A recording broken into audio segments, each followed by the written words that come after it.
দেখছি একেবারে ড্রেনের মাধ্যমে একটা রাস্তার মাধ্যমে কিন্তু সেই জলটিকে আমরা বেরিয়ে যেতে দেখছি। আপনারা দেখতেই পাচ্ছেন যে কতটুকু অপচয় হচ্ছে এবং সরকারের এই ধরনের ব্যবস্থাপনায় বা সরকারের এই ধরনের যে কার্যকলাপ রয়েছে তাকে নিয়ে কিন্তু অনেকটাই প্রশ্ন উঠে আসছে।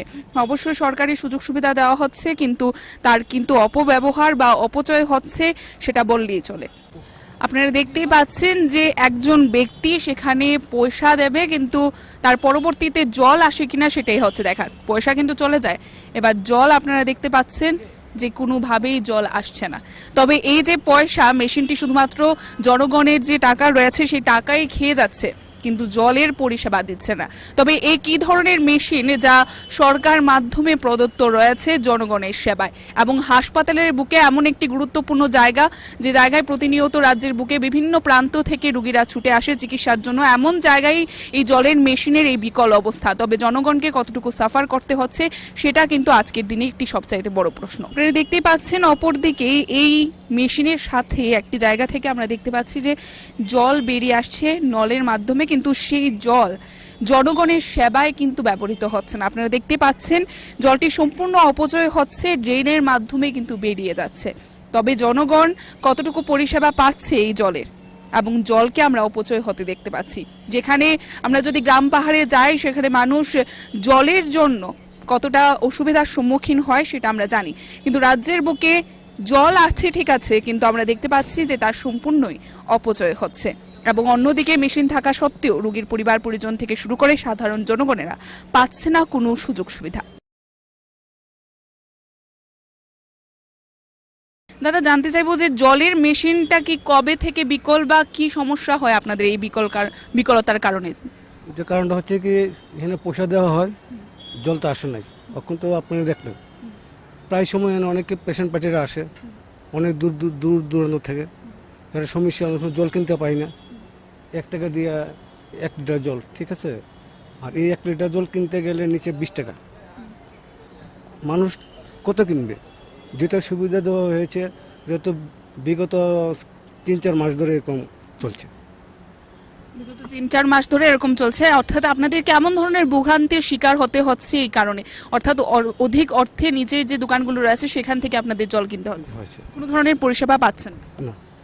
তবে বলাই চলে যে সরকার অবশ্যই জনগণের সুযোগ সুবিধার জন্য এই মেশিনটি বসিয়ে দিয়েছে, কিন্তু রাজ্যের বুকে যেখানে দূর দূরান্ত থেকে রোগীরা আসে চিকিৎসার জন্য, তারপরেও কিন্তু তারা এই ধরনের যে পরিষেবা দেওয়া হয়েছে মেশিন বিকলের কারণে কিন্তু সেই পরিষেবা পাচ্ছে না। এবং এইগুলো দেখার দায়িত্ব কাদের রয়েছে? হাসপাতাল কর্তৃপক্ষ। তবে বলাই চলে এখানে কিন্তু তাদের একটি গাফিলতির ভূমিকাই আমরা দেখতে পাচ্ছি।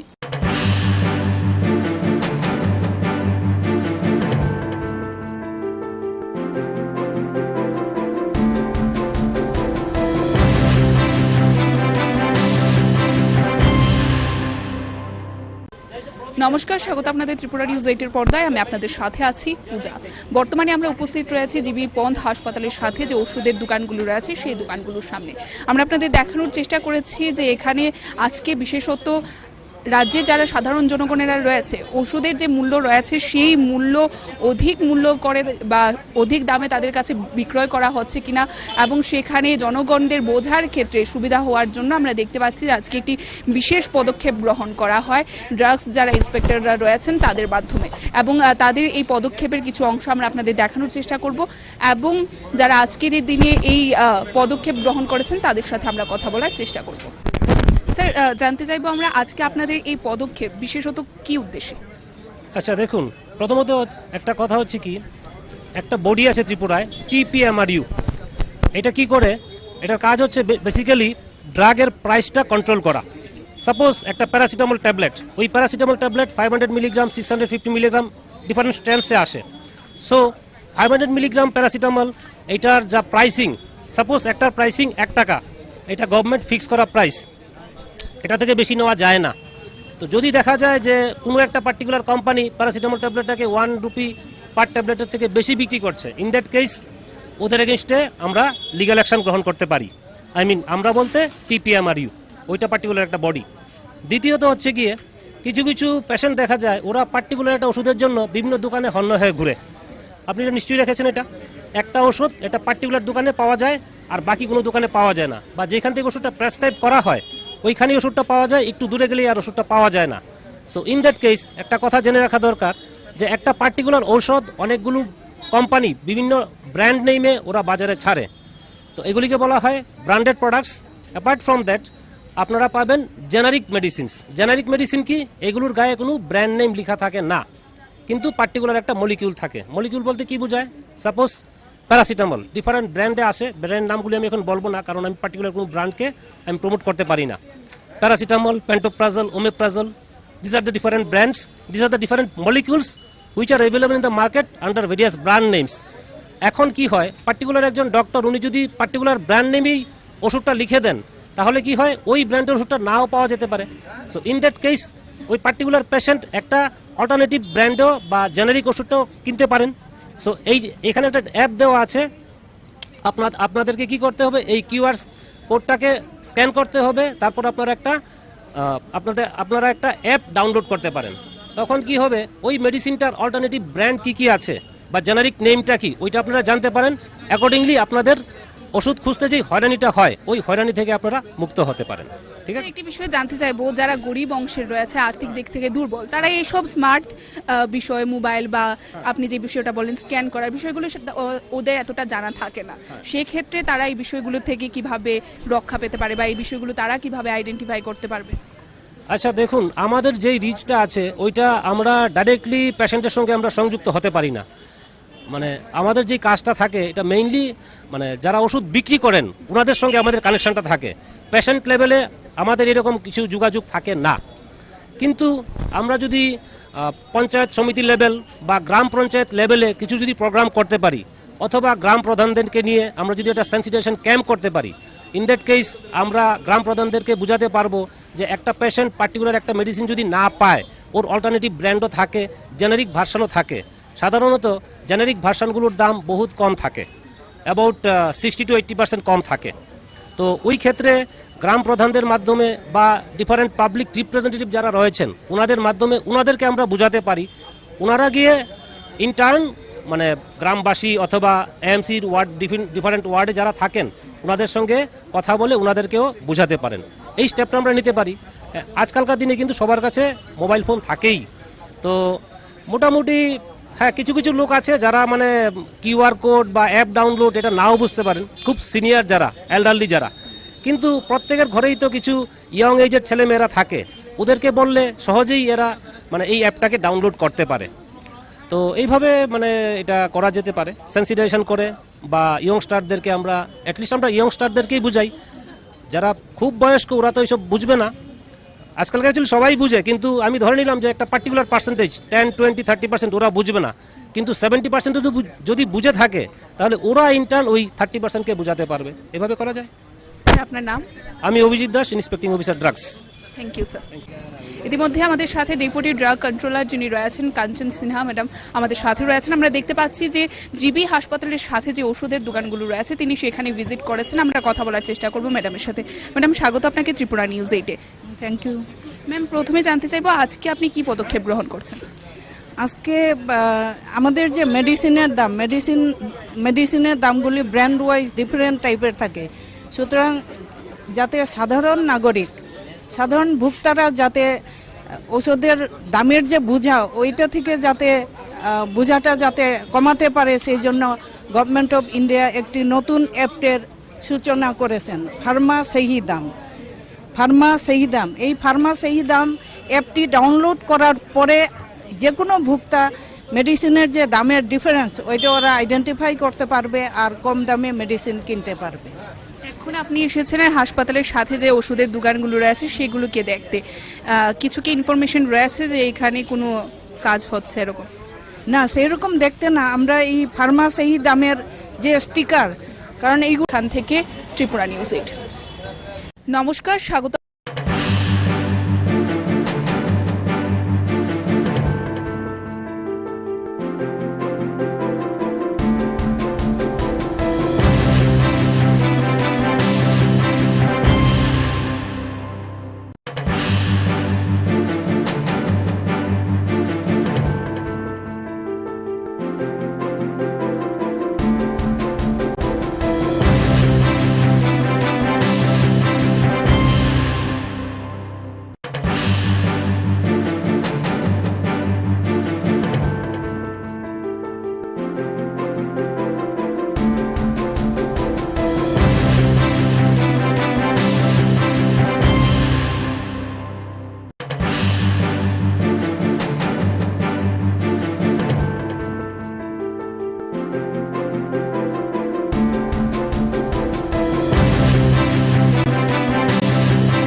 বিগত 5 বছরে জনগণ যে বঞ্চিত হয়েছে, প্রতারিত হয়েছে, বিভিন্ন সমস্যাগুলি, সেই সমস্যাগুলি সমাধানের প্রশ্নে যে কাজগুলি করার কথা ছিল সেগুলি তারা করেননি।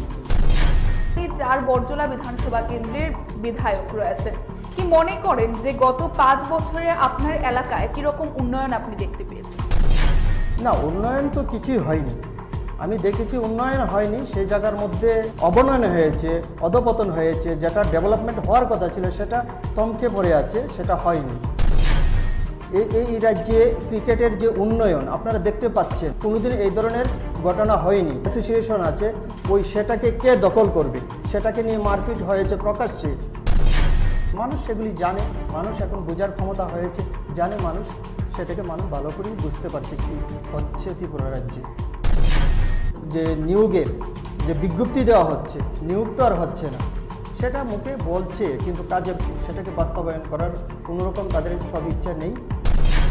আমাদের 10,323, আমি নিজেও একজন 10,323 শিক্ষক ছিলাম।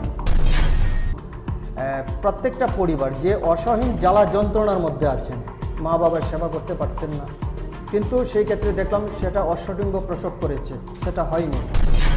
2018 নির্বাচনের প্রাক মুহূর্তে সে ভীষণ ডকুমেন্টের নামে আমাদের 10,323কে নিয়ে প্রতারণা করা হয়েছে। সেই জায়গার মধ্যে ওরা বলেছিলেন সংবিধান সংশোধন করে, পার্লামেন্টে আইন সংশোধন করে তারা একটা ব্যবস্থা করবেন, যে 10,323 কোনো অংশে কম নয়।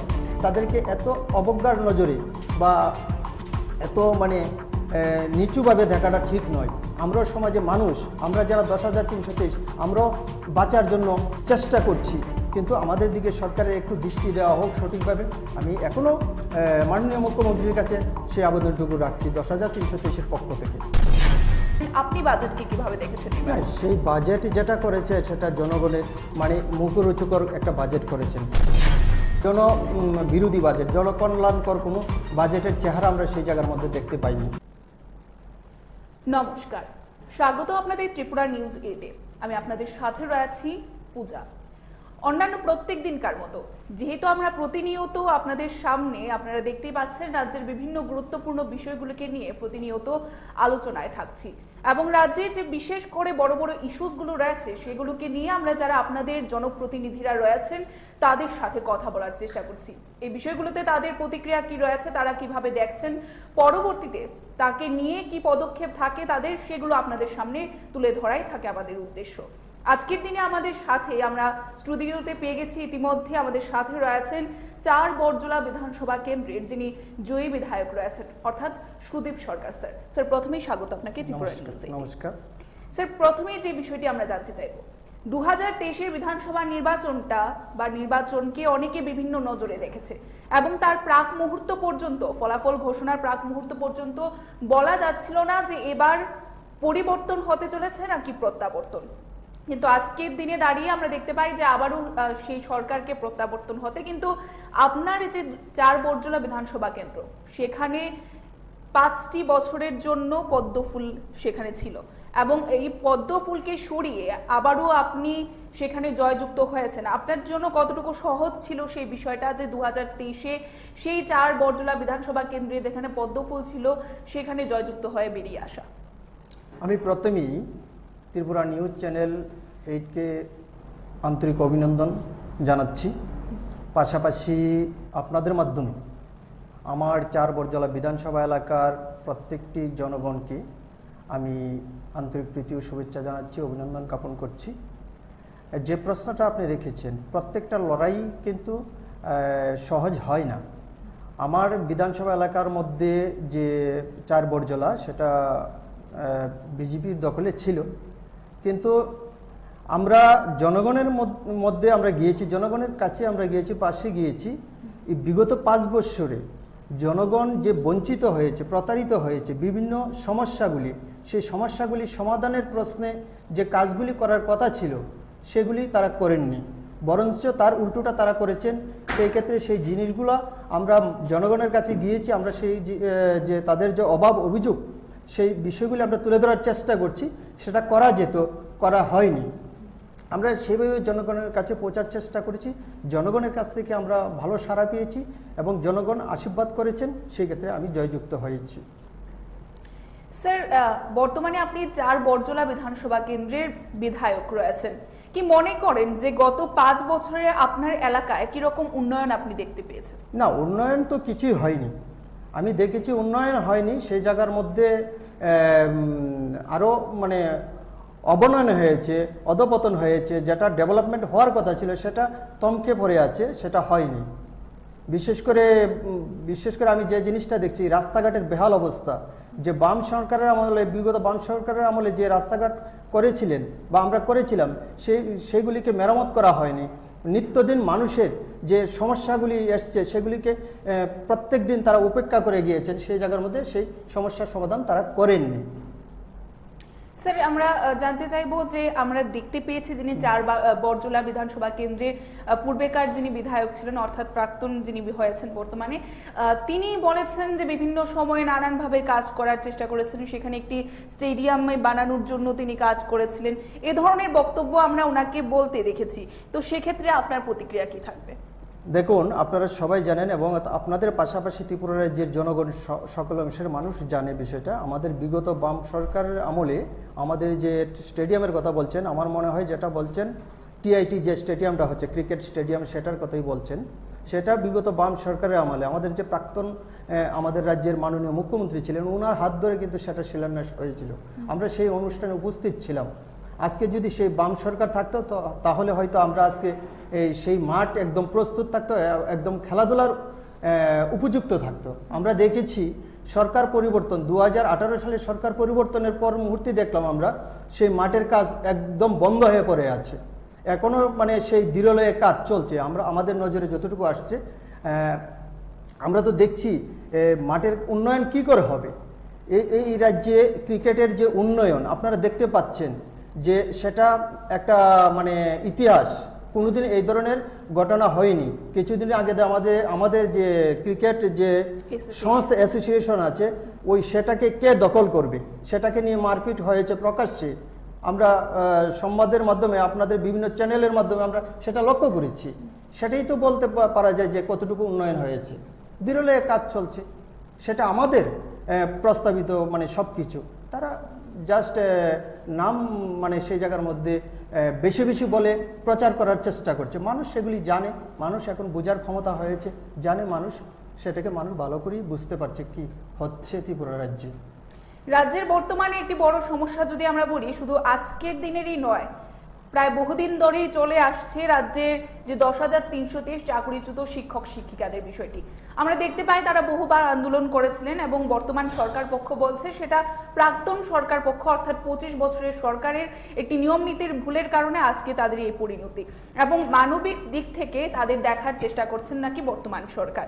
আমরা একটু জানতে চাইবো যে এই বিষয়ে আপনাদের তরফ থেকে, আপনারা মানবিক দিক থেকে যদি বর্তমানে ক্ষমতায় আসতেন তবে এই বিষয়টিকে কিভাবে দেখতেন, বা আজকের দিনে তাদের পরিস্থিতিকে নিয়ে আপনার কি প্রতিক্রিয়া থাকবে? দেখুন, আমাদের 10,323, আমি নিজেও একজন 10,323 শিক্ষক ছিলাম। প্রত্যেকটা পরিবার যে অসহীন জ্বালা যন্ত্রণার মধ্যে আছেন, মা বাবার সেবা করতে পারছেন না, করেছিলেন হয়তো, কিন্তু সেই ক্ষেত্রে দেখলাম সেটা অশ্বডিম্ব প্রসব করেছে, সেটা হয়নি। আমরা দেখলাম 2023 নির্বাচনের প্রাক মুহূর্তে সেই ভিশন ডকুমেন্টের যে প্রতিশ্রুতি, সেটাকে ছেড়ে দিয়ে একটা অ্যাডভাইজারি কমিটি গঠন করেছিলেন আমাদের রাজ্যের বর্তমান মাননীয় মুখ্যমন্ত্রী। আমি সেদিন সেটাকে নিয়ে বিধানসভায় প্রশ্ন করেছিলাম, সেটাকে উনি উড়িয়ে দিলেন, সেটাকে পাত্তাই দিলেন না। আমি বলেছিলাম ওনাকে যে আপনার প্রসূত যে 10,323কে নিয়ে সুপ্রিম কোর্ট যে রায় দিয়েছেন, রায়টার ব্যাখ্যাটাকে সঠিকভাবে কি আছে তার মধ্যে, সেটাকে দেখার জন্য অভিজ্ঞ ব্যক্তিদেরকে দিয়ে আপনি একটা কমিটি, অ্যাডভাইজারি কমিটি গঠন করেছেন। সেই কমিটির রিপোর্ট এই 31 মার্চের মধ্যে প্রকাশ করার কথা এবং ওরা প্রকাশও করেছেন, কিন্তু আপনি সেটাকে সম্বন্ধে আপনি বিধানসভায় একটা বিবৃতি দেন, সেটা প্রকাশ করুন। সেই ক্ষেত্রে দেখলাম সেই জায়গার মধ্যে উনি সেই বিবৃতি দিতে পারলেন না।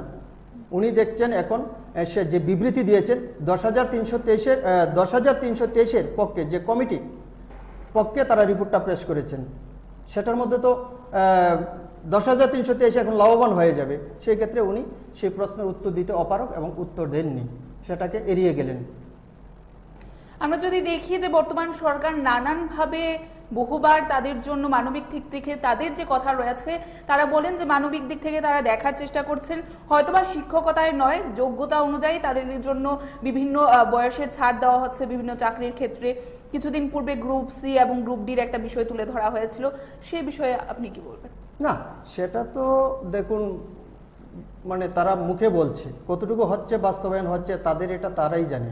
আপনারা দেখেন এসটিজিটি যেটা যে বেহাল অবস্থা, এরপরে আমাদের মানে এই যে বিভিন্ন দপ্তরে যে নিয়োগের যে বিজ্ঞপ্তি দেওয়া হচ্ছে, নিয়োগ তো আর হচ্ছে না, সেটা মুখে বলছে কিন্তু কাজে সেটাকে বাস্তবায়ন করার কোনো রকম তাদের সদিচ্ছা নেই। আমরা সেই জায়গার মধ্যে ওনার কাছে আমরা চাইছিলাম সেদিন একটা মানে একটা জবাব আসবে, একটা পজিটিভ রেজাল্ট আসবে, পজিটিভ জবাব দেবেন আমার মাধ্যমে, হয়তো বিধানসভার মধ্যে আমাদের 10,323 একটা পজিটিভ উত্তর পাবেন ওনার মাধ্যমে। কিন্তু সেদিনও আমাদের 10,323 সেদিন হতাশাগ্রস্ত হয়েছেন। একটি কমিটি গঠন করা হয়েছে এখনো তাদের জন্য, সেই কমিটিকে কিভাবে দেখছেন আপনি? আমরা তো কমিটি যে রিপোর্ট দিয়েছেন আমাদের 10,323-এর পক্ষেই দিয়েছেন, কিন্তু সেটাকে উনি কেন ইমপ্লিমেন্ট করছেন না, সেটাকে কেন প্রকাশ্যে আনছেন না? আমি তো এখনো আপনাদের চ্যানেলের মাধ্যমে ওনাকে বলতে চাই, বিধানসভার মধ্যে যেটা বলেছিলাম আমি এখনো বলতে চাই, আপনি যে অ্যাডভাইজারি কমিটি সেটা গঠন করেছিলেন, আপনি সেটাকে প্রকাশ্যে আনুন, 10,323-কে কাজের মধ্যে নিয়ে যান। আজকে বিদ্যালয়গুলিতে শিক্ষক স্বল্পতা রয়েছে, বিশেষ করে আমাদের ঘরের ছেলে মেয়ে যারা আছেন তারাই বঞ্চিত হচ্ছে শিক্ষা থেকে। আমরা দেখছি এডিসি এলাকা থেকে শুরু করে আমাদের ত্রিপুরার যে বিভিন্ন এলাকা যে স্কুলগুলি আছে সেই জায়গার মধ্যে শিক্ষক স্বল্পতা রয়েছে। সেই জায়গার মধ্যে আমাদের যে 10,323-এর মধ্যেও যাদেরকে আপগ্রেড করার দরকার, সেই সুযোগটুকু দিলে হয়ে যায়, সেটাকে করা যেতে পারে। আমরা এই যে বিগত যে মাধ্যমিক এবং উচ্চ মাধ্যমিক পরীক্ষায় আমরা দেখেছি যে প্রথম হয়েছেন এবং চতুর্থ হয়েছেন আমাদের 10,323-এর গড়ের ছেলে মেয়ে। আমরা অনেক আনন্দিত যে 10,323 কোনো অংশে কম নয়, তাদেরকে এত অবজ্ঞার নজরে বা এত মানে নিচুভাবে দেখাটা ঠিক নয়। আমরাও সমাজে মানুষ, আমরা যারা 10,323 আমরাও বাঁচার জন্য চেষ্টা করছি, কিন্তু আমাদের দিকে সরকারের একটু দৃষ্টি দেওয়া হোক সঠিকভাবে। আমি এখনও মাননীয় মুখ্যমন্ত্রীর কাছে সেই আবেদনটুকু রাখছি 10,323-এর পক্ষ থেকে। আমরা যদি দেখি যে আমরা জিততেও এবার 2023-এর নির্বাচনে হেরে গেলেন, পরিবর্তন হচ্ছে বড় হলো না, কি মনে হয় যে গাফিলতি ছিল যার কারণে আপনাদের জয়ের জায়গায় পৌঁছতে আপনারা পিছিয়েছেন?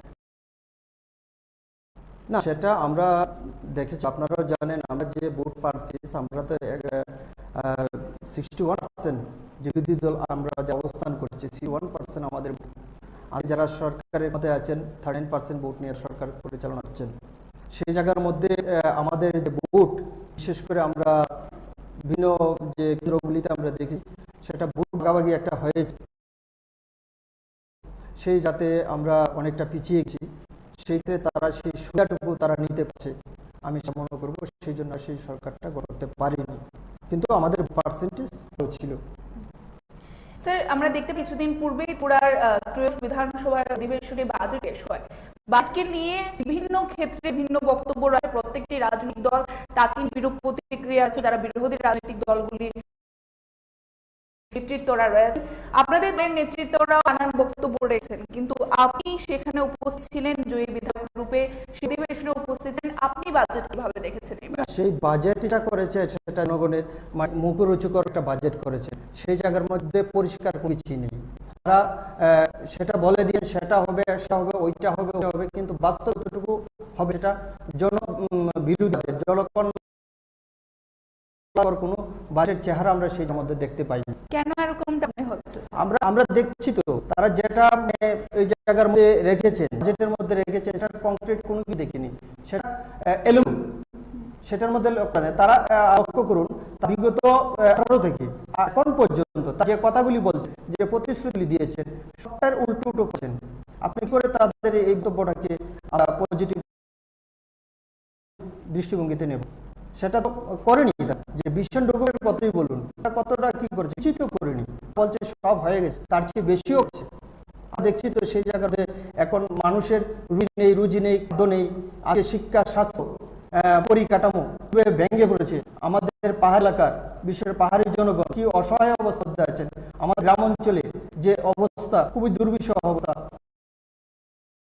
কাজ, রেগার কাজ নেই, টুরের কাজ নেই, প্রত্যেককে কাজে দেওয়া হচ্ছে না, মানুষকে বঞ্চিত করা হচ্ছে, সুযোগ সুবিধা থেকে, ভাতা থেকে বঞ্চিত হচ্ছে। এইগুলি চলছে প্রতিনিয়ত, আমরা লক্ষ্য করতে পারছি। তারা বাজেটকে তারা উলিয়ে ফাঁপিয়ে বলার চেষ্টা করলে কি হবে, কিছুই তো সেই বাজেটের মধ্যে দেখলাম। রাজ্যের যিনি প্রাক্তন মুখ্যমন্ত্রী অর্থাৎ বিষ্ণু দেববর্মন, তিনি বলেছিলেন যে বিরোধীদের কাজে শুধু বসে বসে সেই সরকারের যেগুলো রয়েছে সেগুলোকে বাড়িয়ে ফাঁপিয়ে বলা, অর্থাৎ তাদের বা সরকার পক্ষে যে ভালো জিনিসগুলো আছে সেগুলো না বিরোধীদের বলেই দেখা যায় না, সেই বিষয়টা তিনি বলছিলেন। এই বিষয়ে দেখুন, আপনাদের মনে আছে হয়তো, আমি বলতে চাই 2008 সালে যখন সরকার গঠন হয়, তৎকালীন আমাদের যে রাজ্যের মুখ্যমন্ত্রী মানিক সাহা মহোদয় ছিলেন, উনি কি বলেছিলেন, সেই সময়ের যে মুখ্যমন্ত্রী ত্রিপুরা রাজ্যে, ওনাকে বলেছিলেন যে আমরা বিরোধিতা করার জন্য যদি আসনে বসবো, আপনারা গঠনমূলক দৃষ্টিভঙ্গি নিয়ে কাজ করুন, সেটাকে যে সমর্থন করতে হয় সেটাকে সমর্থন করবো, আমরা সমালোচনায় প্রথম যাব। কিন্তু সেটার উল্টা হয়েছে, এখন পর্যন্ত সেটাই হচ্ছে। কেন আমরা এটাকে বিরোধিতা করব? বিরোধিতা করার জন্য বিরোধী আসনে বসা সেটা নয়, কিন্তু সেটাকে গঠনমূলক কাজে করতে হবে, তাদেরকে মানুষ সুস্থ করতে হবে। বাজেট মানেই পুস্তক, বই, বড় বড় মানে কিছু পরিকল্পনা নেওয়া, তাকে বাস্তবায়ন করা না, সেটা হতে পারে না। কি মনে করছেন যে এবারের যে বাজেট, সেখানে আমরা দেখতে পাই যে আপনাদের সম্পাদক রয়েছেন সিপিআইএম দলের, অর্থাৎ জিতেন্দ্র চৌধুরী স্যার বলেন যে এই বাজেটে এডিসির জন্য কিছু নেই। এডিসির জন্য সেখানে উপস্থিত ছিলেন, এডিসির জন্য বেশ কিছু বিষয় উত্থাপন করা হয়। আপনার কতটুকু মনে হয় যে এডিসির যা জনজাতি ভাই বোন রয়েছে তাদের জন্য কতটুকু জনমুখী ছিল এই বাজেট?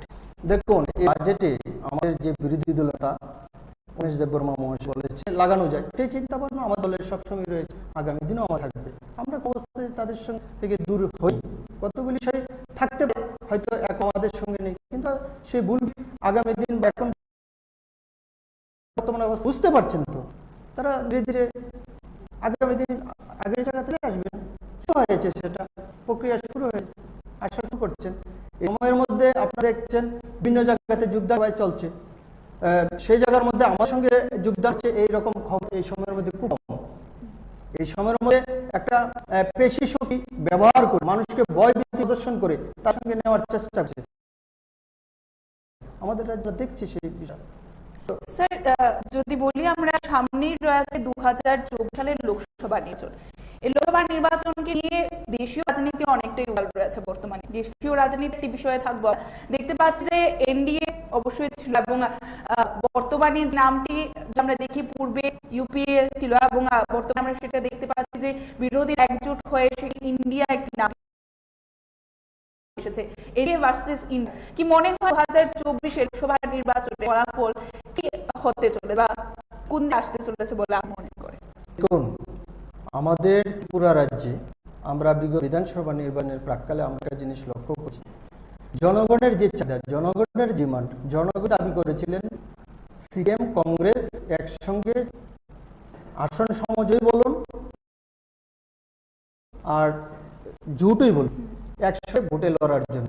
আমাদের দেশে এখন যে রাজনৈতিক অবস্থা, দেশের যে সাংবিধানিক পরিকাঠামো এখন ভেঙে পড়েছে, শাসন ব্যবস্থা ভেঙে পড়েছে, যে ঘটনা আমাদের দেশে ঘটছে, আমাদের দেশ মানুষেরই ডিমান্ড, এটা সবাই মানে জোট, বিজেপি বিরোধী জোট একসঙ্গে হয়ে লোকসভা নির্বাচনে 2020 সালে যে লোকসভা নির্বাচন, সেই লোকসভা নির্বাচন একসঙ্গে ভোটে লড়া এবং সেই বিজেপিকে ক্ষমতায়িত করা। স্যার, আরো একটি বিষয় জানার চেষ্টা করবো আপনার থেকে যে 2024 লোকসভা নির্বাচন নিয়ে আরো একটি বিষয় উঠে আসছে।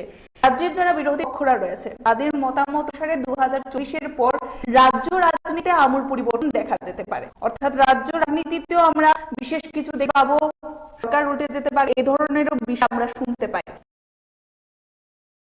এই বিষয়ে বলবেন? সময়ে কথা বলবে, যে সময়টা যে সিদ্ধান্ত নেওয়ার দরকার সেটা সময় সেটা বোঝা যাবে, সেটা আগাম বলে লাভ নেই, সে সময় সিদ্ধান্ত নেবে। একেবারে আলোচনার মুহূর্তে আমরা রয়েছি, আপনি 4 জেলা বিধানসভাতে বর্তমান জয়ী বিধায়ক রয়েছেন, আপনার এলাকার জনগণ আপনার সাথে বর্তমানে কেমন আছে? ভালো আছে, যতটুকু আমি পারছি আমার এই সময়ের মধ্যে মানুষের জনগণের পাশে থাকার চেষ্টা করছি। আমি প্রতিদিন যে জায়গার মধ্যে যাওয়া দরকার আমি যাচ্ছি, যে জিনিস নিয়ে প্রতিবাদ করার দরকার প্রতিবাদ করছি। আমাদের এলাকার রাস্তাঘাট, পানীয় জল, বিদ্যুৎ পরিষেবার ক্ষেত্রে যে জায়গা থেকে কথা বলার দরকার সেই ক্ষেত্রে আমি প্রতিনিয়ত কথা বলার চেষ্টা করছি, জনগণের পাশে যাচ্ছি, জনগণের সঙ্গে কথা বলছি, তাদের থাকার চেষ্টা করছি।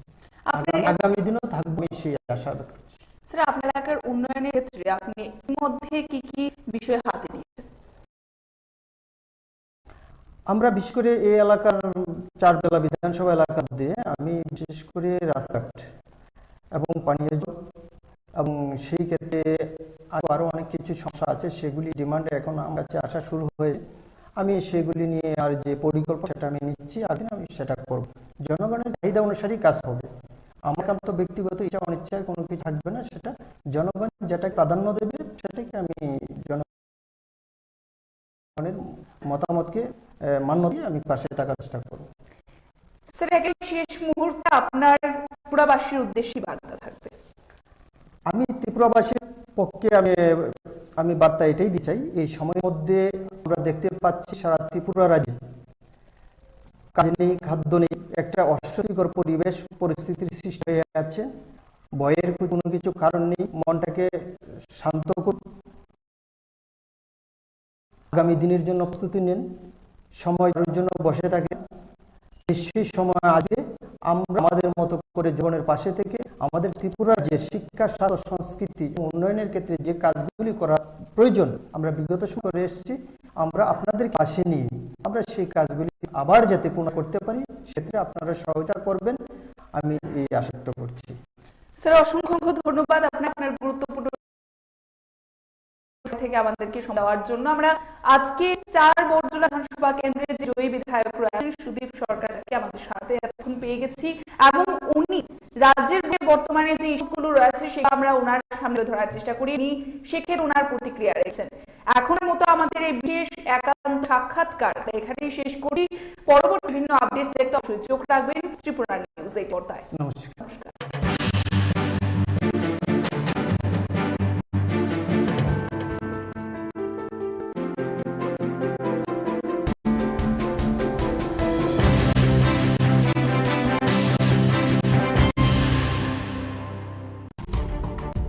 বিগত 5 বছরে জনগণ যে বঞ্চিত হয়েছে, প্রতারিত হয়েছে, বিভিন্ন সমস্যাগুলি, সেই সমস্যাগুলি সমাধানের প্রশ্নে যে কাজগুলি করার কথা ছিল সেগুলি তারা করেননি।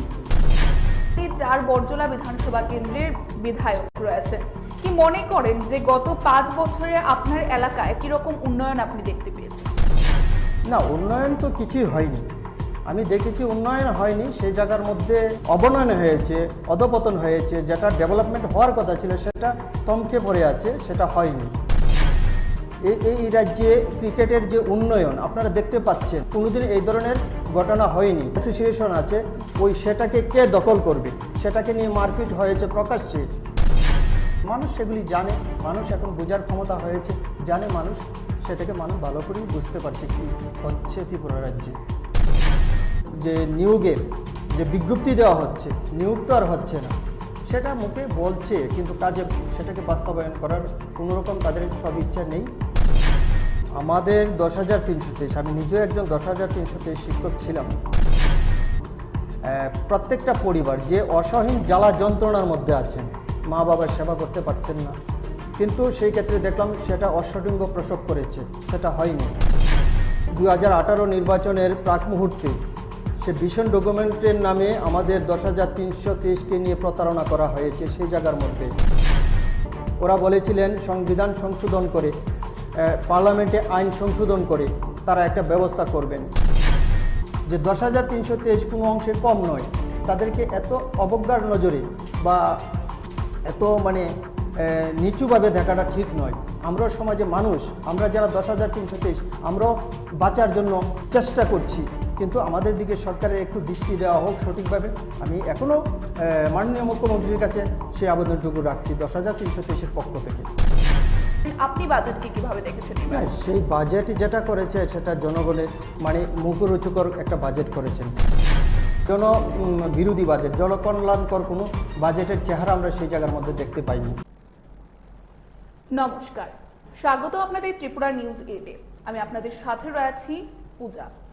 অন্যান্য প্রত্যেক দিনকার মতো যেহেতু আমরা প্রতিনিয়ত আপনাদের সামনে, আপনারা দেখতেই পাচ্ছেন, রাজ্যের বিভিন্ন গুরুত্বপূর্ণ বিষয়গুলোকে নিয়ে প্রতিনিয়ত আলোচনায় থাকছি এবং রাজ্যের যে বিশেষ করে বড় বড় ইস্যুসগুলো রয়েছে সেগুলোকে নিয়ে আমরা যারা আপনাদের জনপ্রতিনিধিরা রয়েছেন তাদের সাথে কথা বলার চেষ্টা করছি। এই বিষয়গুলোতে তাদের প্রতিক্রিয়া কি রয়েছে, তারা কিভাবে দেখছেন, পরবর্তীতে তাকে নিয়ে কি পদক্ষেপ থাকে তাদের, সেগুলো আপনাদের সামনে তুলে ধরাই থাকে আমাদের উদ্দেশ্য। আজকের দিনে আমাদের সাথে আমরা স্টুডিওতে পেয়ে গেছি, ইতিমধ্যে আমাদের সাথে রয়েছেন 4 বড়জলা বিধানসভা কেন্দ্রের যিনি জয়ী বিধায়ক রয়েছেন, অর্থাৎ সুদীপ সরকার স্যার। স্যার, প্রথমেই স্বাগত আপনাকে ত্রিপুরা নিউজে। নমস্কার স্যার, প্রথমেই যে বিষয়টি আমরা জানতে চাইব, 2023-এর বিধানসভা নির্বাচনকে অনেকে বিভিন্ন নজরে দেখেছে এবং তার প্রাক মুহূর্ত পর্যন্ত, ফলাফল ঘোষণার প্রাক মুহূর্ত পর্যন্ত বলা যাচ্ছিল না যে এবার পরিবর্তন হতে চলেছে নাকি প্রত্যাবর্তন। কিন্তু আজকের দিনে দাঁড়িয়ে আমরা দেখতে পাই যে আবারও সেই সরকারকে প্রত্যাবর্তন হতে, কিন্তু আপনার যে 4 বড়জলা বিধানসভা কেন্দ্র, সেখানে 5টি বছরের জন্য পদ্মফুল সেখানে ছিল এবং এই পদ্মফুলকে সরিয়ে আবারও আপনি সেখানে জয়যুক্ত হয়েছেন। আপনার জন্য কতটুকু সহজ ছিল সেই বিষয়টা যে 2023-এ সেই 4 বড়জলা বিধানসভা কেন্দ্রে যেখানে পদ্মফুল ছিল সেখানে জয়যুক্ত হয়ে বেরিয়ে আসা? আমি প্রথমেই ত্রিপুরা নিউজ চ্যানেল 8-কে আন্তরিক অভিনন্দন জানাচ্ছি। পাশাপাশি আপনাদের মাধ্যমে আমার 4 বড়জলা বিধানসভা এলাকার প্রত্যেকটি জনগণকে আমি আন্তরিক প্রীতি ও শুভেচ্ছা জানাচ্ছি, অভিনন্দন জ্ঞাপন করছি। যে প্রশ্নটা আপনি রেখেছেন, প্রত্যেকটা লড়াই কিন্তু সহজ হয় না। আমার বিধানসভা এলাকার মধ্যে যে 4 বড়জলা, সেটা বিজেপির দখলে ছিল, কিন্তু আমরা স্যার, বর্তমানে আপনি 4 বড়জলা বিধানসভা কেন্দ্রের বিধায়ক রয়েছেন, কি মনে করেন যে গত 5 বছরে আপনার এলাকায় কিরকম উন্নয়ন আপনি দেখতে পেয়েছেন? না, উন্নয়ন তো কিছুই হয়নি। আমি দেখেছি উন্নয়ন হয়নি, সেই জায়গার মধ্যে আরো মানে অবনয়ন হয়েছে, অধপতন হয়েছে। যেটা ডেভেলপমেন্ট হওয়ার কথা ছিল সেটা থমকে পড়ে আছে, সেটা হয়নি। বিশেষ করে আমি যে জিনিসটা দেখছি, রাস্তাঘাটের বেহাল অবস্থা, যে বাম সরকারের আমলে, বিগত বাম সরকারের আমলে যে রাস্তাঘাট করেছিলেন বা আমরা করেছিলাম, সেইগুলিকে মেরামত করা হয়নি। নিত্যদিন মানুষের যে সমস্যাগুলি এসছে সেগুলিকে প্রত্যেক দিন তারা উপেক্ষা করে গিয়েছেন, সেই জায়গার মধ্যে সেই সমস্যার সমাধান তারা করেননি। স্যার, আমরা জানতে চাইবো যে আমরা দেখতে পেয়েছি যিনি 4 বড়জলা বিধানসভা কেন্দ্রের পূর্বেকার যিনি বিধায়ক ছিলেন, অর্থাৎ প্রাক্তন যিনি হয়েছেন বর্তমানে, তিনি বলেছেন যে বিভিন্ন সময়ে নানানভাবে কাজ করার চেষ্টা করেছেন, সেখানে একটি স্টেডিয়াম বানানোর জন্য তিনি কাজ করেছিলেন। এ ধরনের বক্তব্য আমরা ওনাকে বলতে দেখেছি, তো সেক্ষেত্রে আপনার প্রতিক্রিয়া কি থাকবে? দেখুন, আপনারা সবাই জানেন এবং আপনাদের পাশাপাশি ত্রিপুরা রাজ্যের জনগণ, সকল অংশের মানুষ জানে বিষয়টা। আমাদের বিগত বাম সরকারের আমলে আমাদের যে স্টেডিয়ামের কথা বলছেন, আমার মনে হয় যেটা বলছেন টিআইটি যে স্টেডিয়ামটা হচ্ছে ক্রিকেট স্টেডিয়াম, সেটার কথাই বলছেন। সেটা বিগত বাম সরকারের আমলে আমাদের যে প্রাক্তন আমাদের রাজ্যের মাননীয় মুখ্যমন্ত্রী ছিলেন, ওনার হাত ধরে কিন্তু সেটা শিলান্যাস হয়েছিল। আমরা সেই অনুষ্ঠানে উপস্থিত ছিলাম। আজকে যদি সেই বাম সরকার থাকতো তাহলে হয়তো আমরা আজকে সেই মাঠ একদম প্রস্তুত থাকতো, একদম খেলাধুলার উপযুক্ত থাকতো। আমরা দেখেছি সরকার পরিবর্তন 2018 সালে সরকার পরিবর্তনের পর মুহূর্তে দেখলাম আমরা সেই মাঠের কাজ একদম বন্ধ হয়ে পড়ে আছে। এখনো মানে সেই দৃঢ়লয়ে কাজ চলছে। আমাদের নজরে যতটুকু আসছে, আমরা তো দেখছি মাঠের উন্নয়ন কি করে হবে। এই রাজ্যে ক্রিকেটের যে উন্নয়ন আপনারা দেখতে পাচ্ছেন, যে সেটা একটা মানে ইতিহাস। কোনোদিন এই ধরনের ঘটনা হয়নি। কিছুদিন আগে আমাদের যে ক্রিকেট যে সংস্থা অ্যাসোসিয়েশন আছে, সেটাকে কে দখল করবে, সেটাকে নিয়ে মারপিট হয়েছে প্রকাশ্যে। আমরা সংবাদের মাধ্যমে, আপনাদের বিভিন্ন চ্যানেলের মাধ্যমে আমরা সেটা লক্ষ্য করেছি। সেটাই তো বলতে পারা যায় যে কতটুকু উন্নয়ন হয়েছে। দৃঢ়লয়ে কাজ চলছে, সেটা আমাদের প্রস্তাবিত মানে সব কিছু। তারা জাস্ট নাম মানে সেই জায়গার মধ্যে বেশি বেশি বলে প্রচার করার চেষ্টা করছে। মানুষ সেগুলি জানে, মানুষ এখন বোঝার ক্ষমতা হয়েছে, জানে মানুষ, সেটাকে মানুষ ভালো করেই বুঝতে পারছে কি হচ্ছে ত্রিপুরা রাজ্যে। রাজ্যের বর্তমানে একটি বড় সমস্যা যদি আমরা বলি, শুধু আজকের দিনেরই নয়, প্রায় বহুদিন ধরেই চলে আসছে রাজ্যের যে 10,330 চাকরিচ্যুত শিক্ষক শিক্ষিকাদের বিষয়টি। আমরা দেখতে পাই তারা বহুবার আন্দোলন করেছিলেন এবং বর্তমান সরকার পক্ষ বলছে সেটা প্রাক্তন সরকার পক্ষ অর্থাৎ 25 বছরের সরকারের একটি নিয়ম নীতির ভুলের কারণে আজকে তাদের এই পরিণতি, এবং মানবিক দিক থেকে তাদের দেখার চেষ্টা করছেন নাকি বর্তমান সরকার। আমরা একটু জানতে চাইবো যে এই বিষয়ে আপনাদের তরফ থেকে, আপনারা মানবিক দিক থেকে যদি বর্তমানে ক্ষমতায় আসতেন তবে এই বিষয়টিকে কিভাবে দেখতেন, বা আজকের দিনে তাদের পরিস্থিতিকে নিয়ে আপনার কি প্রতিক্রিয়া থাকবে? দেখুন, আমাদের 10,323, আমি নিজেও একজন 10,323 শিক্ষক ছিলাম। প্রত্যেকটা পরিবার যে অসহীন জ্বালা যন্ত্রণার মধ্যে আছেন, মা বাবার সেবা করতে পারছেন না, তাদের রুটি রুজি নেই, ছেলে মেয়েদের পড়ালেখা করাতে পারছেন না সঠিকভাবে, সংসার সঠিকভাবে প্রতিপালন করতে পারছেন না। তৎকালীন সময়ে যখন সুপ্রিম কোর্টের আদেশ মূলে আমাদের চাকরিটা চলে যায়, আমাদের তৎকালীন বাম সরকার একটা বিকল্প ব্যবস্থা করেছিলেন। সেই জায়গার মধ্যেও আমরা দেখেছি এই 2018 নির্বাচনের প্রাক মুহূর্তে সে ভিশন ডকুমেন্টের নামে আমাদের 10,323কে নিয়ে প্রতারণা করা হয়েছে। সেই জায়গার মধ্যে ওরা বলেছিলেন সংবিধান সংশোধন করে, পার্লামেন্টে আইন সংশোধন করে তারা একটা ব্যবস্থা করবেন। সেই জায়গার মধ্যে আমরা দেখেছি 10,323-এর মধ্যে একটা আশার সঞ্চার তারা করেছিলেন হয়তো, কিন্তু সেই ক্ষেত্রে দেখলাম সেটা অশ্বডিম্ব প্রসব করেছে, সেটা হয়নি। আমরা দেখলাম 2023 নির্বাচনের প্রাক মুহূর্তে সেই ভিশন ডকুমেন্টের যে প্রতিশ্রুতি সেটাকে ছেড়ে দিয়ে একটা অ্যাডভাইজারি কমিটি গঠন করেছিলেন আমাদের রাজ্যের বর্তমান মাননীয় মুখ্যমন্ত্রী। আমি সেদিন সেটাকে নিয়ে বিধানসভায় প্রশ্ন করেছিলাম, সেটাকে উনি উড়িয়ে দিলেন, সেটাকে পাত্তাই দিলেন না। আমি বলেছিলাম ওনাকে যে আপনার প্রসূত যে 10,323কে নিয়ে সুপ্রিম কোর্ট যে রায় দিয়েছেন, রায়টার ব্যাখ্যাটাকে সঠিকভাবে কি আছে তার মধ্যে সেটাকে দেখার জন্য অভিজ্ঞ ব্যক্তিদেরকে দিয়ে আপনি একটা কমিটি, অ্যাডভাইজারি কমিটি গঠন করেছেন। সেই কমিটির রিপোর্ট এই 31শে মার্চের মধ্যে প্রকাশ করার কথা এবং ওরা প্রকাশও করেছেন, কিন্তু আপনি সেটাকে সম্বন্ধে আপনি বিধানসভায় একটা বিবৃতি দেন, সেটা প্রকাশ করুন। সেই ক্ষেত্রে দেখলাম সেই জায়গার মধ্যে উনি সেই বিবৃতি দিতে পারলেন না। উনি দেখছেন এখন সে যে বিবৃতি দিয়েছেন 10,323-এর পক্ষে যে কমিটি পক্ষে তারা রিপোর্টটা পেশ করেছেন, সেটার মধ্যে তো 10,323 এখন লাভবান হয়ে যাবে। সেই ক্ষেত্রে উনি সেই প্রশ্নের উত্তর দিতে অপারগ এবং উত্তর দেননি, সেটাকে এড়িয়ে গেলেন। আমরা যদি দেখি যে বর্তমান সরকার নানানভাবে বহুবার তাদের জন্য মানবিক দিক থেকে তাদের যে কথা রয়েছে, তারা বলেন যে মানবিক দিক থেকে তারা দেখার চেষ্টা করছেন, হয়তোবা শিক্ষকতায় নয়, যোগ্যতা অনুযায়ী তাদের জন্য বিভিন্ন বয়সের ছাড় দেওয়া হচ্ছে বিভিন্ন চাকরির ক্ষেত্রে। কিছুদিন পূর্বে গ্রুপ সি এবং গ্রুপ ডির একটা বিষয় তুলে ধরা হয়েছিল, সেই বিষয়ে আপনি কি বলবেন? না, সেটা তো দেখুন, মানে তারা মুখে বলছে, কতটুকু হচ্ছে বাস্তবায়ন হচ্ছে তাদের এটা তারাই জানে।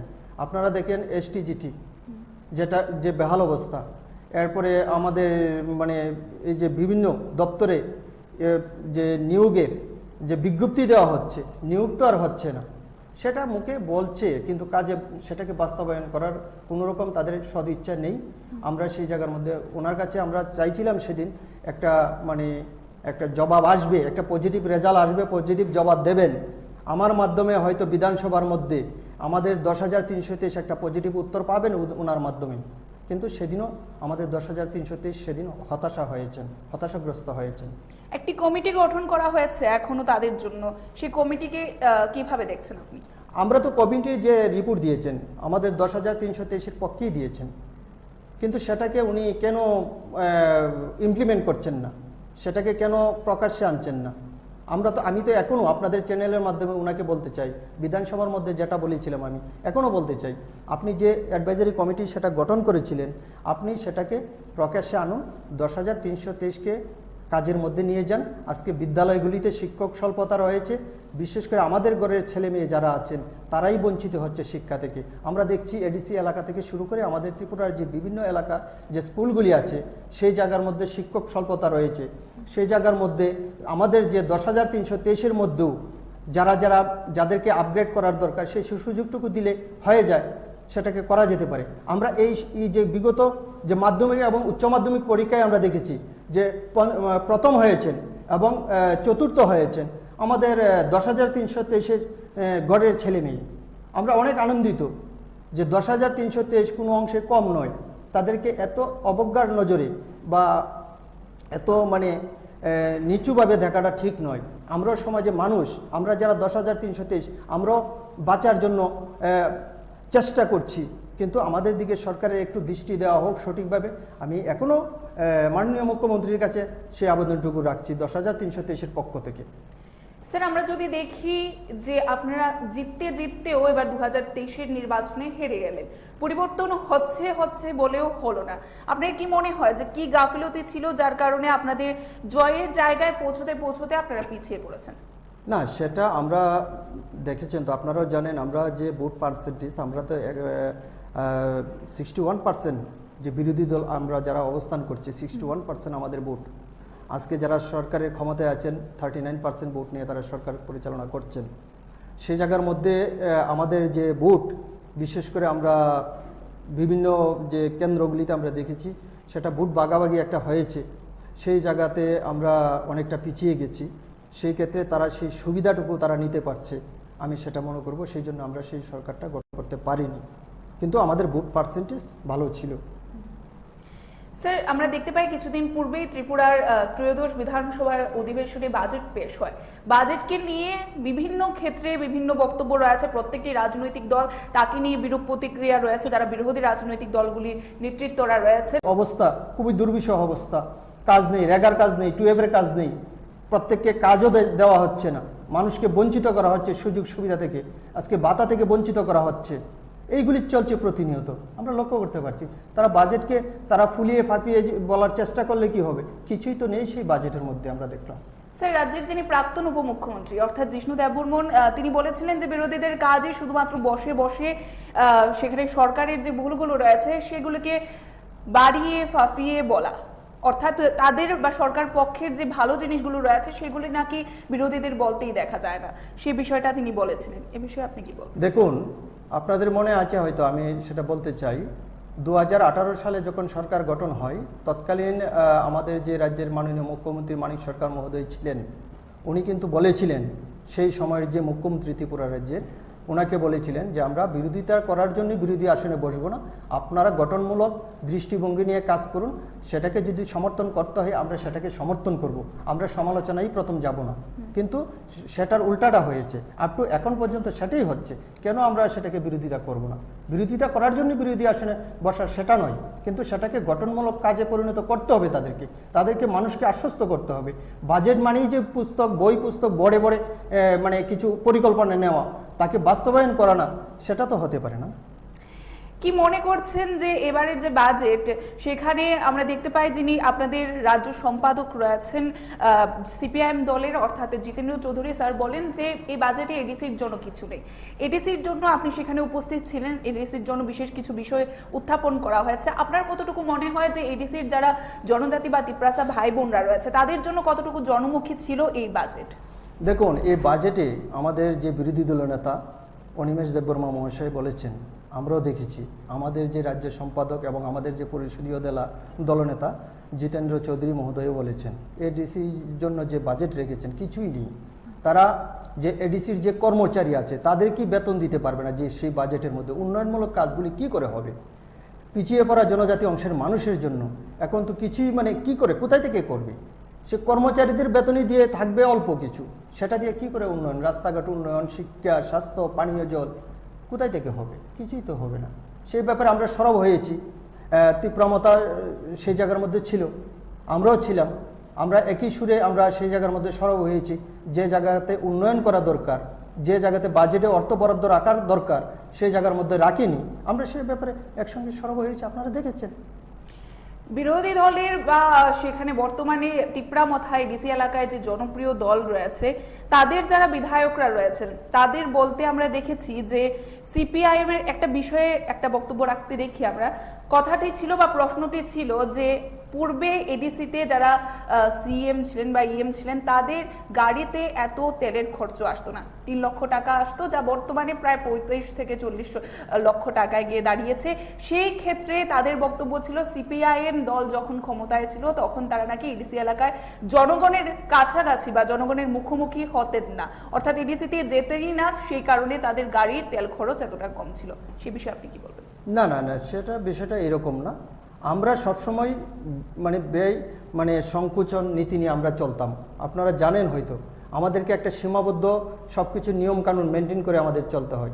আমার ইচ্ছা অনুসারে আমি চলতে পারবো না। আমার পার্টির একটা গাইডলাইন আছে, আমার সরকারের একটা নীতি নির্দেশিকা আছে, সেটাকে আমার মেনটেন করে চলতে হবে। আমরা কে বলেছি আমরা তাদের কাছ থেকে দূরে চলে গিয়েছিলাম? সেটা এভাবে যদি বলা হয় তাহলে ঠিক হবে না যে 40-45 হাজার টাকা বা তার চেয়েও বেশি বা 40 থেকে 45 লক্ষ টাকা প্রত্যেকের যদি খরচ হয়ে যায়, না সেটাকে তারা করতেই পারে, কিন্তু আমরা সেটার ক্ষেত্রে আমরা একমত হতে পারি না। আমরা আমাদের দৃষ্টিভঙ্গি নিয়ে কিভাবে ব্যয়টাকে কম করি, জনগণের মানে জনগণের টাকা কিভাবে জনগণের জন্য বরাদ্দ করা যায় বা ব্যয় করা যায়, জনগণের উন্নয়নে কিভাবে সেটাকে লাগানো যায়, সেই চিন্তা ভাবনা আমাদের দলের সবসময় রয়েছে, আগামী দিনও আমাদের থাকবে। আমরা কোনো অবস্থায় তাদের সঙ্গে থেকে দূর হইনি। কতগুলি বিষয় থাকতে পারে হয়তো এখন আমাদের সঙ্গে নেই, কিন্তু তারা সেই ভুলগুলি আগামী দিন বা এখন বর্তমান অবস্থায় বুঝতে পারছেন, তো তারা ধীরে ধীরে আগামী দিন আগের জায়গাতে চলে আসবেন। শুরু হয়েছে, সেটা প্রক্রিয়া শুরু হয়েছে, আসা শুরু করছেন। এই সময়ের মধ্যে আপনারা দেখছেন বিভিন্ন জায়গাতে যোগদান সবাই চলছে, সেই জায়গার মধ্যে আমাদের সঙ্গে যোগদান করছে এই রকম খবর এই সময়ের মধ্যে খুব কম। এই সময়ের মধ্যে একটা পেশি শক্তি ব্যবহার করে মানুষকে ভয়ভীতি প্রদর্শন করে তাদের সঙ্গে নেওয়ার চেষ্টা করছে আমাদের রাজ্যে, আমরা দেখছি সেই বিষয়টা। তো স্যার যদি বলি, আমরা সামনেই রয়েছে 2024 সালের লোকসভা নির্বাচন। এই লোকসভা নির্বাচনকে নিয়ে দেশীয় রাজনীতি অনেকটাই উত্তাল রয়েছে বর্তমানে। দেশীয় রাজনীতির একটি বিষয়ে থাকবো। আমরা দেখতে পাচ্ছি যে এনডিএ অবশ্যই ছিল এবং বর্তমানে যে নামটি যদি আমরা দেখি, পূর্বে ইউপিএ ছিল এবং বর্তমানে আমরা সেটা দেখতে পাচ্ছি যে বিরোধীরা একজোট হয়ে সেখানে ইন্ডিয়া একটি নাম উঠে এসেছে, এনডিএ ভার্সেস ইন্ডিয়া। কি মনে হয় 2024-এর লোকসভা নির্বাচনের ফলাফল কি হতে চলেছে বা কোন দিকে আসতে চলেছে বলে আপনি মনে করেন? দেখুন, আমাদের ত্রিপুরা রাজ্যে আমরা বিগত বিধানসভা নির্বাচনের প্রাক্কালে আমরা একটা জিনিস লক্ষ্য করেছি, জনগণের যে চাহিদা, জনগণের যে ডিমান্ড, জনগণই দাবি করেছিলেন সিপিএম কংগ্রেস একসঙ্গে আসন সমঝোতাই বলুন আর জোটই বলুন একসঙ্গে ভোটে লড়ার জন্য। আমাদের সারা দেশে এখন দেশের যে রাজনৈতিক অবস্থা, দেশের যে সাংবিধানিক পরিকাঠামো এখন ভেঙে পড়েছে, শাসন ব্যবস্থা ভেঙে পড়েছে, যে ঘটনা আমাদের দেশে ঘটছে, আমাদের দেশের মানুষেরই ডিমান্ড, সেটা সবাই মানে বিরোধী জোট, বিজেপি বিরোধী জোট একসঙ্গে হয়ে সেই লোকসভা নির্বাচনে 2024 সালে যে লোকসভা নির্বাচন, সেই লোকসভা নির্বাচনে একসঙ্গে ভোটে লড়া এবং সেই বিজেপিকে ক্ষমতাচ্যুত করা। স্যার, আরো একটি বিষয় জানার চেষ্টা করব আপনার থেকে, যে 2024 লোকসভা নির্বাচনকে নিয়ে আরো একটি বিষয় উঠে আসছে। রাজ্যের যারা বিরোধী পক্ষরা রয়েছে তাদের মতামত অনুসারে 2024-এর পর রাজ্য রাজনীতিতে আমূল পরিবর্তন দেখা যেতে পারে, অর্থাৎ রাজ্য রাজনীতিতেও আমরা বিশেষ কিছু দেখতে পাবো, সরকার উল্টে যেতে পারে, এ ধরনেরও বিষয় আমরা শুনতে পাই। এই বিষয়ে কি বলবেন? সেটা সময়ে কথা বলবে, যে সময় যে সিদ্ধান্ত নেওয়া দরকার সেটা সময় আসলে সেটা বোঝা যাবে, সেটা আগাম বলে কোনো লাভ নেই, সেটা সময়ই সিদ্ধান্ত নেওয়া যাবে। স্যার, একেবারে আলোচনার শেষ মুহূর্তে আমরা রয়েছি। আপনি 4 বরজলা বিধানসভা কেন্দ্রের বর্তমান জয়ী বিধায়ক রয়েছেন। আপনার এলাকার জনগণ আপনার সাথে বর্তমানে কেমন আছেন? ভালো আছে, যতটুকু আমি পারছি আমার এই সময়ের মধ্যে আমি মানুষের জনগণের পাশে থাকার চেষ্টা করছি। আমি প্রতিদিন যে জায়গার মধ্যে যাওয়া দরকার আমি যাচ্ছি, যে জিনিস নিয়ে প্রতিবাদ করার দরকার প্রতিবাদ করছি। আমাদের এলাকার রাস্তাঘাট, পানীয় জল, বিদ্যুৎ এইসব পরিষেবার ক্ষেত্রে যে জায়গাতে কথা বলার দরকার সেই ক্ষেত্রে আমি প্রতিনিয়ত কথা বলার চেষ্টা করছি, জনগণের পাশে যাচ্ছি, জনগণের সঙ্গে কথা বলছি, তাদের পাশে থাকার চেষ্টা করছি। আগামী দিনও থাকবো, আমি সেই আশা ব্যক্ত করছি। স্যার, আপনার এলাকার উন্নয়নের ক্ষেত্রে আপনি ইতিমধ্যে কি কি বিষয় হাতে নিয়েছেন? আমরা বিশেষ করে এই এলাকার 4 বরজলা বিধানসভা এলাকার মধ্যে আমি বিশেষ করে রাস্তাঘাট এবং পানীয় জল এবং সেই ক্ষেত্রে আরও অনেক কিছু সমস্যা আছে, সেগুলি ডিমান্ড এখন আমার কাছে আসা শুরু হয়েছে। আমি সেগুলি নিয়ে আমার যে পরিকল্পনা সেটা আমি নিচ্ছি, আগামী দিনে আমি সেটা করব। জনগণের চাহিদা অনুসারেই কাজটা হবে। আমার একান্ত ব্যক্তিগত ইচ্ছা অনিচ্ছায় কোনো কিছুই থাকবে না, সেটা জনগণ যেটাকে প্রাধান্য দেবে সেটাকে আমি জনগণের মতামতকে মান্যতা দিয়ে আমি পাশে থাকার চেষ্টা করব। স্যার, একেবারে শেষ মুহূর্তে আপনার ত্রিপুরাবাসীর উদ্দেশ্যে কি বার্তা থাকবে? আমি ত্রিপুরাবাসীর পক্ষে আমি বার্তা এটাই দিতে চাই, এই সময়ের মধ্যে আমরা দেখতে পাচ্ছি সারা ত্রিপুরা রাজ্যে কাজ নেই, খাদ্য নেই, একটা অস্বস্তিকর পরিস্থিতির সৃষ্টি হয়ে আছে। ভয়ের কোনো কিছু কারণ নেই, মনটাকে শান্ত করুন, আগামী দিনের জন্য প্রস্তুতি নিন। সময় কারোর জন্য বসে থাকে না, নিশ্চয়ই সময় আসবে। আমরা আমাদের মতো করে জনগণের পাশে থেকে আমাদের ত্রিপুরা রাজ্যের শিক্ষা, স্বাস্থ্য, সংস্কৃতি এবং উন্নয়নের ক্ষেত্রে যে যে কাজগুলি করার প্রয়োজন আমরা বিগত সময় করে এসেছি, আমরা আপনাদেরকে পাশে নিয়ে আমরা সেই কাজগুলি আবার যাতে পুনরায় করতে পারি সেই ক্ষেত্রে আপনারা সহযোগিতা করবেন, আমি এই আশা ব্যক্ত করছি। স্যার, অসংখ্য অসংখ্য ধন্যবাদ আপনাকে আপনার গুরুত্বপূর্ণ সময় থেকে আমাদেরকে সময় দেওয়ার জন্য। আমরা আজকে 4 বরজলা বিধানসভা কেন্দ্রের যিনি জয়ী বিধায়ক রয়েছেন সুদীপ সরকার স্যারকে আমাদের সাথে এতক্ষণ পেয়ে গেছি, এবং উনি রাজ্যের বুকে বর্তমানে যে ইস্যুসগুলো রয়েছে সেগুলো আমরা ওনার সামনে তুলে ধরার চেষ্টা করি। উনি সেক্ষেত্রে ওনার প্রতিক্রিয়া রেখেছেন। এখনকার মতো আমাদের এই বিশেষ একান্ত সাক্ষাৎকার আমরা এখানেই শেষ করছি। পরবর্তী বিভিন্ন আপডেট দেখতে অবশ্যই চোখ রাখবেন ত্রিপুরা নিউজ 8 এর পর্দায়। নমস্কার। নমস্কার।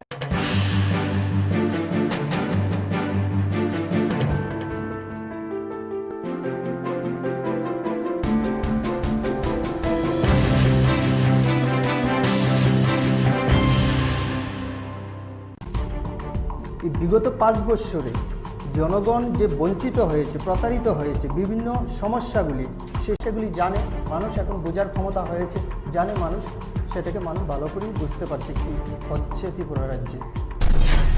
যে নিয়োগের যে বিজ্ঞপ্তি দেওয়া হচ্ছে, নিয়োগ তো আর হচ্ছে না, সেটা মুখে বলছে কিন্তু কাজে সেটাকে বাস্তবায়ন করার কোনোরকম তাদের সদিচ্ছা নেই। আমাদের 10,323, আমি নিজেও একজন 10,323 শিক্ষক ছিলাম। প্রত্যেকটা পরিবার যে অসহীন জ্বালা যন্ত্রণার মধ্যে আছেন, মা বাবার সেবা করতে পারছেন না, কিন্তু সেই ক্ষেত্রে দেখলাম সেটা অশ্বডিম্ব প্রসব করেছে, সেটা হয়নি। 2018 নির্বাচনের প্রাক মুহূর্তে সে ভীষণ ডকুমেন্টের নামে আমাদের 10,323কে নিয়ে প্রতারণা করা হয়েছে। সেই জায়গার মধ্যে ওরা বলেছিলেন সংবিধান সংশোধন করে, পার্লামেন্টে আইন সংশোধন করে তারা একটা ব্যবস্থা করবেন, যে 10,323 কোনো অংশে কম নয়। তাদেরকে এত অবজ্ঞার নজরে বা এত নিচুভাবে দেখাটা ঠিক নয়। আমরা সমাজে মানুষ, আমরা যারা 10,323 আমরাও বাঁচার জন্য চেষ্টা করছি, কিন্তু আমাদের দিকে সরকারের একটু দৃষ্টি দেওয়া হোক সঠিকভাবে। আমি এখনও মাননীয় মুখ্যমন্ত্রীর কাছে সেই আবেদনটুকু রাখছি 10,323-এর পক্ষ থেকে। আপনি বাজেটকে কিভাবে দেখেছেন? সেই বাজেট যেটা করেছে সেটা জনগণের মুখরোচকর একটা বাজেট করেছেন, জন বিরোধী বাজেট, জনকল্যাণকর কোনো বাজেটের চেহারা আমরা সেই জায়গার মধ্যে দেখতে পাইনি। নমস্কার, স্বাগত আপনাদের ত্রিপুরা নিউজ 8-এ। আমি আপনাদের সাথে রয়েছি পূজা। অন্যান্য প্রত্যেক দিনকার মতো যেহেতু আমরা প্রতিনিয়ত আপনাদের সামনে, আপনারা দেখতেই পাচ্ছেন, রাজ্যের বিভিন্ন গুরুত্বপূর্ণ বিষয়গুলোকে নিয়ে প্রতিনিয়ত আলোচনায় থাকছি, এবং রাজ্যের যে বিশেষ করে বড় বড় ইস্যুসগুলো রয়েছে সেগুলোকে নিয়ে আমরা যারা আপনাদের জনপ্রতিনিধিরা রয়েছেন তাদের সাথে কথা বলার চেষ্টা করছি। এই বিষয়গুলোতে তাদের প্রতিক্রিয়া কি রয়েছে, তারা কিভাবে দেখছেন, পরবর্তীতে তাকে নিয়ে কি পদক্ষেপ থাকে তাদের, সেগুলো আপনাদের সামনে তুলে ধরাই থাকে আমাদের উদ্দেশ্য। আজকের দিনে আমাদের সাথে আমরা স্টুডিওতে পেয়ে গেছি ইতিমধ্যে, আমাদের সাথে রয়েছেন 4 বরজলা বিধানসভা কেন্দ্রের যিনি জয়ী বিধায়ক রয়েছেন, অর্থাৎ সুদীপ সরকার স্যার। স্যার, প্রথমেই স্বাগত আপনাকে ত্রিপুরা নিউজে। নমস্কার স্যার, প্রথমেই যে বিষয়টি আমরা জানতে চাইব, 2023-এর বিধানসভা নির্বাচনকে অনেকে বিভিন্ন নজরে দেখেছে, এবং তার প্রাক মুহূর্ত পর্যন্ত, ফলাফল ঘোষণার প্রাক মুহূর্ত পর্যন্ত বলা যাচ্ছিল না যে এবার পরিবর্তন হতে চলেছে নাকি প্রত্যাবর্তন। কিন্তু আজকের দিনে দাঁড়িয়ে আমরা দেখতে পাই যে আবারও সেই সরকারকে প্রত্যাবর্তন হতে, কিন্তু আপনার এই যে 4 বরজলা বিধানসভা কেন্দ্র, সেখানে 5টি বছরের জন্য পদ্মফুল সেখানে ছিল, এবং এই পদ্ম ফুলকে সরিয়ে আবারও আপনি সেখানে জয়যুক্ত হয়েছেন, আপনার জন্য কতটুকু সহজ ছিল সেই বিষয়টা যে 2023-এ সেই 4 বরজলা বিধানসভা কেন্দ্রে যেখানে পদ্ম ফুল ছিল সেখানে জয়যুক্ত হয়ে বেরিয়ে আসা? আমি প্রথমেই ত্রিপুরা নিউজ চ্যানেল 8কে আন্তরিক অভিনন্দন জানাচ্ছি। পাশাপাশি আপনাদের মাধ্যমে আমার 4 বরজলা বিধানসভা এলাকার প্রত্যেকটি জনগণকে আমি আন্তরিক প্রীতি ও শুভেচ্ছা জানাচ্ছি, অভিনন্দন জ্ঞাপন করছি। যে প্রশ্নটা আপনি রেখেছেন, প্রত্যেকটা লড়াই কিন্তু সহজ হয় না। আমার বিধানসভা এলাকার মধ্যে যে 4 বরজলা সেটা বিজেপির দখলে ছিল, কিন্তু আমরা জনগণের মধ্যে আমরা গিয়েছি, জনগণের কাছে আমরা গিয়েছি, পাশে গিয়েছি। এই বিগত 5 বৎসরে জনগণ যে বঞ্চিত হয়েছে, প্রতারিত হয়েছে বিভিন্ন সমস্যাগুলি, সেই সমস্যাগুলি সমাধানের প্রশ্নে যে কাজগুলি করার কথা ছিল সেগুলি তারা করেননি, বরঞ্চ তার উল্টোটা তারা করেছেন। সেই ক্ষেত্রে সেই জিনিসগুলো আমরা জনগণের কাছে গিয়েছি, আমরা সেই যে তাদের যে অভাব অভিযোগ সেই বিষয়গুলি আমরা তুলে ধরার চেষ্টা করছি। সেটা করা যেত, করা হয়নি। আমরা সেভাবে জনগণের কাছে পৌঁছার চেষ্টা করেছি, জনগণের কাছ থেকে আমরা ভালো সাড়া পেয়েছি এবং জনগণ আশীর্বাদ করেছেন, সেই ক্ষেত্রে আমি জয়যুক্ত হয়েছি। স্যার, বর্তমানে আপনি 4 বরজলা বিধানসভা কেন্দ্রের বিধায়ক রয়েছেন, কি মনে করেন যে গত 5 বছরে আপনার এলাকায় কিরকম উন্নয়ন আপনি দেখতে পেয়েছেন? না, উন্নয়ন তো কিছুই হয়নি। আমি দেখেছি উন্নয়ন হয়নি, সেই জায়গার মধ্যে আরও মানে অবনয়ন হয়েছে, অধপতন হয়েছে। যেটা ডেভেলপমেন্ট হওয়ার কথা ছিল সেটা থমকে পড়ে আছে, সেটা হয়নি।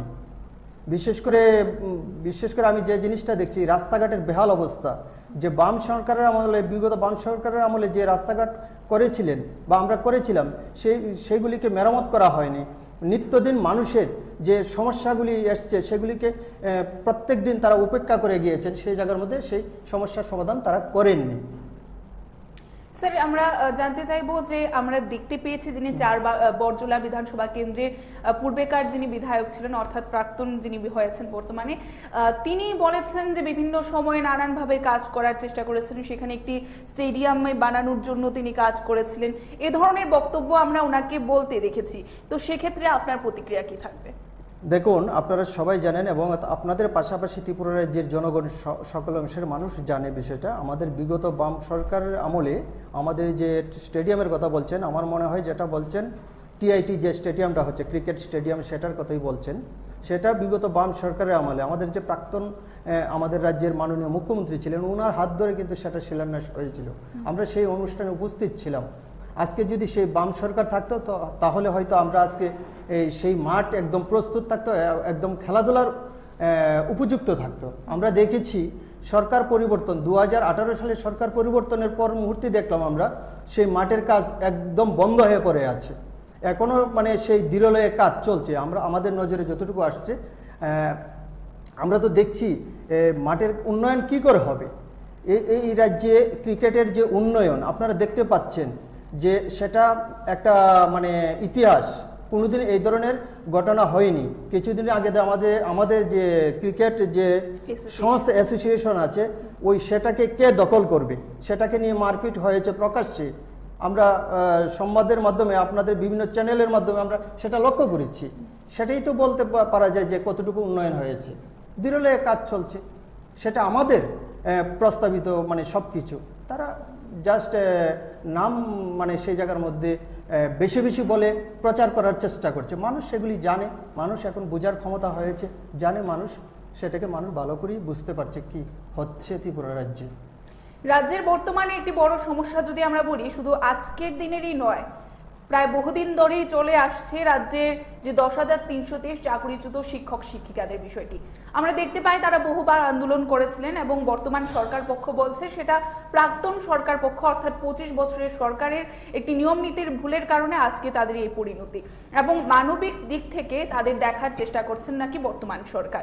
আমরা একটু জানতে চাইবো যে এই বিষয়ে আপনাদের তরফ থেকে, আপনারা মানবিক দিক থেকে যদি বর্তমানে ক্ষমতায় আসতেন তবে এই বিষয়টিকে কিভাবে দেখতেন, বা আজকের দিনে তাদের পরিস্থিতিকে নিয়ে আপনার কি প্রতিক্রিয়া থাকবে? দেখুন, আমাদের 10,323, আমি নিজেও একজন 10,323 শিক্ষক ছিলাম। প্রত্যেকটা পরিবার যে অসহীন জ্বালা যন্ত্রণার মধ্যে আছেন, মা বাবার সেবা করতে পারছেন না, তাদের রুটি রুজি নেই, ছেলে মেয়েদের পড়ালেখা করাতে পারছেন না সঠিকভাবে, সংসার সঠিকভাবে প্রতিপালন করতে পারছেন না। তৎকালীন সময়ে যখন সুপ্রিম কোর্টের আদেশ মূলে আমাদের চাকরিটা চলে যায়, আমাদের তৎকালীন বাম সরকার একটা বিকল্প ব্যবস্থা করেছিলেন। সেই জায়গার মধ্যেও আমরা দেখেছি এই 2018 নির্বাচনের প্রাক মুহূর্তে সে ভিশন ডকুমেন্টের নামে আমাদের 10,323কে নিয়ে প্রতারণা করা হয়েছে। সেই জায়গার মধ্যে ওরা বলেছিলেন সংবিধান সংশোধন করে, পার্লামেন্টে আইন সংশোধন করে তারা একটা ব্যবস্থা করবেন। সেই জায়গার মধ্যে আমরা দেখেছি 10,323-এর মধ্যে একটা আশার সঞ্চার তারা করেছিলেন হয়তো, কিন্তু সেই ক্ষেত্রে দেখলাম সেটা অসঠিক প্রসব করেছে, সেটা হয়নি। আমরা দেখলাম 2023 নির্বাচনের প্রাক মুহূর্তে সেই ভিশন ডকুমেন্টের যে প্রতিশ্রুতি সেটাকে ছেড়ে দিয়ে একটা অ্যাডভাইজারি কমিটি গঠন করেছিলেন আমাদের রাজ্যের বর্তমান মাননীয় মুখ্যমন্ত্রী। আমি সেদিন সেটাকে নিয়ে বিধানসভায় প্রশ্ন করেছিলাম, সেটাকে উনি উড়িয়ে দিলেন, সেটাকে পাত্তাই দিলেন না।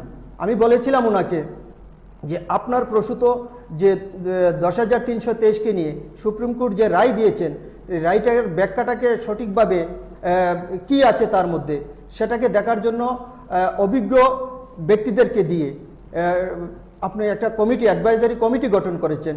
সেই কমিটির রিপোর্ট এই 31শে মার্চের মধ্যে প্রকাশ করার কথা এবং ওরা প্রকাশও করেছেন, কিন্তু আপনি সেটাকে সম্বন্ধে আপনি বিধানসভায় একটা বিবৃতি দেন, সেটা প্রকাশ করুন। সেই ক্ষেত্রে দেখলাম সেই জায়গার মধ্যে উনি সে বিবৃতি দিতে পারলেন না। উনি দেখছেন এখন সে যে বিবৃতি দিয়েছেন 10,323-এর পক্ষে যে কমিটি পক্ষে তারা রিপোর্টটা পেশ করেছেন, সেটার মধ্যে তো 10,323 এখন লাভবান হয়ে যাবে। সেই ক্ষেত্রে উনি সেই প্রশ্নের উত্তর দিতে অপারগ এবং উত্তর দেননি, সেটাকে এড়িয়ে গেলেন। আমরা যদি দেখি যে বর্তমান সরকার নানানভাবে বহুবার তাদের জন্য মানবিক দিক থেকে তাদের যে কথা রয়েছে, তারা বলেন যে মানবিক দিক থেকে তারা দেখার চেষ্টা করছেন, একটা একটা জবাব আসবে, একটা পজিটিভ রেজাল্ট আসবে, পজিটিভ জবাব দেবেন। আমার মাধ্যমে হয়তো বিধানসভার মধ্যে আমাদের 10,323 একটা পজিটিভ উত্তর পাবেন ওনার মাধ্যমে, কিন্তু সেদিনও আমাদের 10,323 সেদিন হতাশাগ্রস্ত হয়েছেন। একটি কমিটি গঠন করা হয়েছে এখনো তাদের জন্য, সেই কমিটিকে কিভাবে দেখছেন আপনি? আমরা তো কমিটি যে রিপোর্ট দিয়েছেন আমাদের 10,323-এর পক্ষেই দিয়েছেন, কিন্তু সেটাকে উনি কেন ইমপ্লিমেন্ট করছেন না, সেটাকে কেন প্রকাশ্যে আনছেন না? আমি তো এখনো আপনাদের চ্যানেলের মাধ্যমে ওনাকে বলতে চাই, বিধানসভার মধ্যে যেটা বলেছিলাম আমি এখনো বলতে চাই, আপনি যে অ্যাডভাইজারি কমিটি সেটা গঠন করেছিলেন আপনি সেটাকে প্রকাশ্যে আনুন, 10,323-কে কাজের মধ্যে নিয়ে যান। আজকে বিদ্যালয়গুলিতে শিক্ষক স্বল্পতা রয়েছে, বিশেষ করে আমাদের ঘরের ছেলে মেয়ে যারা আছেন তারাই বঞ্চিত হচ্ছে শিক্ষা থেকে। আমরা দেখছি এডিসি এলাকা থেকে শুরু করে আমাদের ত্রিপুরার যে বিভিন্ন এলাকা যে স্কুলগুলি আছে সেই জায়গার মধ্যে শিক্ষক স্বল্পতা রয়েছে। সেই জায়গার মধ্যে আমাদের যে 10,323-এর মধ্যেও যাদেরকে আপগ্রেড করার দরকার সেই সুযোগটুকু দিলে হয়ে যায়, সেটাকে করা যেতে পারে। আমরা এই যে বিগত যে মাধ্যমিক এবং উচ্চ মাধ্যমিক পরীক্ষায় আমরা দেখেছি যে প্রথম হয়েছেন এবং চতুর্থ হয়েছেন আমাদের 10,323-এর গড়ের ছেলে মেয়ে। আমরা অনেক আনন্দিত যে 10,323 কোনো অংশে কম নয়, তাদেরকে এত অবজ্ঞার নজরে বা এত নিচুভাবে দেখাটা ঠিক নয়। আমরা সমাজে মানুষ, আমরা যারা 10,323 আমরাও বাঁচার জন্য চেষ্টা করছি, কিন্তু আমাদের দিকে সরকারের একটু দৃষ্টি দেওয়া হোক সঠিকভাবে। আমি এখনও মাননীয় মুখ্যমন্ত্রীর কাছে সেই আবেদনটুকু রাখছি 10,323-এর পক্ষ থেকে। স্যার, আমরা যদি দেখি যে আপনারা জিততেও এবার 2023-এর নির্বাচনে হেরে গেলেন, পরিবর্তন হচ্ছে বলেও হলো না। আপনার কি মনে হয় যে কি গাফিলতি ছিল যার কারণে আপনাদের জয়ের জায়গায় পৌঁছতে আপনারা পিছিয়ে পড়েছেন? না, সেটা আমরা দেখেছেন তো, আপনারাও জানেন আমরা যে ভোট পার্সেন্টেজ, আমরা তো 61% যে বিরোধী দল আমরা যারা অবস্থান করছি 61% আমাদের ভোট। আজকে যারা সরকারের ক্ষমতায় আছেন 39% ভোট নিয়ে তারা সরকার পরিচালনা করছেন। সেই জায়গার মধ্যে আমাদের যে ভোট, বিশেষ করে আমরা বিভিন্ন যে কেন্দ্রগুলিতে আমরা দেখেছি সেটা ভোট ভাগাভাগি একটা হয়েছে, সেই জায়গাতে আমরা অনেকটা পিছিয়ে গেছি। সেই ক্ষেত্রে তারা সেই সুবিধাটুকু তারা নিতে পারছে, আমি সেটা মনে করব। সেই জন্য আমরা সেই সরকারটা গঠন করতে পারিনি, কিন্তু আমাদের ভোট পার্সেন্টেজ ভালো ছিল। স্যার, আমরা দেখতে পাই কিছুদিন পূর্বেই ত্রিপুরার ত্রয়োদশ বিধানসভার অধিবেশনে বাজেট পেশ হয়। বাজেটকে নিয়ে বিভিন্ন ক্ষেত্রে বিভিন্ন বক্তব্য রয়েছে, প্রত্যেকটি রাজনৈতিক দল তাকে নিয়ে বিরূপ প্রতিক্রিয়া রয়েছে, যারা বিরোধী রাজনৈতিক দলগুলির নেতৃত্বরা রয়েছেন। আপনাদের দলের নেতৃত্বরাও নানান বক্তব্য রেখেছেন, কিন্তু আপনি সেখানে উপস্থিত ছিলেন জয়ী বিধায়ক রূপে, সেই অধিবেশনে উপস্থিত ছিলেন। আপনি বাজেটকে কিভাবে দেখেছেন এবার? না, সেই বাজেট যেটা করেছে সেটা জনগণের মানে মুখরোচকর একটা বাজেট করেছেন। সেই জায়গার মধ্যে পরিষ্কার কোনো কিছুই নেই। তারা সেটা বলে দিয়েছেন সেটা হবে ওইটা হবে, কিন্তু বাস্তবে কতটুকু হবে সেটা বিরোধী বাজেট, জনকল্যাণকর কোনো বাজেটের চেহারা আমরা সেই জায়গার মধ্যে দেখতে পাইনি। কেন এরকমটা মনে হচ্ছে? আমরা দেখছি তো তারা যেটা মানে এই জায়গার মধ্যে রেখেছেন, বাজেটের মধ্যে রেখেছেন, সেটার কংক্রিট কোনো কিছুই দেখিনি, সেটা এলোমেলো। সেটার মধ্যে লক্ষ্য করা যায়, তারা লক্ষ্য করুন, তারা বিগত 18 থেকে এখন পর্যন্ত তারা যে কথাগুলি বলছেন, যে প্রতিশ্রুতিগুলি দিয়েছেন, সবটার উল্টো করেছেন। আপনি কি করে তাদের এই বক্তব্যটাকে আমরা পজিটিভ দৃষ্টিভঙ্গিতে নেব? সেটা তো করেনি তারা। যে ভিশন ডকুমেন্টের কথাই বলুন, তারা কতটা কি করেছে? কিছুই তো করেনি। তারা বলছে সব হয়ে গেছে, তার চেয়ে বেশিও করছে। আমরা দেখছি তো সেই জায়গার মধ্যে এখন মানুষের রুটি নেই, রুজি নেই, খাদ্য নেই। আজকে শিক্ষা, স্বাস্থ্য, পরিকাঠামো কীভাবে ভেঙে পড়েছে।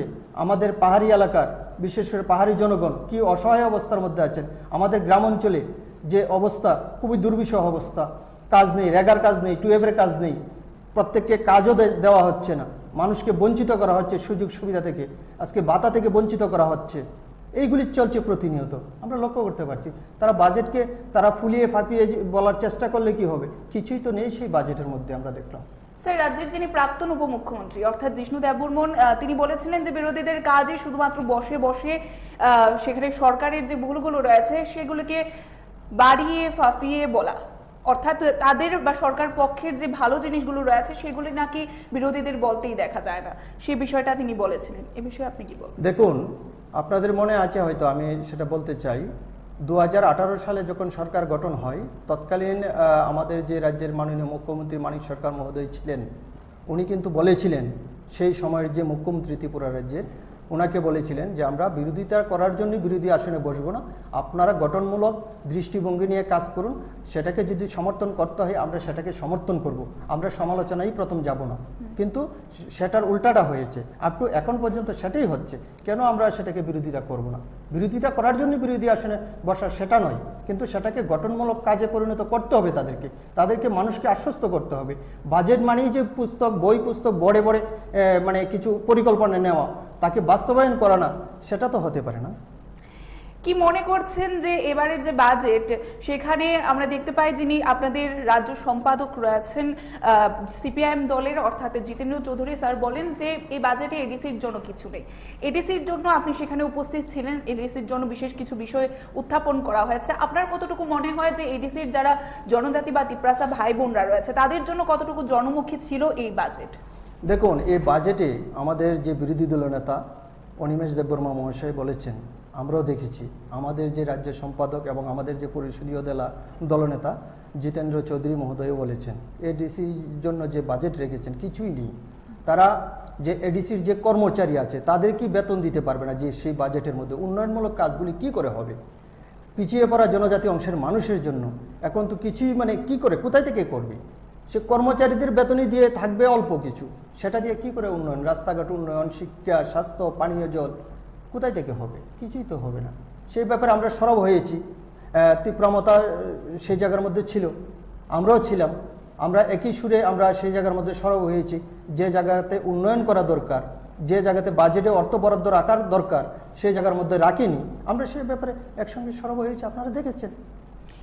বিরোধী দলের বা সেখানে বর্তমানে তিপ্রামথা এডিসি এলাকায় যে জনপ্রিয় দল রয়েছে তাদের যারা বিধায়করা রয়েছেন তাদের বলতে আমরা দেখেছি যে সিপিআইএম এর একটা বিষয়ে একটা বক্তব্য রাখতে দেখি আমরা। কথাটি ছিল বা প্রশ্নটি ছিল যে পূর্বে এডিসিতে যারা সিএম ছিলেন বা ইএম ছিলেন তাদের গাড়িতে এত তেলের খরচ আসতো না, 3 লক্ষ টাকা আসতো, যা বর্তমানে প্রায় 35 থেকে 40 লক্ষ টাকায় গিয়ে দাঁড়িয়েছে। সেই ক্ষেত্রে তাদের বক্তব্য ছিল সিপিআইএম দল যখন ক্ষমতায় ছিল তখন তারা নাকি এডিসি এলাকায় জনগণের কাছাকাছি বা জনগণের মুখোমুখি হতেন না, অর্থাৎ এডিসিতে যেতেনই না, সেই কারণে তাদের গাড়ির তেল খরচ এতটা কম ছিল। সে বিষয়ে আপনি কি বলবেন? না না না, সেটা বিষয়টা এরকম না। আমরা সবসময় মানে ব্যয় মানে সংকুচন নীতি নিয়ে আমরা চলতাম। আপনারা জানেন হয়তো আমাদেরকে একটা সীমাবদ্ধ সব কিছু নিয়মকানুন মেনটেন করে আমাদের চলতে হয়। আমার ইচ্ছা অনুসারে আমি চলতে পারবো না। আমার পার্টির একটা গাইডলাইন আছে, আমার সরকারের একটা নীতি নির্দেশিকা আছে, সেটাকে আমার মেনটেন করে চলতে হবে।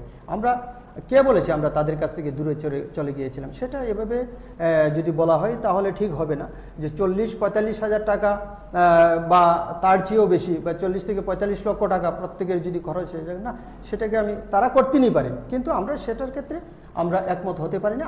আমরা আমাদের দৃষ্টিভঙ্গি নিয়ে কিভাবে ব্যয়টাকে কম করি, জনগণের মানে জনগণের টাকা কিভাবে জনগণের জন্য বরাদ্দ করা যায় বা ব্যয় করা যায়, জনগণের উন্নয়নে কিভাবে সেটাকে লাগানো যায়, সেই চিন্তাভাবনা আমাদের দলের সবসময় রয়েছে, আগামী দিনেও আমাদের থাকবে।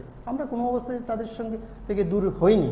কতগুলি বিষয় থাকতে পারে হয়তো এখন আমাদের সঙ্গে নেই, কিন্তু তারা সেই ভুলগুলি আগামী দিন বা এখন বর্তমান অবস্থায় বুঝতে পারছেন, তো তারা ধীরে ধীরে আগামী দিন আগের জায়গাতে চলে আসবেন। শুরু হয়েছে, সেটা প্রক্রিয়া শুরু হয়েছে, আসা শুরু করছেন। এই সময়ের মধ্যে আপনারা দেখছেন বিভিন্ন জায়গাতে যোগদান সবাই চলছে, সেই জায়গার মধ্যে আমাদের সঙ্গে যোগদান করছে এই রকম খবর এই সময়ের মধ্যে খুব কম। এই সময়ের মধ্যে একটা পেশি শক্তি ব্যবহার করে মানুষকে ভয়ভীতি প্রদর্শন করে তাদের সঙ্গে নেওয়ার চেষ্টা করছে আমাদের রাজ্যে, আমরা দেখছি সেই বিষয়টা। তো স্যার, যদি বলি আমরা সামনেই রয়েছে 2024 সালের লোকসভা নির্বাচন। এই লোকসভা নির্বাচনকে নিয়ে দেশীয় রাজনীতি অনেকটাই উত্তাল রয়েছে বর্তমানে। দেশীয় রাজনীতির একটি বিষয়ে থাকবো আমরা। দেখতে পাচ্ছি যে এনডিএ অবশ্যই ছিল এবং বর্তমানে যে নামটি যদি আমরা দেখি পূর্বে ইউপিএ ছিল এবং বর্তমানে আমরা সেটা দেখতে পাচ্ছি যে বিরোধীরা একজোট হয়ে সেখানে ইন্ডিয়া একটি নাম উঠে এসেছে, এনডিএ ভার্সেস ইন্ডিয়া। কি মনে হয় 2024-এর লোকসভা নির্বাচনের ফলাফল কি হতে চলেছে বা কোন দিকে আসতে চলেছে বলে আপনি মনে করেন? দেখুন, আমাদের ত্রিপুরা রাজ্যে আমরা বিগত বিধানসভা নির্বাচনের প্রাক্কালে আমরা একটা জিনিস লক্ষ্য করেছি, জনগণের যে চাহিদা, জনগণের যে ডিমান্ড, জনগণই দাবি করেছিলেন সিপিএম। চেষ্টা করবো আপনার থেকে যে 2024 লোকসভা নির্বাচনকে নিয়ে আরো একটি বিষয় উঠে আসে। রাজ্যের বিরোধী পক্ষ রয়েছে, তাদের মতামত অনুসারে 2024 পর রাজ্য রাজনীতিতে আমূল পরিবর্তন দেখা যেতে পারে, অর্থাৎ রাজ্য রাজনীতিও আমরা বেশ কিছু দেখতে পাবো, সরকার যেতে পারে, এই ধরনের বিষয়ে আমরা শুনতে পাই। এই বিষয়ে কি বলবেন? সেটা সময়ে কথা বলবে, যে সময় যেটা সিদ্ধান্ত নেওয়া দরকার সেটা সময় আসলে এটা বোঝা যাবে। আগাম বলে কোনো নেই, সেটা সময় সিদ্ধান্ত নেওয়া যাবে। স্যার, একেবারে আলোচনার শেষ মুহূর্তে আমরা রয়েছি। আপনি 4 বর্জ্য বিধানসভা কেন্দ্রে বর্তমান জয়ী বিধায়ক আছেন। আপনার এলাকার জন আপনার সাথে বর্তমানে কেমন আছে? ভালো আছে, অতটুকু আমি পাচ্ছি। আমার এই সময়ের মধ্যে আমি মানুষের জনের পাশে থাকার চেষ্টা করছি। আমি প্রতিদিন যে জায়গার মধ্যে যাওয়ার দরকার আমি যাচ্ছি, জিনিস নিয়ে প্রতিবার দরকার প্রতিভা করছি। আমাদের এলাকার রাস্তা, পানীয় জল, বিদ্যুৎ এইসব সবার ক্ষেত্রে যে যে জায়গায় কথা বলার দরকার সেক্ষেত্রে আমি প্রতিনিয়ত কথা বলার চেষ্টা করছি, জনগণের পাশে আছি, জনগণের সঙ্গে কথা বলছি, তাদের পাশে রাখার চেষ্টা করছি। আগামী দিনও থাকবো, আমি সে আশা ব্যক্ত করছি। স্যার, আপনার এলাকার উন্নয়নের ক্ষেত্রে আপনি ইতিমধ্যে কি কি বিষয়ে হাতে নিয়েছেন? আমরা বিশেষ করে এই এলাকার 4 পর্যায় বিধানসভা এলাকার মধ্যে আমি বিশেষ করে রাস্তাঘাট এবং পানীয় জল এবং সেই ক্ষেত্রে আরো কিছু সমস্যা, সেগুলি এখন আমার কাছে শুরু হয়েছে। আমি সেগুলি নিয়ে আমার পরিকল্পনা সেটা নিচ্ছি, আগামী দিনে সেটা করব। জনগণের চাহিদা অনুসারে কাজটা হবে, আমার একটা ব্যক্তিগত ইচ্ছা অনুসারে কোনো কিছুই থাকবে না, সেটা জনগণ যেটাকে প্রাধান্য দেবে সেটা আমি জনের মতামতকে মান্যতা দিয়ে সেটা চেষ্টা করব। স্যার, একেবারে মুহূর্তে আপনার ত্রিপুরাবাসীর উদ্দেশ্যে কি বার্তা থাকবে? আমি ত্রিপুরাবাসীর পক্ষে আমি এটাই দিতে চাই, এই সময়ের মধ্যে আমরা দেখতে পাচ্ছি ত্রিপুরা রাজ্যে কাজ নেই, খাদ্য নেই, একটা অস্বস্তি পরিবেশ পরিস্থিতির সৃষ্টি হয়ে আছে। ভয়ের কোনো কারণ নেই, ওটাকে শান্ত করুন, আগামীর জন্য প্রস্তুতি নিন, সময় কারোর জন্য বসে থাকেন না, নিশ্চিত সময় আসবে আমরা আমাদের মতো করে জনগণের পাশে থেকে ত্রিপুরা রাজ্যে শিক্ষা, স্বাস্থ্য, সংস্কৃতি এবং উন্নয়নের ক্ষেত্রে যে যে কাজগুলি করার প্রয়োজন বিগত সময় করেছি, আপনাদেরকে পাশে নিয়ে আমরা এই কাজগুলি আবার যাতে পুনরায় করতে পারি সেই ক্ষেত্রে আপনারা সহযোগিতা করবেন এই আশা ব্যক্ত করছি। স্যার, অসংখ্য অসংখ্য ধন্যবাদ আপনাকে আপনার গুরুত্বপূর্ণ সময় থেকে আমাদেরকে সময় দেওয়ার জন্য। আমরা আজকে 4 বরজলা বিধানসভা কেন্দ্রের যিনি জয়ী বিধায়ক রয়েছেন সুদীপ সরকার স্যারকে সাথে এতক্ষণ লিখেছি এবং উনি রাজ্যের বুকে বোমানের যে ইস্যু রয়েছে সেগুলো আমরা ওনার সামনে তুলে ধরার চেষ্টা করি। উনি সেক্ষেত্রে ওনার প্রতিক্রিয়া রেখেছেন। এখনকার আমাদের এই বিশেষ একান্ত সাক্ষাৎকার আমরা এখানে শেষ করছি। পরবর্তী বিভিন্ন দেশ দেখতে অবশ্যই রাখবেন ত্রিপুরা নিউজ 8 এর পর। নমস্কার। নমস্কার।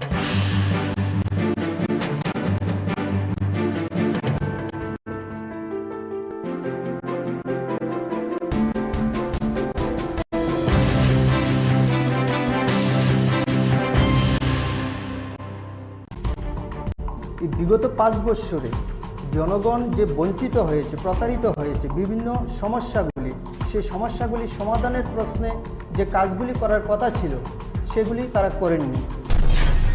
4 বরজলা বিধানসভা কেন্দ্রের বিধায়ক রয়েছেন, কি মনে করেন যে গত 5 বছরে আপনার এলাকায় কিরকম উন্নয়ন আপনি দেখতে পেয়েছেন? না, উন্নয়ন তো কিছুই হয়নি। আমি দেখেছি উন্নয়ন হয়নি, সেই জায়গার মধ্যে অবনয়ন হয়েছে, অধপতন হয়েছে। যেটা ডেভেলপমেন্ট হওয়ার কথা ছিল সেটা থমকে পড়ে আছে, সেটা হয়নি। এই রাজ্যে ক্রিকেটের যে উন্নয়ন আপনারা দেখতে পাচ্ছেন, কোনোদিন এই ধরনের ঘটনা হয়নি। অ্যাসোসিয়েশন আছে, সেটাকে কে দখল করবে, সেটাকে নিয়ে মারপিট হয়েছে প্রকাশ্যে। মানুষ সেগুলি জানে, মানুষ এখন বোঝার ক্ষমতা হয়েছে, জানে মানুষ, সেটাকে মানুষ ভালো করেই বুঝতে পারছে কি হচ্ছে ত্রিপুরা রাজ্যে। যে নিয়োগের যে বিজ্ঞপ্তি দেওয়া হচ্ছে, নিয়োগ তো আর হচ্ছে না, সেটা মুখে বলছে কিন্তু কাজে সেটাকে বাস্তবায়ন করার কোনোরকম তাদের সব ইচ্ছা নেই। আমাদের 10,323, আমি নিজেও একজন 10,323 শিক্ষক ছিলাম। প্রত্যেকটা পরিবার যে অসহীন জ্বালা যন্ত্রণার মধ্যে আছেন, মা বাবার সেবা করতে পারছেন না, কিন্তু সেই ক্ষেত্রে দেখলাম সেটা অশ্বডিম্ব প্রসব করেছে, সেটা হয়নি। 2018 নির্বাচনের প্রাক মুহূর্তে সে ভীষণ ডকুমেন্টের নামে আমাদের 10,323কে নিয়ে প্রতারণা করা হয়েছে। সেই জায়গার মধ্যে ওরা বলেছিলেন সংবিধান সংশোধন করে, পার্লামেন্টে আইন সংশোধন করে তারা একটা ব্যবস্থা করবেন, যে 10,323 কোনো অংশে কম নয়। তাদেরকে এত অবজ্ঞার নজরে বা এত নিচুভাবে দেখাটা ঠিক নয়। আমরাও সমাজে মানুষ, আমরা যারা 10,323 আমরাও বাঁচার জন্য চেষ্টা করছি, কিন্তু আমাদের দিকে সরকারের একটু দৃষ্টি দেওয়া হোক সঠিকভাবে। আমি এখনও মাননীয় মুখ্যমন্ত্রীর কাছে সেই আবেদনটুকু রাখছি 10,323-এর পক্ষ থেকে। আপনি বাজেটকে কিভাবে দেখেছেন? সেই বাজেট যেটা করেছে সেটা জনগণের মুখরোচকর একটা বাজেট করেছেন, জন বিরোধী বাজেট, জনকল্যাণকর কোনো বাজেটের চেহারা আমরা সেই জায়গার মধ্যে দেখতে পাইনি। নমস্কার, স্বাগত আপনাদের ত্রিপুরা নিউজ 8-এ। আমি আপনাদের সাথে রয়েছি পূজা। অন্যান্য প্রত্যেক দিনকার মতো যেহেতু আমরা প্রতিনিয়ত আপনাদের সামনে, আপনারা দেখতেই পাচ্ছেন, রাজ্যের বিভিন্ন গুরুত্বপূর্ণ বিষয়গুলোকে নিয়ে প্রতিনিয়ত আলোচনায় থাকছি এবং রাজ্যের যে বিশেষ করে বড় বড় ইস্যুসগুলো রয়েছে সেগুলোকে নিয়ে আমরা যারা আপনাদের জনপ্রতিনিধিরা রয়েছেন তাদের সাথে কথা বলার চেষ্টা করছি। এই বিষয়গুলোতে তাদের প্রতিক্রিয়া কি রয়েছে, তারা কিভাবে দেখছেন, পরবর্তীতে তাকে নিয়ে কি পদক্ষেপ থাকে তাদের, সেগুলো আপনাদের সামনে তুলে ধরাই থাকে আমাদের উদ্দেশ্য। আজকের দিনে আমাদের সাথে আমরা স্টুডিওতে পেয়ে গেছি, ইতিমধ্যে আমাদের সাথে রয়েছেন 4 বরজলা বিধানসভা কেন্দ্রের যিনি জয়ী বিধায়ক রয়েছেন, অর্থাৎ সুদীপ সরকার স্যার। স্যার, প্রথমেই স্বাগত আপনাকে ত্রিপুরা নিউজে। নমস্কার স্যার, প্রথমেই যে বিষয়টি আমরা জানতে চাইব, 2023-এর বিধানসভা নির্বাচনটা বা নির্বাচনকে অনেকে বিভিন্ন নজরে দেখেছে এবং তার প্রাক মুহূর্ত পর্যন্ত, ফলাফল ঘোষণার প্রাক মুহূর্ত পর্যন্ত বলা যাচ্ছিল না যে এবার পরিবর্তন হতে চলেছে নাকি প্রত্যাবর্তন। কিন্তু আজকের দিনে দাঁড়িয়ে আমরা দেখতে পাই যে আবারও সেই সরকারকে প্রত্যাবর্তন হতে, কিন্তু আপনার যে 4 বরজলা বিধানসভা কেন্দ্র, সেখানে 5টি বছরের জন্য পদ্মফুল সেখানে ছিল এবং এই পদ্মফুলকে সরিয়ে আবারও আপনি সেখানে জয়যুক্ত হয়েছেন। আপনার জন্য কতটুকু সহজ ছিল সেই বিষয়টা যে 2023-এ সেই 4 বরজলা বিধানসভা কেন্দ্রে যেখানে পদ্মফুল ছিল সেখানে জয়যুক্ত হয়ে বেরিয়ে আসা? আমি প্রথমেই ত্রিপুরা নিউজ চ্যানেল 8কে আন্তরিক অভিনন্দন জানাচ্ছি। পাশাপাশি আপনাদের মাধ্যমে আমার 4 বরজলা বিধানসভা এলাকার প্রত্যেকটি জনগণকে আমি আন্তরিক প্রীতি ও শুভেচ্ছা জানাচ্ছি, অভিনন্দন জ্ঞাপন করছি। যে প্রশ্নটা আপনি রেখেছেন, প্রত্যেকটা লড়াই কিন্তু সহজ হয় না। আমার বিধানসভা এলাকার মধ্যে যে 4 বরজলা সেটা বিজেপির দখলে ছিল, কিন্তু আমরা জনগণের মধ্যে আমরা গিয়েছি, জনগণের কাছে আমরা গিয়েছি, পাশে গিয়েছি। এই বিগত 5 বৎসরে জনগণ যে বঞ্চিত হয়েছে, প্রতারিত হয়েছে বিভিন্ন সমস্যাগুলি, সেই সমস্যাগুলি সমাধানের প্রশ্নে যে কাজগুলি করার কথা ছিল সেগুলি তারা করেননি, বরঞ্চ তার উল্টোটা তারা করেছেন। সেই ক্ষেত্রে সেই জিনিসগুলো আমরা জনগণের কাছে গিয়েছি, আমরা সেই যে তাদের যে অভাব অভিযোগ সেই বিষয়গুলি আমরা তুলে ধরার চেষ্টা করছি। সেটা করা যেত, করা হয়নি। আমরা সেভাবে জনগণের কাছে পৌঁছার চেষ্টা করেছি, জনগণের কাছ থেকে আমরা ভালো সাড়া পেয়েছি এবং জনগণ আশীর্বাদ করেছেন, সেই ক্ষেত্রে আমি জয়যুক্ত হয়েছি।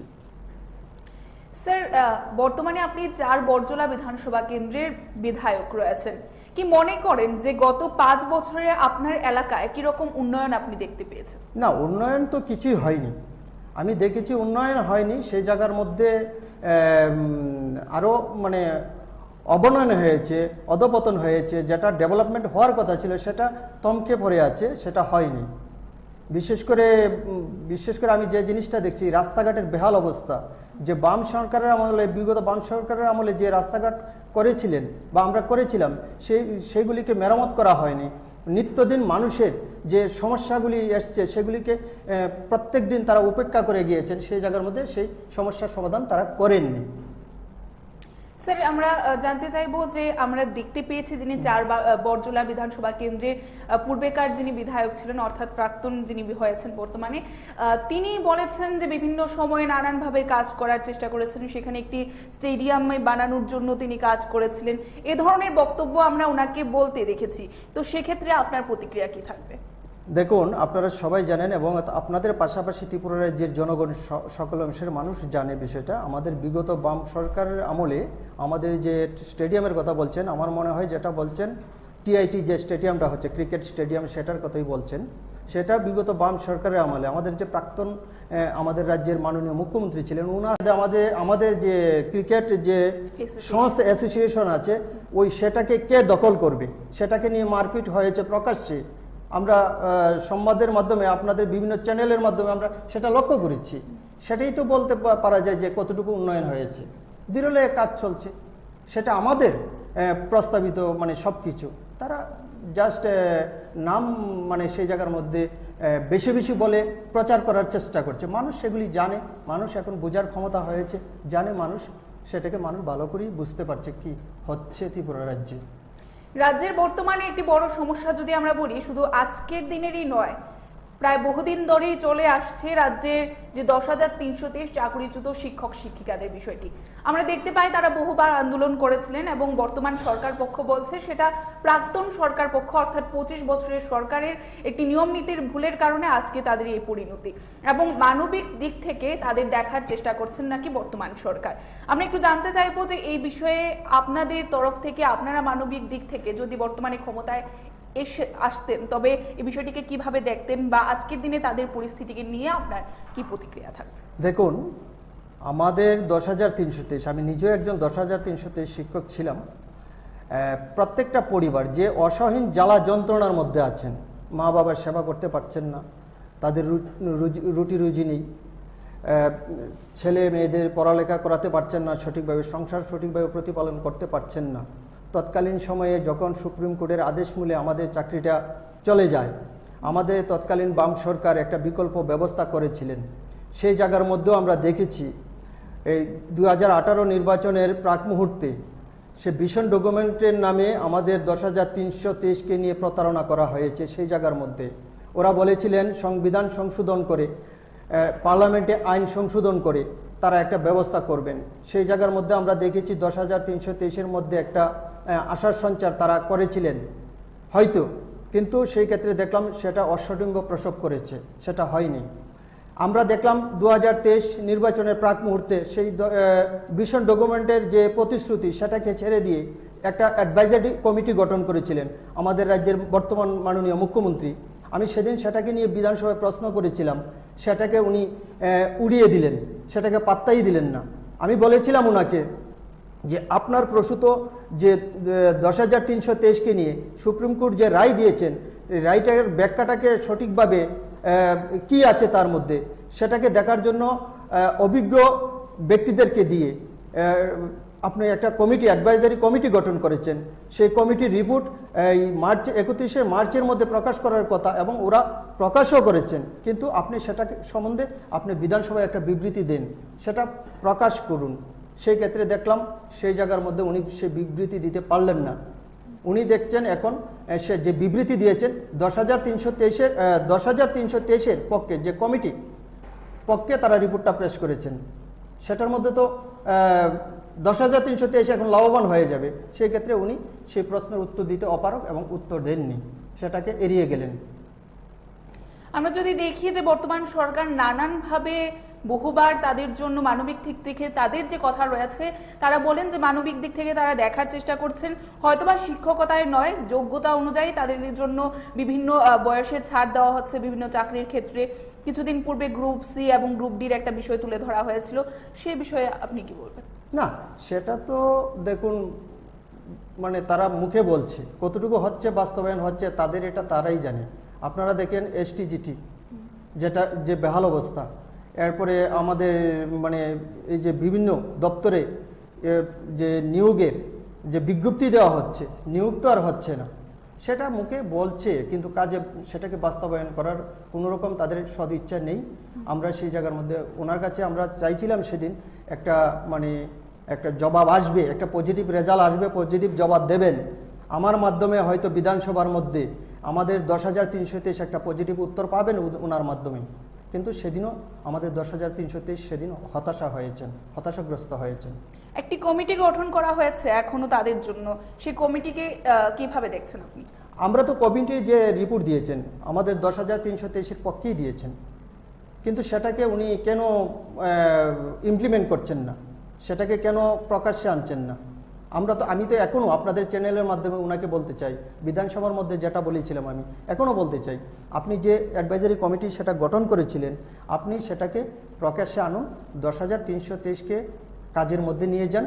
আজকে বিদ্যালয়গুলিতে শিক্ষক স্বল্পতা রয়েছে, বিশেষ করে আমাদের ঘরের ছেলে মেয়ে যারা আছেন তারাই বঞ্চিত হচ্ছে শিক্ষা থেকে। আমরা দেখছি এডিসি এলাকা থেকে শুরু করে আমাদের ত্রিপুরার যে বিভিন্ন এলাকা যে স্কুলগুলি আছে সেই জায়গার মধ্যে শিক্ষক স্বল্পতা রয়েছে। সেই জায়গার মধ্যে আমাদের যে 10,323-এর মধ্যেও যাদেরকে আপগ্রেড করার দরকার সেই সুযোগটুকু দিলে হয়ে যায়, সেটাকে করা যেতে পারে। আমরা এই যে বিগত যে মাধ্যমিক এবং উচ্চ মাধ্যমিক পরীক্ষায় আমরা দেখেছি যে প্রথম হয়েছেন এবং চতুর্থ হয়েছেন আমাদের 10,323-এর গড়ের ছেলে মেয়ে। আমরা অনেক আনন্দিত যে 10,323 কোনো অংশে কম নয়, তাদেরকে এত অবজ্ঞার নজরে বা এত মানে নিচুভাবে দেখাটা ঠিক নয়। আমরাও সমাজে মানুষ, আমরা যারা 10,323 আমরাও বাঁচার জন্য চেষ্টা করছি, কিন্তু আমাদের দিকে সরকারের একটু দৃষ্টি দেওয়া হোক সঠিকভাবে। আমি এখনও মাননীয় মুখ্যমন্ত্রীর কাছে সেই আবেদনটুকু রাখছি 10,323-এর পক্ষ থেকে। স্যার, আমরা যদি দেখি যে আপনারা জিততেও এবার 2023-এর নির্বাচনে হেরে গেলেন, পরিবর্তন হচ্ছে বলেও হলো না, আপনার কি মনে হয় যে কি গাফিলতি ছিল যার কারণে আপনাদের জয়ের জায়গায় পৌঁছতে আপনারা পিছিয়ে পড়েছেন? না, সেটা আমরা দেখেছেন তো, আপনারাও জানেন আমরা যে ভোট পার্সেন্টেজ, আমরা তো 61% যে বিরোধী দল আমরা যারা অবস্থান করছি 61% আমাদের ভোট। আজকে যারা সরকারের ক্ষমতায় আছেন 39% ভোট নিয়ে তারা সরকার পরিচালনা করছেন। সেই জায়গার মধ্যে আমাদের যে ভোট, বিশেষ করে আমরা বিভিন্ন যে কেন্দ্রগুলিতে আমরা দেখেছি সেটা ভোট ভাগাভাগি একটা হয়েছে, সেই জায়গাতে আমরা অনেকটা পিছিয়ে গেছি। সেই ক্ষেত্রে তারা সেই সুবিধাটুকু তারা নিতে পারছে, আমি সেটা মনে করব। সেই জন্য আমরা সেই সরকারটা গঠন করতে পারিনি, কিন্তু আমাদের ভোট পার্সেন্টেজ ভালো ছিল। স্যার, আমরা দেখতে পাই কিছুদিন পূর্বেই ত্রিপুরার ত্রয়োদশ বিধানসভার অধিবেশনে বাজেট পেশ হয়। বাজেটকে নিয়ে বিভিন্ন ক্ষেত্রে বিভিন্ন বক্তব্য রয়েছে, প্রত্যেকটি রাজনৈতিক দল তাকে নিয়ে বিরূপ প্রতিক্রিয়া রয়েছে, যারা বিরোধী রাজনৈতিক দলগুলির নেতৃত্বরা রয়েছেন। আপনাদের দলের নেতৃত্বরাও নানান বক্তব্য রেখেছেন, কিন্তু আপনি সেখানে উপস্থিত ছিলেন জয়ী বিধায়ক রূপে, সেই অধিবেশনে উপস্থিত ছিলেন। আপনি বাজেটকে কিভাবে দেখেছেন এবার? সেই বাজেট যেটা করেছে সেটা জনগণের মানে মুখরোচকর একটা বাজেট করেছেন। সেই জায়গার মধ্যে পরিষ্কার কোনো কিছুই নেই। তারা সেটা বলে দিয়েছেন সেটা হবে ওইটা হবে, কিন্তু বাস্তবে কতটুকু হবে সেটা বিরোধী বাজেট, জনকল্যাণকর কোনো বাজেটের চেহারা আমরা সেই জায়গার মধ্যে দেখতে পাইনি। কেন এরকমটা মনে হচ্ছে? আমরা দেখছি তো তারা যেটা মানে এই জায়গার মধ্যে রেখেছেন, বাজেটের মধ্যে রেখেছেন, সেটার কংক্রিট কোনো কিছুই দেখিনি। সেটা এলোমেলো, সেটার মধ্যে লক্ষ্য করা যায়। তারা লক্ষ্য করুন, তারা বিগত 18 থেকে এখন পর্যন্ত তারা যে কথাগুলি বলছেন, যে প্রতিশ্রুতিগুলি দিয়েছেন, সবটার উল্টো করেছেন। আপনি কি করে তাদের এই বক্তব্যটাকে আমরা পজিটিভ দৃষ্টিভঙ্গিতে নেব? সেটা তো করেনি তারা। যে ভিশন ডকুমেন্টের কথাই বলুন, তারা কতটা কি করেছে? কিছুই তো করেনি। তারা বলছে সব হয়ে গেছে, তার চেয়ে বেশিও করছে। আমরা দেখছি তো সেই জায়গার মধ্যে এখন মানুষের রুটিন, এই রুজিন, আজকে শিক্ষা, স্বাস্থ্য পরিকাঠামো দিতে পারবে না। যে সেই বাজেটের মধ্যে উন্নয়নমূলক কাজগুলি কি করে হবে? পিছিয়ে পড়া জনজাতি অংশের মানুষের জন্য এখন তো কিছুই মানে কি করে, কোথায় থেকে করবে? সে কর্মচারীদের বেতনই দিয়ে থাকবে অল্প কিছু, সেটা দিয়ে কি করে উন্নয়ন, রাস্তাঘাট উন্নয়ন, শিক্ষা, স্বাস্থ্য, পানীয় জল কোথায় থেকে হবে? কিছুই তো হবে না। সেই ব্যাপারে আমরা সরব হয়েছি। তীব্রমতা সেই জায়গার মধ্যে ছিল, আমরাও ছিলাম। আমরা একই সুরে আমরা সেই জায়গার মধ্যে সরব হয়েছি। যে জায়গাতে উন্নয়ন করা দরকার, যে জায়গাতে বাজেটে অর্থ বরাদ্দ রাখার দরকার, সেই জায়গার মধ্যে রাখিনি। আমরা সেই ব্যাপারে একসঙ্গে সরব হয়েছি, আপনারা দেখেছেন। বিরোধী দলের বা সেখানে বর্তমানে তিপ্রামথায় ডিসি এলাকায় যে জনপ্রিয় দল রয়েছে, তাদের যারা বিধায়করা রয়েছেন, তাদের বলতে আমরা দেখেছি যে সিপিআইএম এর একটা বিষয়ে একটা বক্তব্য রাখতে দেখি আমরা। কথাটি ছিল বা প্রশ্নটি ছিল যে পূর্বে এডিসিতে যারা সিএম ছিলেন বা ইএম ছিলেন, তাদের গাড়িতে এত তেলের খরচ আসতো না। 3 লক্ষ টাকা আসতো, যা বর্তমানে প্রায় 35 থেকে 40 লক্ষ টাকায় গিয়ে দাঁড়িয়েছে। সেই ক্ষেত্রে তাদের বক্তব্য ছিল সিপিআইএম দল যখন ক্ষমতায় ছিল তখন তারা নাকি এডিসি এলাকায় জনগণের কাছাকাছি বা জনগণের মুখোমুখি হতেন না, অর্থাৎ এডিসিতে যেতেই না, সেই কারণে তাদের গাড়ির তেল খরচ এতটা কম ছিল। সে বিষয়ে আপনি কি বলবেন? না, সেটা বিষয়টা এরকম না। আমরা সবসময় মানে ব্যয় মানে সংকুচন নীতি নিয়ে আমরা চলতাম। আপনারা জানেন হয়তো আমাদেরকে একটা সীমাবদ্ধ সব কিছু নিয়মকানুন মেনটেন করে আমাদের চলতে হয়। আমার ইচ্ছা অনুসারে আমি চলতে পারবো না। আমার পার্টির একটা গাইডলাইন আছে, আমার সরকারের একটা নীতি নির্দেশিকা আছে, সেটাকে আমার মেনটেন করে চলতে হবে। আমরা কে বলেছি আমরা তাদের কাছ থেকে দূরে চলে গিয়েছিলাম? সেটা এভাবে যদি বলা হয় তাহলে ঠিক হবে না।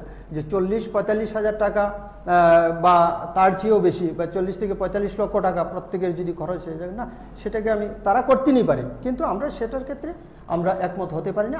আমরা আমাদের দৃষ্টিভঙ্গি নিয়ে কিভাবে ব্যয়টাকে কম করি, জনগণের যে মানে জনগণের টাকা কিভাবে জনগণের জন্য বরাদ্দ করা যায় বা ব্যয় করা যায়, জনগণের উন্নয়নে কিভাবে সেটাকে লাগানো যায়, সেই চিন্তাভাবনা আমাদের দলের সবসময় রয়েছে, আগামী দিনেও আমাদের থাকবে। আমরা কোনো অবস্থায় তাদের সঙ্গে থেকে দূর হইনি।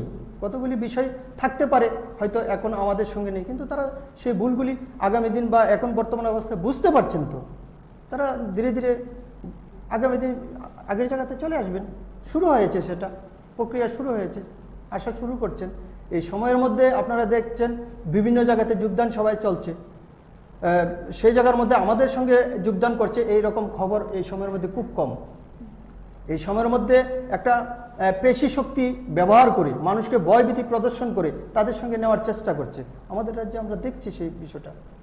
তো স্যার, যদি বলি আমরা সামনেই রয়েছে 2024 সালের লোকসভা নির্বাচন। এই লোকসভা নির্বাচনকে নিয়ে দেশীয় রাজনীতি অনেকটাই উত্তাল রয়েছে বর্তমানে। দেশীয় রাজনীতির একটি বিষয়ে থাকবো আমরা। দেখতে পাচ্ছি যে এনডিএ অবশ্যই ছিল এবং বর্তমানে যে নামটি যদি আমরা দেখি পূর্বে ইউপিএ ছিল এবং বর্তমানে আমরা সেটা দেখতে পাচ্ছি যে বিরোধীরা একজোট হয়ে সেখানে ইন্ডিয়া একটি নাম উঠে এসেছে, এনডিএ ভার্সেস ইন্ডিয়া। কি মনে হয় 2024-এর লোকসভা নির্বাচনের ফলাফল কি হতে চলেছে বা কোন দিকে আসতে চলেছে বলে আপনি মনে করেন? দেখুন, আমাদের ত্রিপুরা রাজ্যে আমরা বিগত বিধানসভা নির্বাচনের প্রাক্কালে আমরা একটা জিনিস লক্ষ্য করেছি, জনগণের যে চাহিদা, জনগণের যে ডিমান্ড, জনগণই দাবি করেছিলেন সিপিএম কংগ্রেস একসঙ্গে আসন সমঝোতাই বলুন আর জোটই বলুন, একসঙ্গে ভোটে লড়ার জন্য। আমাদের সারা দেশে এখন দেশের যে রাজনৈতিক অবস্থা, দেশের যে সাংবিধানিক পরিকাঠামো এখন ভেঙে পড়েছে, শাসন ব্যবস্থা ভেঙে পড়েছে, যে ঘটনা আমাদের দেশে ঘটছে, আমাদের দেশের মানুষেরই ডিমান্ড সেটা। সবাই মানে বিরোধী জোট, বিজেপি বিরোধী জোট একসঙ্গে হয়ে সেই লোকসভা নির্বাচনে 2024 সালে যে লোকসভা নির্বাচন, সেই লোকসভা নির্বাচনে একসঙ্গে ভোটে লড়া এবং সেই বিজেপিকে ক্ষমতাচ্যুত করা। স্যার, আরো একটি বিষয় জানার চেষ্টা করব আপনার থেকে, যে 2024 লোকসভা নির্বাচনকে নিয়ে আরো একটি বিষয় উঠে আসছে। রাজ্যের যারা বিরোধী পক্ষরা রয়েছে তাদের মতামত অনুসারে 2024-এর পর রাজ্য রাজনীতিতে আমূল পরিবর্তন দেখা যেতে পারে, অর্থাৎ রাজ্য রাজনীতিতেও আমরা বিশেষ কিছু দেখতে পাবো, সরকার উল্টে যেতে পারে, এ ধরনেরও বিষয় আমরা শুনতে পাই। এই বিষয়ে কি বলবেন? সেটা সময়ে কথা বলবে, যে সময় যে সিদ্ধান্ত নেওয়া দরকার সেটা সময় আসলে সেটা বোঝা যাবে। সেটা আগাম বলে কোনো লাভ নেই, সেটা সময়ই সিদ্ধান্ত নেওয়া যাবে। স্যার, একেবারে আলোচনার শেষ মুহূর্তে আমরা রয়েছি। আপনি 4 বরজলা বিধানসভা কেন্দ্রের বর্তমান জয়ী বিধায়ক রয়েছেন। আপনার এলাকার জনগণ আপনার সাথে বর্তমানে কেমন আছেন? ভালো আছে, যতটুকু আমি পারছি আমার এই সময়ের মধ্যে আমি মানুষের জনগণের পাশে থাকার চেষ্টা করছি। আমি প্রতিদিন যে জায়গার মধ্যে যাওয়া দরকার আমি যাচ্ছি, যে জিনিস নিয়ে প্রতিবাদ করার দরকার প্রতিবাদ করছি। আমাদের এলাকার রাস্তাঘাট, পানীয় জল, বিদ্যুৎ এইসব পরিষেবার ক্ষেত্রে যে জায়গাতে কথা বলার দরকার সেই ক্ষেত্রে আমি প্রতিনিয়ত কথা বলার চেষ্টা করছি। জনগণের পাশে যাচ্ছি, জনগণের সঙ্গে কথা বলছি, তাদের পাশে থাকার চেষ্টা করছি। আগামী দিনও থাকবো, আমি সেই আশা ব্যক্ত করছি। স্যার, আপনার এলাকার উন্নয়নের ক্ষেত্রে আপনি ইতিমধ্যে কি কি বিষয় হাতে নিয়েছেন? আমরা বিশেষ করে এই এলাকার 4 বরজলা বিধানসভা এলাকার মধ্যে আমি বিশেষ করে রাস্তাঘাট এবং পানীয় জল এবং সেই ক্ষেত্রে আরও অনেক কিছু সমস্যা আছে, সেগুলি ডিমান্ড এখন আমার কাছে আসা শুরু হয়েছে। আমি সেগুলি নিয়ে আমার যে পরিকল্পনা সেটা আমি নিচ্ছি, আগামী দিন আমি সেটা করব। জনগণের চাহিদা অনুসারেই কাজটা হবে। আমার একান্ত ব্যক্তিগত ইচ্ছা অনিচ্ছায় কোনো কিছুই থাকবে না, সেটা জনগণ যেটাকে প্রাধান্য দেবে সেটাকে আমি জনগণের মতামতকে মান্যতা দিয়ে আমি পাশে থাকার চেষ্টা করব। স্যার, একেবারে শেষ মুহূর্তে আপনার ত্রিপুরাবাসীর উদ্দেশ্যে কি বার্তা থাকবে? আমি ত্রিপুরাবাসীর পক্ষে আমি বার্তা এটাই দিতে চাই, এই সময়ের মধ্যে আমরা দেখতে পাচ্ছি সারা ত্রিপুরা রাজ্যে কাজ নেই, খাদ্য নেই, একটা অস্বস্তিকর পরিস্থিতির সৃষ্টি হয়ে আছে। ভয়ের কোনো কিছু কারণ নেই, মনটাকে শান্ত করুন, আগামী দিনের জন্য প্রস্তুতি নিন। সময় কারোর জন্য বসে থাকে না, নিশ্চয়ই সময় আসবে। আমরা আমাদের মতো করে জনগণের পাশে থেকে আমাদের ত্রিপুরা রাজ্যের শিক্ষা, স্বাস্থ্য, সংস্কৃতি এবং উন্নয়নের ক্ষেত্রে যে কাজগুলি করার প্রয়োজন আমরা বিগত সময় করে এসেছি, আমরা আপনাদেরকে পাশে নিয়ে আমরা সেই কাজগুলি আবার যাতে পুনরায় করতে পারি সেই ক্ষেত্রে আপনারা সহযোগিতা করবেন, আমি এই আশা ব্যক্ত করছি। স্যার, অসংখ্য অসংখ্য ধন্যবাদ আপনাকে আপনার গুরুত্বপূর্ণ সময় থেকে আমাদেরকে সময় দেওয়ার জন্য। আমরা আজকে 4 বরজলা বিধানসভা কেন্দ্রে যিনি জয়ী বিধায়ক রয়েছেন সুদীপ সরকার স্যারকে আমাদের সাথে এতক্ষণ পেয়ে গেছি, এবং উনি রাজ্যের বুকে বর্তমানে যে ইস্যুসগুলো রয়েছে সেগুলো আমরা ওনার সামনে তুলে ধরার চেষ্টা করি। উনি সেক্ষেত্রে ওনার প্রতিক্রিয়া রেখেছেন। এখনকার মতো আমাদের এই বিশেষ একান্ত সাক্ষাৎকার আমরা এখানেই শেষ করছি। পরবর্তী বিভিন্ন আপডেটস দেখতে অবশ্যই চোখ রাখবেন ত্রিপুরা নিউজ 8-এর পর্দায়। নমস্কার। নমস্কার।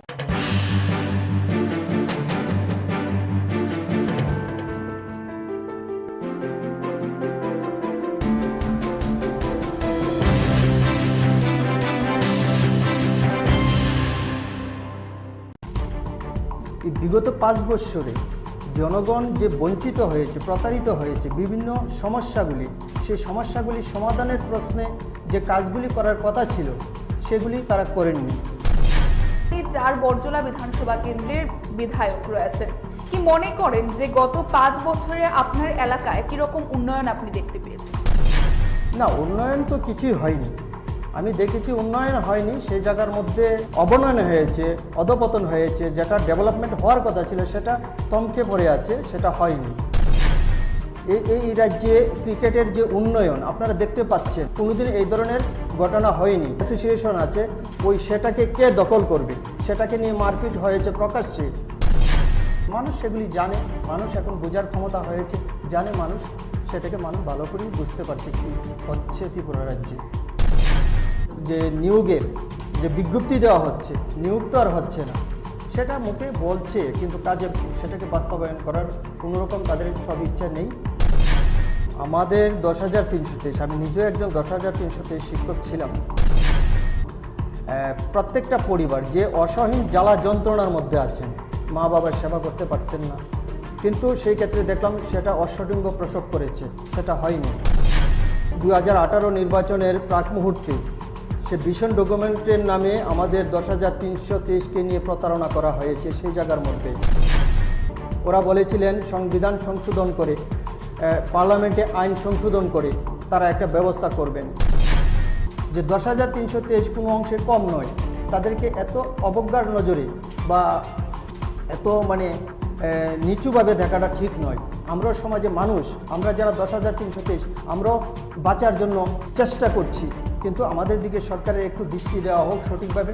আমি এখনও মাননীয় মুখ্যমন্ত্রীর কাছে সেই আবেদনটুকু রাখছি 10,323-এর পক্ষ থেকে। আপনি বাজেটকে কিভাবে দেখেছেন? না, সেই বাজেট যেটা করেছে সেটা জনগণের মুখরোচকর একটা বাজেট করেছেন। জন বিরোধী বাজেট, জনকল্যাণকর কোনো বাজেটের চেহারা আমরা সেই জায়গার মধ্যে দেখতে পাই। 4 বরজলা বিধানসভা কেন্দ্রের যিনি জয়ী বিধায়ক রয়েছেন অর্থাৎ সুদীপ সরকার স্যার, স্যার প্রথমেই স্বাগত আপনাকে ত্রিপুরা নিউজে। নমস্কার স্যার, প্রথমেই যে বিষয়টি আমরা জানতে চাইব, 2023-এর বিধানসভা নির্বাচনকে অনেকে বিভিন্ন নজরে দেখেছে এবং তার প্রাক মুহূর্ত পর্যন্ত, ফলাফল ঘোষণার প্রাক মুহূর্ত পর্যন্ত বলা যাচ্ছিল না যে এবার পরিবর্তন হতে চলেছে নাকি প্রত্যাবর্তন। কিন্তু আজকের দিনে দাঁড়িয়ে আমরা দেখতে পাই যে আবারও সেই সরকারকে প্রত্যাবর্তন হতে, কিন্তু আপনার এই যে 4 বরজলা বিধানসভা কেন্দ্র, সেখানে 5টি বছরের জন্য পদ্মফুল সেখানে ছিল এবং এই পদ্মফুলকে সরিয়ে আবারও আপনি সেখানে জয়যুক্ত হয়েছেন। আপনার জন্য কতটুকু সহজ ছিল সেই বিষয়টা যে 2023-এ সেই 4 বরজলা বিধানসভা কেন্দ্রে যেখানে পদ্মফুল ছিল সেখানে জয়যুক্ত হয়ে বেরিয়ে আসা?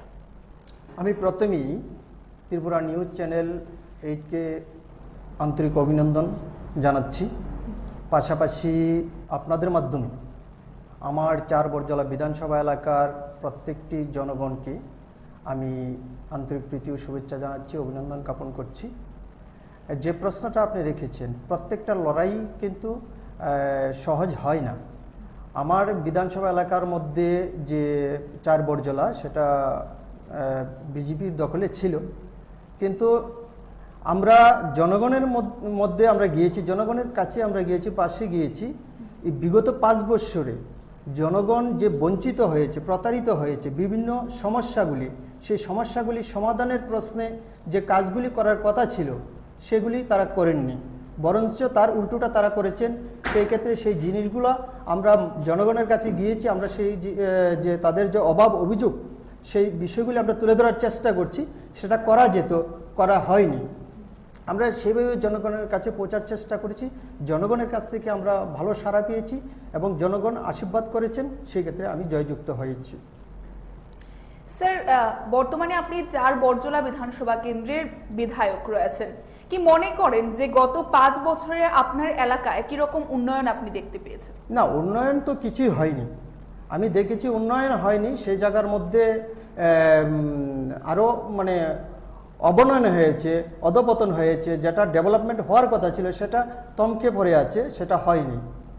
বিশেষ করে আমি যে জিনিসটা দেখছি, রাস্তাঘাটের বেহাল অবস্থা, যে বাম সরকারের আমলে, বিগত বাম সরকারের আমলে যে রাস্তাঘাট করেছিলেন বা আমরা করেছিলাম, সেইগুলিকে মেরামত করা হয়নি। নিত্যদিন মানুষের যে সমস্যাগুলি এসছে সেগুলিকে প্রত্যেক দিন তারা উপেক্ষা করে গিয়েছেন, সেই জায়গার মধ্যে সেই সমস্যার সমাধান তারা করেননি। স্যার, আমরা জানতে চাইবো যে আমরা দেখতে পেয়েছি যিনি 4 বরজলা বিধানসভা কেন্দ্রের পূর্বেকার যিনি বিধায়ক ছিলেন, অর্থাৎ প্রাক্তন যিনি হয়েছেন বর্তমানে, তিনি বলেছেন যে বিভিন্ন সময়ে নানানভাবে কাজ করার চেষ্টা করেছেন, সেখানে একটি স্টেডিয়াম বানানোর জন্য তিনি কাজ করেছিলেন। এ ধরনের বক্তব্য আমরা ওনাকে বলতে দেখেছি, তো সেক্ষেত্রে আপনার প্রতিক্রিয়া কি থাকবে? দেখুন, আপনারা সবাই জানেন এবং আপনাদের পাশাপাশি ত্রিপুরা রাজ্যের জনগণ সকল অংশের মানুষ জানে বিষয়টা। আমাদের বিগত বাম সরকারের আমলে আমাদের যে স্টেডিয়ামের কথা বলছেন, আমার মনে হয় যেটা বলছেন টিআইটি যে স্টেডিয়ামটা হচ্ছে ক্রিকেট স্টেডিয়াম, সেটার কথাই বলছেন। সেটা বিগত বাম সরকারের আমলে আমাদের যে প্রাক্তন আমাদের রাজ্যের মাননীয় মুখ্যমন্ত্রী ছিলেন, ওনার হাত ধরে কিন্তু সেটা শিলান্যাস হয়েছিল। আমরা সেই অনুষ্ঠানে উপস্থিত ছিলাম। আজকে যদি সেই বাম সরকার থাকতো তাহলে হয়তো আমরা আজকে সেই মাঠ একদম প্রস্তুত থাকতো, একদম খেলাধুলার উপযুক্ত থাকতো। আমরা দেখেছি সরকার পরিবর্তন 2018 সালে সরকার পরিবর্তনের পর মুহূর্তে দেখলাম আমরা সেই মাঠের কাজ একদম বন্ধ হয়ে পড়ে আছে। এখনো মানে সেই দৃঢ়লয়ে কাজ চলছে। আমাদের নজরে যতটুকু আসছে, আমরা তো দেখছি মাঠের উন্নয়ন কি করে হবে। এই রাজ্যে ক্রিকেটের যে উন্নয়ন আপনারা দেখতে পাচ্ছেন যে সেটা একটা মানে ইতিহাস, কোনোদিন এই ধরনের ঘটনা হয়নি। কিছুদিন আগে আমাদের যে ক্রিকেট যে সংস্থা অ্যাসোসিয়েশন আছে, সেটাকে কে দখল করবে সেটাকে নিয়ে মারপিট হয়েছে প্রকাশ্যে। আমরা সংবাদের মাধ্যমে আপনাদের বিভিন্ন চ্যানেলের মাধ্যমে আমরা সেটা লক্ষ্য করেছি। সেটাই তো বলতে পারা যায় যে কতটুকু উন্নয়ন হয়েছে। দৃঢ়লয়ে কাজ চলছে, সেটা আমাদের প্রস্তাবিত মানে সব কিছু। তারা জাস্ট নাম মানে সেই জায়গার মধ্যে বেশি বেশি বলে প্রচার করার চেষ্টা করছে। মানুষ সেগুলি জানে, মানুষ এখন বোঝার ক্ষমতা হয়েছে, জানে মানুষ, সেটাকে মানুষ ভালো করেই বুঝতে পারছে কি হচ্ছে ত্রিপুরা রাজ্যে। রাজ্যের বর্তমানে একটি বড় সমস্যা যদি আমরা বলি, শুধু আজকের দিনেরই নয়, প্রায় বহুদিন ধরেই চলে আসছে রাজ্যের যে 10,323 চাকরিচ্যুত শিক্ষক শিক্ষিকাদের বিষয়টি। আমরা দেখতে পাই তারা বহুবার আন্দোলন করেছিলেন এবং বর্তমান সরকার পক্ষ বলছে সেটা প্রাক্তন সরকার পক্ষ অর্থাৎ 25 বছরের সরকারের একটি নিয়ম নীতির ভুলের কারণে আজকে তাদের এই পরিণতি, এবং মানবিক দিক থেকে তাদের দেখার চেষ্টা করছেন নাকি বর্তমান সরকার। আমরা একটু জানতে চাইবো যে এই বিষয়ে আপনাদের তরফ থেকে, আপনারা মানবিক দিক থেকে যদি বর্তমানে ক্ষমতায় আসতেন তবে এই বিষয়টিকে কিভাবে দেখতেন, বা আজকের দিনে তাদের পরিস্থিতিকে নিয়ে আপনার কি প্রতিক্রিয়া থাকবে? দেখুন, আমাদের 10,323, আমি নিজেও একজন 10,323 শিক্ষক ছিলাম। প্রত্যেকটা পরিবার যে অসহীন জ্বালা যন্ত্রণার মধ্যে আছেন, মা বাবার সেবা করতে পারছেন না, তাদের রুটি রুজি নেই, ছেলে মেয়েদের পড়ালেখা করাতে পারছেন না সঠিকভাবে, সংসার সঠিকভাবে প্রতিপালন করতে পারছেন না।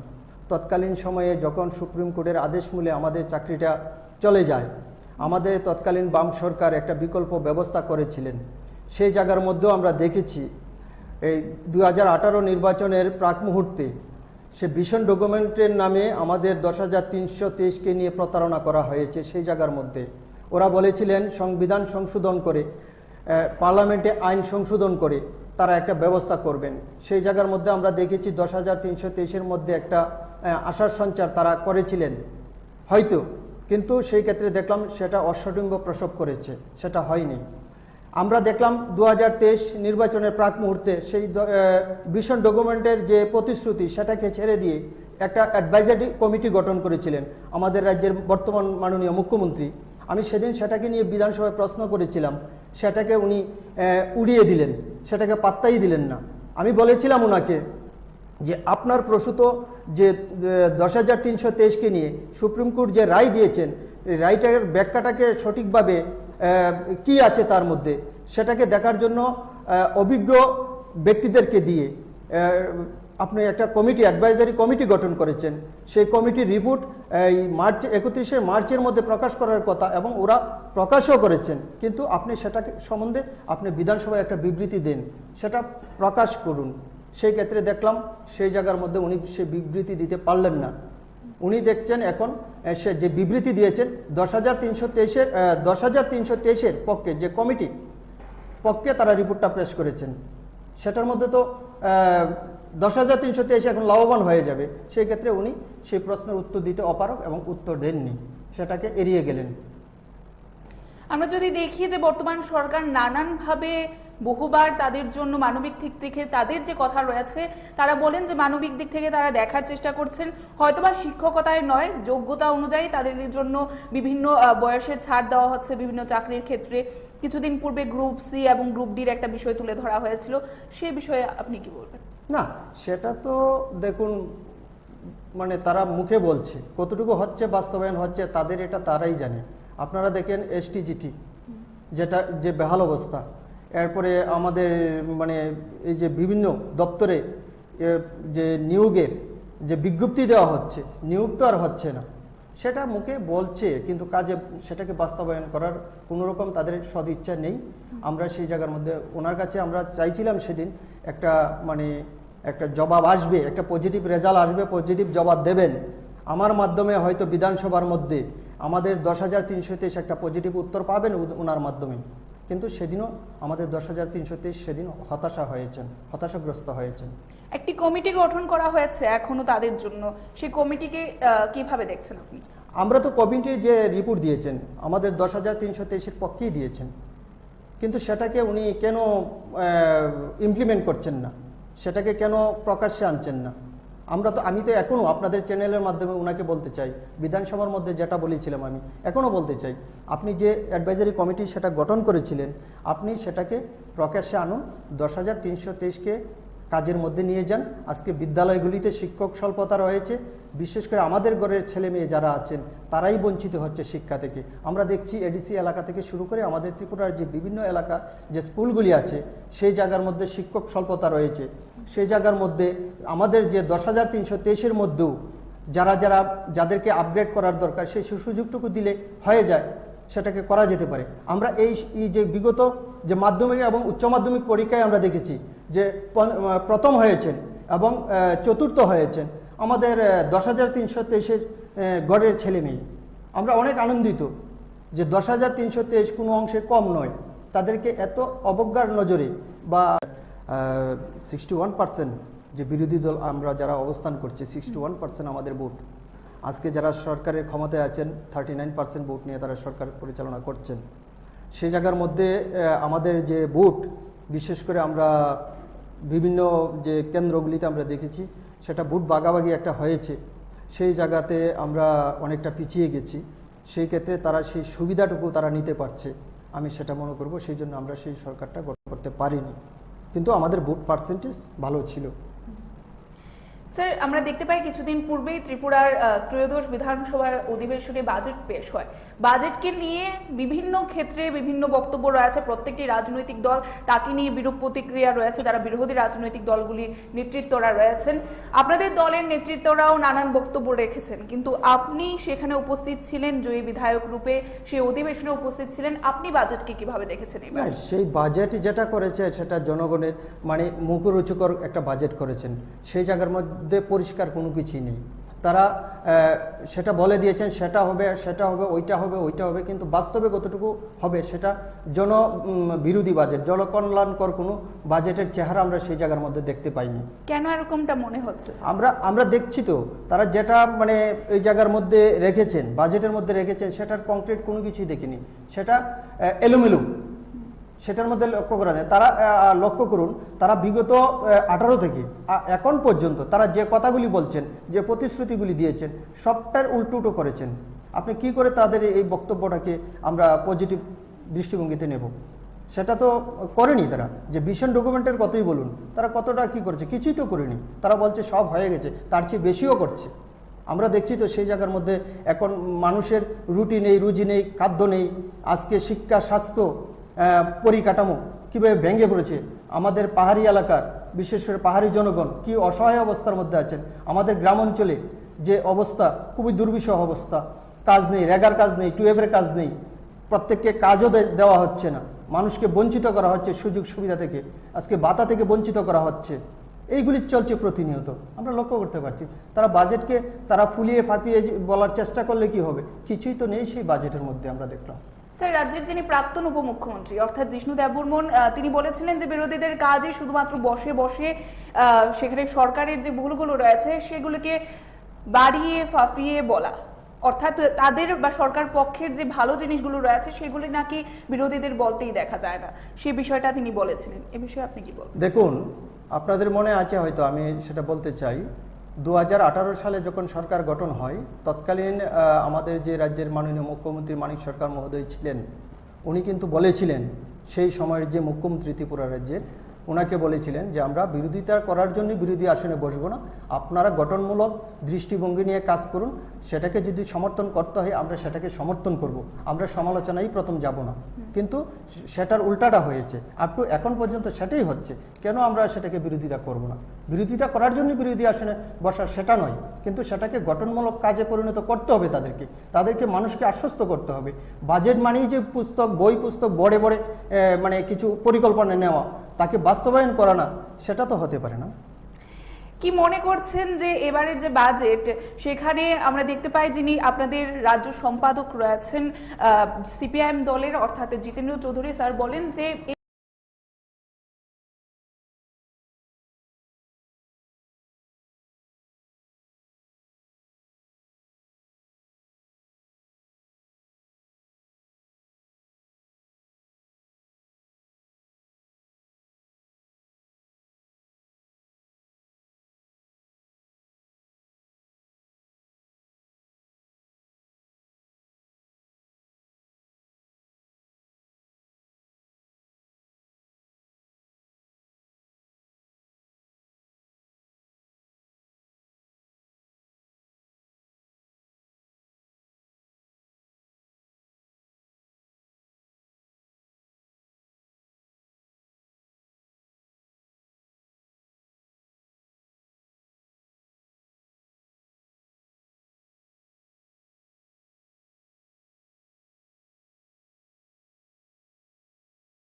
যাতে করে আমাদের এই রাজ্যের ছেলেমেয়েরা রাজ্যে চাকরি পেতে পারে। চাকরির আকাল চলছে আমাদের এখানে, আপনারা জানেন। তার মধ্যে আবার বাইরে থেকে এসে চাকরিগুলি নিয়ে যায়, এটা বন্ধ করার জন্য। কিন্তু এর মধ্যে আমরা জেনে গেলাম যে সার্কুলার এখনো দপ্তরে যায়নি, বিজ্ঞাপন বেরোচ্ছে এবং বাইরে তারাও পরীক্ষা দিচ্ছে, চাকরিও পেয়ে যাবে। আর এটা নিয়ে আমরা বড় আন্দোলন নামবো, আমাদের নেতৃত্ব মুখ্যমন্ত্রী জানিয়েছেন। আমাদের আজকে দ্বিতীয় বিষয় যেটা, সেটা হলো বিদ্যাজ্যোতি, সিবিএসসি। এই নামগুলোর সঙ্গে আমরা বিজেপি সরকার আসার পর পরিচিত হই। আমরাও পড়াশোনা করেছি, আপনারাও বলেছেন বিদ্যাজ্যোতিকে পড়ার পর বিদ্যায় জ্যোতি হতে হয়, এই ধরনের কথা আমরা কোনোদিন শুনিনি। যাই হোক, আমাদের ছেলেমেয়েরা কিছু একটা পাবে, ভালো কিছু পাবে, সেই আশায় আমাদের অভিভাবকরা দলে দলে ছুটে গিয়েছিলেন বিদ্যাজ্যোতি স্কুলে। অভিনব কথা, কি কথা? বাংলা মাধ্যমে যারা পড়ে তারাও নাকি সিবিএসসি দিতে পারবে। বাংলা মাধ্যম নাকি সিবিএসসিতে প্রশ্ন হবে এবং উত্তরও লেখা যাবে। এ প্রসঙ্গে আমরা বিশেষ করে আমার একটা গানের কলি মনে পড়ছে।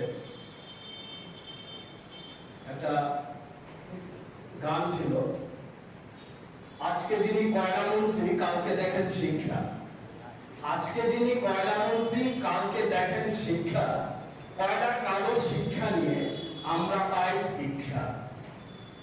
বলি কয়লা আর শিক্ষার মধ্যে পার্থক্যটা কি? কয়লা মন্ত্রী হলে কয়লা ঝাড়বো, শিক্ষামন্ত্রী হলে বই ঝাড়বো। ঝাড়াটা হলো আসল কথা, ঝাড়লে নোট পড়বে, আমার ব্যাংক ব্যালেন্স বাড়বে। এটা কয়লা মন্ত্রী হলেও আপত্তি নেই, শিক্ষামন্ত্রী হলেও আপত্তি নেই। তো এই কথাটা আমাদের আগেকার যিনি শিক্ষামন্ত্রী ছিলেন তার বিবেকবোধ কতটুকু আছে আমরা জানি না, কি বুঝে উনি বলেছিলেন। এবং ওনার সঙ্গে সঙ্গে এক যুব মন্ত্রী ওনারাও বলেছিলেন যে বাংলা মাধ্যম স্কুলে পড়লেও সিবিএসসি দেওয়া যাবে। এখন 1 বছর ক্লাস 9-এ ছেলেমেয়েরা পড়ে গেছে, ক্লাস 10-এ এখন পড়ছে, প্রায় শেষ প্রান্ত। একইভাবে 11-এ ভর্তি হয়েছে, 12-এর শেষ প্রান্তে দাঁড়িয়ে এসে তারা জানতে পারলো তারা সিবিএসসি পরীক্ষা দিতে পারবে না। তারা জানতে পারলো তারা কোন বোর্ডে পড়াশোনা করছে, এটা তারা জানে না। তারা কোনো বোর্ডের অধীনেই না এই মুহূর্তে। তারা জানতে পারলো রাজ্য সরকার এই বিষয়ে পুরোপুরি নিশ্চুপ। এরকম অরাজক পরিস্থিতি রাজ্যের শিক্ষার ইতিহাসে কোনোদিন হয়নি, এবং এটাকে যারা প্রশ্রয় দিচ্ছেন তাদের সবাই মিলে আমরা তাদের বিরুদ্ধে স্লোগানে নামলো, এটাই আশা করি। আমি এই বিষয়ে যাওয়ার আগে এই যে পিআরটিসি বাধ্যতামূলক বলে সরকার সিদ্ধান্ত নিয়েছে। সরকারের এই সিদ্ধান্ত এক বাক্যবাগীশ মন্ত্রী উল্লেখ করেছিল জানাতে গিয়ে, সর্বসাধারণকে জানাতে গিয়ে, যে ঐতিহাসিক সিদ্ধান্ত। এবং আমরা দেখলাম তারপর বিজেপি দলের যুব মোর্চা এবং দল তারা নানা জায়গায় মিছিল সমাবেশ করে অভিনন্দন রেলি করে সরকারের মাননীয় মুখ্যমন্ত্রীকে অভিনন্দিত করছে একের পরে। কার্যত ঘটনা কি? ঘটনা হচ্ছে এই, এখন পর্যন্ত শুধু পিডব্লিউডি দপ্তরে যে কয়েকজন ইঞ্জিনিয়ার নেওয়ার কথা ছিল, খুবই নোটিফিকেশন হয়েছিল টিপিএসসির মাধ্যমে। পিআরটিসি বাধ্যতামূলক না করাতে সরকারের সিদ্ধান্ত ছিল এগুলিকে বাতিল করে পুনর্নিয়োগের ব্যবস্থা, এটা বাতিল হয়েছে। কিন্তু কি কারণে জানি না, সম্প্রতি বিদ্যুৎ নিগমে, তারপর ডেন্টাল কলেজে, আরো বিভিন্ন জায়গায় কিছু জায়গায় কিছু নিয়ম সেখানে সংগঠিত হয়েছে, যেখানে পিআরটিসি বাধ্যতামূলক ছিল না, সেই জায়গায় রাজ্যের যুবকদের, বেকারদের, শিক্ষিত বেকারদের আবারও বঞ্চনা করে বহির্রাজ্যে চাকরি চলে যাওয়ার একটা সুযোগ করে সেটা করেছে। এটা একেবারে নিন্দনীয়। সংবাদ মাধ্যমে বেরিয়েছে যে সরকার সিদ্ধান্ত নিয়েছে, ক্যাবিনেটের সিদ্ধান্ত নিয়েছে।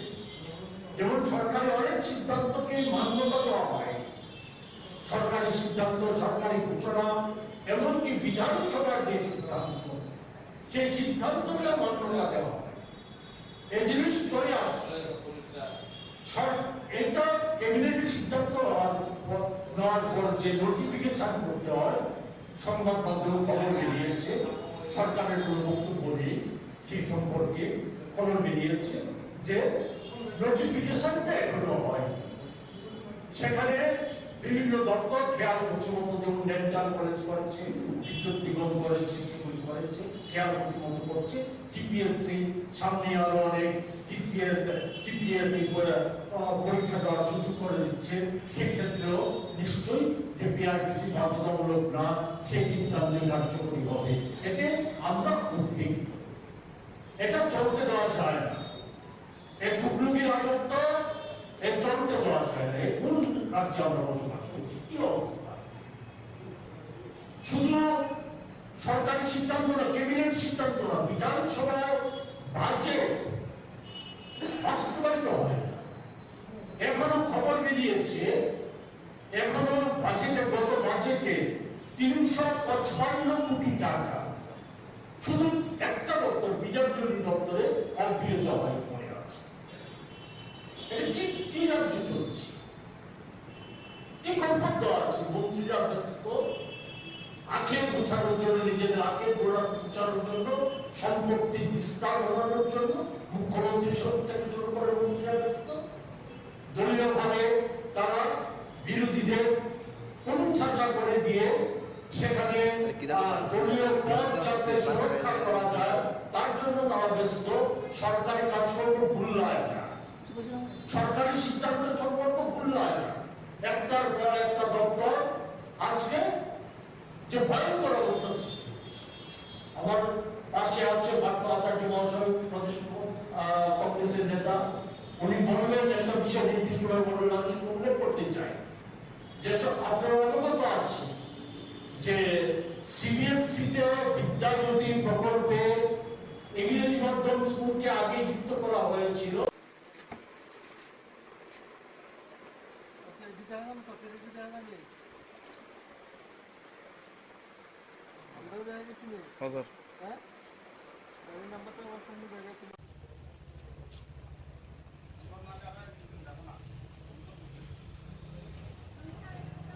গতকাল রাতে স্পেশাল ভেহিকেল চেকিংয়ের সময় আমি ইন্সপেক্টর সুকান্ত ত্রিপুরা সঙ্গে আমাদের সঙ্গে এসডিপিও বিলোনিয়া ছিল, মোতায় আমাদের ভেহিকেল চেকিং ছিল। ভেহিকেল চেকিংয়ের সময় আমরা একটা আল্টো 800 গাড়ি, যার নাম্বার TR08D0487 গাড়িকে সিগন্যাল দিই দাঁড়ানোর জন্য, কিন্তু গাড়িটি আমাদের সিগন্যাল ভায়োলেট করে বিশ্বমুখের দিকে চলে যায়।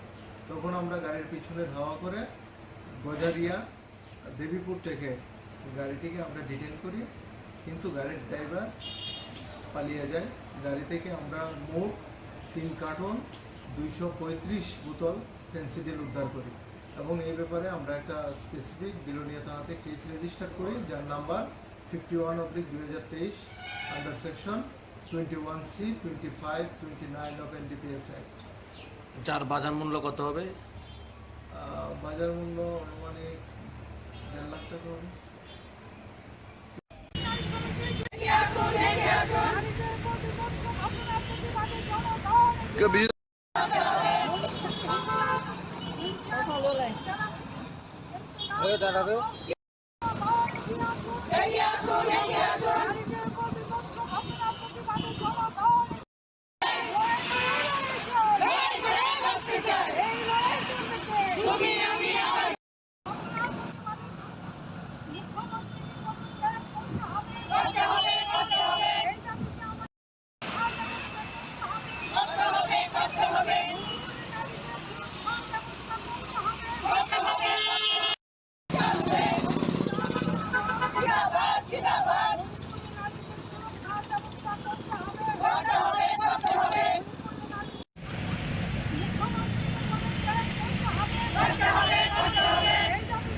দে ডুবিচা বিচা বিচা কিংকর ডুবিচা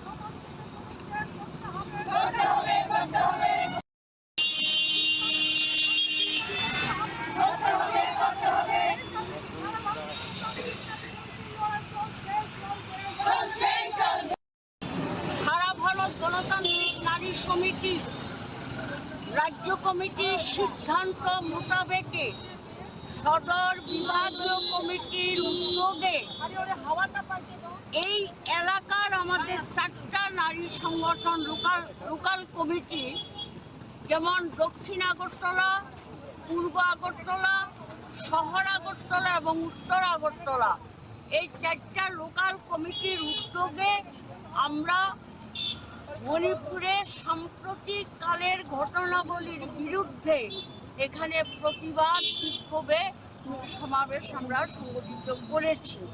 আপনারা সবাই জানেন, এটা আজকে আর ব্যাখ্যার অপেক্ষা রাখে না যে গত 2-3 মাস ধরে গোটা মণিপুর জুড়ে আজকে যে নৃশংস বর্বরতা চলছে, ঘটনাবলী চলছে, এটা ভারতবর্ষের সভ্যতার কলঙ্ক।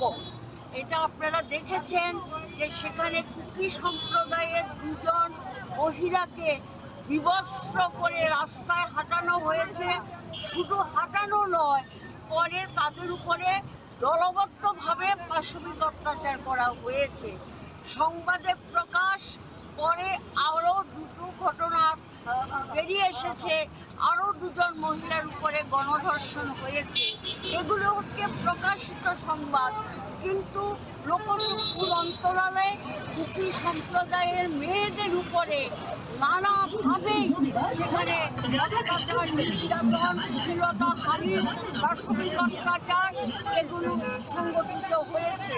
তাছাড়াও গোটা কুকি সম্প্রদায় মানুষদের উপরে বিজেপির দুর্বৃত্ত বাহিনী সহ রাষ্ট্রীয় পুলিশ সেখানে ভাঙচুর, বাড়িঘরে হামলা, মারধর করা, বাড়ি পুড়িয়ে দেওয়া এবং নানা ধরনের অমানবিক নির্যাতন সেখানে সংগঠিত হচ্ছে।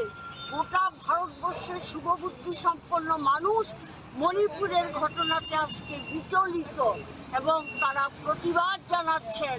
এমনকি সুপ্রিম কোর্টের প্রধান বিচারপতি তিনি বলেছেন যে অবিলম্বে মণিপুর সরকার যদি এই সমস্ত ঘটনাগুলি বন্ধ করার ক্ষেত্রে যথাযথ পদক্ষেপ গ্রহণ না করে তাহলে সুপ্রিম কোর্ট স্বতঃপ্রণোদিত হয়ে সুমোটো মামলা করে ওটা তারা দেখবেন এর বিরুদ্ধে কি ব্যবস্থা নেওয়া যায়।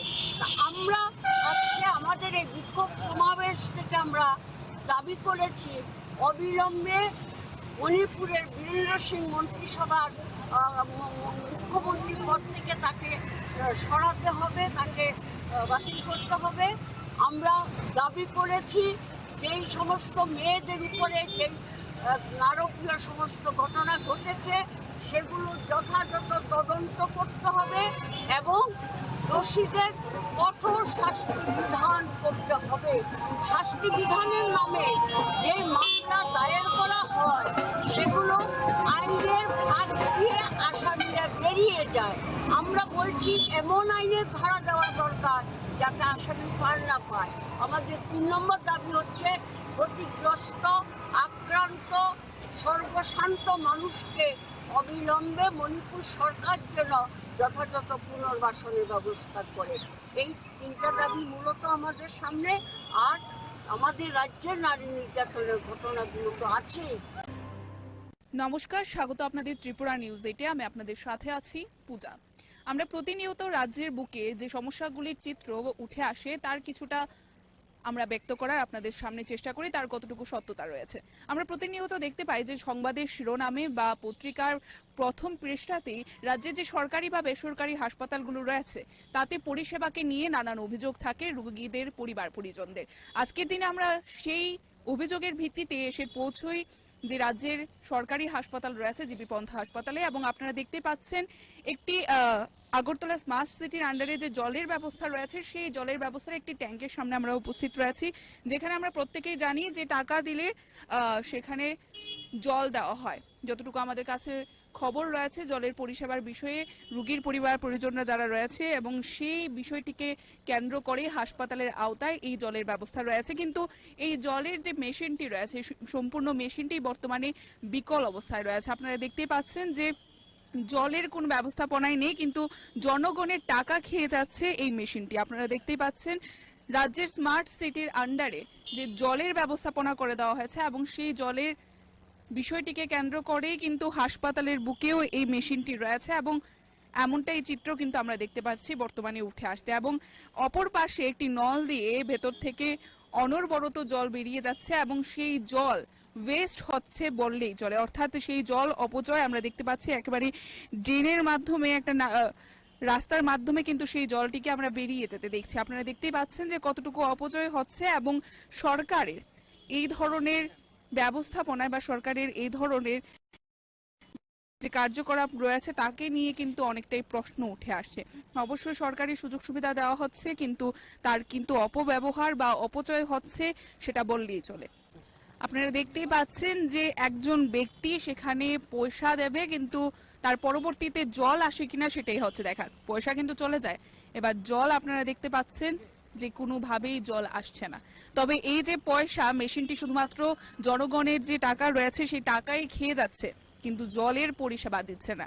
তবে এই কি ধরনের মেশিন যা সরকার মাধ্যমে প্রদত্ত রয়েছে জনগণের সেবায় এবং হাসপাতালের বুকে এমন একটি গুরুত্বপূর্ণ জায়গা যে জায়গায় প্রতিনিয়ত রাজ্যের বুকে বিভিন্ন প্রান্ত থেকে রোগীরা ছুটে আসে চিকিৎসার জন্য, এমন জায়গায় এই জলের মেশিনের এই বিকল অবস্থা। তবে জনগণকে কতটুকু সাফার করতে হচ্ছে সেটা কিন্তু আজকের দিনে একটি সবচাইতে বড় প্রশ্ন। আপনারা দেখতে পাচ্ছেন অপরদিকে এই মেশিনের সাথে একটি জায়গা থেকে আমরা দেখতে পাচ্ছি যে জল বেরিয়ে আসছে নলের মাধ্যমে, কিন্তু সেই জল জনগণের সেবায় কিন্তু ব্যবহৃত হচ্ছে না। আপনারা দেখতে পাচ্ছেন জলটি সম্পূর্ণ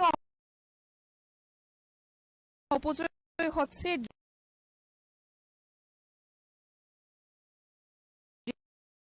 ড্রেনের মাধ্যমে কিন্তু বেরিয়ে যাচ্ছে। তবে জনগণ কতটুকু পরিষেবা পাচ্ছে এই জলের, এবং জলকে আমরা অপচয় হতে দেখতে পাচ্ছি। যেখানে আমরা যদি গ্রাম পাহাড়ে যাই সেখানে মানুষ জলের জন্য কতটা অসুবিধার সম্মুখীন হয় সেটা আমরা জানি, কিন্তু রাজ্যের বুকে জল আছে ঠিক আছে, কিন্তু আমরা দেখতে পাচ্ছি যে তার সম্পূর্ণই অপচয় হচ্ছে।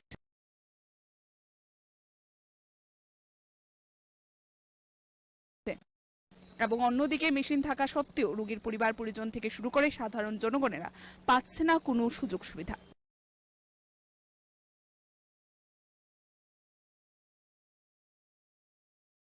দাদা, জানতে চাইবো যে জলের মেশিনটা কি কবে থেকে বিকল, বা কি সমস্যা হয় আপনাদের এই বিকলতার কারণে?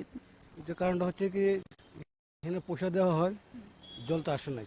এখন তো আপনারা দেখলেন প্রায় সময় এখানে অনেকে পেশেন্ট পার্টিরা আসে অনেক দূর দূরান্ত থেকে, যারা সমস্যা জল কিনতে পাই না। 1 টাকা দিয়ে 1 লিটার জল, ঠিক আছে, আর এই 1 লিটার জল কিনতে গেলে নিচে 20 টাকা। মানুষ কত কিনবে? যেটা সুবিধা দেওয়া হয়েছে, যেহেতু বিগত 3-4 মাস ধরে এরকম চলছে। 3-4 মাস ধরে এরকম চলছে, অর্থাৎ আপনাদের কেমন ধরনের ভোগান্তির শিকার হতে হচ্ছে এই কারণে? অর্থাৎ অধিক অর্থে নিচের যে দোকানগুলো রয়েছে সেখান থেকে আপনাদের জল কিনতে হচ্ছে, কোনো ধরনের পরিষেবা পাচ্ছেন না। তবে বলাই চলে যে সরকার অবশ্যই জনগণের সুযোগ সুবিধার জন্য এই মেশিনটি বসিয়ে দিয়েছে, কিন্তু রাজ্যের বুকে যেখানে দূর দূরান্ত থেকে রোগীরা আসে চিকিৎসার জন্য, তারপরেও কিন্তু তারা এই ধরনের যে পরিষেবা দেওয়া হয়েছে মেশিন বিকলের কারণে কিন্তু সেই পরিষেবা পাচ্ছে না। এবং এগুলো দেখার দায়িত্ব কাদের রয়েছে? হাসপাতাল কর্তৃপক্ষের। হাসপাতাল কর্তৃপক্ষ, তবে বলাই চলে এখানে কিন্তু তাদের একটি গাফিলতির ভূমিকাই আমরা দেখতে পাচ্ছি।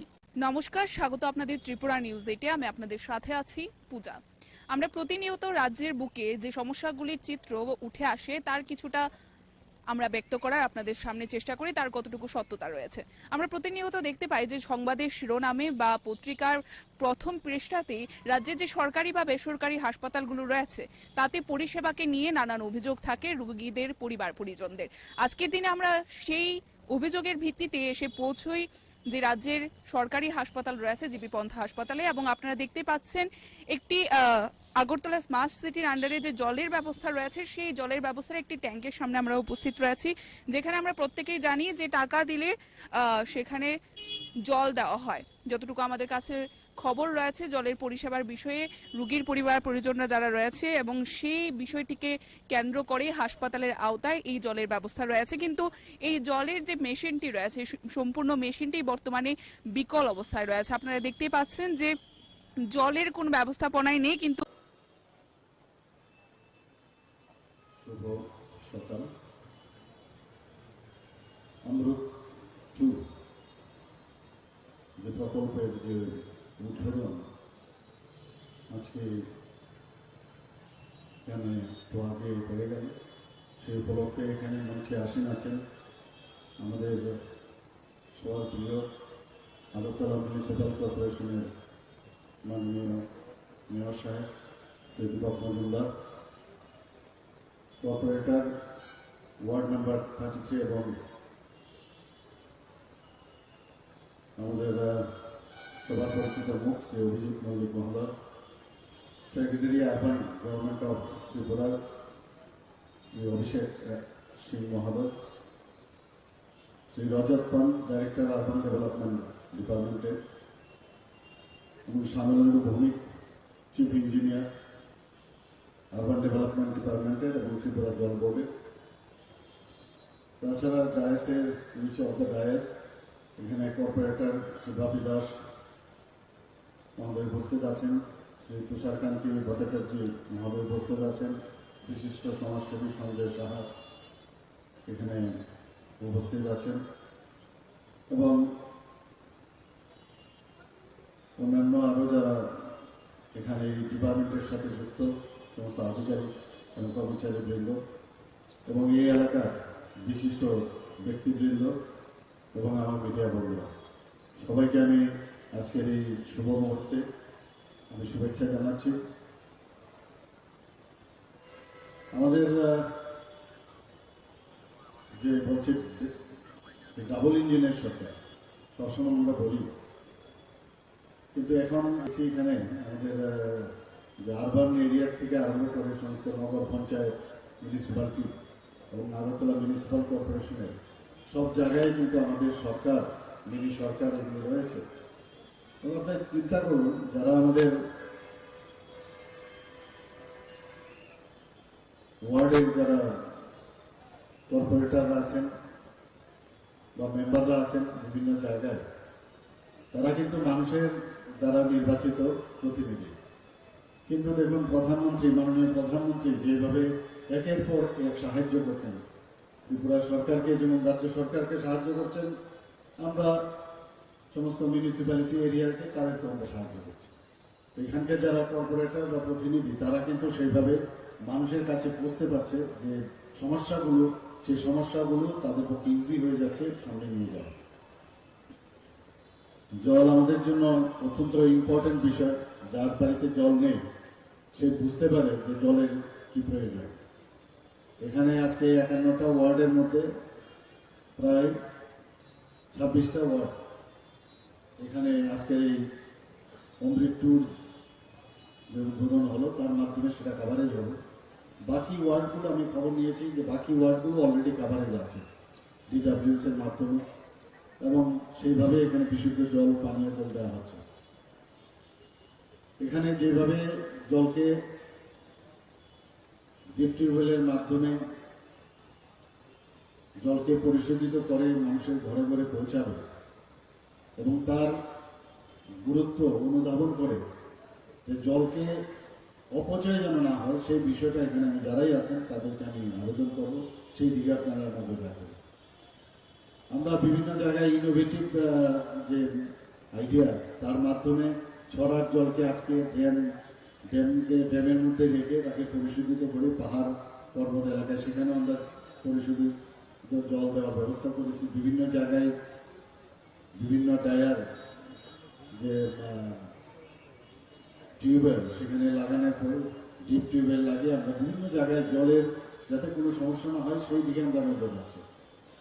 এবং আপনারা সবাই জানেন যে 3% আমাদের DWS এর যে প্রতিটা ঘরে জল দেওয়ার যে বিষয়, 3% থেকে আমরা শুরু করেছি, এখন প্রায় 64% আমরা 100% এর দিকে আমরা যাচ্ছি, যাতে তার সমস্ত মানুষ সেই জলের সুবিধা পায়। এখানেও যা শুনলাম 58% এখানে এতদিন ধরে মানুষ জল পাচ্ছিল, তো এইবারের এই প্রকল্পের কারণে প্রায় সেটা 72% কাভারেজে আসবে। কাজে আমাদের এই সরকার এবং আমাদের মিউনিসিপ্যালিটি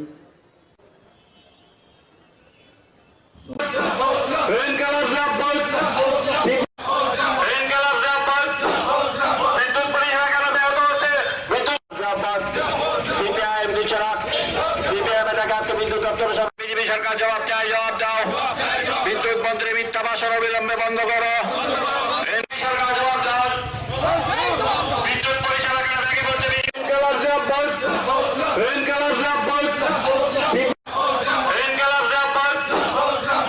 পরিষেবা কেন ব্যাহত হচ্ছে? বিদ্যুৎ CPIM এলাকাকে বিদ্যুৎ দপ্তর বিজেপি সরকার জবাব চাই, জবাব দাও। বিদ্যুৎ মন্ত্রী মিথ্যা ভাষণ অবিলম্বে বন্ধ করো। সরকার জবাব দাও। বিদ্যুৎ পরিষেবা কেন ভেঙে পড়ছে? বিজেপি সরকার জবাব চাই। বিদ্যুৎ দপ্তরের মন্ত্রী মিথ্যা ভাষণ অবিলম্বে বন্ধ করো। বিদ্যুৎ পরিষেবা কেন ব্যাহত হচ্ছে? বিদ্যুৎ বেসরকারীকরণের বিরুদ্ধে আজকের অভিযানে দলে দলে যোগ দিন।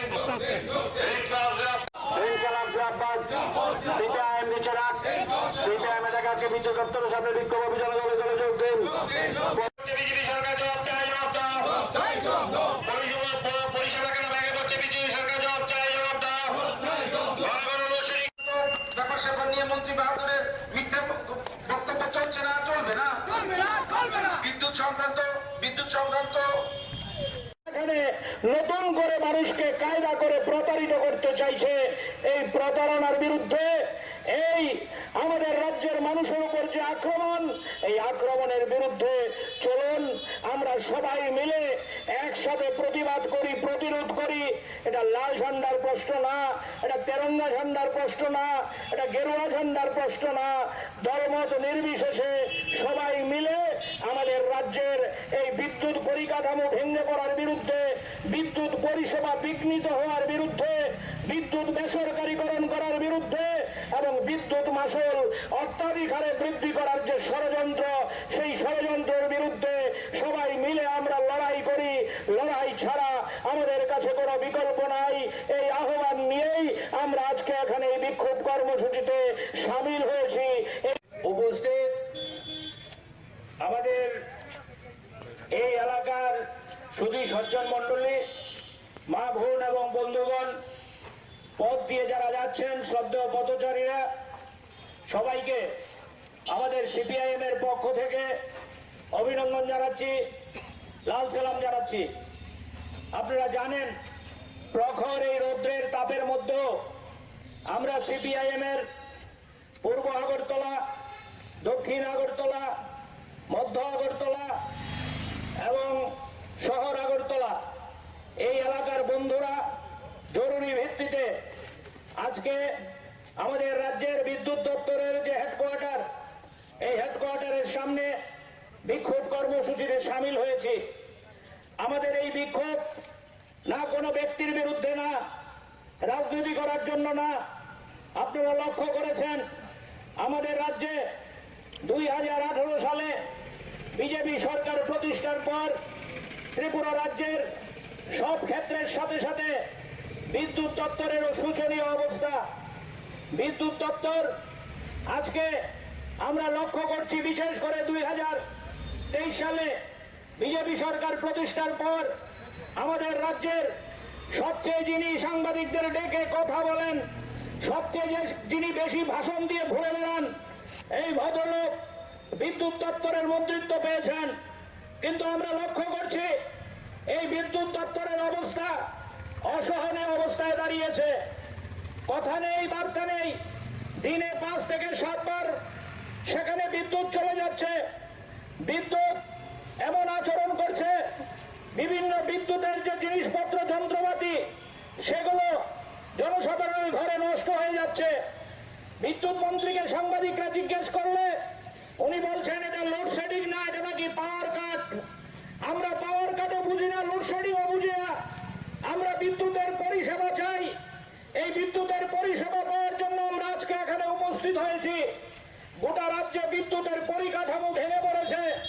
আপনারা লক্ষ্য করেছেন, ওই কুমারঘাটে সেখানে উল্টো রথের দিন বিদ্যুৎ দুর্ঘটনায় আজকে পর্যন্ত 10 জনের প্রাণহানি ঘটেছে। বিদ্যুৎ দপ্তরকে তার দায়ভার নিতে হবে না? আজকে পর্যন্ত বিদ্যুৎ দপ্তর থেকে তার কোনো স্পষ্টীকরণ নেই। ওই মনোতে বিদ্যুতের ট্রান্সফরমার ভেঙে নদীতে পড়েছে, মানুষের বাড়িঘর আক্রান্ত, মানুষ আক্রান্ত।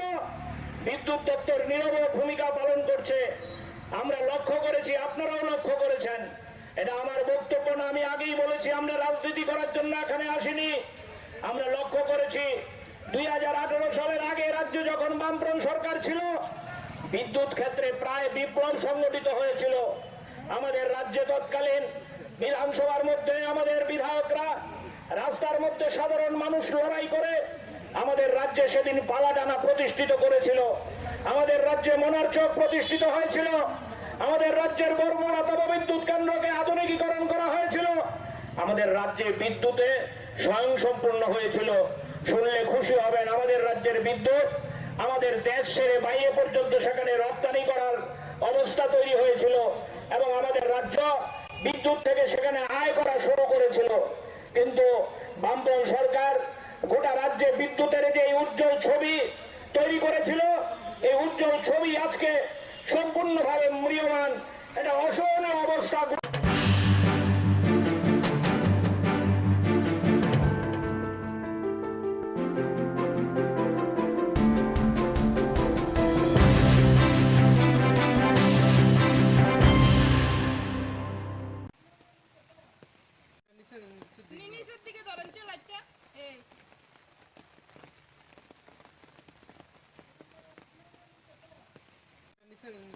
নিচের দিকে ধরেন লাইটটা এই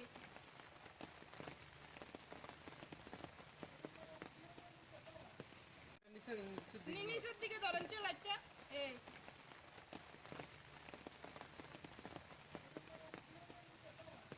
কি বৃষ্টির কারণে আপনার ঘরে এমন?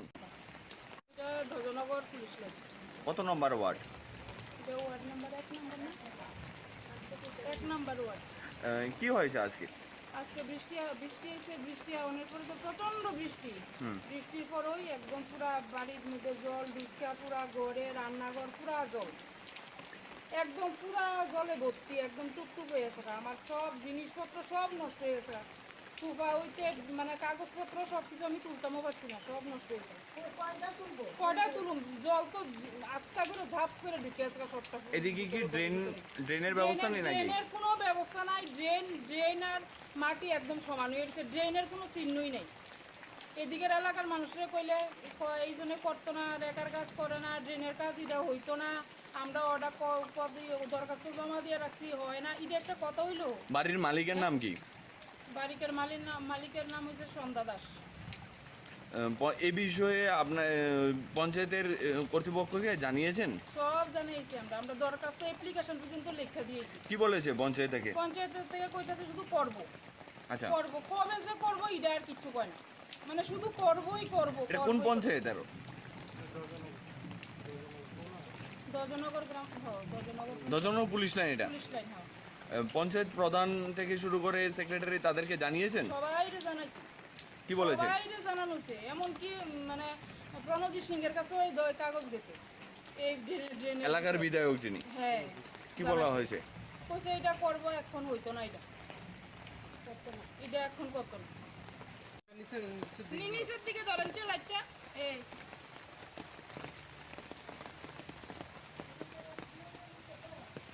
কি বৃষ্টির কারণে আপনার ঘরে এমন? আজকে বৃষ্টি আমার আজকে না, আমার একটু মানে 10 মিনিট বৃষ্টি হইলই আমার ঘরে জল। প্রতিনিয়ত এমন হচ্ছে নাকি? একদম প্রতিনিয়ত এমন হচ্ছে, একদম বৃষ্টি হইলই আমার ঘরে জল। আচ্ছা চলো, নমস্কার।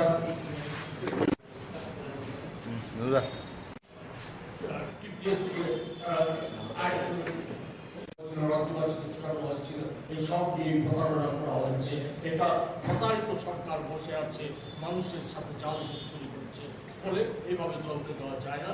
আমরা এই বিহিত চাই, নতুবা আমরা আরো তীব্র এবং ভয়ঙ্কর আন্দোলন আমরা গড়ে তুলতে বাধ্য হবো। এই কথা বলছি, বলে আমি আমার কথা বলা শেষ করছি এবং আমি অনুরোধ করে কিছু আলোকপাত অলরেডি তিনি করেছেন। আমাদের আজকে বিষয়বস্তু একটা হলো পিআরটিসি বাধ্যতামূলক। এটা আমাদের দলের অন্যতম বিধায়ক এবং রাজ্যের অন্যতম জননেতা শ্রী সুদীপ রায় বর্মন এবং আমাদের দলের সভাপতি আশিস সাহা মহোদয়, তারা গিয়েছিলেন এবং পিআরটিসি বাধ্যতামূলক করার জন্য, যাতে করে আমাদের এই রাজ্যের ছেলেমেয়েরা রাজ্যে চাকরি পেতে পারে। চাকরির আকাল চলছে আমাদের এখানে, আপনারা জানেন। তার মধ্যে আবার বাইরে থেকে এসে চাকরিগুলি নিয়ে যায়, এটা বন্ধ করার জন্য। কিন্তু এর মধ্যে আমরা জেনে গেলাম যে সার্কুলার এখনো দপ্তরে যায়নি, বিজ্ঞাপন বেরোচ্ছে এবং বাইরে তারাও পরীক্ষা দিচ্ছে, চাকরিও পেয়ে যাবে। আর এটা নিয়ে আমরা বড় আন্দোলন নামবো, আমাদের নেতৃত্ব ইতিমধ্যে জানিয়েছেন। আমাদের আজকের দ্বিতীয় বিষয় যেটা, সেটা হলো বিদ্যাজ্যোতি, সিবিএসসি। এই নামগুলোর সঙ্গে আমরা বিজেপি সরকার আসার পর পরিচিত হই। আমরাও পড়াশোনা করেছি, আপনারাও বলেছেন। বিদ্যাজ্যোতিকে পড়ার পর বিদ্যায় জ্যোতি হতে হয়, এ ধরনের কথা আমরা কোনোদিন শুনিনি। যাই হোক, আমাদের ছেলেমেয়েরা কিছু একটা পাবে, ভালো কিছু পাবে, সেই আশায় আমাদের অভিভাবকরা দলে দলে ছুটে গিয়েছিলেন বিদ্যাজ্যোতি স্কুলে। অভিনব কথা, কি কথা? বাংলা মাধ্যমে যারা পড়ে তারাও নাকি সিবিএসসি দিতে পারবে। বাংলা মাধ্যম নাকি সিবিএসসিতে প্রশ্ন হবে এবং উত্তরও লেখা যাবে। এ প্রসঙ্গে আমরা বিশেষ করে আমার একটা গানের কলি মনে পড়ছে। একটা গান ছিল, আজকে যিনি কয়লা মন্ত্রী কালকে দেখেন শিক্ষা, আজকে যিনি কয়লা মন্ত্রী কালকে দেখেন শিক্ষা, কয়লা কালো শিক্ষা নিয়ে আমরা পাই দীক্ষা। বলি কয়লা আর শিক্ষার মধ্যে পার্থক্যটা কি? কয়লা মন্ত্রী হলে কয়লা ঝাড়বো, শিক্ষামন্ত্রী হলে বই ঝাড়বো। ঝাড়াটা হলো আসল কথা, ঝাড়লে নোট পড়বে, আমার ব্যাংক ব্যালেন্স বাড়বে। এটা কয়লা মন্ত্রী হলেও আপত্তি নেই, শিক্ষামন্ত্রী হলেও আপত্তি নেই। তো এই কথাটা আমাদের আগেকার যিনি শিক্ষামন্ত্রী ছিলেন তার বিবেকবোধ কতটুকু আছে আমরা জানি না, কি বুঝে উনি বলেছিলেন। এবং ওনার সঙ্গে সঙ্গে এক যুব মন্ত্রী ওনারাও বলেছিলেন যে বাংলা মাধ্যম স্কুলে পড়লেও সিবিএসসি দেওয়া যাবে। এখন 1 বছর ক্লাস 9-এ ছেলেমেয়েরা পড়ে গেছে, ক্লাস 10-এ এখন পড়ছে, প্রায় শেষ প্রান্ত। একইভাবে 11-এ ভর্তি হয়েছে, 12-এ শেষ প্রান্তে দাঁড়িয়ে এসে তারা জানতে পারলো তারা সিবিএসসি পরীক্ষা দিতে পারবে না। তারা জানতে পারলো তারা কোন বোর্ডে পড়াশোনা করছে এটা তারা জানে না, তারা কোনো বোর্ডের অধীনেই না এই মুহূর্তে। তারা জানতে পারলো রাজ্য সরকার এই বিষয়ে পুরোপুরি নিশ্চুপ। এরকম অরাজক পরিস্থিতি রাজ্যের শিক্ষার ইতিহাসে কোনোদিন হয়নি। এবং এটাকে যারা প্রশ্রয় দিচ্ছেন তাদের সবাই মিলে আমরা তাদের বিরুদ্ধে স্লোগানে নামবো, এটাই আশা করি। আমি এই বিষয়ে যাওয়ার আগে এই যে আজকাল বলা হচ্ছে রাজ্যের শিক্ষা ব্যবস্থা নাকি অনেক দূর এগিয়ে গেছে, রাজ্যের শিক্ষা ব্যবস্থা নাকি এরকম, আমাদের প্রাক্তন শিক্ষামন্ত্রী বলেছিলেন যে এটা একটা মডেল শিক্ষা ব্যবস্থা, মডেল রাজ্য হয়ে গেছে শিক্ষার দিক দিয়ে। এবং বাইরে থেকে অন্য রাজ্যের তারা নাকি এসে দেখছে যে ত্রিপুরা শিক্ষা ব্যবস্থা এত কিভাবে এগিয়ে গেল। ঠিক কি এগুলো শিক্ষা ব্যবস্থা আমরা একটু চোখ বুলিয়ে নিই, তারপর আবার সিবিএসসি ব্যাপারটায় আসছি। সিবিএসসি যে রাজ্যে বসবাস করছে, এই রাজ্য যে সরকারিরা, এই সরকারিরা কাজকর্ম নিজের একটা উন্নতি ব্যবস্থার মধ্য দিয়ে চলছে। সরকারের কথা, সিদ্ধান্ত আর কাজে কোনো মিল নেই, অমিল স্পর্শ। অনেক উদাহরণ আছে, আজকে সব উদাহরণের জন্য আমরা এখানে বসি। আমরা প্রধানত দুটো বিষয় নিয়ে আলোচনার জন্য আজকে আপনাদের এখানে সমবেত করেছি। একটা বিষয় হচ্ছে এই যে সম্প্রতি কিছুদিন আগে রাজ্য সরকারের ক্যাবিনেট মন্ত্রিসভা ঘটা করে সিদ্ধান্ত নিয়েছে যে এখন থেকে সরকারি চাকরি পিআরটিসি বাধ্যতামূলক। শুধু সরকারি দপ্তর নয়, সরকার অধিকৃত অন্যান্য সংস্থায় কি পার্মানেন্ট, কি ডিআরডব্লিউ, কি কন্ট্রাকচুয়াল, সব ক্ষেত্রেই পিআরটিসি বাধ্যতামূলক বলে সরকার সিদ্ধান্ত নিয়েছে। সরকারের এই মাধ্যমে বেরিয়েছে যে সরকার সিদ্ধান্ত নিয়েছে, ক্যাবিনেটের সিদ্ধান্ত নিয়েছে। যেমন সরকারি অনেক সিদ্ধান্তকে মান্যতা দেওয়া হয়, সরকারি সিদ্ধান্ত, সরকারি ঘোষণা, এমনকি বিধানসভার যে সিদ্ধান্ত, সেই সিদ্ধান্তগুলো মান্যতা দেওয়া হয়। এই জিনিস চলে আসছে। এটা ক্যাবিনেটের সিদ্ধান্ত নেওয়ার পর যে নোটিফিকেশন করতে হয়, সংবাদ মাধ্যমে খবর বেরিয়েছে, সরকারের কোনো বক্তব্য নেই সেই সম্পর্কে খবর বেরিয়েছে যে নোটিফিকেশনটা এখনো হয়। সেখানে বিভিন্ন দপ্তর খেয়াল করছে মতো, যেমন ডেন্টাল কলেজ করেছে, বিদ্যুৎ নিগম করেছে, সেগুলি করেছে, খেয়াল করছে মতো করছে। টিপিএসসি সামনে আরো অনেক টিপিএসসি পরীক্ষা দেওয়ার সুযোগ করে দিচ্ছে, সেক্ষেত্রেও নিশ্চয়ই যে বিআরটিসি বাধ্যতামূলক না, সেই সিদ্ধান্তে কার্যকরী হবে। এতে আমরা উদ্বিগ্ন। এটা চলতে দেওয়া যায় না। এই টুকলুকি রাজত্ব চলতে দেওয়া যায় না। এই কোন রাজ্যে আমরা বসবাস করছি? কি অবস্থা! শুধু সরকারি সিদ্ধান্ত না, ক্যাবিনেট সিদ্ধান্ত না, বিধানসভায় বাজেট বাস্তবায়িত হয় না। এখনো খবর বেরিয়েছে, এখনো বাজেটে, গত বাজেটে 355 কোটি টাকা শুধু একটা দপ্তর, বিজেপি দপ্তরে অব্যাহত হয় পড়ে আছে। এটা কি রাজ্য চলছে? কি কমফর্ট দেওয়া আছে? মন্ত্রীরা ব্যস্ত আখের গোছানোর জন্য, নিজেদের আখের গোছানোর জন্য, সম্পত্তির বিস্তার বাড়ানোর জন্য মুখ্যমন্ত্রী থেকে শুরু করে মন্ত্রীরা ব্যস্ত। দলীয় ভাবে তারা বিরোধীদের পরিচর্যা করে দিয়ে সেখানে দলীয় পদ যাতে সুরক্ষা করা যায় তার জন্য তারা ব্যস্ত। সরকারি কাজকর্ম ভুল্লায় যায়, সরকারি সিদ্ধান্ত সম্পর্ক ভুল্লায় যায়। একটার পর একটা দপ্তর আজকে যে ভয়ঙ্কর অবস্থা সৃষ্টি হচ্ছে। আমার পাশে আছে পার্থ আচার্য মহাশয়, প্রদেশ কংগ্রেসের নেতা। উনি বললেন, একটা বিষয় নির্দিষ্টভাবে বললেন, আমি শুধু উল্লেখ করতে চাই, যেসব আপনারা অবগত আছে যে সিবিএসসিতে বিদ্যাজ্যোতি প্রকল্পে ইংরেজি মাধ্যম স্কুলকে আগে যুক্ত করা হয়েছিল।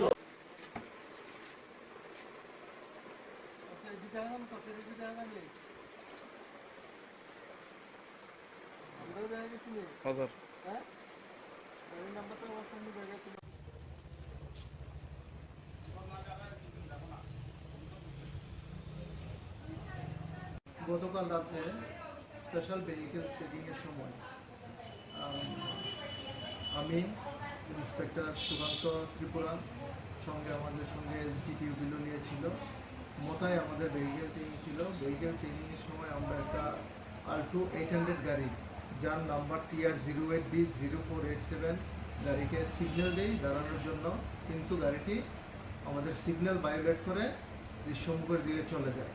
তখন আমরা গাড়ির পিছনে ধাওয়া করে গজারিয়া দেবীপুর থেকে গাড়িটিকে আমরা ডিটেন করি, কিন্তু গাড়ির ড্রাইভার পালিয়ে যায়। গাড়ি থেকে আমরা মোট 3 কার্টন 235 বোতল ফেন্সিডিল উদ্ধার করি এবং এই ব্যাপারে আমরা একটা স্পেসিফিক বিলোনিয়া থানাতে কেস রেজিস্টার করি, যার number 51/2023 under section 21C 2529 of NDPS act. যার বাজার মূল্য কত হবে? বাজার মূল্য মানে 1.5 লাখ টাকা হবে।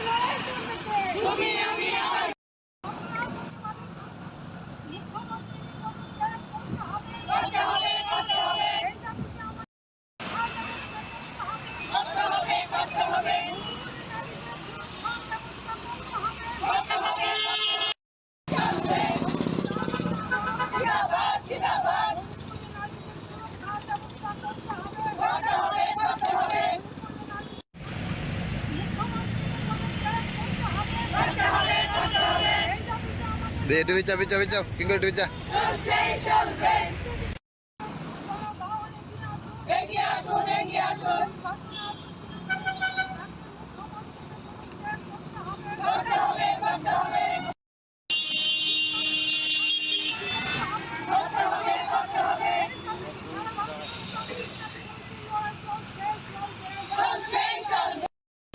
সারা ভারত গণতান্ত্রিক নারী সমিতি রাজ্য কমিটির সিদ্ধান্ত মোতাবেকে সদর বিভাগীয় কমিটির উদ্যোগে এই এলাকার আমাদের 4টা নারী সংগঠন লোকাল কমিটি, যেমন দক্ষিণ আগরতলা, পূর্ব আগরতলা, শহর আগরতলা এবং উত্তর আগরতলা, এই 4টা লোকাল কমিটির উদ্যোগে আমরা মণিপুরের সাম্প্রতিক কালের ঘটনাবলীর বিরুদ্ধে এখানে প্রতিবাদ বিক্ষোভে সমাবেশ আমরা সংগঠিত করেছি। আপনারা সবাই জানেন এটা আজকে আর ব্যাখ্যার অপেক্ষা রাখে না যে গত 2-3 মাস ধরে গোটা মণিপুর জুড়ে আজকে যে নৃশংস বর্বরতা চলছে, ঘটনাবলী চলছে, এটা ভারতবর্ষের সভ্যতার কলঙ্ক। এটা আপনারা দেখেছেন যে সেখানে কুকি সম্প্রদায়ের 2 মহিলাকে বিবস্ত্র করে রাস্তায় হাঁটানো হয়েছে। শুধু হাঁটানো নয়, পরে তাদের উপরে দলবদ্ধভাবে পাশবিক অত্যাচার করা হয়েছে। সংবাদে প্রকাশ পরে আরও 2টো ঘটনা বেরিয়ে এসেছে, আরও 2জন মহিলার উপরে গণধর্ষণ হয়েছে। এগুলো হচ্ছে প্রকাশিত সংবাদ, কিন্তু লোকচক্ষুর অন্তরালে কুকি সম্প্রদায়ের মেয়েদের উপরে নানাভাবেই সেখানে নির্যাতন, শ্লীলতাহানি, পাশবিক অত্যাচার এগুলো সংগঠিত হয়েছে। তাছাড়াও গোটা কুকি সম্প্রদায় মানুষদের উপরে বিজেপির দুর্বৃত্ত বাহিনী সহ রাষ্ট্রীয় পুলিশের যোগসাজশে সেখানে ভাঙচুর, বাড়িঘরে হামলা, মারধর করা, বাড়ি পুড়িয়ে দেওয়া এবং নানা ধরনের অমানবিক নির্যাতন সেখানে সংগঠিত হচ্ছে। গোটা ভারতবর্ষের শুভবুদ্ধি সম্পন্ন মানুষ মণিপুরের ঘটনাতে আজকে বিচলিত এবং তারা প্রতিবাদ জানাচ্ছেন। এমনকি সুপ্রিম কোর্টের প্রধান বিচারপতি তিনি বলেছেন যে অবিলম্বে মণিপুর সরকার যদি এই সমস্ত ঘটনাগুলি বন্ধ করার ক্ষেত্রে যথাযথ পদক্ষেপ গ্রহণ না করে তাহলে সুপ্রিম কোর্ট স্বতঃপ্রণোদিত হয়ে সুমোটো মামলা করে ওটা তারা দেখবেন এর বিরুদ্ধে কি ব্যবস্থা নেওয়া যায়। তা আমরা আজকে আমাদের এই বিক্ষোভ সমাবেশ থেকে আমরা দাবি করেছি অবিলম্বে মণিপুরের বীরেন্দ্র সিং মন্ত্রিসভার মুখ্যমন্ত্রী পদ থেকে তাকে সরাতে হবে, তাকে বাতিল করতে হবে। আমরা দাবি করেছি যেই সমস্ত মেয়েদের উপরে যে নারকীয় সমস্ত ঘটনা ঘটেছে সেগুলো যথাযথ তদন্ত করতে হবে এবং দোষীদের কঠোর শাস্তি বিধান করতে হবে। শাস্তি বিধানের নামে যে মামলা দায়ের করা হয় সেগুলো আইনের ভাগ দিয়ে আসামিরা বেরিয়ে যায়। আমরা বলছি এমন আইনের ধারা দেওয়া দরকার যাতে আসামি পার না পায়। আমাদের 3 নম্বর দাবি হচ্ছে ক্ষতিগ্রস্ত, আক্রান্ত, সর্বশান্ত মানুষকে অবিলম্বে মণিপুর সরকার যেন যথাযথ পুনর্বাসনের ব্যবস্থা করে। এই 3টা দাবি মূলত আমাদের সামনে। আর আমাদের রাজ্যের নারী নির্যাতনের ঘটনাগুলো তো আছেই। নমস্কার, স্বাগত আপনাদের ত্রিপুরা নিউজ 8-এ। আমি আপনাদের সাথে আছি পূজা। আমরা প্রতিনিয়ত রাজ্যের বুকে যে সমস্যাগুলির চিত্র উঠে আসে তার কিছুটা আমরা ব্যক্ত করার আপনাদের সামনে চেষ্টা করি, তার কতটুকু সত্যতা রয়েছে। আমরা প্রতিনিয়ত দেখতে পাই যে সংবাদের শিরোনামে বা পত্রিকার প্রথম পৃষ্ঠাতে রাজ্যের যে সরকারি বা বেসরকারি হাসপাতালগুলো রয়েছে তাতে পরিষেবাকে নিয়ে নানান অভিযোগ থাকে রোগীদের পরিবার পরিজনদের।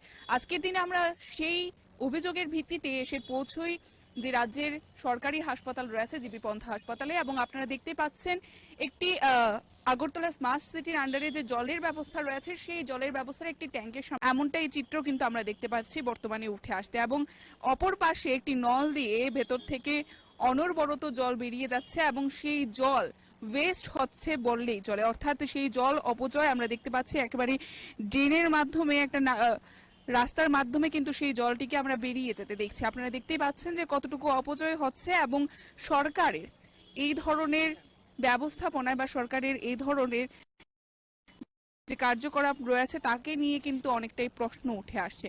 অবশ্যই সরকারি সুযোগ সুবিধা দেওয়া হচ্ছে কিন্তু তার কিন্তু অপব্যবহার বা অপচয় হচ্ছে সেটা বললেই চলে। আপনারা দেখতেই পাচ্ছেন যে একজন ব্যক্তি সেখানে পয়সা দেবে কিন্তু তার পরবর্তীতে জল আসে কিনা সেটাই হচ্ছে দেখার। পয়সা কিন্তু চলে যায়, এবার জল আপনারা দেখতে পাচ্ছেন যে কোনোভাবেই জল আসছে না। তবে এই যে পয়সা, মেশিনটি শুধুমাত্র জনগণের যে টাকা রয়েছে সেই টাকাই খেয়ে যাচ্ছে, কিন্তু জলের পরিষেবা দিচ্ছে না।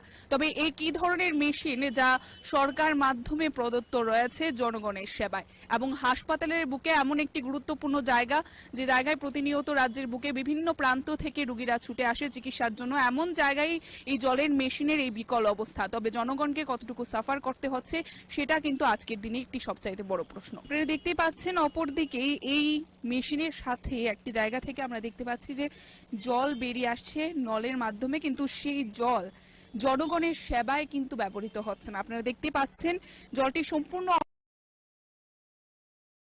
অপচয় হচ্ছে,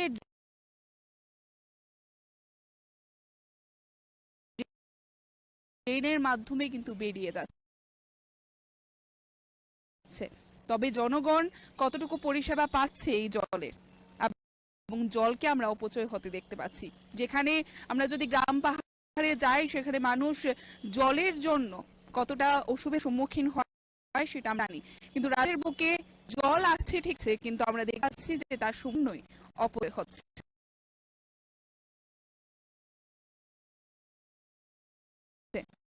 এবং অন্যদিকে মেশিন থাকা সত্ত্বেও রোগীর পরিবার পরিজন থেকে শুরু করে সাধারণ জনগণেরা পাচ্ছে না কোনো সুযোগ সুবিধা।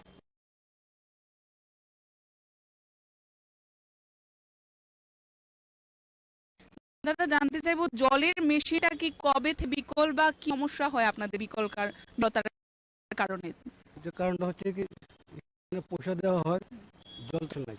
এখন তো দেখলেন প্রায় সময় অনেকে পেশেন্টেরা আসে অনেক দূর দূর দূরান্ত,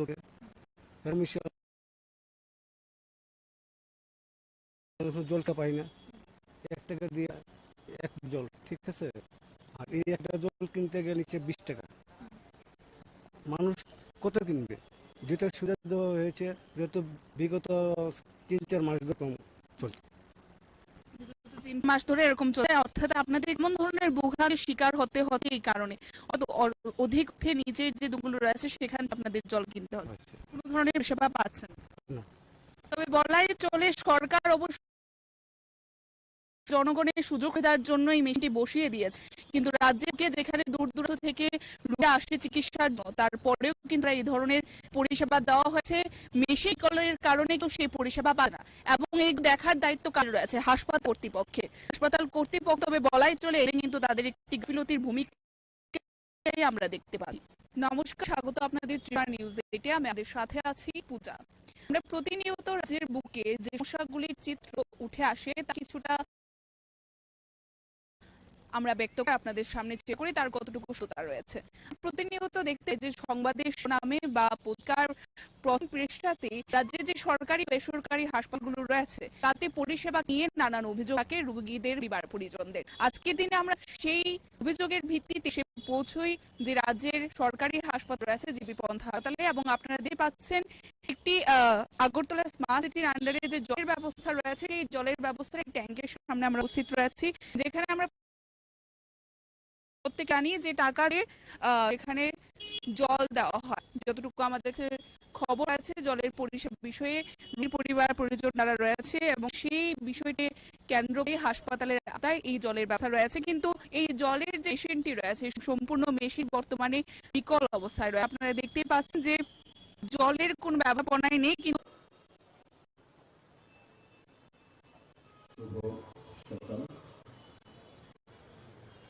অমৃত চুর যে প্রকল্পের যে উদ্বোধন আজকে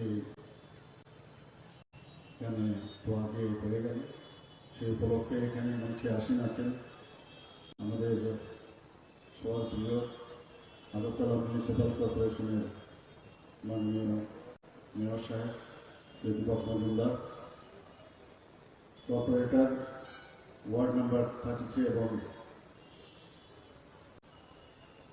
আমাদের সবার পরিচিত মুখ শ্রী অভিজিৎ মল্লিক মহোদয়, secretary urban government of Tripura Shri Abhishek Singh মহোদয়, Shri Rajat Pan director urban development ডিপার্টমেন্টের, এবং Shyamalendu Bhowmik chief engineer, urban development ডিপার্টমেন্টের এবং ত্রিপুরা জল বোর্ডের।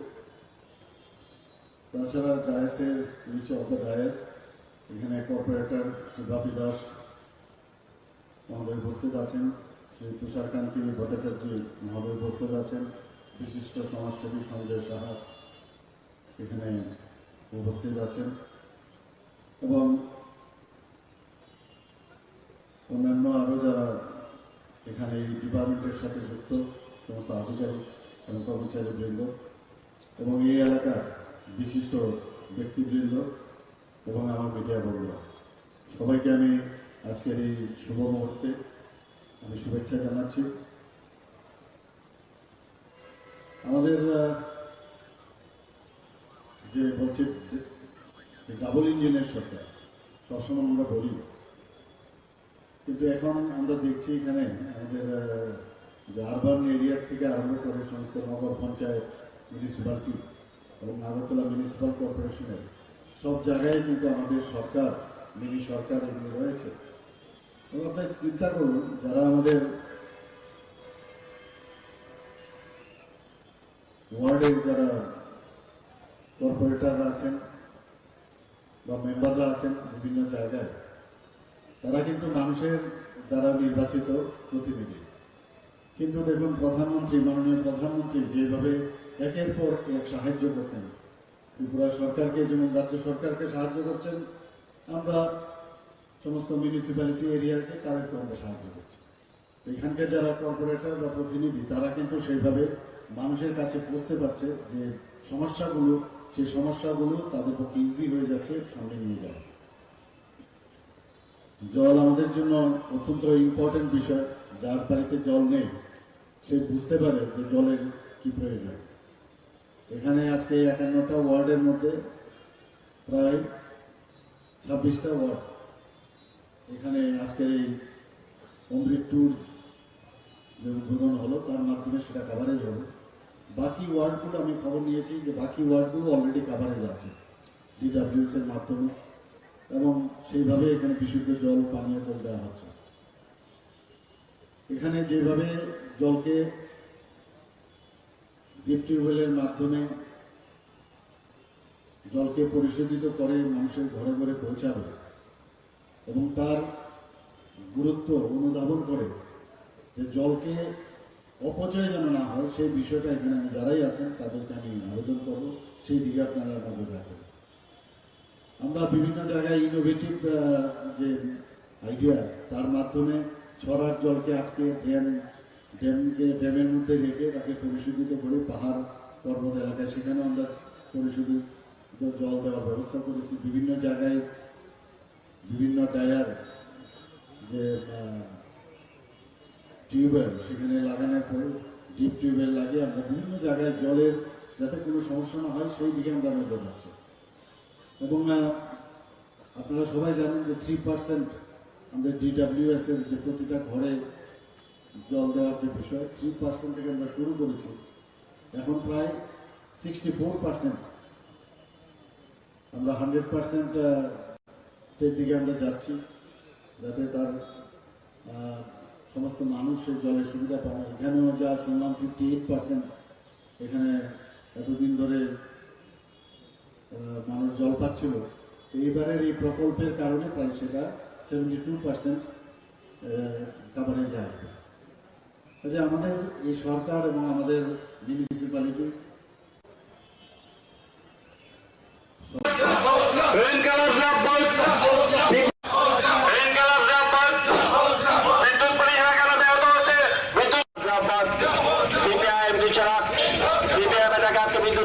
বিজেপি সরকার জবাব চাই, জবাব দাও। বিদ্যুৎ মন্ত্রী মিথ্যা ভাষণ অবিলম্বে বন্ধ করো। সরকার জবাব দাও। বিদ্যুৎ পরিষেবা কেন ভেঙে পড়ছে? বিদ্যুৎ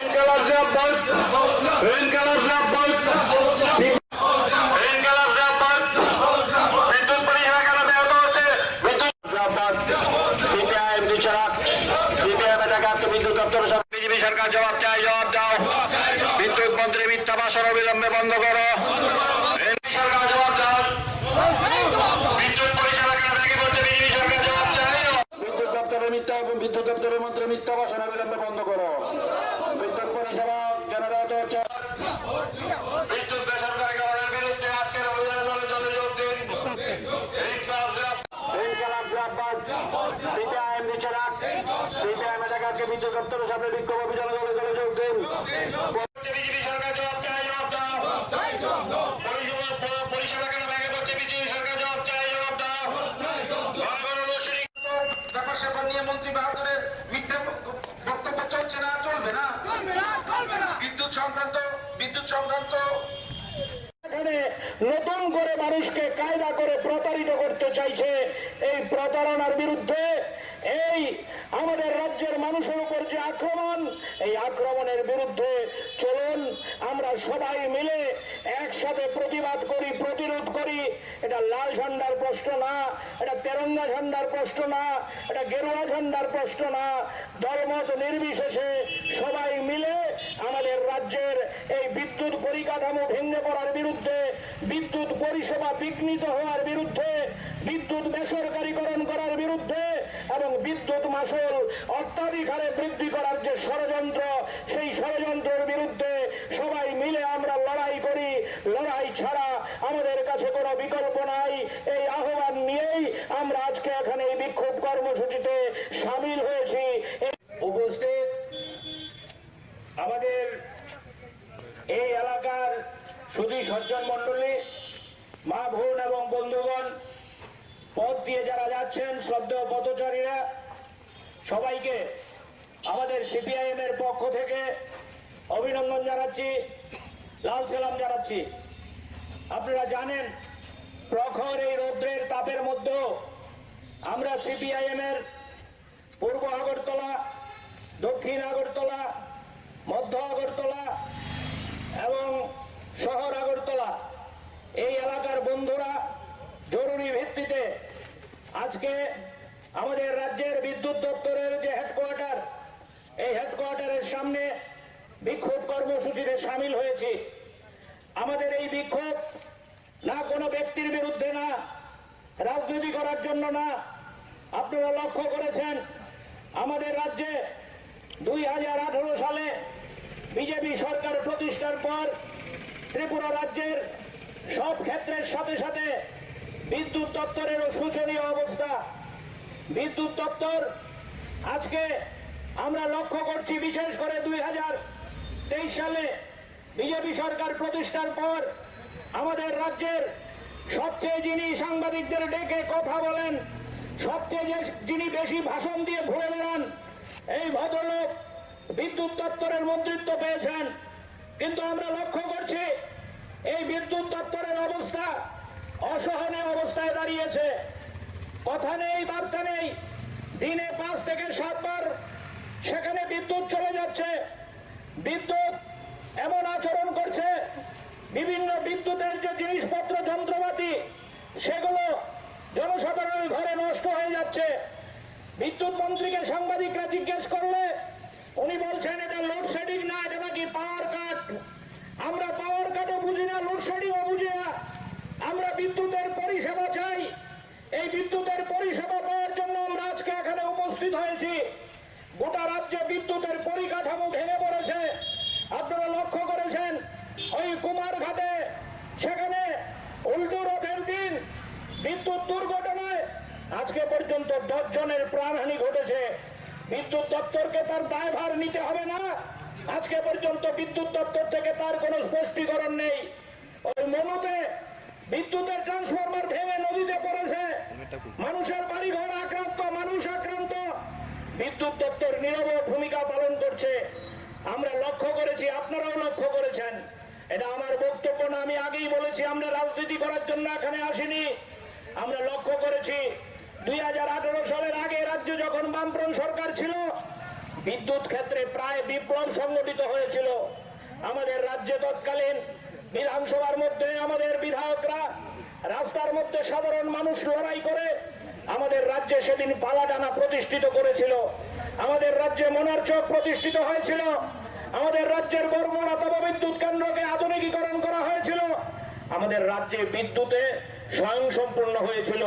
শুনলে খুশি হবেন, আমাদের রাজ্যের বিদ্যুৎ আমাদের দেশ ছেড়ে বাইরে পর্যন্ত সেখানে রপ্তানি করার অবস্থা তৈরি হয়েছিল। এবং আমাদের রাজ্য বিদ্যুৎ থেকে সেখানে আয় করা শুরু করেছিল, কিন্তু বামপন্থী সরকার গোটা রাজ্যে বিদ্যুতের যে উজ্জ্বল ছবি তৈরি করেছিল, এই উজ্জ্বল ছবি আজকে সম্পূর্ণভাবে ম্রিয়মাণ, এটা অসহনীয় অবস্থা।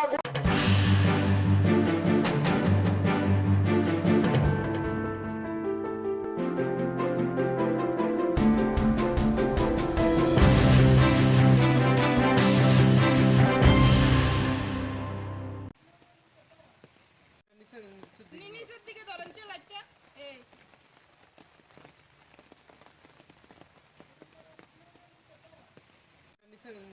নিচের দিকে ধরেন লাইটটা, এই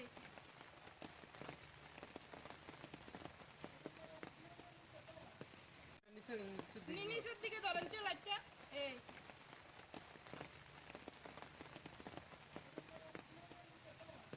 কি বৃষ্টির কারণেই আপনার ঘরে এমন? আজকে বৃষ্টি আমার আজকে না, আমার একটু 10 মিনিট বৃষ্টি হইলই আমার ঘরে জল। প্রতিনিয়ত এমন হচ্ছে নাকি? একদম প্রতিনিয়ত এমন হচ্ছে, একদম বৃষ্টি হইলই আমার ঘরে জল। পঞ্চায়েত কর্তৃপক্ষ থেকে কোনো আশ্বাস? কোনো আশ্বাস নাই, কিচ্ছু আশ্বাস তারা দেয় না। তারা আইলে কাজ করাইবো, আমার কবে কাজ আইবো, কবে কাজ করাইবো, কবে আমরা শান্তি পাবো। এদিকে কি আপনার বাড়িতে এমন হচ্ছে না পার্শ্ববর্তী? প্রতিটি বাড়িতে, আনুমানিক কয়টা বাড়ি হবে? আনুমানিক হইব 1 2 3 4 5 6 7 অনেকটি 10-12টা বাড়ি হবে। 10-12টা সবারই এমন অবস্থা? সবারই এমন অবস্থা। এটা ধ্বজনগর পুলিশ লাইন। কত নম্বর ওয়ার্ড? এটা ওয়ার্ড নাম্বার 1 নম্বর না, 1 নম্বর ওয়ার্ড। কি হয়েছে আজকে? আজকে বৃষ্টি হয়েছে, বৃষ্টি অনেক পরে তো প্রচন্ড বৃষ্টি। বৃষ্টির পরই একদম পুরা বাড়ির মধ্যে জল ঢুকা, পুরা ঘরে রান্নাঘর পুরা জল, একদম পুরা জলে ভর্তি, একদম টুকটুক হয়ে গেছে। আমার সব জিনিসপত্র সব নষ্ট হয়ে গেছে, সোফা উইতে কাগজপত্র সব কিছু আমি তুলতামও পারছি না, সব নষ্ট হয়েছে। কয়টা তুলুন, জল তো আটকা করে ঝাপ করে ঢুকে গেছে সবটা। এদিকে কি ড্রেনের ব্যবস্থা নেই নাকি? ড্রেনের কোনো ব্যবস্থা নাই, ড্রেন আর মাটি একদম সমান হয়ে গেছে, ড্রেনের কোনো চিহ্নই নেই। এদিকের এলাকার মানুষরা কইলে এই জন্য করতো না, রেকার কাজ করে না, ড্রেনের কাজ এটা হইতো না, আমরা অর্ডার দরখাস্ত জমা দিয়ে রাখছি, হয় না, এটা একটা কথা হইলো। বাড়ির মালিকের নাম কি? মালিকের নাম হচ্ছে সন্ধ্যা দাস। এই বিষয়ে আপনার পঞ্চায়েতের কর্তৃপক্ষকে জানিয়েছেন? সব জানিয়েছি আমরা দরখাস্ত অ্যাপ্লিকেশন পর্যন্ত লেখা দিয়েছি। কি বলেছে পঞ্চায়েত থেকে? পঞ্চায়েতের থেকে কইতাছে শুধু করব। আচ্ছা, করব, কবে যে করব এটা আর কিছু কয় না, মানে শুধু করবই করব। এটা কোন পঞ্চায়েত? আরো ধ্বজনগর গ্রাম, ধ্বজনগর পুলিশ লাইন। এটা পুলিশ লাইন। পঞ্চায়েত প্রধান থেকে শুরু করে সেক্রেটারি তাদেরকে জানিয়েছেন? সবাইকে জানাইছি। কি বলেছে? সবাইকে জানানো হয়েছে, এমনকি মানে প্রণজিৎ সিংহের কাছে ওই কাগজ গেছে এই ড্রেনের এলাকার বিধায়ক যিনি। হ্যাঁ, কি বলা হয়েছে? কইছে এটা করব, এখন হইতো না, এটা এখন করতো না। নিচের দিকে ধরেন লাইটটা, এই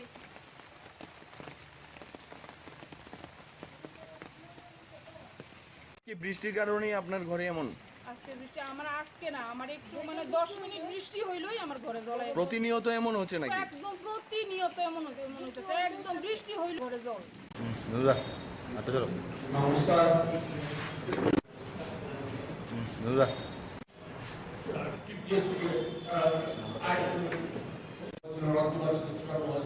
এই সব নিয়ে প্রতারণা করা হয়েছে। এটা প্রতারিত সরকার বসে আছে, মানুষের সাথে জাল চুরি করছে, ফলে এইভাবে চলতে দেওয়া যায় না। আমরা এই বিহিত চাই, নতুবা আমরা আরো তীব্র এবং ভয়ঙ্কর আন্দোলন আমরা করে তুলতে বাধ্য হব। এই কথা বলছি, বলে আমি আমার কথা বলা শেষ করছি এবং আমি অনুরোধ করব কিছু আলোকপাত অলরেডি তিনি করেছেন। আমাদের আজকে বিষয়বস্তু একটা হলো পিআরটিসি বাধ্যতামূলক। এটা আমাদের দলের অন্যতম বিধায়ক এবং রাজ্যের অন্যতম জননেতা শ্রী সুদীপ রায় বর্মন এবং আমাদের দলের সভাপতি আশিস সাহা মহোদয়, তারা গিয়েছিলেন এবং পিআরটিসি বাধ্যতামূলক করার জন্য, যাতে করে আমাদের এই রাজ্যের ছেলেমেয়েরা রাজ্যে চাকরি পেতে পারে। চাকরির অকাল চলছে আমাদের এখানে, আপনারা জানেন। তার মধ্যে আবার বাইরে থেকে এসে চাকরিগুলি নিয়ে যায়, এটা বন্ধ করার জন্য। কিন্তু এর মধ্যে আমরা জেনে গেলাম যে সার্কুলার এখনো দপ্তরে দপ্তরে যায়নি, বিজ্ঞাপন বেরোচ্ছে এবং বাইরের তারাও পরীক্ষা দিচ্ছে, চাকরিও পেয়ে যাবে।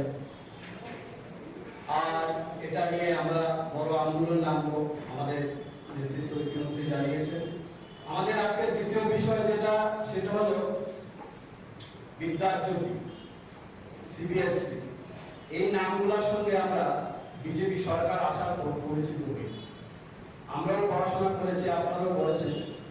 বিদ্যাজ্যোতিকে পড়ার পর বিদ্যায় জ্যোতি হতে হয়, এ ধরনের কথা আমরা কোনোদিন শুনিনি। যাই হোক, আমাদের ছেলেমেয়েরা কিছু একটা পাবে, ভালো কিছু পাবে, সেই আশায় আমাদের অভিভাবকরা দলে দলে ছুটে গিয়েছিলেন বিদ্যাজ্যোতি স্কুলে। অভিনব কথা, কি কথা? বাংলা মাধ্যমে যারা পড়ে তারাও নাকি সিবিএসসি দিতে পারবে। বাংলা মাধ্যম নাকি সিবিএসসি তে প্রশ্ন হবে এবং উত্তরও লেখা যাবে। এ প্রসঙ্গে আমরা বিশেষ করে আমার একটা গানের কলি মনে পড়ছে। একটা গান ছিল, আজকে যিনি কয়লা মন্ত্রী কালকে দেখেন শিক্ষা। আজকে যিনি কয়লা মন্ত্রী কালকে দেখেন শিক্ষা, কয়লা কালো শিক্ষা নিয়ে আমরা পাই দীক্ষা। বলি কয়লা আর শিক্ষার মধ্যে পার্থক্যটা কি? কয়লা মন্ত্রী হলে কয়লা ঝাড়বো, শিক্ষামন্ত্রী হলে বই ঝাড়বো। ঝাড়াটা হলো আসল কথা, ছাড়লে নোট পড়বে, আমার ব্যাংক ব্যালেন্স বাড়বে। এটা কয়লা মন্ত্রী হলেও আপত্তি নেই, শিক্ষামন্ত্রী হলেও আপত্তি নেই। তো এই কথাটা আমাদের আগেকার যিনি শিক্ষামন্ত্রী ছিলেন তার বিবেকবোধ কতটুকু আছে আমরা জানি না, কি বুঝে উনি বলেছিলেন। এবং ওনার সঙ্গে সঙ্গে এক যুবক মন্ত্রী ওনারাও বলেছিলেন যে বাংলা মাধ্যম স্কুলে পড়লেও সিবিএসসি দেওয়া যাবে। এখন 1 বছর ক্লাস 9-এ ছেলেমেয়েরা পড়ে গেছে, ক্লাস 10-এ এখন পড়ছে, প্রায় শেষ প্রান্ত। একইভাবে 11-এ ভর্তি হয়েছে, 12-এ শেষ প্রান্তে দাঁড়িয়ে এসে তারা জানতে পারলো তারা সিবিএসসি পরীক্ষা দিতে পারবে না। তারা জানতে পারলো তারা কোন বোর্ডে পড়াশোনা করছে, এটা তারা জানে না। তারা কোন বোর্ডের অধীনেই নয় এই মুহূর্তে। তারা জানতে পারলো রাজ্য সরকার এই বিষয়ে পুরোপুরি নিশ্চুপ। এরকম অরাজক পরিস্থিতি রাজ্যের শিক্ষার ইতিহাসে কোনোদিন হয়নি। এবং এটাকে যারা প্রশ্রয় দিচ্ছেন তাদের সবাই মিলে আমরা তাদের বিরুদ্ধে স্লোগানে নামবো, এটাই আশা করি। আমি এই বিষয়ে যাওয়ার আগে, এই যে আজকাল বলা হচ্ছে রাজ্যের শিক্ষা ব্যবস্থা নাকি অনেক দূর এগিয়ে গেছে, রাজ্যের শিক্ষা ব্যবস্থা নাকি এরকম, আমাদের প্রাক্তন শিক্ষামন্ত্রী বলেছিলেন যে এটা একটা মডেল শিক্ষা ব্যবস্থা, মডেল রাজ্য হয়ে গেছে শিক্ষার দিক দিয়ে। এবং বাইরে থেকে অন্য রাজ্যের তারা নাকি এসে দেখছে যে ত্রিপুরা শিক্ষা ব্যবস্থা এত কিভাবে এগিয়ে গেল। ঠিক কি এগুলো শিক্ষা ব্যবস্থা, আমরা একটু চোখ বুলিয়ে নিই, তারপর আবার সিবিএসসি ব্যাপারটায় আসছি। সিবিএসসি যে যে রাজ্যে বসবাস করছি, এই রাজ্য যে সরকারিরা, এই সরকারিরা কাজকর্ম নিজের উপর একটা উন্নতি ব্যবস্থার মধ্য দিয়ে চলছে। সরকারের কথা, সিদ্ধান্ত আর কাজে কোনো মিল নেই, অমিল স্পষ্ট। অনেক উদাহরণ আছে, আজকে সব উদাহরণের জন্য আমরা এখানে বসি। আমরা প্রধানত দুটো বিষয় নিয়ে আলোচনার জন্য আজকে আপনাদের এখানে সমবেত করেছি। একটা বিষয় হচ্ছে এই যে সম্প্রতি কিছুদিন আগে রাজ্য সরকারের ক্যাবিনেট মন্ত্রিসভা হঠাৎ করে সিদ্ধান্ত নিয়েছে যে এখন থেকে সরকারি চাকুরিতে পিআরটিসি বাধ্যতামূলক।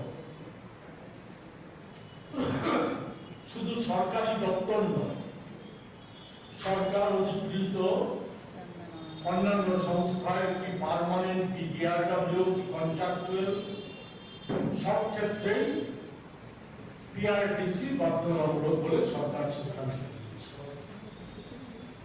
সরকারের এই সিদ্ধান্ত এক বাক্যবাগীশ মন্ত্রী উল্লেখ করেছিল জানাতে গিয়ে, সর্বসাধারণকে জানাতে গিয়ে, ঐতিহাসিক সিদ্ধান্ত।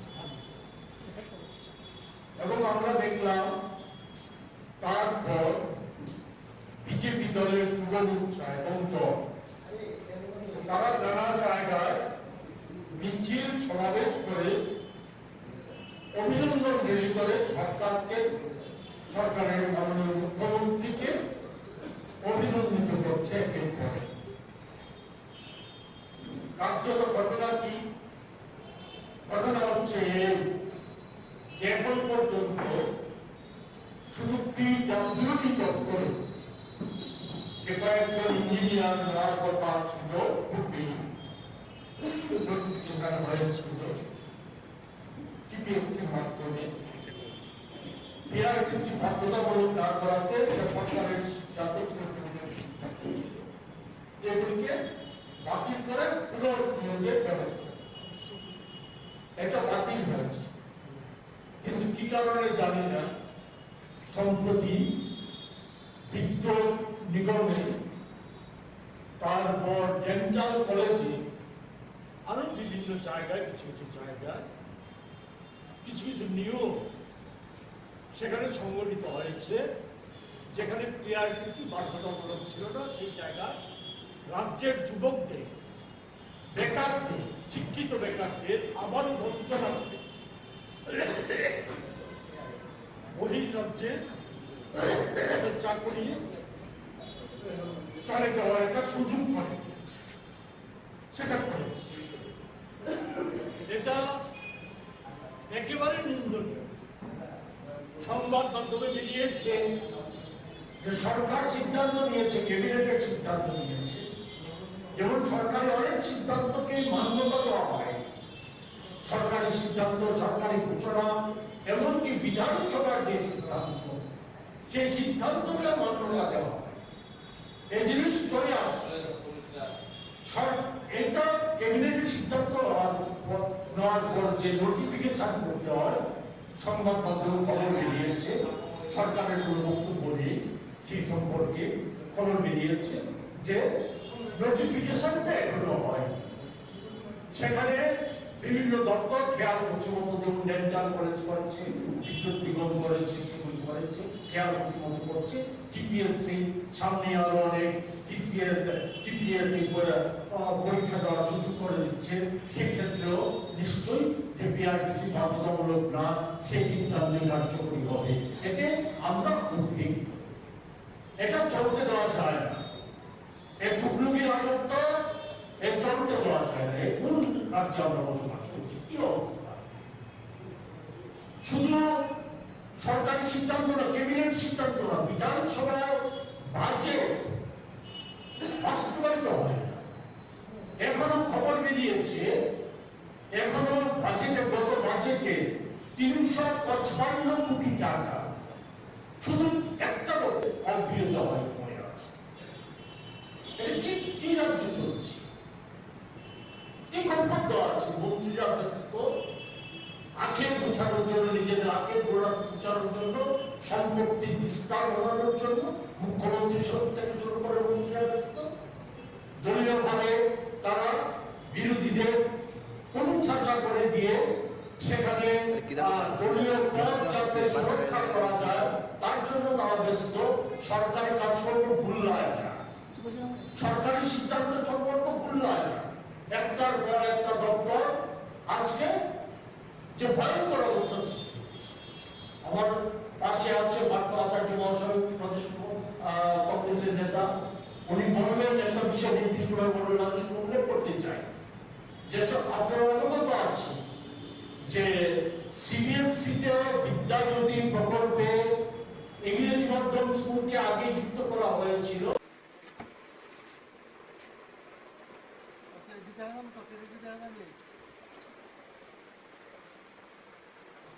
স্যার।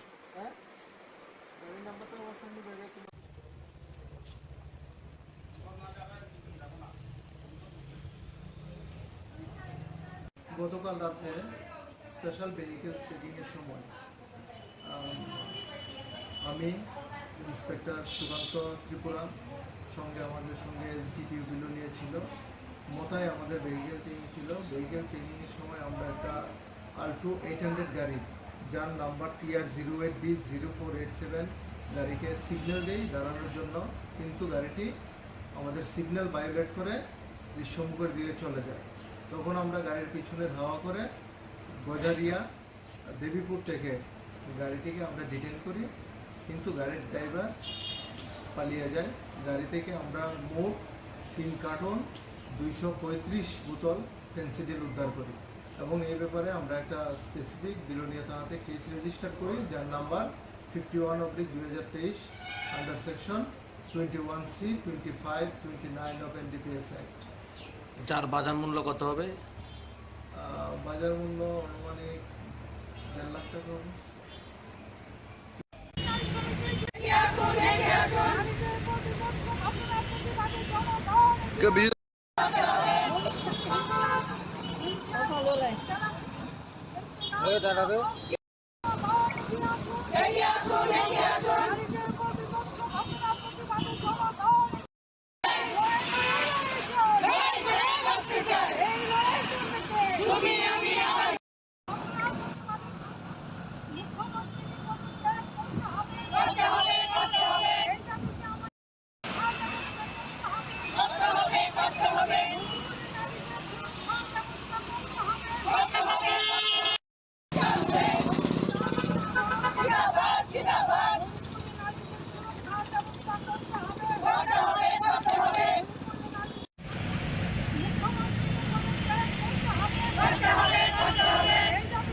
দে ডুবিচা বিচা বিচা কিংকর ডুবিচা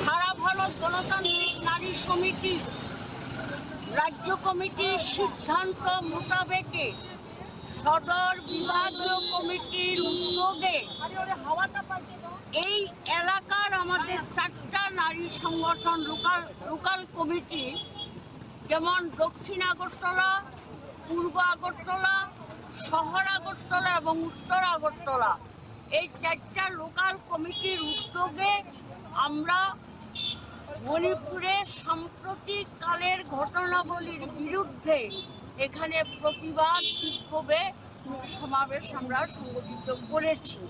আপনারা সবাই জানেন, এটা আজকে আর ব্যাখ্যার অপেক্ষা রাখে না যে গত 2-3 মাস ধরে গোটা মণিপুর জুড়ে আজকে যে নৃশংস বর্বরতা চলছে, ঘটনাবলী চলছে, এটা ভারতবর্ষের সভ্যতার কলঙ্ক। এটা আপনারা দেখেছেন যে সেখানে কুকি সম্প্রদায়ের 2জন মহিলাকে বিবস্ত্র করে রাস্তায় হাঁটানো হয়েছে।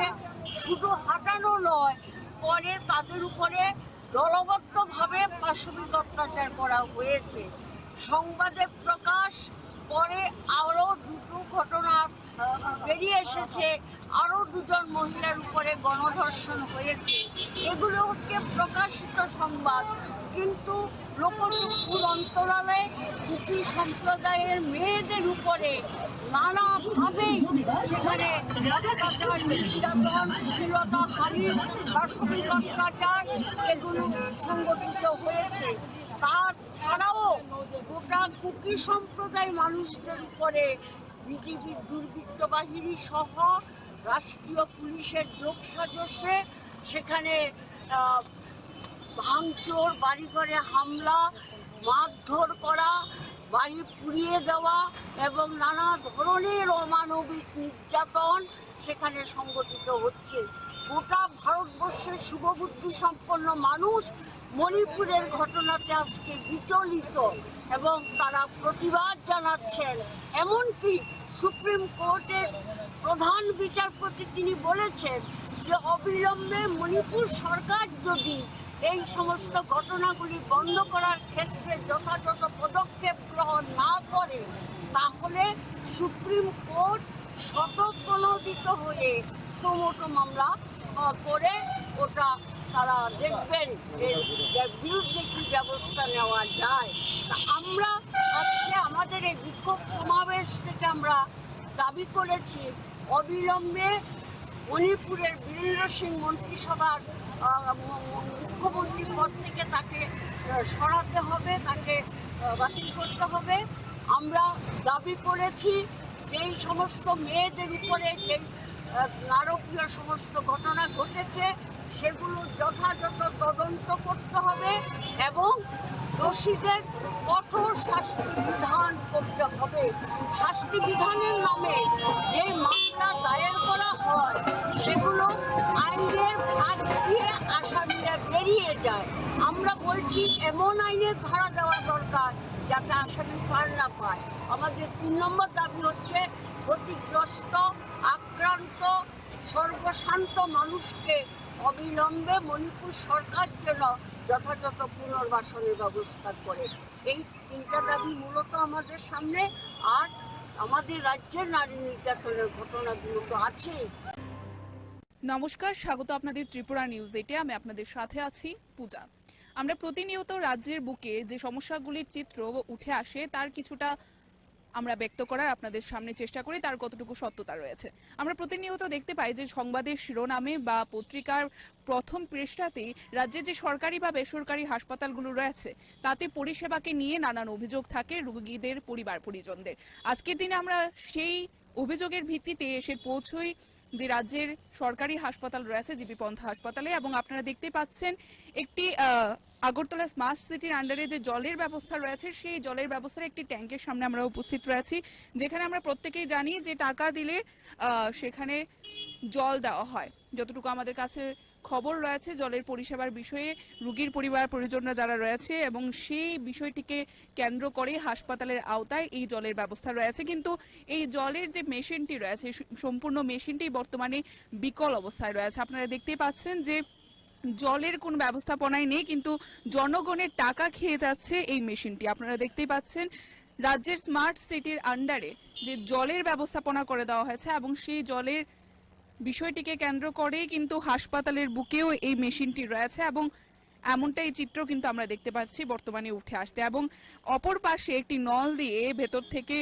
অনবরত জল বেরিয়ে যাচ্ছে এবং সেই জল ওয়েস্ট হচ্ছে বললেই চলে, অর্থাৎ সেই জল অপচয় আমরা দেখতে পাচ্ছি একেবারে ড্রেনের মাধ্যমে একটা রাস্তার মাধ্যমে কিন্তু সেই জলটিকে আমরা বেরিয়ে যেতে দেখছি। আপনারা দেখতেই পাচ্ছেন যে কতটুকু অপচয় হচ্ছে এবং সরকারের এই ধরনের ব্যবস্থাপনায় বা সরকারের এই ধরনের যে কার্যকলাপ রয়েছে তাকে নিয়ে কিন্তু অনেকটাই প্রশ্ন উঠে আসছে। অবশ্যই সরকারি সুযোগ সুবিধা দেওয়া হচ্ছে কিন্তু তার কিন্তু অপব্যবহার বা অপচয় হচ্ছে সেটা বললেই চলে। আপনারা দেখতেই পাচ্ছেন যে একজন ব্যক্তি সেখানে পয়সা দেবে কিন্তু তার পরবর্তীতে জল আসে কিনা সেটাই হচ্ছে দেখার। পয়সা কিন্তু চলে যায়, এবার জল আপনারা দেখতে পাচ্ছেন যে কোনোভাবেই জল আসছে না। তবে এই যে পয়সা মেশিনটি শুধুমাত্র জনগণের যে টাকা রয়েছে সেই টাকাই খেয়ে যাচ্ছে, কিন্তু জল সেবা দিচ্ছে না।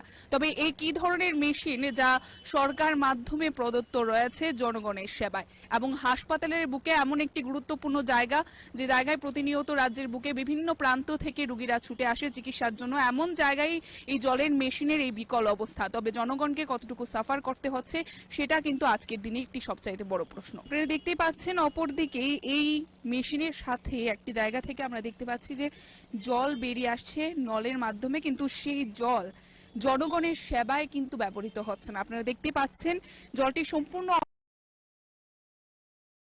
অপচয় হচ্ছে,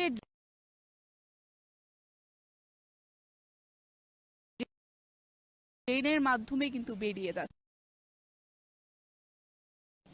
তবে জনগণ কতটুকু পরিষেবা পাচ্ছে এই জলের এবং জলকে আমরা অপচয় হতে দেখতে পাচ্ছি।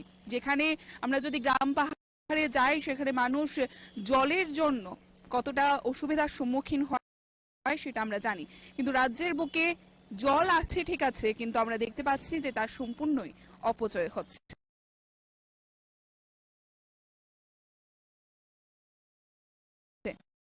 এবং অন্যদিকে মেশিন থাকা সত্ত্বেও রোগীর পরিবার পরিজন থেকে শুরু করে সাধারণ জনগণেরা পাচ্ছে না কোনো সুযোগ সুবিধা।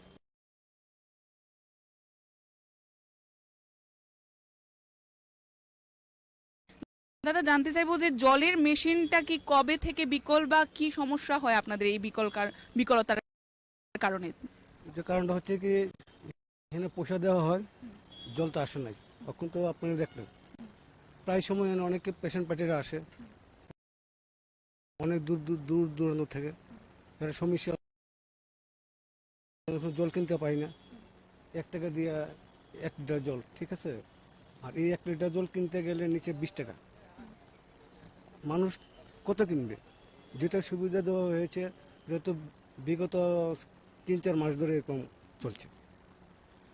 3-4 মাস ধরে এরকম চলছে, অর্থাৎ আপনাদের কেমন ধরনের ভোগান্তির শিকার হতে হচ্ছে এই কারণে? অর্থাৎ অধিক অর্থে নিচের যে দোকানগুলো রয়েছে সেখান থেকে আপনাদের জল কিনতে হচ্ছে, কোনো ধরনের পরিষেবা পাচ্ছেন না? তবে বলাই চলে যে সরকার অবশ্যই জনগণের সুযোগ সুবিধার জন্য এই মেশিনটি বসিয়ে দিয়েছে, কিন্তু রাজ্যের বুকে যেখানে দূর দূরান্ত থেকে রোগীরা আসে চিকিৎসার জন্য, তারপরেও কিন্তু তারা এই ধরনের যে পরিষেবা দেওয়া হয়েছে মেশিন বিকলের কারণে কিন্তু সেই পরিষেবা পাচ্ছে না। এবং এইগুলো দেখার দায়িত্ব কাদের রয়েছে? হাসপাতাল কর্তৃপক্ষ। তবে বলাই চলে এখানে কিন্তু তাদের একটি গাফিলতির ভূমিকাই আমরা দেখতে পাচ্ছি। নমস্কার, স্বাগত আপনাদের ত্রিপুরা নিউজ 8-এ। আমি আপনাদের সাথে আছি পূজা। আমরা প্রতিনিয়ত রাজ্যের বুকে যে সমস্যাগুলির চিত্র উঠে আসে তার কিছুটা আমরা ব্যক্ত করার আপনাদের সামনে চেষ্টা করি, তার কতটুকু সত্যতা রয়েছে। আমরা প্রতিনিয়ত দেখতে পাই যে সংবাদের শিরোনামে বা পত্রিকার প্রথম পৃষ্ঠাতেই রাজ্যের যে সরকারি বা বেসরকারি হাসপাতালগুলো রয়েছে তাতে পরিষেবাকে নিয়ে নানান অভিযোগ থাকে রোগীদের পরিবার পরিজনদের। আজকের দিনে আমরা সেই অভিযোগের ভিত্তিতে এসে পৌঁছই যে রাজ্যের সরকারি হাসপাতাল রয়েছে জিবি পন্থা হাসপাতালে, এবং আপনারা দেখতে পাচ্ছেন একটি আগরতলা স্মার্ট সিটির আন্ডারে যে জলের ব্যবস্থা রয়েছে সেই জলের ব্যবস্থার একটি ট্যাঙ্কের সামনে আমরা উপস্থিত রয়েছি, যেখানে আমরা প্রত্যেকেই জানি যে টাকা দিলে সেখানে জল দেওয়া হয়। যতটুকু আমাদের কাছে খবর রয়েছে জলের পরিষেবার বিষয়ে রোগীর পরিবার পরিজনরা যারা রয়েছে এবং সেই বিষয়টিকে কেন্দ্র করে হাসপাতালের আওতায় এই জলের ব্যবস্থা রয়েছে, কিন্তু এই জলের যে মেশিনটি রয়েছে সম্পূর্ণ মেশিনটি বর্তমানে বিকল অবস্থায় রয়েছে। আপনারা দেখতেই পাচ্ছেন যে জলের কোনো ব্যবস্থাপনাই নেই। কিন্তু শুভ সকাল। অমৃত 2 যে প্রকল্পের যে উদ্বোধন আজকে এখানে তো আগে হয়ে গেল, সেই উপলক্ষে এখানে মঞ্চে আসীন আছেন আমাদের সবার প্রিয় আগরতলা মিউনিসিপ্যাল কর্পোরেশনের মাননীয় মেয়র সাহেব Shri Dipak Majumdar, corporator ward number 33 এবং আমাদের সবার পরিচিত মুখ শ্রী অভিজিৎ মল্লিক মহোদয়, secretary urban government of Tripura Shri Abhishek Singh মহোদয়, Shri Rajat Pan director urban development ডিপার্টমেন্টের, এবং Shyamendra Bhowmik chief engineer urban development ডিপার্টমেন্টের এবং ত্রিপুরা জল বোর্ডের।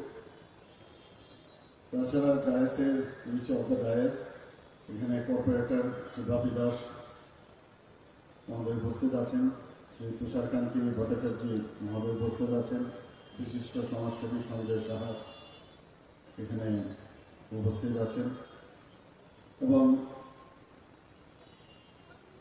অন্যান্য আরও যারা এখানে এই ডিপার্টমেন্টের সাথে যুক্ত সমস্ত আধিকারিক এবং কর্মচারীবৃন্দ এবং এই এলাকার বিশিষ্ট ব্যক্তিবৃন্দ এবং আমার মিডিয়া বন্ধুরা, সবাইকে আমি আজকের এই শুভ মুহূর্তে আমি শুভেচ্ছা জানাচ্ছি।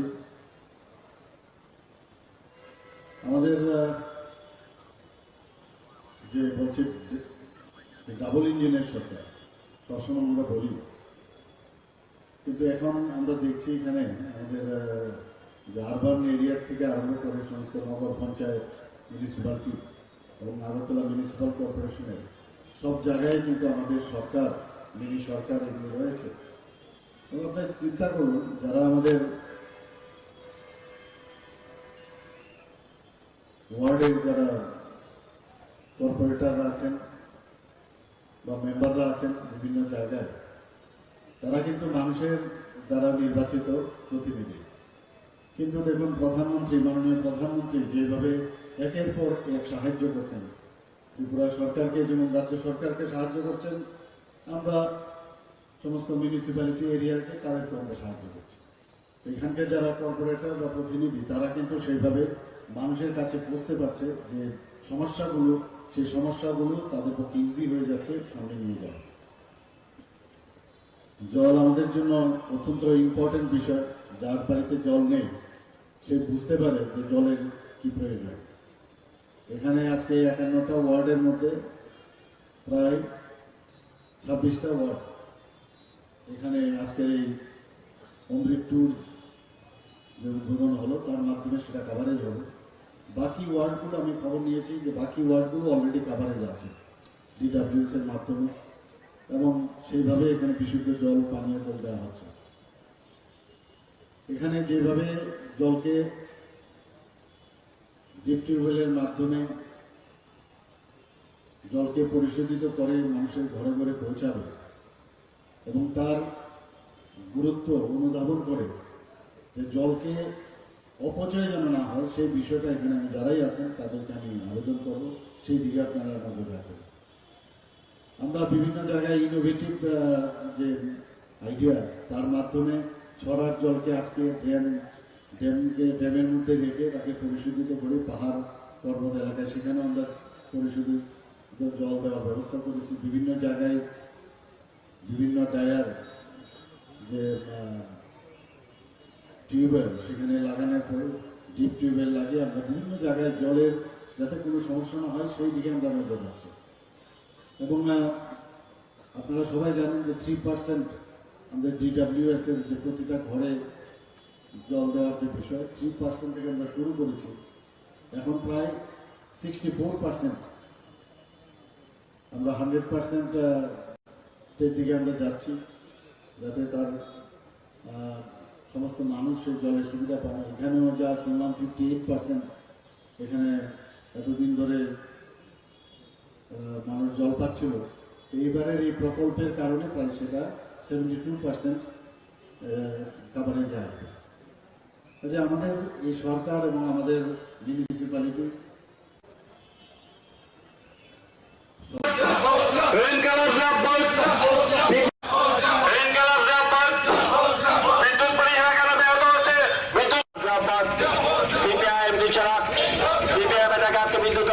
বিজেপি সরকার জবাব চাই, জবাব দাও। বিদ্যুৎ মন্ত্রী মিথ্যা ভাষণ অবিলম্বে বন্ধ করো। সরকার জবাব দাও। বিদ্যুৎ পরিষেবা কেন ব্যাগে করছে? বিদ্যুৎ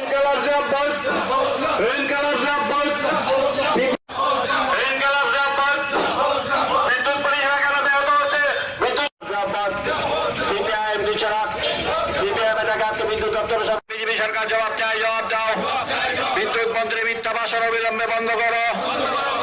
সরকার জবাব দাও। বিদ্যুৎ পরিষেবা কেন ব্যাগে করছে? বিজেপি সরকার জবাব চাই। বিদ্যুৎ দপ্তরের মিথ্যা এবং বিদ্যুৎ দপ্তরের মন্ত্রী মিথ্যা ভাষণ অবিলম্বে বন্ধ করো। বিদ্যুৎ পরিষেবা জেনারেট হচ্ছে। বিদ্যুৎ বেসরকারীকরণের বিরুদ্ধে আজকের অভিযানে দলে দলে যোগ দিন। সিপিআইএম দিচ্ছে না, সিপিআইএম এটাকে আজকে বিদ্যুৎ দপ্তরের সামনে বিক্ষোভ করেন। বিজেপি সরকার জবাব চাই, জবাব দাও। পরিষেবা কেন ব্যাগে করছে? বিজেপি সরকার জবাব চাই, জবাব দাও। ব্যাপার স্যাপার নিয়ে মন্ত্রী বাহাদুরের মিথ্যা বক্তব্য চলছে না, চলবে না। বিদ্যুৎ সংক্রান্ত নতুন করে মানুষকে কায়দা করে প্রতারিত করতে চাইছে। এই প্রতারণার বিরুদ্ধে এই আমাদের রাজ্যের মানুষের উপর যে আক্রমণ, এই আক্রমণের বিরুদ্ধে চলুন আমরা সবাই মিলে একসাথে প্রতিবাদ করি, প্রতিরোধ করি।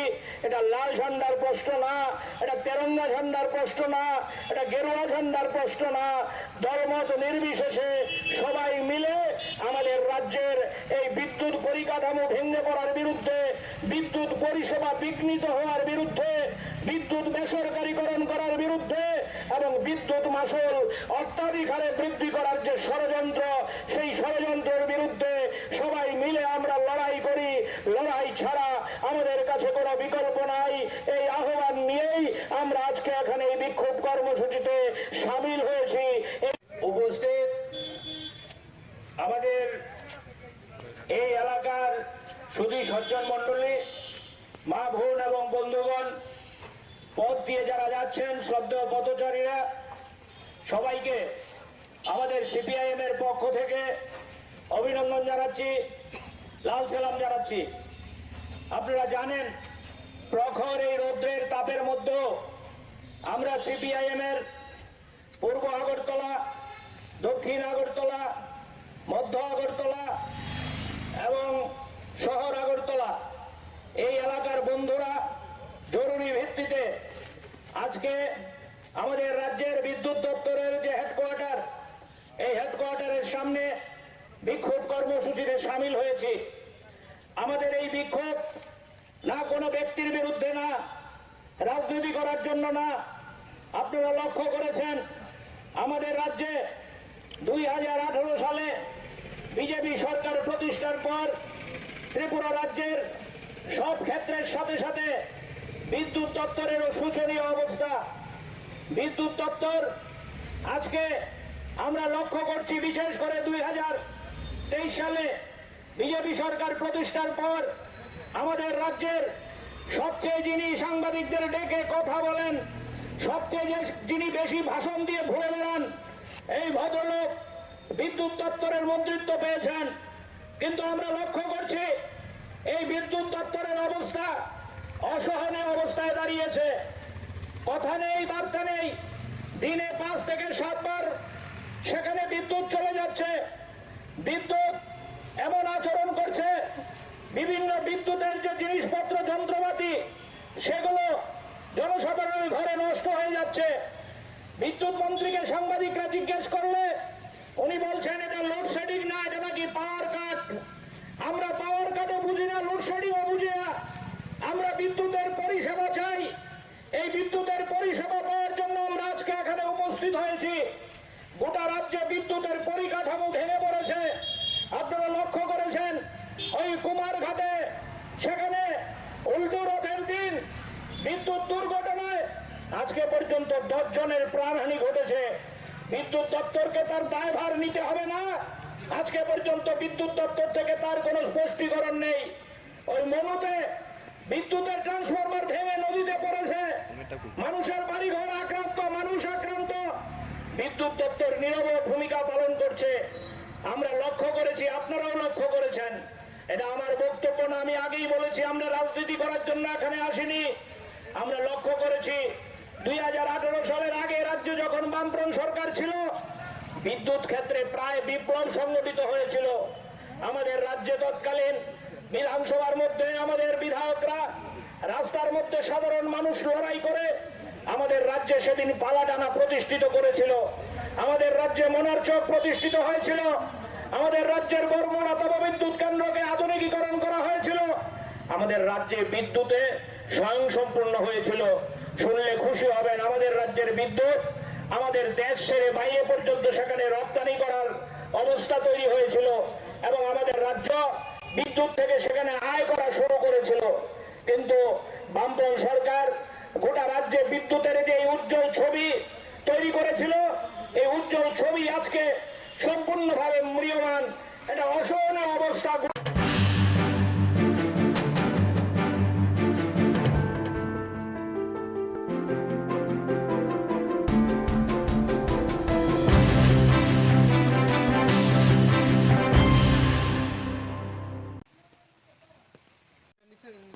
নিচের দিকে ধরেন লাইটটা, এই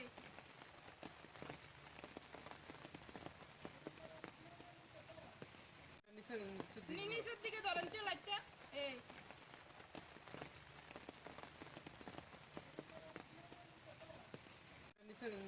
নিচের দিকে ধরেন লাইটটা, এই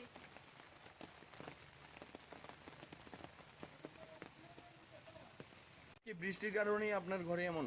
আজকে বৃষ্টি আমার আজকে না, আমার একটু 10 মিনিট বৃষ্টি হইলেই আমার ঘরে জল আইবে। প্রতিনিয়ত এমন হচ্ছে নাকি? একদম প্রতিনিয়ত এমন হচ্ছে, একদম বৃষ্টি হইলেই আমার ঘরে জল। পঞ্চায়েত কর্তৃপক্ষ থেকে কোনো আশ্বাস? কোনো আশ্বাস নাই, কিচ্ছু আশ্বাস তারা দেয় না। তারা কয় আইলে কাজ করাইবো। আমার কবে কাজ আইবো, কবে কাজ করাইবো, কবে আমরা শান্তি পাবো। এদিকে কি আপনার বাড়িতে এমন হচ্ছে না পার্শ্ববর্তী? প্রতিটি বাড়িতে আনুমানিক কয়টা বাড়ি হবে? আনুমানিক হইব 1 2 3 4 5 6 7 অনেকটি 10-12টা বাড়ি হবে। 10-12টা সবারই এমন অবস্থা? সবাই এমন অবস্থা। এটা ঢজনগর পুলিশ লাইন। কত নম্বর ওয়ার্ড? এটা ওয়ার্ড নাম্বার 1 নম্বর না? 1 নম্বর ওয়ার্ড। কি হয়েছে আজকে? আজকে বৃষ্টি হয়েছে, বৃষ্টি অনেক পরে তো প্রচন্ড বৃষ্টি। বৃষ্টির পরই একদম পুরা বাড়ির মধ্যে জল ঢুকা, পুরা ঘরে রান্নাঘর পুরা জল, একদম পুরা জলে ভর্তি, একদম টুকটুক হয়ে গেছে। আমার সব জিনিসপত্র সব নষ্ট হয়ে গেছে। সোফা হইতে কাগজপত্র সব কিছু আমি তুলতামও পারছি না, সব নষ্ট হয়েছে। কয়টা তুলুন, জল তো আটকা করে ঝাপ করে ঢুকে গেছে সবটা। এদিকে কি ড্রেনের ব্যবস্থা নেই নাকি? ড্রেনের কোনো ব্যবস্থা নাই। ড্রেন আর মাটি একদম সমান হয়ে গেছে, ড্রেনের কোনো চিহ্নই নেই। এদিকের এলাকার মানুষরা কইলে এই জন্য করতো না, রেকার কাজ করে না, ড্রেনের কাজ এটা হইতো না, আমরা অর্ডার দরখাস্ত জমা দিয়ে রাখছি, হয় না। এটা একটা কথা হইলো। বাড়ির মালিকের নাম কি? মালিকের নাম হচ্ছে সন্ধ্যা দাস। এই বিষয়ে আপনার পঞ্চায়েতের কর্তৃপক্ষকে জানিয়েছেন? সব জানিয়েছি আমরা দরখাস্ত অ্যাপ্লিকেশন পর্যন্ত লিখে দিয়েছি। কি বলেছে পঞ্চায়েত থেকে? পঞ্চায়েত থেকে কইতাছে শুধু করব। আচ্ছা, করব, কবে যে করব এটা আর কিছু কয় না, শুধু করবই করব। এটা কোন পঞ্চায়েত? আর দজনগর গ্রাম, দজনগর পুলিশ লাইন। এটা পুলিশ লাইন। পঞ্চায়েত প্রধান থেকে শুরু করে সেক্রেটারি তাদেরকে জানিয়েছেন? সবাইরে জানাইছি। কি বলেছে? সবাইরে জানানো হয়েছে, এমনকি প্রণজিৎ সিংহের কাছে ওই কাগজ গেছে। এই ড্রেনের এলাকার বিধায়ক যিনি, হ্যাঁ, কি বলা হয়েছে? কইছে এটা করব, এখন হইতো না, এটা করতো না, এটা এখন করতো না। নিচের দিকে ধরেন লাইটটা। এই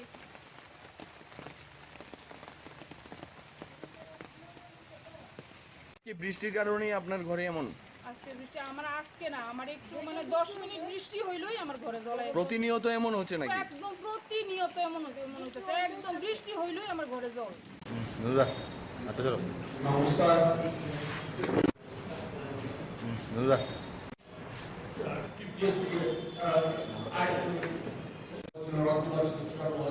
এই সব নিয়ে প্রতারণা করা হয়েছে।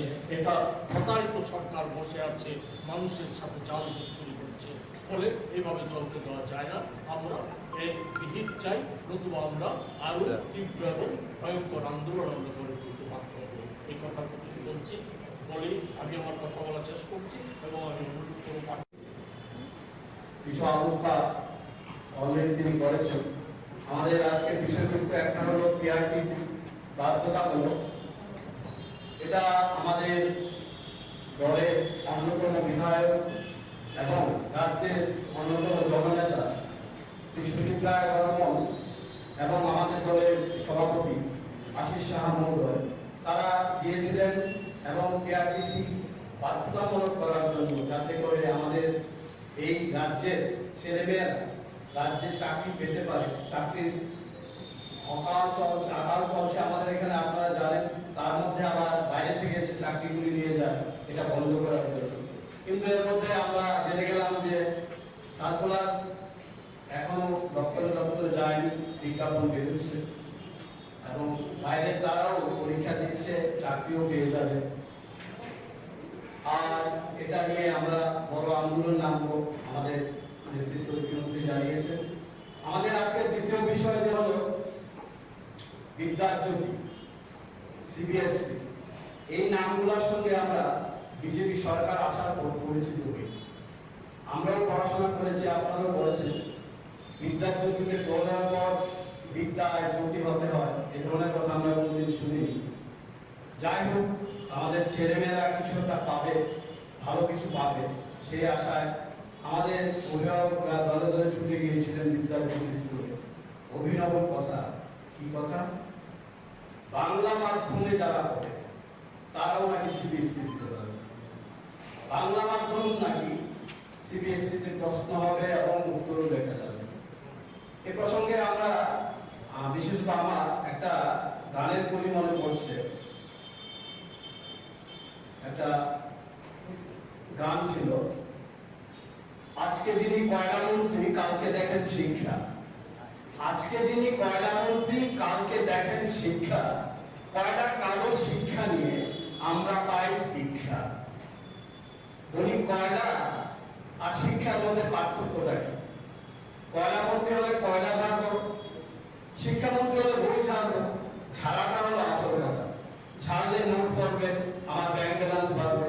এটা কয়লা মন্ত্রী হলেও আপত্তি নেই, শিক্ষামন্ত্রী হলেও আপত্তি নেই। তো এই কথাটা আমাদের আগেকার যিনি শিক্ষামন্ত্রী ছিলেন তার বিবেকবোধ কতটুকু আছে আমরা জানি না, কি বুঝে উনি বলেছিলেন। এবং ওনার সঙ্গে সঙ্গে এক যুব মন্ত্রী ওনারাও বলেছিলেন যে বাংলা মাধ্যম স্কুলে পড়লেও সিবিএসসি দেওয়া যাবে। এখন 1 বছর ক্লাস 9-এ ছেলেমেয়েরা পড়ে গেছে, ক্লাস 10-এ এখন পড়ছে, প্রায় শেষ প্রান্ত। একইভাবে 11-এ ভর্তি হয়েছে, 12-এর শেষ প্রান্তে দাঁড়িয়ে এসে তারা জানতে পারলো তারা সিবিএসসি পরীক্ষা দিতে পারবে না। তারা জানতে পারলো তারা কোন বোর্ডে পড়াশোনা করছে এটা তারা জানে না, তারা কোন বোর্ডের অধীনে এই মুহূর্তে তারা জানতে পারলো রাজ্য সরকার এই বিষয়ে পুরোপুরি নিশ্চুপ। এরকম অরাজক, এরকম অরাজক পরিস্থিতি রাজ্যের শিক্ষার ইতিহাস কোনোদিন হয়নি।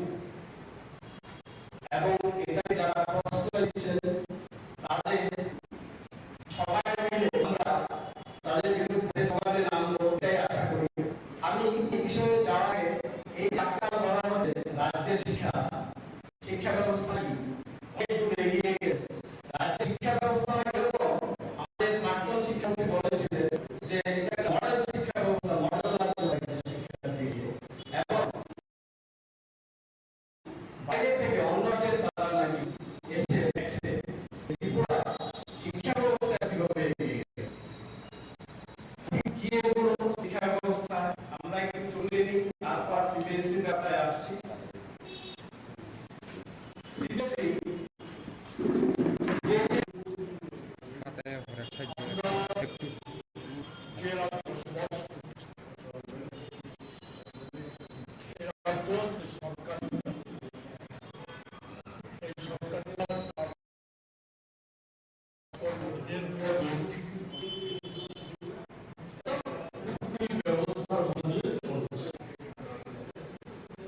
সরকারের কথা সিদ্ধান্ত আর রাজ্যে কোনো মিল নেই, অমিল স্পষ্ট। উদাহরণ আছে, আজকে সরকারের জন্য এখানে বসি আমরা প্রধানত দুটো বিষয় নিয়ে আলোচনার জন্য আছে আপনাদের এখানে সমবেত হয়েছে। এক বিষয় হচ্ছে এই যে সম্প্রতি কিছু আগে রাজ্য সরকারের ক্যাবিনেট মন্ত্রিসভা হঠাৎ করে সিদ্ধান্ত নিয়েছে যে এখন থেকে সরকারি চাকরি বিআরটিসি বাদ দেওয়া হবে।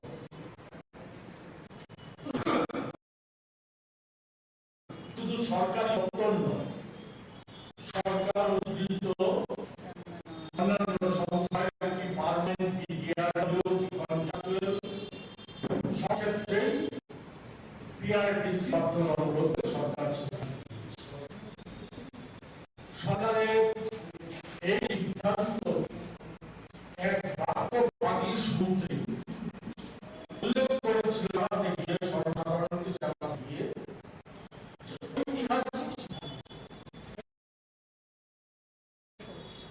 এবং আমরা দেখলাম তারপর বিজেপি দলের বহু তারা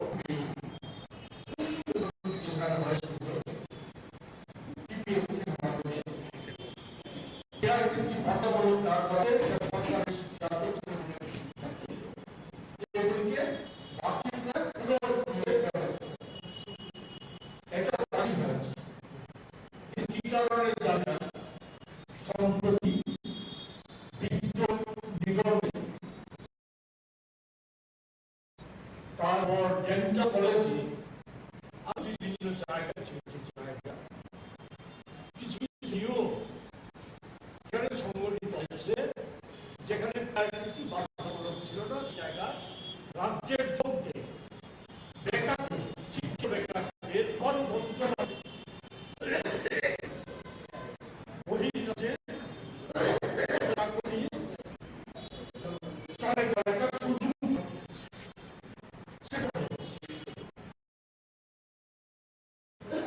এটা একেবারে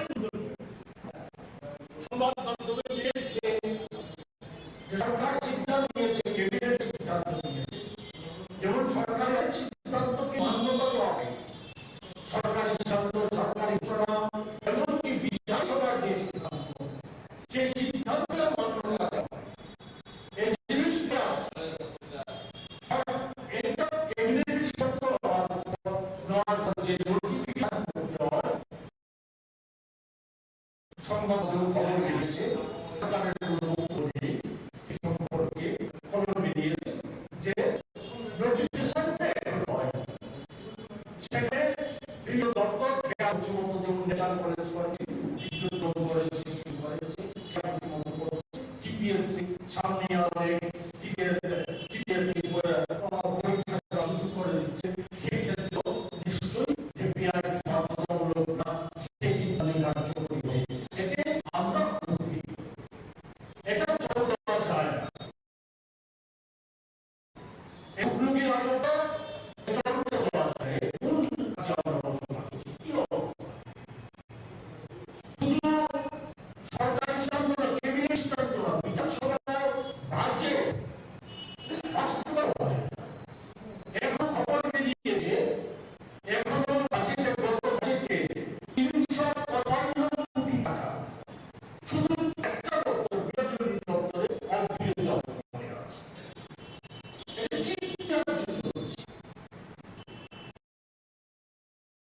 এই শব্দ আছে, বুঝা ব্যস্ত আগে উচ্চারণ জন্য, নিজেদের আগে উচ্চারণ জন্য, সম্পত্তি বিস্তার করার জন্য মুখ্যমন্ত্রীর সাথে শুরু করে বুঝা ব্যস্ত, দলীয়ভাবে তারা বিরোধীদের পন্থা চলে দিয়ে সেখানে দলীয় পদ সুরক্ষা করা, তার জন্য তারা ব্যস্ত। সরকারি সম্পর্ক ভুল লাগা, সরকারি সিদ্ধান্ত সম্পর্ক ভুল লাগা, একটার পর একটা দপ্তর আজকে যে ভয়ঙ্কর অবস্থা। আমার পাশে কংগ্রেসের নেতা, উনি বলবেন একটা বিষয় নির্দিষ্ট করে আলোচনা করতে চাই, যে আপনারা অবগত আছেন যে সিবিএসসি বিদ্যার্থী প্রকল্পে ইংরেজি মাধ্যমকে আগে যুক্ত করা হয়েছিল।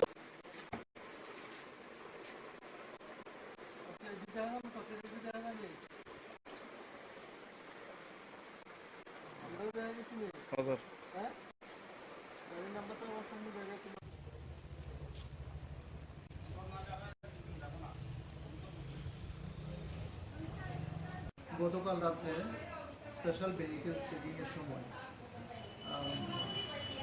আমি ইন্সপেক্টর সুকান্ত ত্রিপুরা সঙ্গে আমাদের সঙ্গে SDP below 1/2023 under section 21C 25 29 of NDPS act.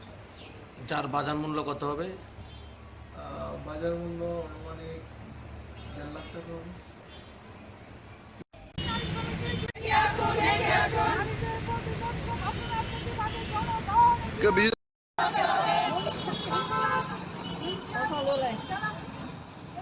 করতে হবে।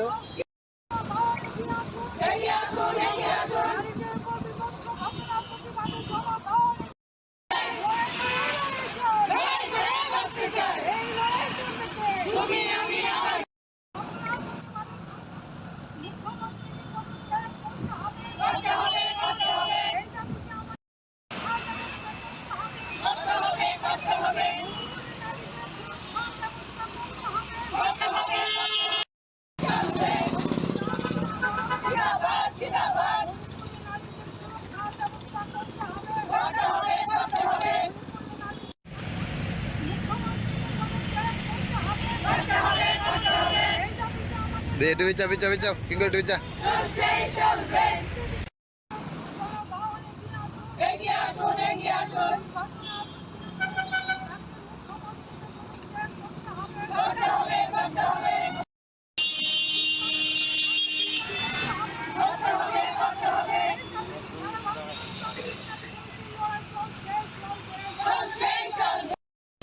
সারা ভারত গণতান্ত্রিক নারী সমিতি রাজ্য কমিটির সিদ্ধান্ত মোতাবেকে সদর বিভাগীয় কমিটির উদ্যোগে এই এলাকার আমাদের 4টা নারী সংগঠন লোকাল কমিটি, যেমন দক্ষিণ আগরতলা, পূর্ব আগরতলা, শহর আগরতলা এবং উত্তর আগরতলা, এই 4টা লোকাল কমিটির উদ্যোগে আমরা মণিপুরের সাম্প্রতিক কালের ঘটনাবলীর বিরুদ্ধে এখানে প্রতিবাদ বিক্ষোভে সমাবেশ আমরা সংগঠিত করেছি।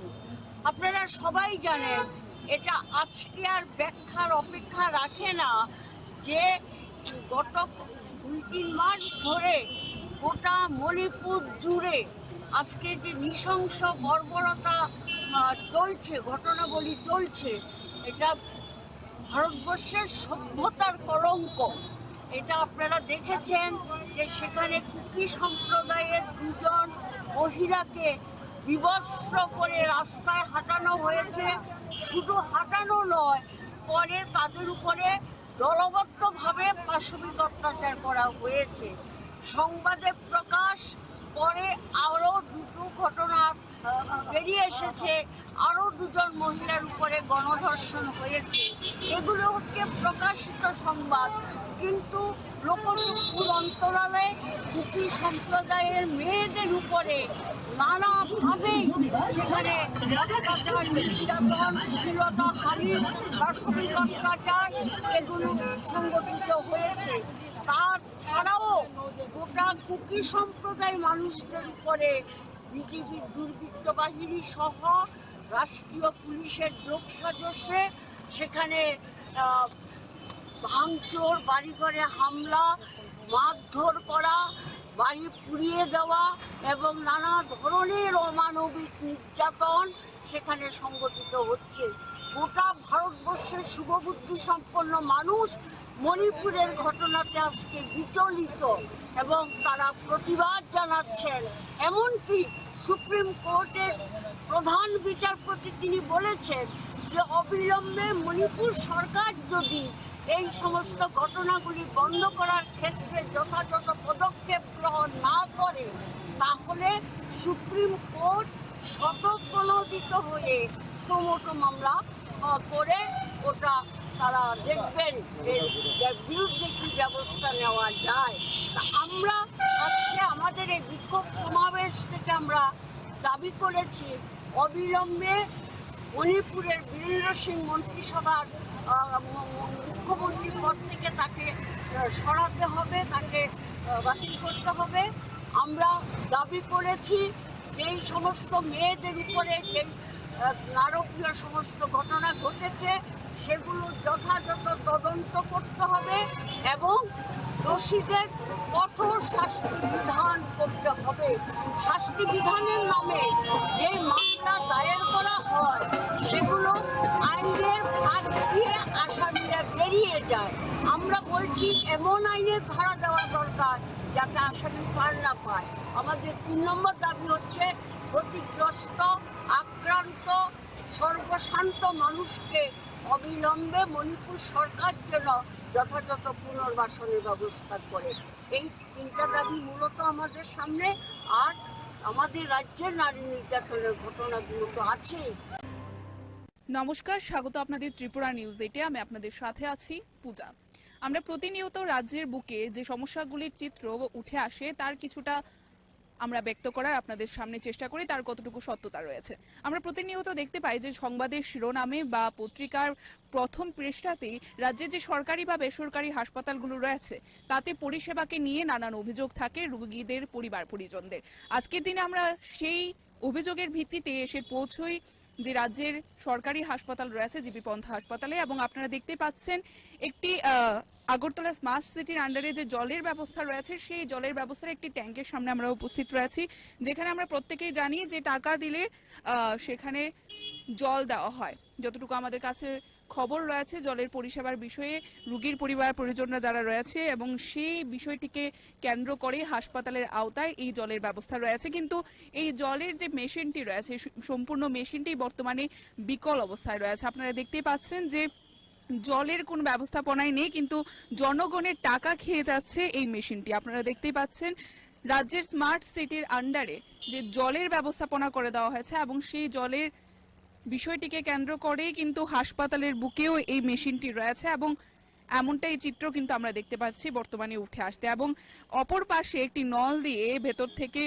অনবরত জল বেরিয়ে যাচ্ছে এবং সেই জল ওয়েস্ট হচ্ছে বললেই চলে, অর্থাৎ সেই জল অপচয় আমরা দেখতে পাচ্ছি একেবারে ড্রেনের মাধ্যমে একটা রাস্তার মাধ্যমে কিন্তু সেই জলটিকে আমরা বেরিয়ে যেতে দেখছি। আপনারা দেখতেই পাচ্ছেন যে কতটুকু অপচয় হচ্ছে, এবং সরকারের এই ধরনের ব্যবস্থাপনায় বা সরকারের এই ধরনের যে কার্যকলাপ রয়েছে তাকে নিয়ে কিন্তু অনেকটাই প্রশ্ন উঠে আসছে। অবশ্যই সরকারি সুযোগ সুবিধা দেওয়া হচ্ছে, কিন্তু তার কিন্তু অপব্যবহার বা অপচয় হচ্ছে সেটা বললেই চলে। আপনারা দেখতেই পাচ্ছেন যে একজন ব্যক্তি সেখানে পয়সা দেবে, কিন্তু তার পরবর্তীতে জল আসে কিনা সেটাই হচ্ছে দেখার। পয়সা কিন্তু চলে যায়, এবার জল আপনারা দেখতে পাচ্ছেন যে কোনোভাবেই জল আসছে না। তবে এই যে পয়সা মেশিনটি শুধুমাত্র জনগণের যে টাকা রয়েছে সেই টাকাই খেয়ে যাচ্ছে, কিন্তু জলের পরিষেবা দিচ্ছে না। তবে এই কি ধরনের মেশিন যা সরকার মাধ্যমে প্রদত্ত রয়েছে জনগণের সেবায়, এবং হাসপাতালের বুকে এমন একটি গুরুত্বপূর্ণ জায়গা যে জায়গায় প্রতিনিয়ত রাজ্যের বুকে বিভিন্ন প্রান্ত থেকে রোগীরা ছুটে আসে চিকিৎসার জন্য, এমন জায়গায় এই জলের মেশিনের এই বিকল অবস্থা। তবে জনগণকে কতটুকু সাফার করতে হচ্ছে সেটা কিন্তু আজকের দিনে একটি সবচাইতে বড় প্রশ্ন। আপনারা দেখতেই পাচ্ছেন অপরদিকে এই মেশিনের সাথে একটি জায়গা থেকে আমরা দেখতে পাচ্ছি যে জল বেরিয়ে আসছে নলের মাধ্যমে, কিন্তু সেই জল জনগণের সেবায় কিন্তু ব্যবহৃত হচ্ছে না। আপনারা দেখতে পাচ্ছেন জলটি সম্পূর্ণ অপচয় হচ্ছে,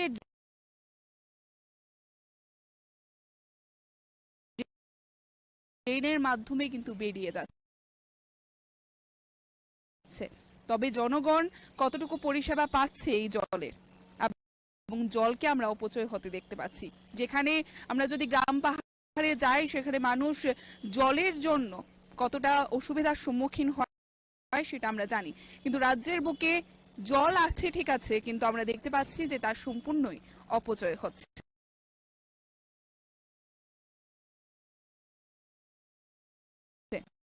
এবং অন্যদিকে মেশিন থাকা সত্ত্বেও রোগীর পরিবার পরিজন থেকে শুরু করে সাধারণ জনগণেরা পাচ্ছে না কোনো সুযোগ সুবিধা।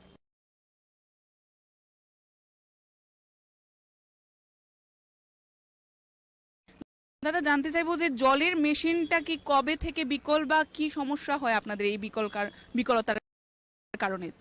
যে কারণটা হচ্ছে কি এখানে পয়সা দেওয়া হয়, জল তো আসে নাই। এখন তো আপনি দেখলেন প্রায় সময় এখানে অনেকে পেশেন্ট পার্টিরা আসে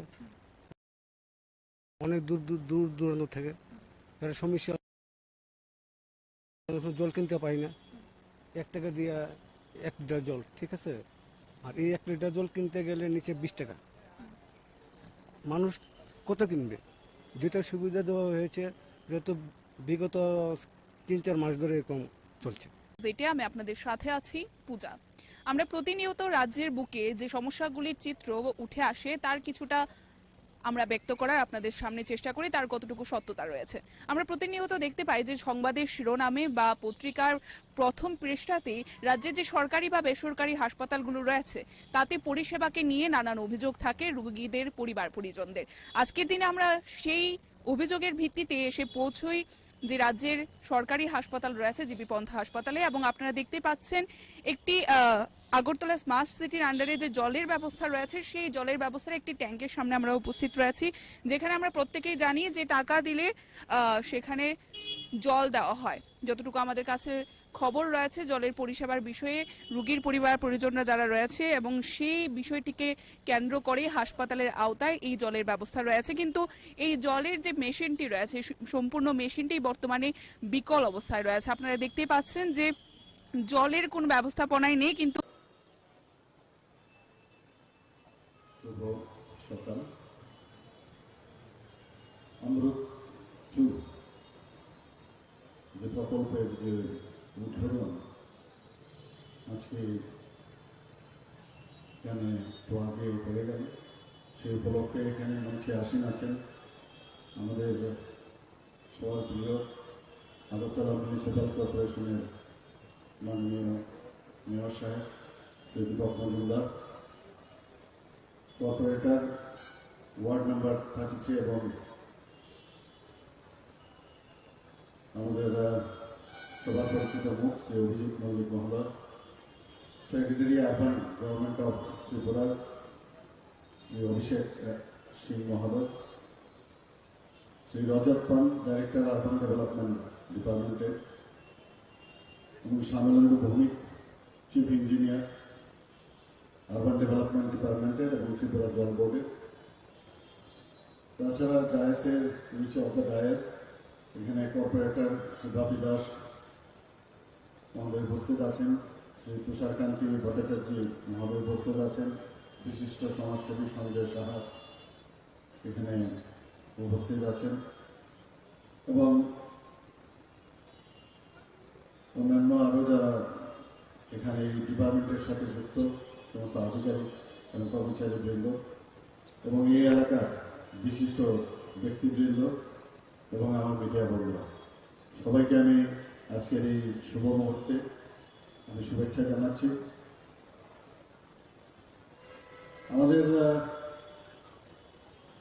যে বলছে ডাবল ইঞ্জিনের সরকার সবসময় আমরা বলি, কিন্তু এখন আমরা দেখছি এখানে আমাদের যে আরবান এরিয়ার থেকে আরম্ভ করে সমস্ত নগর পঞ্চায়েত, মিউনিসিপ্যালিটি এবং আগরতলা মিউনিসিপ্যাল কর্পোরেশনের সব জায়গায় কিন্তু আমাদের সরকার, মিনি সরকার এগুলো রয়েছে। এবং আপনার চিন্তা করুন, যারা আমাদের ওয়ার্ডের যারা কর্পোরেটররা আছেন বা মেম্বাররা আছেন বিভিন্ন জায়গায়, তারা কিন্তু মানুষের দ্বারা নির্বাচিত প্রতিনিধি। কিন্তু দেখুন প্রধানমন্ত্রী, মাননীয় প্রধানমন্ত্রী যেভাবে একের পর এক সাহায্য করছেন, ত্রিপুরা সরকারকে যেমন রাজ্য সরকারকে সাহায্য করছেন, আমরা সমস্ত মিউনিসিপ্যালিটি এরিয়াকে তাদেরকে আমরা সাহায্য করছি। তো এখানকার যারা কর্পোরেটর বা প্রতিনিধি তারা কিন্তু সেইভাবে মানুষের কাছে পৌঁছতে পারছে যে সমস্যাগুলো, সেই সমস্যাগুলো তাদের পক্ষে ইজি হয়ে যাচ্ছে সামনে নিয়ে যাওয়া। জল আমাদের জন্য অত্যন্ত ইম্পর্টেন্ট বিষয়।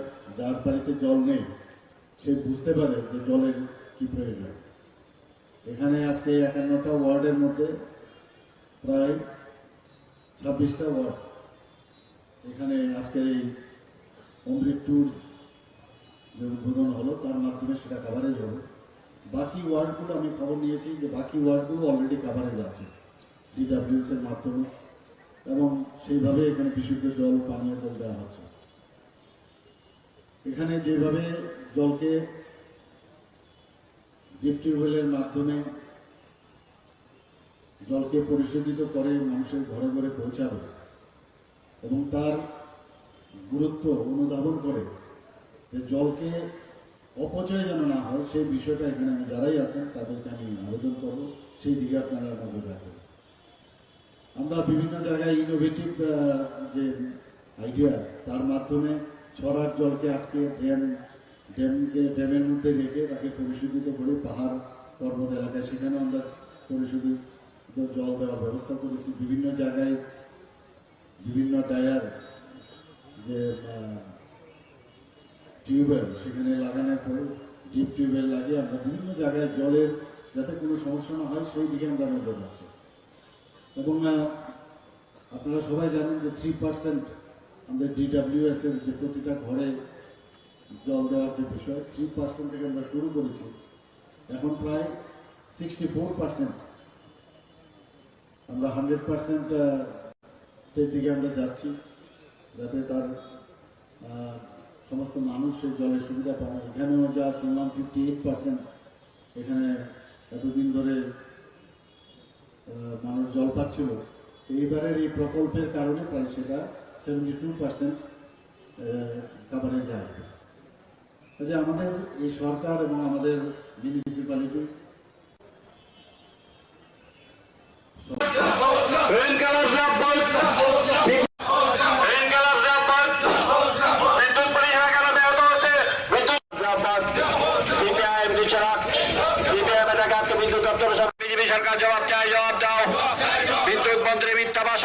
বন্ধ করো। সরকার জবাব দাও। বিদ্যুৎ পরিষেবা কেন ভেঙে পড়ছে? ইনকালাব জিন্দাবাদ, ইনকালাব জিন্দাবাদ, ইনকালাব জিন্দাবাদ। বিদ্যুৎ পরিষেবা কেন ব্যাহত হচ্ছে? বিদ্যুৎ জিন্দাবাদ। সিপিআইএম বিচারা, সিপিআইএম এলাকাকে বিদ্যুৎ দপ্তরের সাথে বিজেপি সরকার জবাব চাই, জবাব দাও। বিদ্যুৎ মন্ত্রী মিথ্যা ভাষণ অবিলম্বে বন্ধ করো। সরকার জবাব দাও। বিদ্যুৎ পরিষেবা কেন ভেঙে পড়ছে? বিজেপি সরকার জবাব চাই। বিদ্যুৎ দপ্তরের মিথ্যা এবং বিদ্যুৎ দপ্তরের মন্ত্রী মিথ্যা ভাষণ অবিলম্বে বন্ধ করো। বিদ্যুৎ পরিষেবা কেন ব্যাহত হচ্ছে? বিদ্যুৎ বেসরকারীকরণের বিরুদ্ধে আজকের অভিযানে দলে দলে যোগ দিন। ইনকালাব জিন্দাবাদ। সিপিআইএম দিচ্ছে রাত। সিপিআইএম এলাকাকে বিদ্যুৎ দপ্তরের সামনে বিক্ষোভ অভিযানে দলে দলে যোগ দিন। বিজেপি সরকার জবাব চাই, জবাব দাও। পরিষেবা কেন ভেঙে পড়ছে? বিজেপি সরকার জবাব চাই, জবাব দাও। ব্যাপার স্যাপার নিয়ে মন্ত্রী বাহাদুরের মিথ্যা বক্তব্য চলছে না, চলবে না। বিদ্যুৎ সংক্রান্ত নতুন করে মানুষকে কায়দা করে প্রতারিত করতে চাইছে। এই প্রতারণার বিরুদ্ধে এই আমাদের রাজ্যের মানুষের উপর যে আক্রমণ, এই আক্রমণের বিরুদ্ধে চলুন আমরা সবাই মিলে একসাথে প্রতিবাদ করি, প্রতিরোধ করি। এটা লাল ঝান্ডার প্রশ্ন না, এটা তেরঙ্গা ঝান্ডার প্রশ্ন না, এটা গেরুয়া ঝান্ডার প্রশ্ন না। দলমত নির্বিশেষে সবাই মিলে আমাদের রাজ্যের এই বিদ্যুৎ পরিকাঠামো ভেঙে পড়ার বিরুদ্ধে, বিদ্যুৎ পরিষেবা বিঘ্নিত হওয়ার বিরুদ্ধে, বিদ্যুৎ বেসরকারীকরণ করার বিরুদ্ধে এবং বিদ্যুৎ মাশুল অত্যাধিক হারে বৃদ্ধি করার যে ষড়যন্ত্র, সেই ষড়যন্ত্রের বিরুদ্ধে সবাই মিলে আমরা লড়াই করি। লড়াই ছাড়া আমাদের কাছে কোনো বিকল্প নাই। আমাদের এই এলাকার সুধী সজ্জন মন্ডলী, মা বোন এবং বন্ধুগণ, পথ দিয়ে যারা যাচ্ছেন, শ্রদ্ধেয় পথচারীরা, সবাইকে আমাদের সিপিআইএম এর পক্ষ থেকে অভিনন্দন জানাচ্ছি, লাল সালাম জানাচ্ছি। আপনারা জানেন প্রখর এই রৌদ্রের তাপের মধ্যেও আমরা সিপিআইএম এর পূর্ব আগরতলা, দক্ষিণ আগরতলা, মধ্য আগরতলা এবং শহর আগরতলা এই এলাকার বন্ধুরা জরুরি ভিত্তিতে আজকে আমাদের রাজ্যের বিদ্যুৎ দপ্তরের যে হেডকোয়ার্টার, এই হেডকোয়ার্টারের সামনে বিক্ষোভ কর্মসূচিতে সামিল হয়েছি। আমাদের এই বিক্ষোভ না কোনো ব্যক্তির বিরুদ্ধে না, রাজনীতি করার জন্য না। আপনারা লক্ষ্য করেছেন আমাদের রাজ্যে 2018 সালে বিজেপি সরকার প্রতিষ্ঠার পর ত্রিপুরা রাজ্যের সব ক্ষেত্রের সাথে সাথে বিদ্যুৎ দপ্তরেরও শোচনীয় অবস্থা। বিদ্যুৎ দপ্তর আজকে আমরা লক্ষ্য করছি, বিশেষ করে 2023 সালে বিজেপি সরকার প্রতিষ্ঠার পর আমাদের রাজ্যের সবচেয়ে যিনি সাংবাদিকদের ডেকে কথা বলেন, সবচেয়ে যিনি বেশি ভাষণ দিয়ে ঘুরে বেড়ান, এই ভদ্রলোক কথা নেই, বার্তা নেই। দিনে 5 থেকে 7 বার সেখানে বিদ্যুৎ চলে যাচ্ছে। বিদ্যুৎ এমন আচরণ করছে, বিভিন্ন বিদ্যুতের যে জিনিসপত্র, যন্ত্রপাতি, সেগুলো জনসাধারণের ঘরে নষ্ট হয়ে যাচ্ছে। বিদ্যুৎ মন্ত্রীকে সাংবাদিকরা জিজ্ঞেস করলে উনি বলছেন এটা লোডশেডিং না, এটা নাকি পাওয়ার কাট। আমরা পাওয়ার কাটও বুঝি না, লোডশেডিংও বুঝি না। আমরা বিদ্যুতের পরিষেবা চাই। এই বিদ্যুতের পরিষেবা পাওয়ার জন্য আমরা আজকে এখানে উপস্থিত হয়েছি। গোটা রাজ্যে বিদ্যুতের পরিকাঠামো ভেঙে পড়েছে। আপনারা লক্ষ্য করেছেন ওই কুমারঘাটে, সেখানে উল্টো রথের দিন বিদ্যুৎ দুর্ঘটনায় আজকে পর্যন্ত 10 জনের প্রাণহানি ঘটেছে। বিদ্যুৎ দপ্তরকে তার দায়ভার নিতে হবে না? আজকে পর্যন্ত বিদ্যুৎ দপ্তর থেকে তার কোনো স্পষ্টীকরণ নেই। ওই মনুতে বিদ্যুতের ট্রান্সফরমার ভেঙে নদীতে পড়েছে, মানুষের বাড়িঘর আক্রান্ত, মানুষ আক্রান্ত। বিদ্যুৎ দপ্তর নীরব ভূমিকা পালন করছে। আমরা লক্ষ্য করেছি, আপনারাও লক্ষ্য করেছেন। এটা আমার বক্তব্য না, আমি আগেই বলেছি আমরা রাজনীতি করার জন্য এখানে আসিনি। আমরা লক্ষ্য করেছি 2018 সালের আগে রাজ্যে যখন বামফ্রন্ট সরকার ছিল, বিদ্যুৎ ক্ষেত্রে প্রায় বিপ্লব সংগঠিত হয়েছিল। আমাদের রাজ্যে তৎকালীন বিধানসভার মধ্যে আমাদের বিধায়করা রাস্তার মধ্যে সাধারণ মানুষ লড়াই করে আমাদের রাজ্যে সেদিন পালাটানা প্রতিষ্ঠিত করেছিল, আমাদের রাজ্যে মোনার্চক প্রতিষ্ঠিত হয়েছিল, আমাদের রাজ্যের বরমুড়া তাপবিদ্যুৎ কেন্দ্রকে আধুনিকীকরণ করা হয়েছিল, আমাদের রাজ্যে বিদ্যুতে স্বয়ংসম্পূর্ণ হয়েছিল। শুনলে খুশি হবেন, আমাদের রাজ্যের বিদ্যুৎ আমাদের দেশ ছেড়ে বাইরে পর্যন্ত সেখানে রপ্তানি করার অবস্থা তৈরি হয়েছিল এবং আমাদের রাজ্য বিদ্যুৎ থেকে সেখানে আয় করা শুরু করেছিল। কিন্তু বামপন্থী সরকার গোটা রাজ্যে বিদ্যুতের যে উজ্জ্বল ছবি তৈরি করেছিল, এই উজ্জ্বল ছবি আজকে সম্পূর্ণভাবে ম্রিয়মান, এটা অসহনীয় অবস্থা।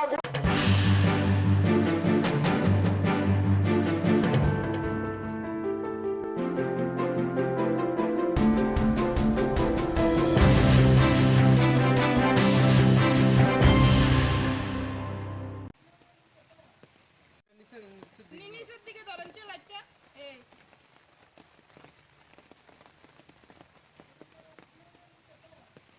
নিচের দিকে ধরেন লাইটটা, এই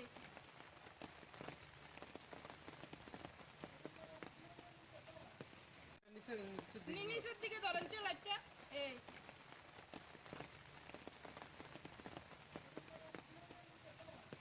কি বৃষ্টির কারণেই আপনার ঘরে এমন? আজকে বৃষ্টি আমার আজকে না, আমার একটু 10 মিনিট বৃষ্টি হইলই আমার ঘরে জল। প্রতিনিয়ত এমন হচ্ছে নাকি? একদম প্রতিনিয়ত এমন হচ্ছে, একদম বৃষ্টি হইলই আমার ঘরে জল। পঞ্চায়েত কর্তৃপক্ষ থেকে কোনো আশ্বাস? কোনো আশ্বাস নাই, কিচ্ছু আশ্বাস তারা দেয় না। তারা আইলে কাজ করাইবো, আমার কবে কাজ আইবো, কবে কাজ করাইবো, কবে আমরা শান্তি পাবো। এদিকে কি আপনার বাড়িতে এমন হচ্ছে না পার্শ্ববর্তী? প্রতিটি বাড়িতে আনুমানিক কয়টা বাড়ি হবে? আনুমানিক হইব 1 2 3 4 5 6 7 অনেকটি 10-12টা বাড়ি হবে। 10-12টা সবারই এমন অবস্থা? সবারই এমন অবস্থা। এটা ধ্বজনগর পুলিশ লাইন। কত নম্বর ওয়ার্ড? ওয়ার্ড নাম্বার 1 নম্বর না, 1 নম্বর ওয়ার্ড। কি হয়েছে আজকে? আজকে বৃষ্টি হয়েছে, বৃষ্টি অনেক পরে তো প্রচন্ড বৃষ্টি। বৃষ্টির পরই একদম পুরা বাড়ির মধ্যে জল ঢুকা, পুরা ঘরে রান্নাঘর পুরা জল, একদম পুরা জলে ভর্তি, একদম টুকটুক হয়ে গেছে। আমার সব জিনিসপত্র সব নষ্ট হয়ে গেছে, সোফা হইতে কাগজপত্র সবকিছু আমি তুলতামও পারছি না, সব নষ্ট হয়েছে। কয়টা তুলুম, জল তো আটকা করে ঝাপ করে ঢুকে আছে সবটা। এদিকে কি ড্রেনের ব্যবস্থা নেই নাকি? ড্রেনের কোনো ব্যবস্থা নাই, ড্রেন আর মাটি একদম সমান হয়ে গেছে, ড্রেনের কোনো চিহ্নই নেই। এদিকের এলাকার মানুষরা কইলে এই জন্য করতো না, রেকার কাজ করে না, ড্রেনের কাজ এটা হইতো না, আমরা অর্ডার দরখাস্ত জমা দিয়ে রাখছি, হয় না, এটা একটা কথা হইলো। বাড়ির মালিকের নাম কি? মালিকের নাম হচ্ছে সন্ধ্যা দাস। এই বিষয়ে আপনার পঞ্চায়েতের কর্তৃপক্ষকে জানিয়েছেন? সব জানিয়েছি আমরা দরখাস্ত অ্যাপ্লিকেশন পর্যন্ত লিখে দিয়েছি। কি বলেছে পঞ্চায়েত থেকে? পঞ্চায়েতের থেকে কইতাছে শুধু করব। আচ্ছা, করব, কবে যে করব এটা আর কিছু কয় না, মানে শুধু করবই করব। এটা কোন পঞ্চায়েত? আর ধ্বজনগর গ্রাম, ধ্বজনগর পুলিশ লাইন। এটা পুলিশ লাইন। পঞ্চায়েত প্রধান থেকে শুরু করে সেক্রেটারি তাদেরকে জানিয়েছেন? সবাইরে জানাইছি। কি বলেছে? সবাইরে জানানো হয়েছে, এমনকি মানে প্রণজিৎ সিংহের কাছে ওই কাগজ গেছে এই ড্রেনের এলাকার বিধায়ক যিনি। হ্যাঁ, কি বলা হয়েছে? কইছে এটা করব, এখন হইতো না, এটা এখন করতো না। নিচের দিকে ধরেন লাইটটা, এই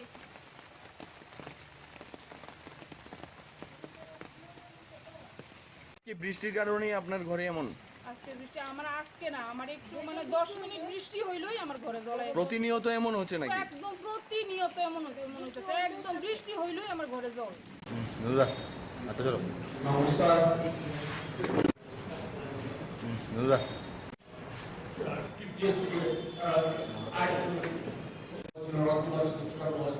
এই সব নিয়ে প্রতারণা করা হচ্ছে। এটা প্রতারিত সরকার বসে আছে, মানুষের সাথে জাল চুরি করছে, ফলে এইভাবে চলতে দেওয়া যায় না। আমরা এই বিহিত চাই, নতুবা আমরা আরো তীব্র এবং ভয়ঙ্কর আন্দোলন আমরা করে তুলতে বাধ্য হব। এই কথা বলছি, বলে আমি আমার কথা বলা শেষ করছি এবং আমি অনুরোধ করব কিছু আলোকপাত অলরেডি তিনি করেছেন।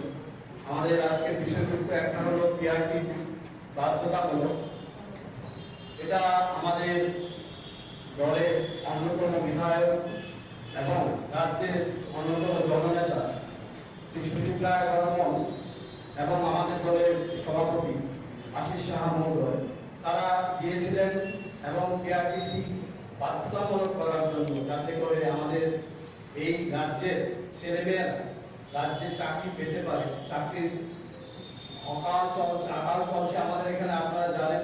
তার মধ্যে আবার বাইরে থেকে এসে চাকরিগুলি নিয়ে যায়, এটা বন্ধ করার জন্য।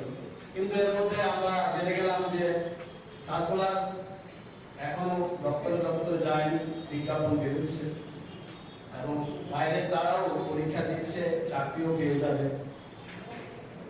আর এটা নিয়ে আমরা বড় আন্দোলন নামবো, আমাদের নেতৃত্ব ইতিমধ্যে জানিয়েছে। আমাদের আজকের দ্বিতীয় বিষয় যেটা, সেটা হলো বিদ্যাজ্যোতি, সিবিএসসি। এই নামগুলোর সঙ্গে আমরা বিজেপি সরকার আসার পর পরিচিত হই। আমরাও পড়াশোনা করেছি, আপনারাও করেছেন। বিদ্যাজ্যোতিতে পড়ার পর বিদ্যায় জ্যোতি হতে হয়, এই ধরনের কথা আমরা কোনোদিন শুনিনি। যাই হোক, আমাদের ছেলেমেয়েরা কিছু একটা পাবে, ভালো কিছু পাবে, সেই আশায় আমাদের অভিভাবকরা দলে দলে ছুটে গিয়েছিলেন বিদ্যাজ্যোতি স্কুলে। অভিনব কথা, কি কথা? বাংলা মাধ্যমে যারা পড়ে তারাও নাকি সিবিএসসি দিতে পারবে। বাংলা মাধ্যম নাকি সিবিএসসিতে প্রশ্ন হবে এবং উত্তরও লেখা যাবে। এ প্রসঙ্গে আমরা বিশেষ করে আমার একটা গানের কলি মনে পড়ছে। একটা একটু যে রাজ্যে বসবাস করছি, এই রাজ্য যে সরকারিরা,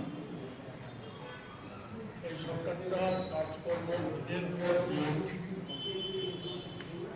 একটা উন্নতি ব্যবস্থার মধ্য দিয়ে চলছে।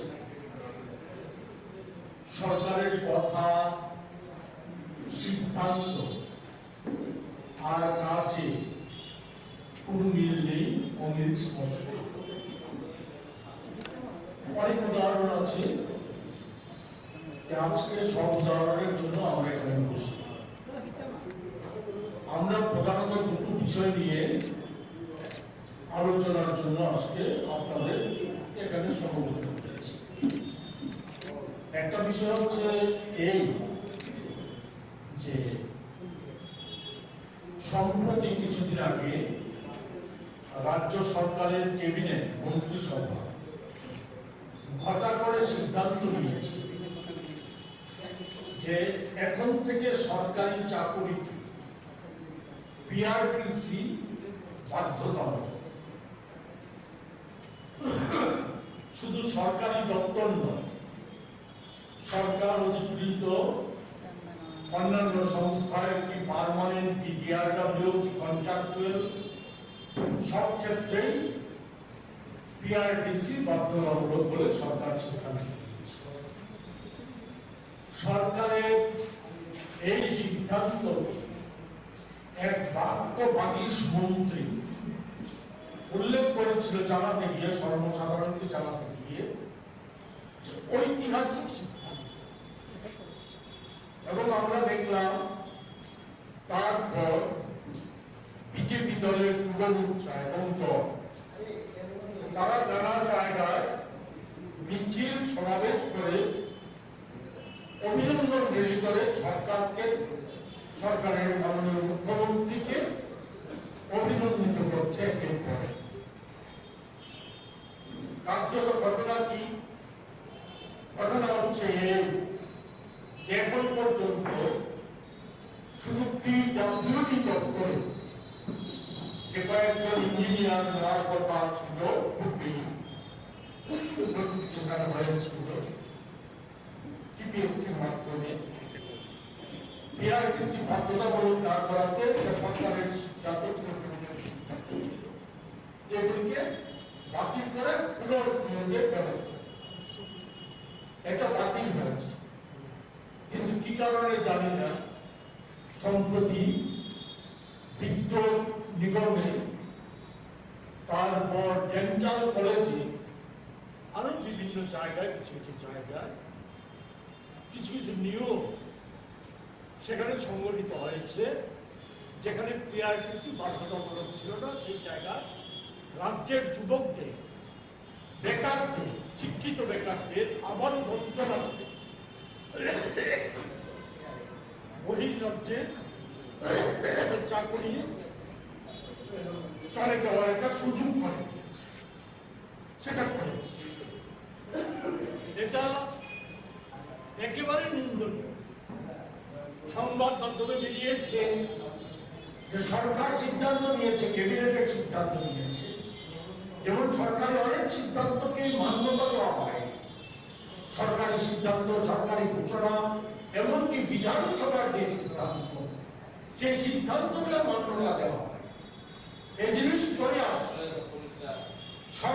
এটা ক্যাবিনেটের সিদ্ধান্ত নেওয়ার পর যে নোটিফিকেশন করতে হয়, সংবাদ মাধ্যমে খবর বেরিয়েছে, সরকারের কোনো বক্তব্য নেই সেই সম্পর্কে খবর বেরিয়েছে যে নোটিফিকেশনটা এখনো হয়। সেখানে বিভিন্ন দপ্তর খেয়াল করছে মতো, যেমন ডেন্টাল কলেজ করেছে, বিদ্যুৎ নিগম করেছে, সেগুলি করেছে, খেয়াল করছে মতো করছে। টিপিএসসি সামনে আরো অনেক টিপিএসসি পরীক্ষা দেওয়ার সুযোগ করে দিচ্ছে। সেক্ষেত্রেও নিশ্চয়ই যে বিআরটিসি বাধ্যতামূলক না, সেই সিদ্ধান্তে কার্যকরী হবে। এতে আমরা উদ্বিগ্ন। এটা চলতে দেওয়া যায় না। এই টুকলুকি রাজত্ব এর চলতে দেওয়া যায় না। কোন রাজ্যে আমরা বসবাস করছি, কি অবস্থা? শুধু সরকারি সিদ্ধান্ত না, ক্যাবিনেট সিদ্ধান্ত না, বিধানসভার বাজেট বাস্তবায়িত হয় না। এখনো খবর বেরিয়েছে, এখনো বাজেটে, গত বাজেটে 355 কোটি টাকা শুধু একটা দপ্তর, বিদ্যার্থী দপ্তরে অব্যাহত হয় পড়ে আছে। এটা কি রাজ্য চলছে?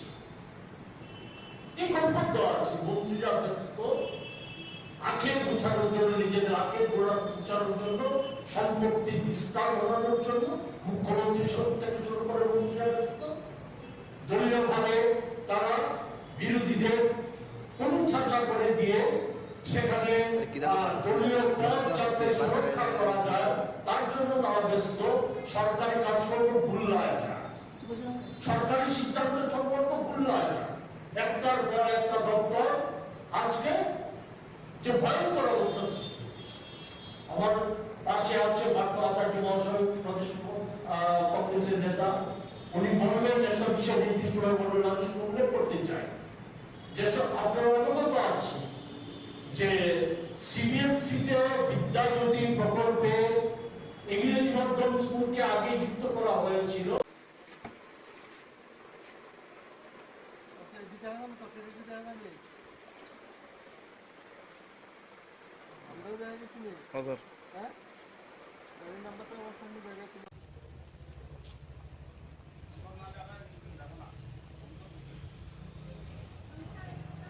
গতকাল রাতে স্পেশাল ভেহিকেল চেকিং এর সময়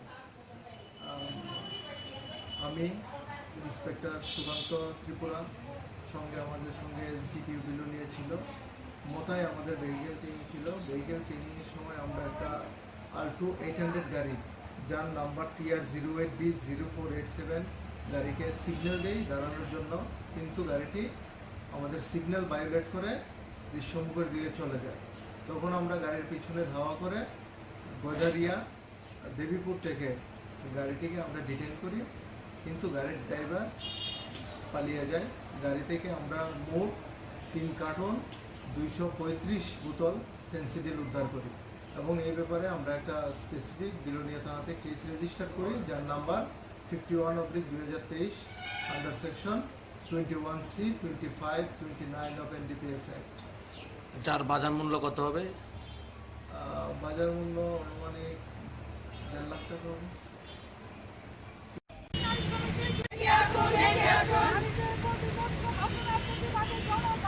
করতে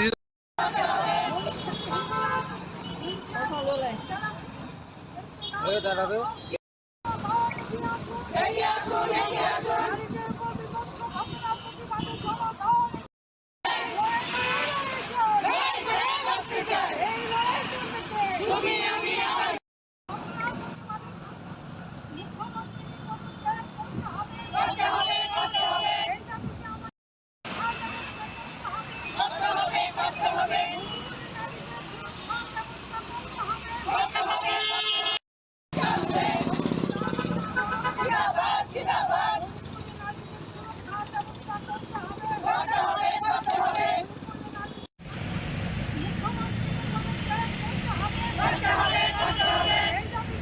দে ডুবিচা বিচা বিচা কি করে ডুবিচা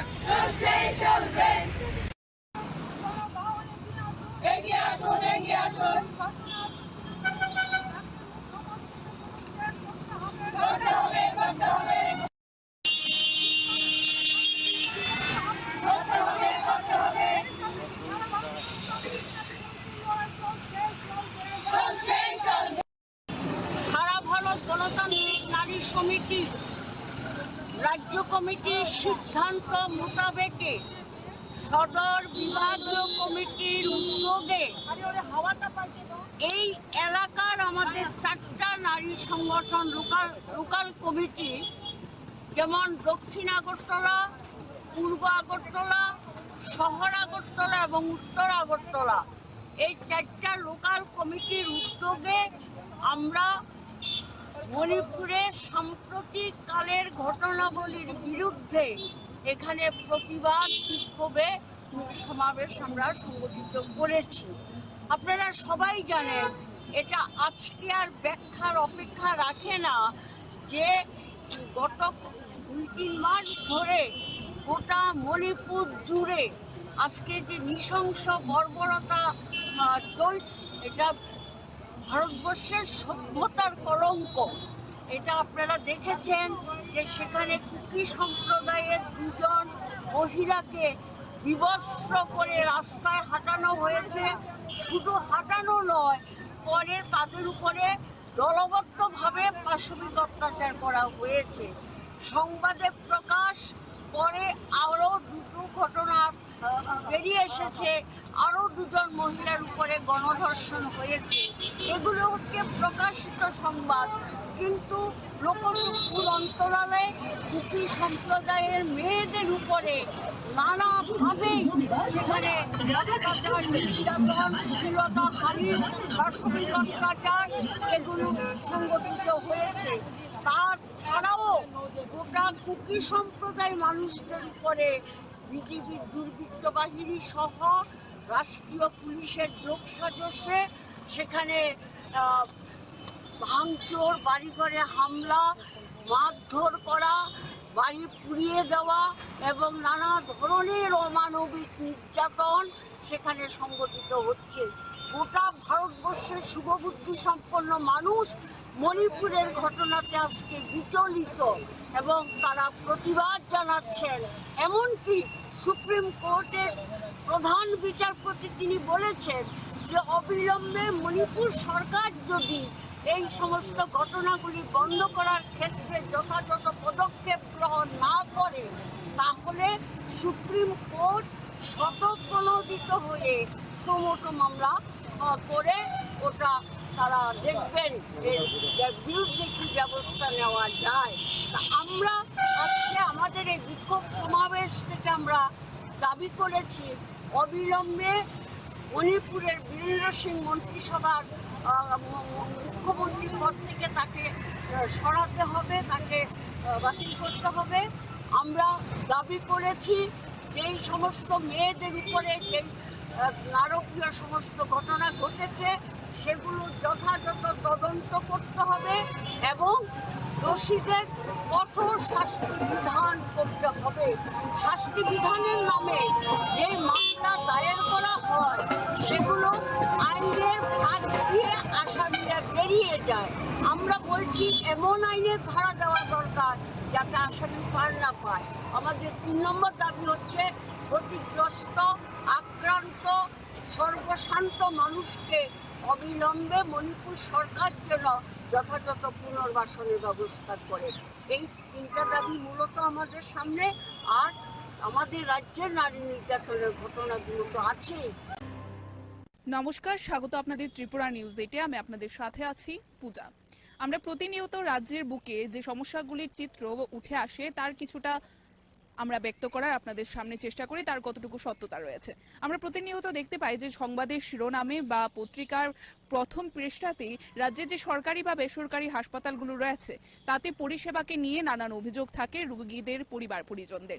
আজকের দিনে আমরা সেই অভিযোগের ভিত্তিতে এসে পৌঁছই যে রাজ্যের সরকারি হাসপাতাল রয়েছে জিবি পন্থা হাসপাতালে, এবং আপনারা দেখতে পাচ্ছেন একটি আগরতলা স্মার্ট সিটির আন্ডারে যে জলের ব্যবস্থা রয়েছে সেই জলের ব্যবস্থার একটি ট্যাঙ্কের সামনে আমরা উপস্থিত রয়েছি, যেখানে আমরা প্রত্যেকেই জানি যে টাকা দিলে সেখানে জল দেওয়া হয়। যতটুকু আমাদের কাছে খবর রয়েছে জলের পরিষেবার বিষয়ে রোগীর পরিবার পরিজনরা যারা রয়েছে এবং সেই বিষয়টিকে কেন্দ্র করে হাসপাতালের আওতায় এই জলের ব্যবস্থা রয়েছে, কিন্তু এই জলের যে মেশিনটি রয়েছে সম্পূর্ণ মেশিনটি বর্তমানে বিকল অবস্থায় রয়েছে। আপনারা দেখতেই পাচ্ছেন যে জলের কোনো ব্যবস্থাপনাই নেই, কিন্তু জনগণের টাকা খেয়ে যাচ্ছে এই মেশিনটি। আপনারা দেখতেই পাচ্ছেন রাজ্যের স্মার্ট সিটির আন্ডারে যে জলের ব্যবস্থাপনা করে দেওয়া হয়েছে এবং সেই জলের বিষয়টিকে কেন্দ্র করেই কিন্তু হাসপাতালের বুকেও এই মেশিনটি রয়েছে এবং এমনটাই চিত্র কিন্তু আমরা দেখতে পাচ্ছি বর্তমানে উঠে আসতে। এবং অপর পাশে একটি নল দিয়ে ভেতর থেকে অনবরত জল বেরিয়ে যাচ্ছে এবং সেই জল ওয়েস্ট হচ্ছে বললেই চলে, অর্থাৎ সেই জল অপচয় আমরা দেখতে পাচ্ছি একেবারে ড্রেনের মাধ্যমে একটা রাস্তার মাধ্যমে কিন্তু সেই জলটিকে আমরা বেরিয়ে যেতে দেখছি। আপনারা দেখতেই পাচ্ছেন যে কতটুকু অপচয় হচ্ছে এবং সরকারের এই ধরনের ব্যবস্থাপনায় বা সরকারের এই ধরনের যে কার্যকলাপ রয়েছে তাকে নিয়ে কিন্তু অনেকটাই প্রশ্ন উঠে আসছে। অবশ্যই সরকারি সুযোগ সুবিধা দেওয়া হচ্ছে, কিন্তু তার কিন্তু অপব্যবহার বা অপচয় হচ্ছে সেটা বললেই চলে। আপনারা দেখতেই পাচ্ছেন যে একজন ব্যক্তি সেখানে পয়সা দেবে, কিন্তু তার পরবর্তীতে জল আসে কিনা সেটাই হচ্ছে দেখার। পয়সা কিন্তু চলে যায়, এবার জল আপনারা দেখতে পাচ্ছেন যে কোনোভাবেই জল আসছে না। তবে এই যে পয়সা মেশিনটি শুধুমাত্র জনগণের যে টাকা রয়েছে সেই টাকাই খেয়ে যাচ্ছে, কিন্তু জলের পরিষেবা দিচ্ছে না। তবে এই কি ধরনের মেশিন যা সরকার মাধ্যমে প্রদত্ত রয়েছে জনগণের সেবায় এবং হাসপাতালের বুকে এমন একটি গুরুত্বপূর্ণ জায়গা যে জায়গায় প্রতিনিয়ত রাজ্যের বুকে বিভিন্ন প্রান্ত থেকে রোগীরা ছুটে আসে চিকিৎসার জন্য, এমন জায়গায় এই জলের মেশিনের এই বিকল অবস্থা। তবে জনগণকে কতটুকু সাফার করতে হচ্ছে সেটা কিন্তু আজকের দিনে একটি সবচাইতে বড় প্রশ্ন। আপনারা দেখতেই পাচ্ছেন অপরদিকে এই মেশিনের সাথে একটি জায়গা থেকে আমরা দেখতে পাচ্ছি যে জল বেরিয়ে আসছে নলের মাধ্যমে, কিন্তু সেই জল জনগণের সেবায় কিন্তু ব্যবহৃত হচ্ছে না। আপনারা দেখতে পাচ্ছেন জলটি সম্পূর্ণ অপচয় হচ্ছে,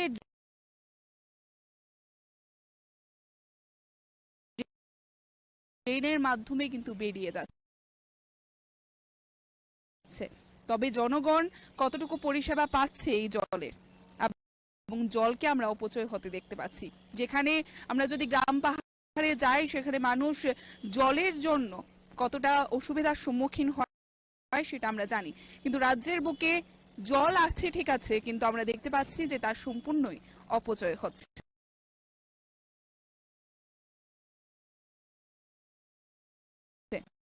এবং অন্যদিকে মেশিন থাকা সত্ত্বেও রোগীর পরিবার পরিজন থেকে শুরু করে সাধারণ জনগণেরা পাচ্ছে না কোনো সুযোগ সুবিধা।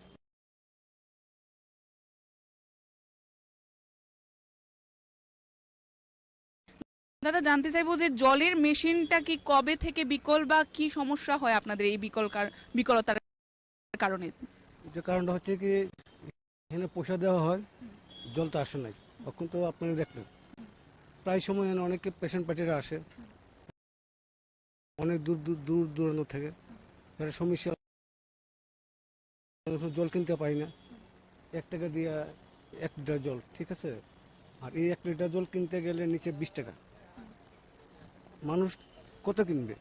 যেটা সুবিধা দেওয়া হয়েছে যেহেতু বিগত 3-4 মাস ধরে এরকম চলছে, 3-4 মাস ধরে এরকম চলছে, অর্থাৎ আপনাদের কেমন ধরনের ভোগান্তির শিকার হতে হচ্ছে এই কারণে? অর্থাৎ অধিক অর্থে নিচের যে দোকানগুলো রয়েছে সেখান থেকে আপনাদের জল কিনতে হচ্ছে, কোনো ধরনের পরিষেবা পাচ্ছেন না। তবে বলাই চলে যে সরকার অবশ্যই জনগণের সুযোগ সুবিধার জন্য এই মেশিনটি বসিয়ে দিয়েছে, কিন্তু রাজ্যের বুকে যেখানে দূর দূরান্ত থেকে রোগীরা আসে চিকিৎসার জন্য তারপরেও কিন্তু তারা এই ধরনের যে পরিষেবা দেওয়া হয়েছে মেশিন বিকলের কারণে কিন্তু সেই পরিষেবা পাচ্ছে না। এবং এইগুলো দেখার দায়িত্ব কাদের রয়েছে? হাসপাতাল কর্তৃপক্ষ। তবে বলাই চলে এখানে কিন্তু তাদের একটি গাফিলতির ভূমিকাই আমরা দেখতে পাচ্ছি। নমস্কার, স্বাগত আপনাদের ত্রিপুরা নিউজ 8-এ। আমি আপনাদের সাথে আছি পূজা। আমরা প্রতিনিয়ত রাজ্যের বুকে যে সমস্যাগুলির চিত্র উঠে আসে তার কিছুটা আমরা ব্যক্ত করার আপনাদের সামনে চেষ্টা করি, তার কতটুকু সত্যতা রয়েছে। আমরা প্রতিনিয়ত দেখতে পাই যে সংবাদের শিরোনামে বা পত্রিকার প্রথম পৃষ্ঠাতে রাজ্যের যে সরকারি বা বেসরকারি হাসপাতালগুলো রয়েছে তাতে পরিষেবাকে নিয়ে নানান অভিযোগ থাকে রোগীদের পরিবার পরিজনদের। আজকের দিনে আমরা সেই অভিযোগের ভিত্তিতে এসে পৌঁছই যে রাজ্যের সরকারি হাসপাতাল রয়েছে জিবি পন্থা হাসপাতালে, এবং আপনারা দেখতে পাচ্ছেন একটি আগরতলা স্মার্ট সিটির আন্ডারে যে জলের ব্যবস্থা রয়েছে সেই জলের ব্যবস্থার একটি ট্যাঙ্কের সামনে আমরা উপস্থিত রয়েছি, যেখানে আমরা প্রত্যেকেই জানি যে টাকা দিলে সেখানে জল দেওয়া হয়। যতটুকু আমাদের কাছে খবর রয়েছে জলের পরিষেবার বিষয়ে রোগীর পরিবার পরিজনরা যারা রয়েছে এবং সেই বিষয়টিকে কেন্দ্র করে হাসপাতালের আওতায় এই জলের ব্যবস্থা রয়েছে, কিন্তু এই জলের যে মেশিনটি রয়েছে সম্পূর্ণ মেশিনটি বর্তমানে বিকল অবস্থায় রয়েছে। আপনারা দেখতে পাচ্ছেন যে জলের কোনো ব্যবস্থাপনাই নেই। কিন্তু শুভ সকাল। অমৃত 2 যে প্রকল্পের যে উদ্বোধন আজকে এখানে তো আগে হয়ে গেল, সেই উপলক্ষে এখানে মঞ্চে আসীন আছেন আমাদের সবার প্রিয় আগরতলা মিউনিসিপ্যাল কর্পোরেশনের মাননীয় মেয়র সাহেব Shri Dipak Majumdar, corporator ward number 33 এবং আমাদের সবার পরিচিত মুখ শ্রী অভিজিৎ মল্লিক মহোদয়, secretary urban government of Tripura Shri Abhishek Singh মহোদয়, Rajat Pan director urban development department এবং সামলন্দ এবং আমার মিত্ররা, সবাইকে আমি আজকের এই শুভ মুহূর্তে শুভেচ্ছা জানাচ্ছি। আমাদের যে বলছে ডাবল ইঞ্জিন সরকার, সবসময় আমরা বলি,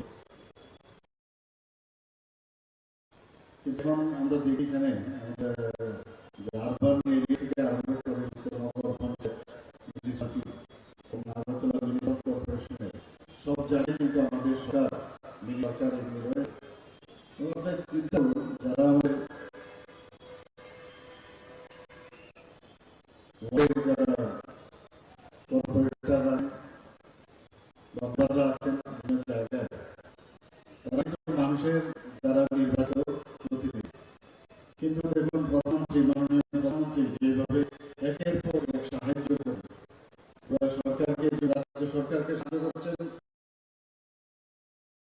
আমরা সমস্ত মিউনিসিপ্যালিটি এটাকে কালেক্ট করে এখানকার যারা অপারেটর বা প্রতিনিধি তারা কিন্তু এভাবে মানুষের কাছে পৌঁছাচ্ছে যে সমস্যাগুলো, সেই সমস্যাগুলো তাদের পক্ষে ইজি হয়ে যাচ্ছে, সামনে যাবে।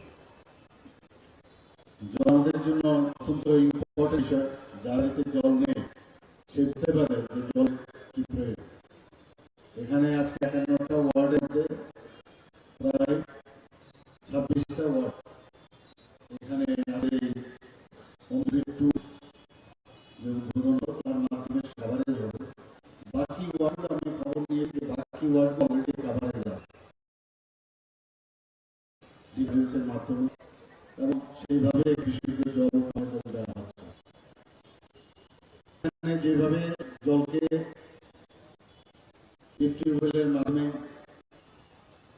জল পরিশোধিত করে মানুষের ঘরে ঘরে পৌঁছাবে এবং তার গুরুত্ব অনুধাবন করে জলকে অপচয় যেন হয় সেই বিষয়ে আমি যারাই আছে তাদেরকে আমি আন্দোলন করবো, সেটা আপনারা আমরা বিভিন্ন জায়গায় ইউনিটিভ যে আইডিয়া তার মাধ্যমে জলকে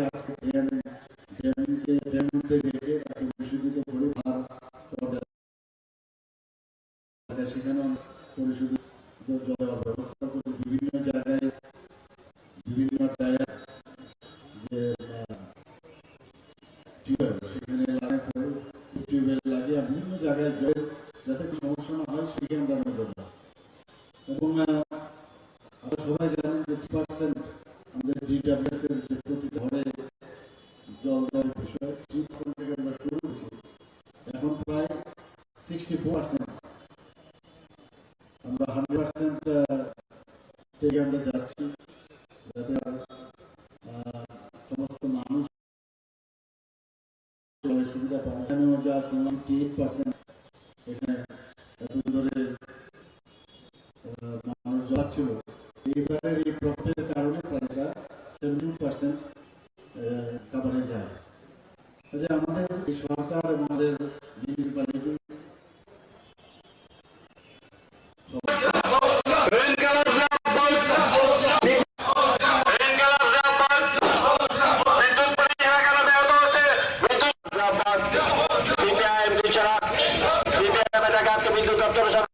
সরকার জবাব চাই, জবাব দাও। বিদ্যুৎ মন্ত্রী মিথ্যা ভাষণ অবিলম্বে বন্ধ করো। সরকার জবাব দাও। বিদ্যুৎ পরিষেবা কেন ভেঙে পড়ছে? ইনকালাব জিন্দাবাদ, ইনকালাব জিন্দাবাদ, ইনকালাব জিন্দাবাদ। বিদ্যুৎ পরিষেবা কেন ব্যাহত হচ্ছে? বিদ্যুৎ জিন্দাবাদ। সিপিআইএম বিচারক, সিপিআইএম টাকাকে বিদ্যুৎ দপ্তরের সাথে বিজেপি সরকার জবাব চাই, জবাব দাও। বিদ্যুৎ মন্ত্রী মিথ্যা ভাষণ অবিলম্বে বন্ধ করো। সরকার জবাব দাও। বিদ্যুৎ পরিষেবা কেন ভেঙে পড়ছে? বিজেপি সরকার জবাব চাই। বিদ্যুৎ দপ্তরের মিথ্যা, বিদ্যুৎ দপ্তরের মন্ত্রী মিথ্যা ভাষণ অবিলম্বে বন্ধ করো।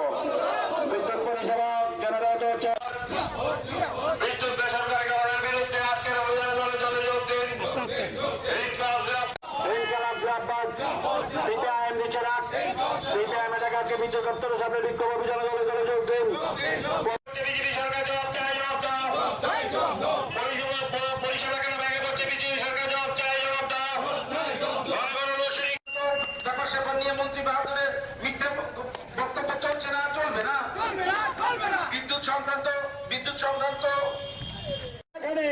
নতুন করে মানুষকে কায়দা করে প্রতারিত করতে চাইছে। এই প্রতারণার বিরুদ্ধে এই আমাদের রাজ্যের মানুষের উপর যে আক্রমণ, এই আক্রমণের বিরুদ্ধে চলুন আমরা সবাই মিলে একসাথে প্রতিবাদ করি, প্রতিরোধ করি।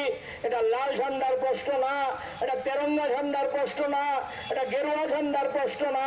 দলমত নির্বিশেষে সবাই মিলে আমাদের রাজ্যের এই বিদ্যুৎ পরিকাঠামো ভেঙে পড়ার বিরুদ্ধে, বিদ্যুৎ পরিষেবা বিঘ্নিত হওয়ার বিরুদ্ধে, বিদ্যুৎ বেসরকারীকরণ করার বিরুদ্ধে এবং বিদ্যুৎ মাশুল অত্যাধিক হারে বৃদ্ধি করার যে ষড়যন্ত্র, সেই ষড়যন্ত্রের বিরুদ্ধে সবাই মিলে আমরা লড়াই করি। লড়াই ছাড়া আমাদের কাছে কোনো বিকল্প নাই। এই আহ্বান নিয়েই আমরা আজকে এখানে এই বিক্ষোভ কর্মসূচিতে সামিল হয়েছি। উপস্থিত আমাদের এই এলাকার সুধী সজ্জন মন্ডলী, মা বোন এবং বন্ধুগণ, পথ দিয়ে যারা যাচ্ছেন, শ্রদ্ধেয় পথচারীরা, সবাইকে আমাদের সিপিআইএম এর পক্ষ থেকে অভিনন্দন জানাচ্ছি, লাল সালাম জানাচ্ছি। আপনারা জানেন প্রখর এই রৌদ্রের তাপের মধ্যেও আমরা সিপিআইএম এর পূর্ব আগরতলা, দক্ষিণ আগরতলা, মধ্য আগরতলা এবং শহর আগরতলা এই এলাকার বন্ধুরা জরুরি ভিত্তিতে আজকে আমাদের রাজ্যের বিদ্যুৎ দপ্তরের যে হেডকোয়ার্টার, এই হেডকোয়ার্টারের সামনে বিক্ষোভ কর্মসূচিতে সামিল হয়েছি। আমাদের এই বিক্ষোভ না কোনো ব্যক্তির বিরুদ্ধে না, রাজনীতি করার জন্য না। আপনারা লক্ষ্য করেছেন আমাদের রাজ্যে 2018 সালে বিজেপি সরকার প্রতিষ্ঠার পর ত্রিপুরা রাজ্যের সব ক্ষেত্রের সাথে সাথে বিদ্যুৎ দপ্তরেরও শোচনীয় অবস্থা।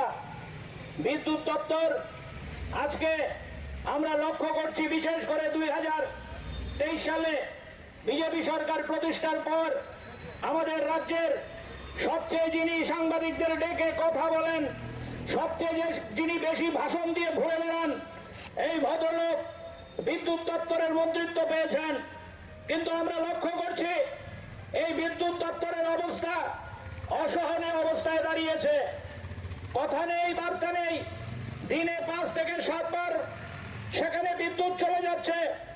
বিদ্যুৎ এমন আচরণ করছে, বিভিন্ন বিদ্যুতের যে জিনিসপত্র, যন্ত্রপাতি, সেগুলো জনসাধারণের ঘরে নষ্ট হয়ে যাচ্ছে। বিদ্যুৎ মন্ত্রীকে সাংবাদিকরা জিজ্ঞেস করলে উনি বলছেন এটা লোডশেডিং না, এটা নাকি পাওয়ার কাট। আমরা পাওয়ার কাটও বুঝি না, লোডশেডিংও বুঝি না। আমরা বিদ্যুতের পরিষেবা চাই। এই বিদ্যুতের পরিষেবা পাওয়ার জন্য আমরা আজকে এখানে উপস্থিত হয়েছি। গোটা রাজ্যে বিদ্যুতের পরিকাঠামো ভেঙে পড়েছে। আপনারা লক্ষ্য করেছেন ওই কুমারঘাটে, সেখানে উল্টো রথের দিন বিদ্যুৎ দুর্ঘটনায় আজকে পর্যন্ত 10 জনের প্রাণহানি ঘটেছে। বিদ্যুৎ দপ্তরকে তার দায়ভার নিতে হবে না? আজকে পর্যন্ত বিদ্যুৎ দপ্তর থেকে তার কোনো স্পষ্টীকরণ নেই। ওই মনুতে বিদ্যুতের ট্রান্সফরমার ভেঙে নদীতে পড়েছে, মানুষের বাড়িঘর আক্রান্ত, মানুষ আক্রান্ত। বিদ্যুৎ দপ্তর নীরব ভূমিকা পালন করছে। আমরা লক্ষ্য করেছি, আপনারাও লক্ষ্য করেছেন এটা আমার বক্তব্য না, আমি আগেই বলেছি আমরা রাজনীতি করার জন্য এখানে আসিনি। আমরা লক্ষ্য করেছি 2018 সালের আগে রাজ্যে যখন বামফ্রন্ট সরকার ছিল, বিদ্যুৎ ক্ষেত্রে প্রায় বিপ্লব সংগঠিত হয়েছিল। আমাদের রাজ্যে তৎকালীন বিধানসভার মধ্যে আমাদের বিধায়করা রাস্তার মধ্যে সাধারণ মানুষ লড়াই করে আমাদের রাজ্যে সেদিন পালাটানা প্রতিষ্ঠিত করেছিল। আমাদের রাজ্যে মনারচক প্রতিষ্ঠিত হয়েছিল। আমাদের রাজ্যের বরগুনা তাপবিদ্যুৎ কেন্দ্রকে আধুনিকীকরণ করা হয়েছিল। আমাদের রাজ্যে বিদ্যুতে স্বয়ংসম্পূর্ণ হয়েছিল। শুনলে খুশি হবেন, আমাদের রাজ্যের বিদ্যুৎ আমাদের দেশ ছেড়ে বাইরে পর্যন্ত সেখানে রপ্তানি করার অবস্থা তৈরি হয়েছিল এবং আমাদের রাজ্য বিদ্যুৎ থেকে সেখানে আয় করা শুরু করেছিল। কিন্তু বামফ্রন্ট সরকার গোটা রাজ্যে বিদ্যুতের যে উজ্জ্বল ছবি তৈরি করেছিল, এই উজ্জ্বল ছবি আজকে সম্পূর্ণভাবে ম্রিয়মান। এটা অসহনীয় অবস্থা।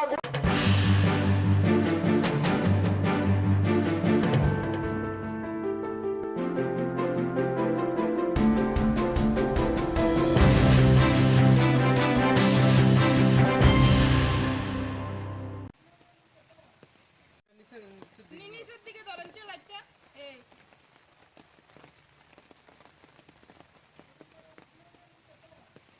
নিচের দিকে ধরেন লাইটটা, এই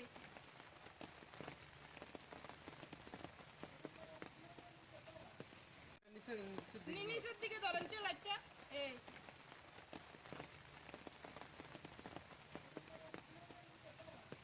কি বৃষ্টির কারণেই আপনার ঘরে এমন?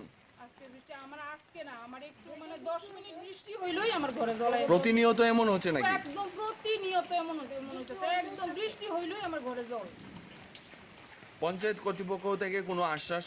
কোনো আশ্বাস নাই, কিচ্ছু আশ্বাস তারা দেয় না। তারা আইলে কাজ করাইবো, আমার কবে কাজ আইবো, কবে কাজ করাইবো, কবে আমরা শান্তি পাবো। এদিকে কি আপনার বাড়িতে এমন হচ্ছে না পার্শ্ববর্তী? প্রতিটি বাড়িতে আনুমানিক কয়টা বাড়ি হবে? আনুমানিক হইব 1 2 3 4 5 6 7 অনেকটি 10-12টা বাড়ি হবে। 10-12টা সবারই এমন অবস্থা? সবারই এমন অবস্থা। এটা ধ্বজনগর পুলিশ লাইন। কত নম্বর ওয়ার্ড? এটা ওয়ার্ড নাম্বার 1 নম্বর না, 1 নম্বর ওয়ার্ড। কি হয়েছে আজকে? আজকে বৃষ্টি হয়েছে, বৃষ্টি অনেক পরে তো প্রচন্ড বৃষ্টি। বৃষ্টির পরই একদম পুরা বাড়ির মধ্যে জল ঢুকা, পুরা ঘরে রান্নাঘর পুরা জল, একদম পুরা জলে ভর্তি, একদম টুকটুক হয়ে গেছে। আমার সব জিনিসপত্র সব নষ্ট হয়ে গেছে। সোফা হইতে কাগজপত্র সবকিছু আমি তুলতামও পারছি না, সব নষ্ট হয়েছে। কয়টা তুলুন, জল তো আটটা করে ঝাপ করে ঢুকে গেছে সবটা। এদিকে কি ড্রেনের ব্যবস্থা নেই নাকি? ড্রেনের কোনো ব্যবস্থা নাই। ড্রেন আর মাটি একদম সমান হয়ে গেছে, ড্রেনের কোনো চিহ্নই নেই। এদিকের এলাকার মানুষরা কইলে এই জন্য করতো না, রেকার কাজ করে না, ড্রেনের কাজ এটা হইতো না, আমরা অর্ডার দরখাস্ত জমা দিয়ে রাখছি, হয় না। এটা একটা কথা হইলো। বাড়ির মালিকের নাম কি? বাড়ির মালিকের নাম হচ্ছে সন্ধ্যা দাস। এই বিষয়ে আপনার পঞ্চায়েতের কর্তৃপক্ষকে জানিয়েছেন? সব জানিয়েছি আমরা দরখাস্ত অ্যাপ্লিকেশন পর্যন্ত লিখে দিয়েছি। কি বলেছে পঞ্চায়েত থেকে? পঞ্চায়েতের থেকে কইতাছে শুধু করব। আচ্ছা, করব, কবে যে করব এটা আর কিছু কয় না, মানে শুধু করবই করব। এটা কোন পঞ্চায়েত? আর ধ্বজনগর গ্রাম, ধ্বজনগর পুলিশ লাইন। এটা পুলিশ লাইন। পঞ্চায়েত প্রধান থেকে শুরু করে সেক্রেটারি তাদেরকে জানিয়েছেন? সবাইরে জানাইছি। কি বলেছে? সবাইরে জানানো হয়েছে, এমনকি মানে প্রণজিৎ সিংহের কাছে ওই কাগজ গেছে। এই ড্রেনের এলাকার বিধায়ক যিনি, হ্যাঁ, কি বলা হয়েছে? কইছে এটা করব, এখন হইতো না, এটা এখন করতো না। নিচের দিকে ধরেন লাইটটা, এই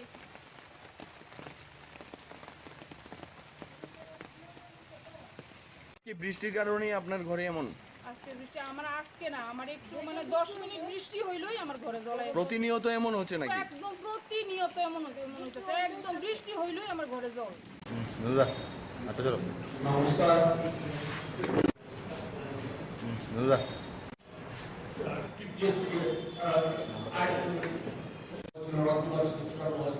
এই সব নিয়ে প্রতারণা করা হচ্ছে। এটা প্রতারিত সরকার বসে আছে, মানুষের সাথে জাল চুরি করছে, ফলে এইভাবে চলতে দেওয়া যায় না। আমরা এই বিহিত চাই, নতুবা আমরা আরো তীব্র এবং ভয়ঙ্কর আন্দোলন আমরা গড়ে তুলতে বাধ্য হব। এই কথা বলছি। বলে আমি আমার কথা বলা শেষ করছি এবং আমি অনুরোধ করব কিছু আলোকপাত অলরেডি তিনি করেছেন। আমাদের আজকে বিষয়বস্তু একটা হলো পিআরটিসি বাধ্যতামূলক।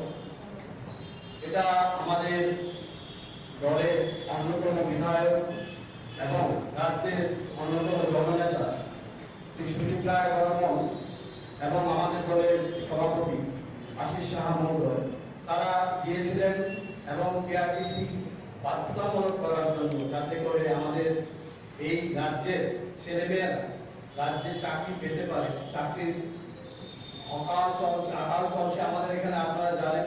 তার মধ্যে আবার বাইরে থেকে এসে চাকরিগুলি নিয়ে যায়, এটা বন্ধ করার জন্য। কিন্তু এর মধ্যে আমরা জেনে গেলাম যে সার্কুলার এখনো দপ্তরে যায়নি, বিজ্ঞাপন বেরোচ্ছে এবং বাইরে তারাও পরীক্ষা দিচ্ছে, চাকরিও পেয়ে যাবে। আর এটা নিয়ে আমরা বড় আন্দোলন নামবো, আমাদের নেতৃত্ব মুখ্যমন্ত্রী জানিয়েছেন। আমাদের আজকের দ্বিতীয় বিষয় সেটা হলো বিদ্যাজ্যোতি, সিবিএসসি। এই নামগুলোর সঙ্গে আমরা বিজেপি সরকার আসার পর পরিচিত হই।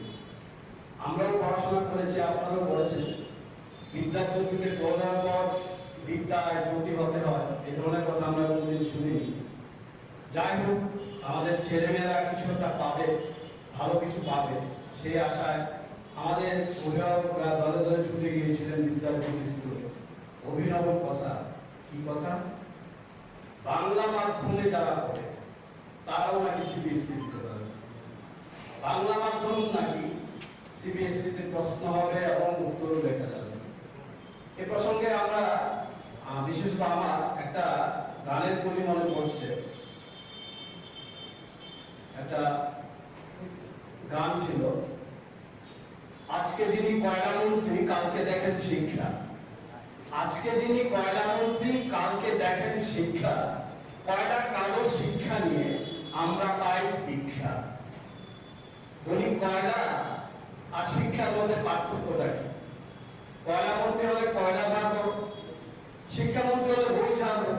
ঝাড়াটা হলো আসল কথা, ছাড়লে নোট পড়বে, আমার ব্যাংক ব্যালেন্স বাড়বে। এটা কয়লা মন্ত্রী হলেও আপত্তি নেই, শিক্ষামন্ত্রী হলেও আপত্তি নেই। তো এই কথাটা আমাদের আগেকার যিনি শিক্ষামন্ত্রী ছিলেন তার বিবেকবোধ কতটুকু আছে আমরা জানি না, কি বুঝে উনি বলেছিলেন। এবং ওনার সঙ্গে সঙ্গে এক যুবক মন্ত্রী ওনারাও বলেছিলেন যে বাংলা মাধ্যম স্কুলে পড়লেও সিবিএসসি দেওয়া যাবে। এখন 1 বছর ক্লাস 9-এ ছেলেমেয়েরা পড়ে গেছে, ক্লাস 10-এ এখন পড়ছে, প্রায় শেষ প্রান্ত। একইভাবে 11-এ ভর্তি হয়েছে, 12-এর শেষ প্রান্তে দাঁড়িয়ে এসে তারা জানতে পারলো তারা সিবিএসসি পরীক্ষা দিতে পারবে না। তারা জানতে পারলো তারা কোন বোর্ডে পড়াশোনা করছে, এটা তারা জানে না। তারা কোন বোর্ডের অধীনেই নয় এই মুহূর্তে। তারা জানতে পারলো রাজ্য সরকার এই বিষয়ে পুরোপুরি নিশ্চুপ। এরকম অরাজক পরিস্থিতি রাজ্যের শিক্ষার ইতিহাসে কোনোদিন হয়নি। এবং এটাকে যারা প্রশ্রয় দিচ্ছেন তাদের সবাই মিলে আমরা তাদের বিরুদ্ধে স্লোগানে নামবো, এটাই আশা করি। আমি এই বিষয়ে যাওয়ার আগে এই যে আজকাল বলা হচ্ছে রাজ্যের শিক্ষা ব্যবস্থা নাকি অনেক দূর এগিয়ে গেছে, রাজ্যের শিক্ষা ব্যবস্থা নাকি এরকম, আমাদের প্রাক্তন শিক্ষামন্ত্রী বলেছিলেন যে এটা একটা মডেল শিক্ষা ব্যবস্থা, মডেল রাজ্য হয়ে গেছে শিক্ষার দিক দিয়ে। এবং বাইরে থেকে অন্য রাজ্যের তারা নাকি এসে দেখছে যে ত্রিপুরা শিক্ষা ব্যবস্থা এত কিভাবে এগিয়ে গেল। ঠিক কি এগুলো শিক্ষা ব্যবস্থা, আমরা একটু চোখ বুলিয়ে নিই, তারপর আবার সিবিএসসি ব্যাপারটায় আসছি। সিবিএসসি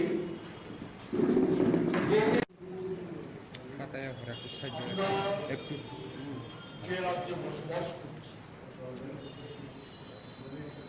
এই রাজ্য যে সরকারটা, এই সরকারটা কাজকর্ম নিজের একটা উপযোগী ব্যবস্থার মধ্য দিয়ে চলছে। সরকারের কথা, সিদ্ধান্ত আর কাজে কোনো মিল নেই, অমিল স্পষ্ট। অনেক উদাহরণ আছে, আজকে সব উদাহরণের জন্য আমরা এখানে বসি। আমরা প্রধানত দুটো বিষয় নিয়ে আলোচনার জন্য আজকে আপনাদের এখানে সমবেত করেছি। একটা বিষয় হচ্ছে এই যে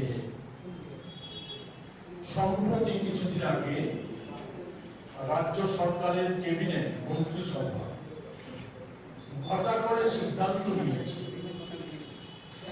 যে এখন থেকে সরকারি চাকরিতে পিআরটিসি বাধ্যতামূলক। শুধু সরকারি দপ্তর নয়, সরকার অধিকৃত অন্যান্য সংস্থার কি পার্মানেন্ট কি ডিআরডব্লিউ কি কন্ট্রাকচুয়াল সব সরকারের মাননীয় মুখ্যমন্ত্রীকে অভিনন্দিত করছে একের পরে। কার্যত ঘটনা কি? ঘটনা হচ্ছে এখন পর্যন্ত শুধু পিডব্লিউডি দপ্তরে যে কয়েকজন ইঞ্জিনিয়ার নেওয়ার কথা ছিল, নোটিফিকেশন হয়েছিল টিপিএসসির মাধ্যমে, পিআরটিসি বাধ্যতামূলক না করাতে সরকারের সিদ্ধান্ত এগুলিকে বাতিল করে পুনর্নিয়োগের ব্যবস্থা, এটা বাতিল হয়েছে। কিন্তু কি কারণে জানি না, সম্প্রতি বিদ্যুৎ নিগমে, তারপর ডেন্টাল কলেজে, আরো বিভিন্ন জায়গায় কিছু কিছু জায়গায় কিছু কিছু নিয়ম সেখানে সংগঠিত হয়েছে, যেখানে পিআরটিসি বাধ্যতামূলক ছিল না, সেই জায়গায় রাজ্যের যুবকদের, বেকারদের, শিক্ষিত বেকারদের আবারও বঞ্চনাতে বহির্রাজ্যে চাকরি চলে যাওয়ার একটা সুযোগ করে সেটা করেছে। এটা একেবারে নিন্দনীয়। সংবাদ মাধ্যমে বেরিয়েছে যে সরকার সিদ্ধান্ত নিয়েছে, ক্যাবিনেটের সিদ্ধান্ত নিয়েছে। যেমন সরকারি অনেক সিদ্ধান্তকে মান্যতা দেওয়া হয়, সরকারি সিদ্ধান্ত, সরকারি ঘোষণা, এমনকি বিধানসভার যে সিদ্ধান্ত, সেই সিদ্ধান্তগুলো মান্যতা দেওয়া হয়। এই জিনিস চলে আসছে। এটা ক্যাবিনেটের সিদ্ধান্ত নেওয়ার পর যে নোটিফিকেশন করতে হয়, সংবাদ মাধ্যমে খবর বেরিয়েছে, সরকারের কোনো বক্তব্য নেই সেই সম্পর্কে খবর বেরিয়েছে যে নোটিফিকেশনটা এখনো হয়। সেখানে বিভিন্ন দপ্তর খেয়াল করছে মতো, যেমন ডেন্টাল কলেজ করেছে, বিদ্যুৎ নিগম করেছে, সেগুলি করেছে, খেয়াল করছে মতো করছে। টিপিএসসি সামনে আরো অনেক টিপিএসসি পরীক্ষা দেওয়ার সুযোগ করে দিচ্ছে, সেক্ষেত্রেও নিশ্চয়ই যে পিআরটিসি বাধ্যতামূলক না, সেই সিদ্ধান্ত কার্যকরী হবে। এতে আমরা উদ্বিগ্ন। এটা চলতে দেওয়া যায় না। এই টুকলুকি রাজত্ব এই চলতে দেওয়া যায় না। কোন রাজ্যে আমরা বসবাস করছি? কি অবস্থা! শুধু সরকারি সিদ্ধান্ত না, ক্যাবিনেট সিদ্ধান্ত না, বিধানসভার বাজেট বাস্তবায়িত হয় না। এখনো খবর বেরিয়েছে, এখনো বাজেটে, গত বাজেটে 355 কোটি টাকা শুধু একটা দপ্তর, পিডব্লিউডি দপ্তরে অব্যয় হয়ে পড়ে আছে। কি রাজ্য চলছে? কি কমফর্ট দেওয়া আছে? মন্ত্রীরা ব্যস্ত আখের গোছানোর জন্য, নিজেদের আখের গোছানোর জন্য, সম্পত্তির বিস্তার ঘটানোর জন্য মুখ্যমন্ত্রী থেকে শুরু করে মন্ত্রীরা ব্যস্ত। দলীয় ভাবে তারা বিরোধীদের কোণঠাসা করে দিয়ে সেখানে দলীয় পদ যাতে সুরক্ষা করা যায় তার জন্য তারা ব্যস্ত। সরকারি কাজকর্ম ভুল্লায় যায়, সরকারি সিদ্ধান্ত সম্পর্ক ভুল্লায় যায়। একটার পর একটা দপ্তর আজকে যে ভয়ঙ্কর অবস্থা সৃষ্টি। আমার পাশে আছে পার্থ আচার্য মহাশয়, প্রদেশ কংগ্রেসের নেতা। উনি বলবেন, একটা বিষয় নির্দিষ্টভাবে বলবেন, আমি শুধু উল্লেখ করতে চাই। যেসব আপনারা অবগত আছে যে সিবিএসসিতে বিদ্যাজ্যোতি প্রকল্পে ইংরেজি মাধ্যম স্কুলকে আগে যুক্ত গতকাল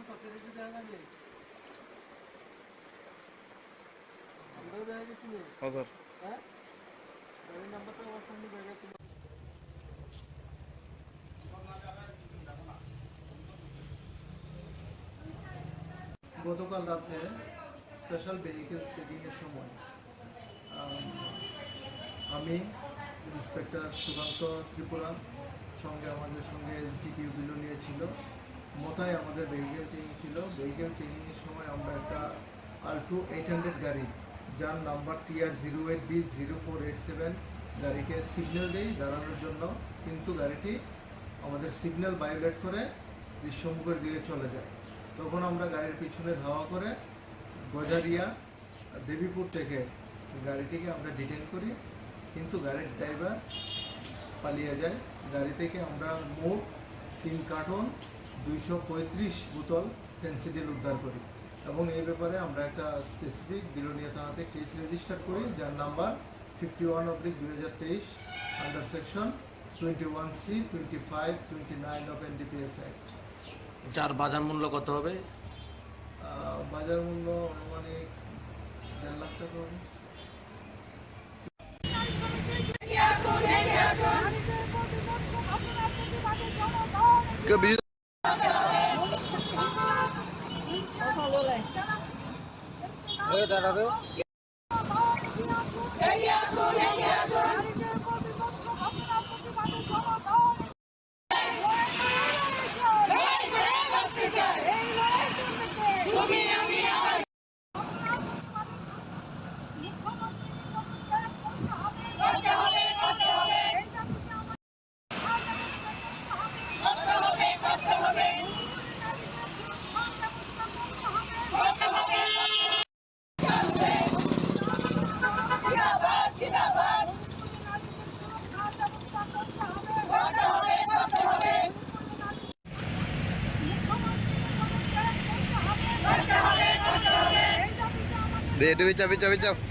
সারা ভারত গণতান্ত্রিক নারী সমিতি রাজ্য কমিটির সিদ্ধান্ত মোতাবেকে সদর বিভাগীয় কমিটির উদ্যোগে এই এলাকার আমাদের 4টা নারী সংগঠন লোকাল কমিটি, যেমন দক্ষিণ আগরতলা, পূর্ব আগরতলা, শহর আগরতলা এবং উত্তর আগরতলা, এই 4টা লোকাল কমিটির উদ্যোগে আমরা মণিপুরের সাম্প্রতিক কালের ঘটনাবলীর বিরুদ্ধে এখানে প্রতিবাদ বিক্ষোভে সমাবেশ আমরা সংগঠিত করেছি।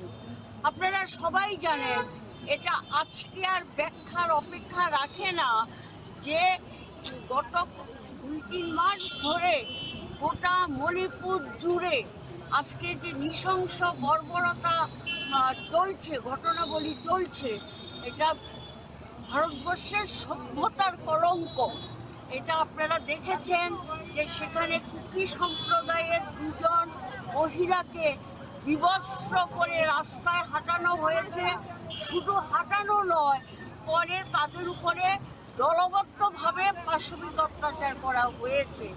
সংবাদে প্রকাশ পরে আরও 2 ঘটনা বেরিয়ে এসেছে, আরও 2 মহিলার উপরে গণধর্ষণ হয়েছে।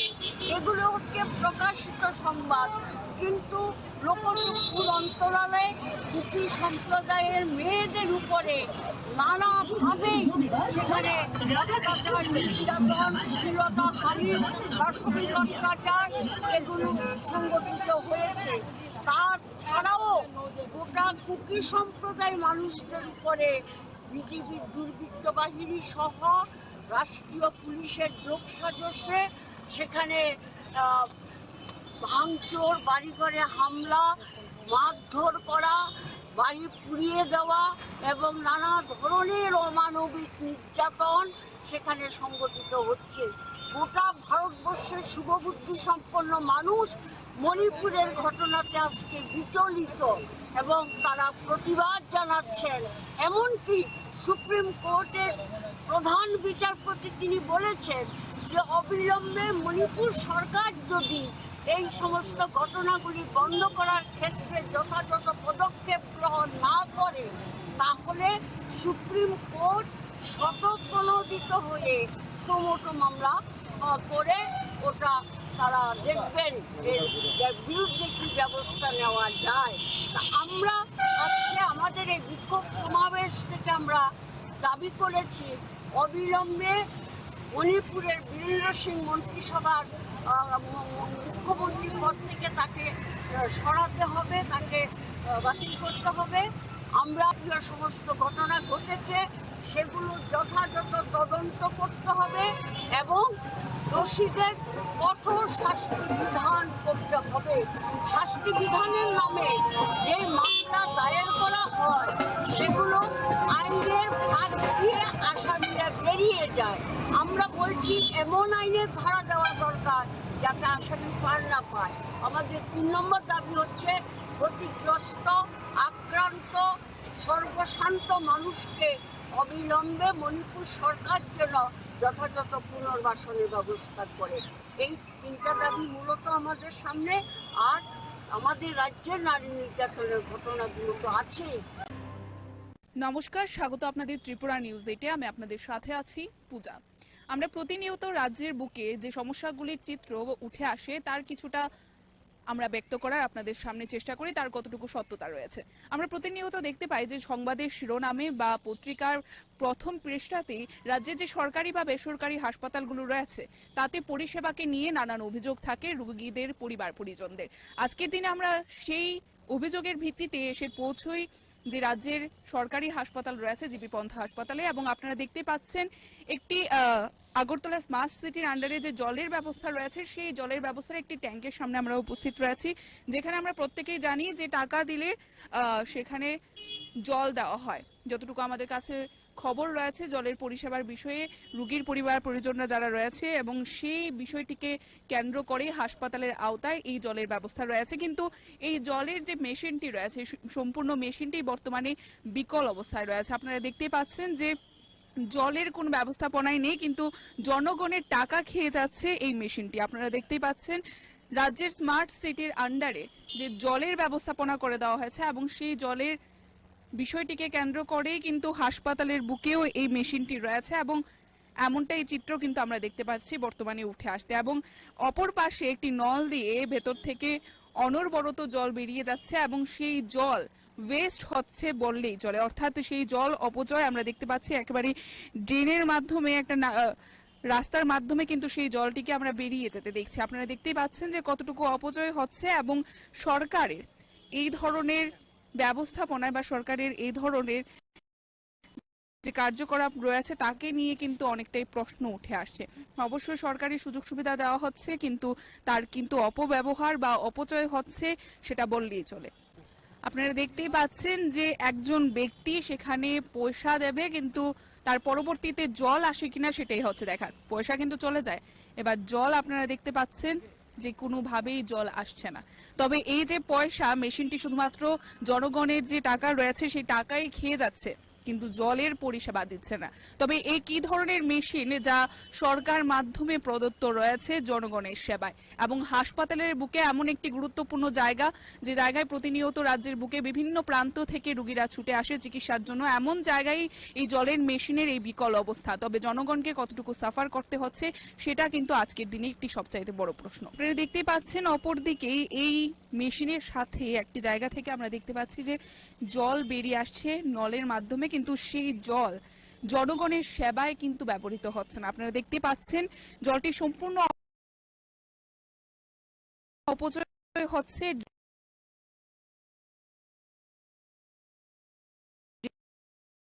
ড্রেনের মাধ্যমে কিন্তু বেরিয়ে যাচ্ছে।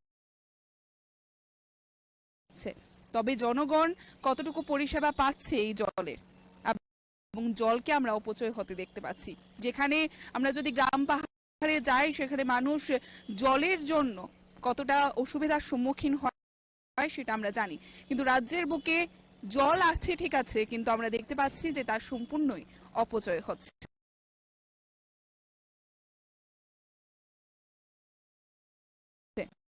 এবং অন্যদিকে মেশিন থাকা সত্ত্বেও রোগীর পরিবার পরিজন থেকে শুরু করে সাধারণ জনগণেরা পাচ্ছে না কোনো সুযোগ সুবিধা।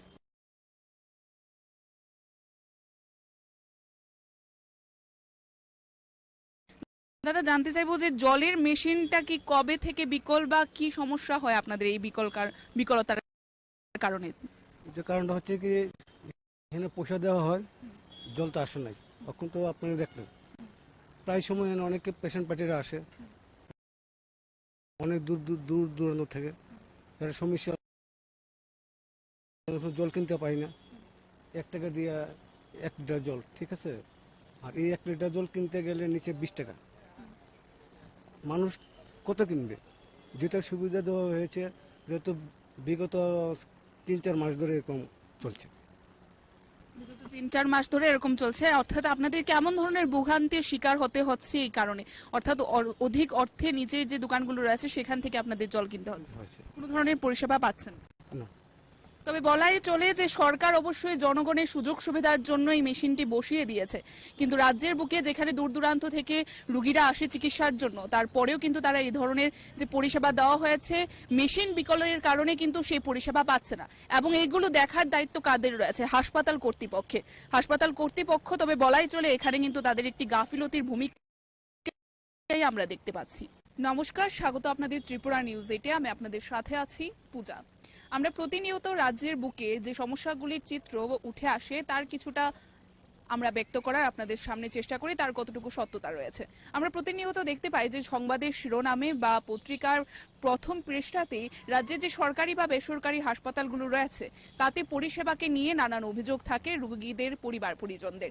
আজকের দিনে আমরা সেই অভিযোগের ভিত্তিতে এসে পৌঁছই যে রাজ্যের সরকারি হাসপাতাল রয়েছে জিবি পন্থা হাসপাতালে, এবং আপনারা দেখতে পাচ্ছেন একটি আগরতলা স্মার্ট সিটির আন্ডারে যে জলের ব্যবস্থা রয়েছে সেই জলের ব্যবস্থার একটি ট্যাঙ্কের সামনে আমরা উপস্থিত রয়েছি, যেখানে আমরা প্রত্যেকেই জানি যে টাকা দিলে সেখানে জল দেওয়া হয়। যতটুকু আমাদের কাছে খবর রয়েছে জলের পরিষেবার বিষয়ে রোগীর পরিবার পরিজনরা যারা রয়েছে এবং সেই বিষয়টিকে কেন্দ্র করে হাসপাতালের আওতায় এই জলের ব্যবস্থা রয়েছে, কিন্তু এই জলের যে মেশিনটি রয়েছে সম্পূর্ণ মেশিনটি বর্তমানে বিকল অবস্থায় রয়েছে। আপনারা দেখতেই পাচ্ছেন যে জলের কোনো ব্যবস্থাপনাই নেই। কিন্তু শুভ সকাল। অমৃত 2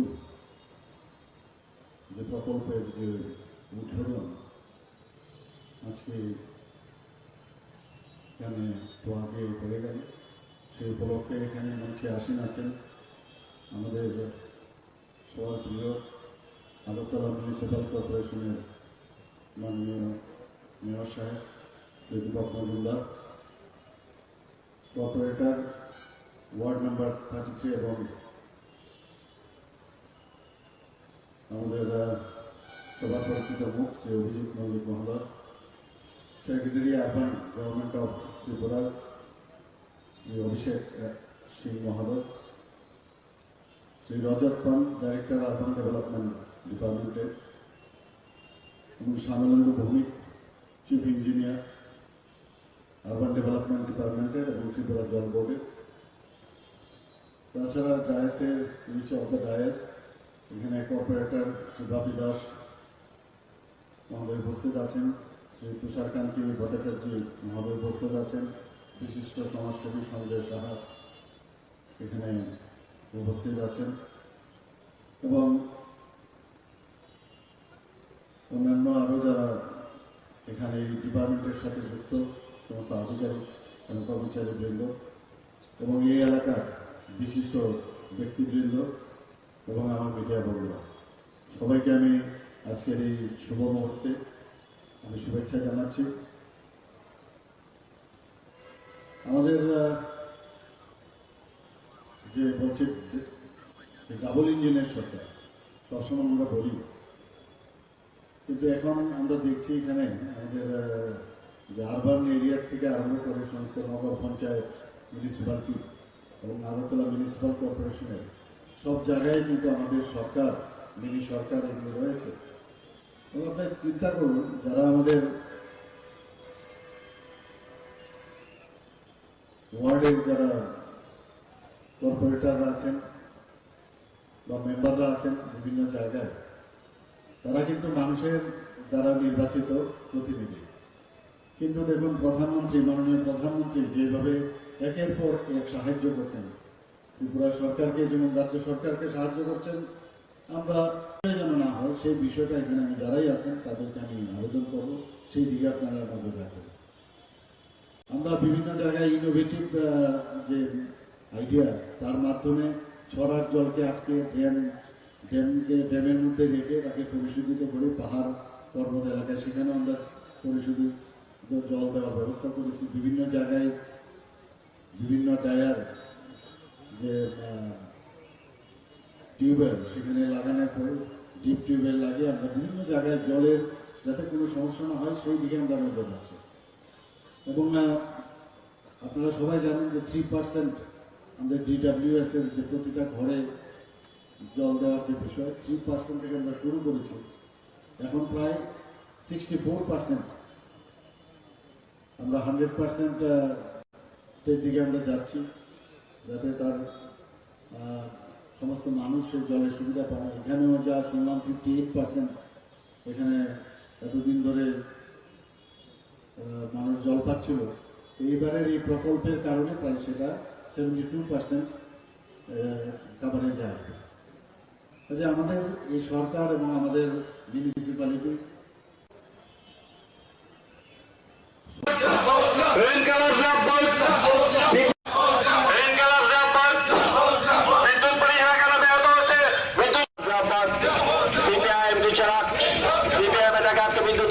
বিজেপি সরকার জবাব চাই, জবাব দাও।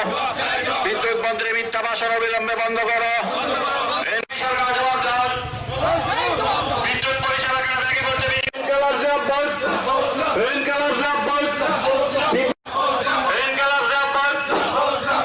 পরিষেবা কেন ব্যাহত হচ্ছে? সিপিআইএম সিপিআইএম এলাকাকে বিদ্যুৎ দপ্তর বিজেপি সরকার জবাব চাই, জবাব দাও। বিদ্যুৎ মন্ত্রী মিথ্যা ভাষণ অবিলম্বে বন্ধ করো। সরকার জবাব দাও। বিদ্যুৎ পরিষেবা কেন ভেঙে পড়ছে? বিজেপি সরকার জবাব চাই। বিদ্যুৎ দপ্তরের মন্ত্রী মিথ্যা ভাষণ অবিলম্বে বন্ধ করো। বিদ্যুৎ পরিষেবা কেন ব্যাহত হচ্ছে? বিদ্যুৎ বেসরকারীকরণের বিরুদ্ধে আজকের অভিযানে দলে দলে যোগ দিন। সিপিআইএম দিচ্ছে না। সিপিআইএম এলাকাকে বিদ্যুৎ দপ্তরের সামনে বিক্ষোভ অভিযানে দলে দলে যোগ দিন। বিজেপি সরকার জবাব চাই, জবাব দাও। পরিষেবা কেন ভেঙে পড়ছে? বিজেপি সরকার জবাব চাই, জবাব দাও। ব্যাপার স্যাপার নিয়ে মন্ত্রী বাহাদুরের মিথ্যে বক্তব্য চলছে না, চলবে না।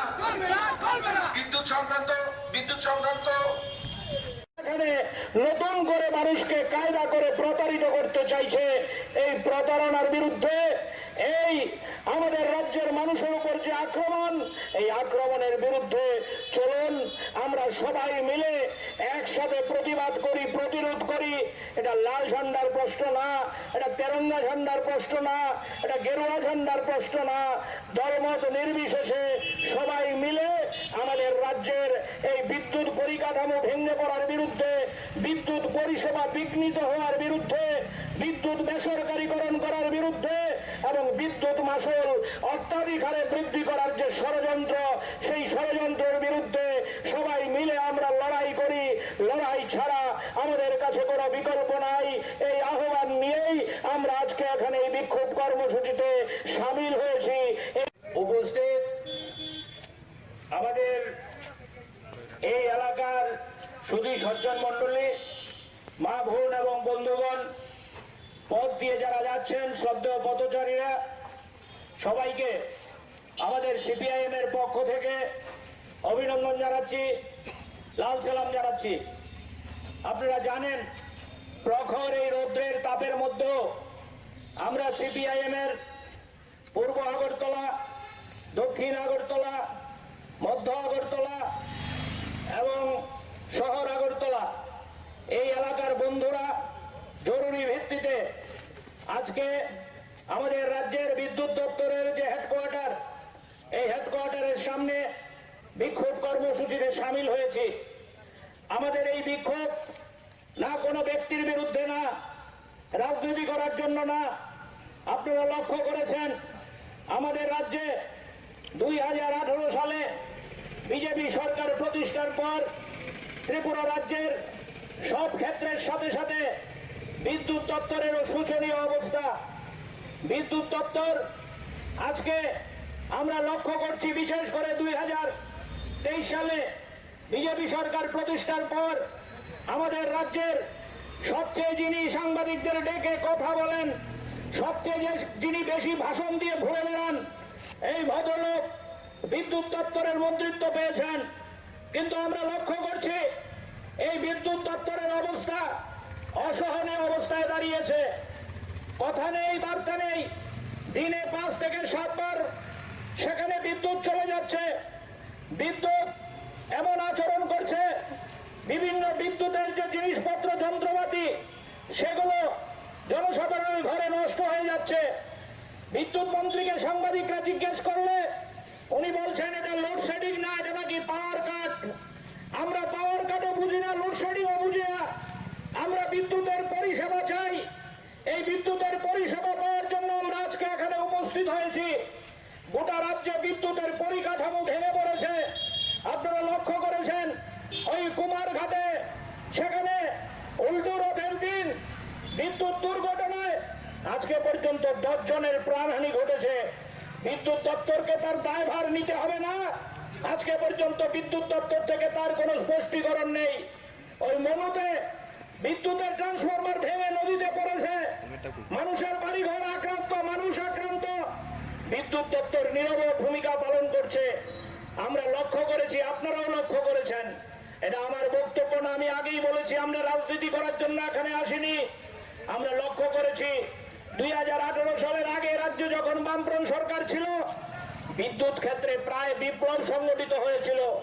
আমাদের রাজ্যে তৎকালীন বিধানসভার মধ্যে আমাদের বিধায়করা রাস্তার মধ্যে সাধারণ মানুষ লড়াই করে আমাদের রাজ্যে সেদিন পালাটানা প্রতিষ্ঠিত করেছিল। আমাদের রাজ্যে মনারচক প্রতিষ্ঠিত হয়েছিল। আমাদের রাজ্যের বর্মরা তাপবিদ্যুৎ কেন্দ্রকে আধুনিকীকরণ করা হয়েছিল। আমাদের রাজ্যে বিদ্যুতে স্বয়ংসম্পূর্ণ হয়েছিল। শুনলে খুশি হবেন, আমাদের রাজ্যের বিদ্যুৎ আমাদের দেশ ছেড়ে বাইরে পর্যন্ত সেখানে রপ্তানি করার অবস্থা তৈরি হয়েছিল এবং আমাদের রাজ্য বিদ্যুৎ থেকে সেখানে আয় করা শুরু করেছিল। কিন্তু বামপন্থী সরকার গোটা রাজ্যে বিদ্যুতের যে উজ্জ্বল ছবি তৈরি করেছিল, এই উজ্জ্বল ছবি আজকে সম্পূর্ণভাবে ম্রিয়মান। এটা অসহনীয় অবস্থা।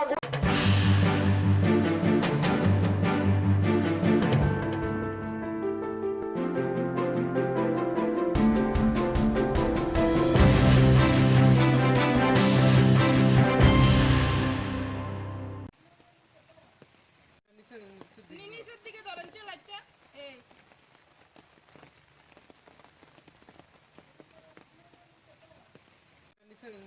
নিচের দিকে ধরেন লাইটটা, এই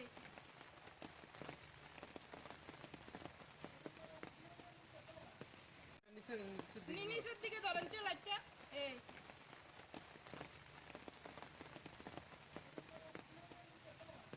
কি বৃষ্টির কারণেই আপনার ঘরে এমন? আজকে বৃষ্টি আমার আজকে না, আমার একটু 10 মিনিট বৃষ্টি হইলই আমার ঘরে জল। প্রতিনিয়ত এমন হচ্ছে নাকি? একদম প্রতিনিয়ত এমন হচ্ছে, একদম বৃষ্টি হইলই আমার ঘরে জল। পঞ্চায়েত কর্তৃপক্ষ থেকে কোনো আশ্বাস? কোনো আশ্বাস নাই, কিচ্ছু আশ্বাস তারা দেয় না। তারা আইলে কাজ করাইবো। আমার কবে কাজ আইবো, কবে কাজ করাইবো, কবে আমরা শান্তি পাবো। এদিকে কি আপনার বাড়িতে এমন হচ্ছে না পার্শ্ববর্তী? প্রতিটি বাড়িতে, আনুমানিক কয়টা বাড়ি হবে? আনুমানিক হইব 1 2 3 4 5 6 7 অনেকটি 10-12টা বাড়ি হবে। 10-12টা সবারই এমন অবস্থা? সবারই এমন অবস্থা। এটা ঢজনগর পুলিশ লাইন। কত নম্বর ওয়ার্ড? এটা ওয়ার্ড নাম্বার 1 নম্বর না, 1 নম্বর ওয়ার্ড। কি হয়েছে আজকে? আজকে বৃষ্টি হয়েছে। বৃষ্টি অনেক পরে তো প্রচন্ড বৃষ্টি। বৃষ্টির পরই একদম পুরা বাড়ির মধ্যে জল ঢুকা, পুরা ঘরে রান্নাঘর পুরা জল, একদম পুরা জলে ভর্তি, একদম টুকটুক হয়ে গেছে। আমার সব জিনিসপত্র সব নষ্ট হয়ে গেছে। সোফা হইতে মানে কাগজপত্র সবকিছু আমি তুলতামও পারছি না, সব নষ্ট হয়েছে। কয়টা তুলুন, জল তো আটটা করে ঝাপ করে ঢুকে আছে সবটা। এদিকে কি ড্রেনের ব্যবস্থা নেই নাকি? ড্রেনের কোনো ব্যবস্থা নাই, ড্রেন আর মাটি একদম সমান হয়ে গেছে, ড্রেনের কোনো চিহ্নই নেই। এদিকের এলাকার মানুষরা কইলে এই জন্য করতো না, রেকার কাজ করে না, ড্রেনের কাজ এটা হইতো না, আমরা অর্ডার দরখাস্ত জমা দিয়ে রাখছি, হয় না, এটা একটা কথা হইলো। বাড়ির মালিকের নাম কি? বাড়ির মালিকের নাম হচ্ছে সন্ধ্যা দাস। এই বিষয়ে আপনার পঞ্চায়েতের কর্তৃপক্ষকে জানিয়েছেন? সব ধরেন লাইটটা এই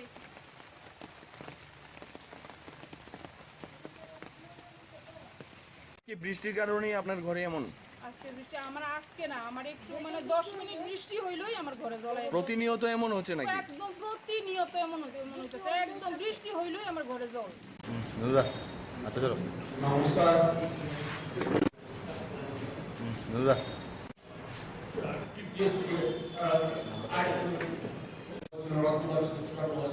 এই সব নিয়ে প্রতারণা করা হচ্ছে। এটা প্রতারিত সরকার বসে আছে, মানুষের সাথে জাল চুরি করছে, ফলে এইভাবে চলতে দেওয়া যায় না। আমরা এই বিহিত চাই, নতুবা আমরা আরো তীব্র এবং ভয়ঙ্কর আন্দোলন আমরা করে তুলতে বাধ্য হবো। এই কথা বলছি, বলি আমি আমার কথা বলা শেষ করছি এবং আমি অনুরোধ করব কিছু আলোকপাত অলরেডি তিনি করেছেন। আমাদের আজকে বিষয়বস্তু একটা হলো পিআরটিসি বাধ্যতামূলক।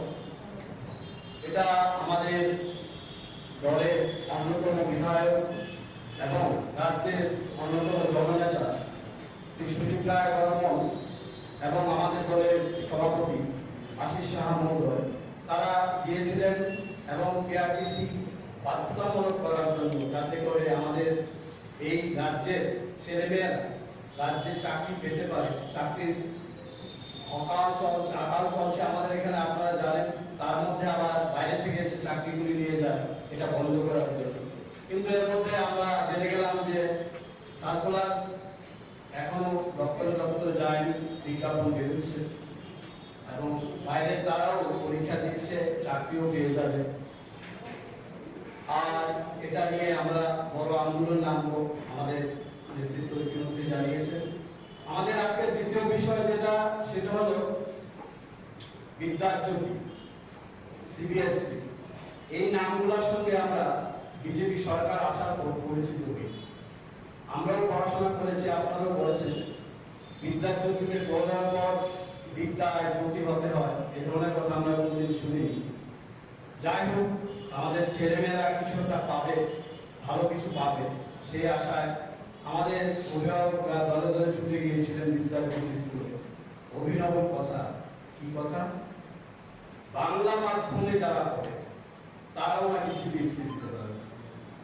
বাংলা মাধ্যম নাকি সিবিএসসি তে প্রশ্ন হবে এবং উত্তরও লেখা যাবে।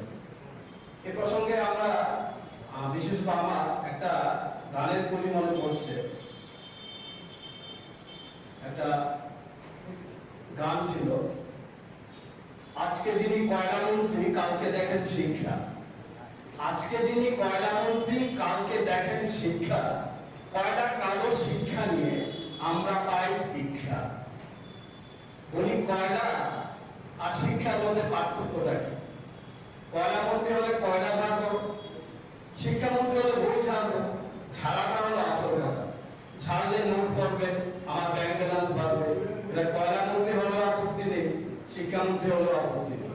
তো এই কথাটা আমাদের আগেকার যিনি শিক্ষামন্ত্রী ছিলেন তার বিবেকবোধ কতটুকু আছে আমরা জানি না, কি বুঝে উনি বলেছিলেন। এবং ওনার সঙ্গে সঙ্গে এক যুব মন্ত্রী ওনারাও বলেছিলেন যে বাংলা মাধ্যম স্কুলে পড়লেও সিবিএসসি দেওয়া যাবে। এখন 1 বছর ক্লাস 9-এ ছেলেমেয়েরা পড়ে গেছে, ক্লাস 10-এ এখন পড়ছে, প্রায় শেষ প্রান্ত।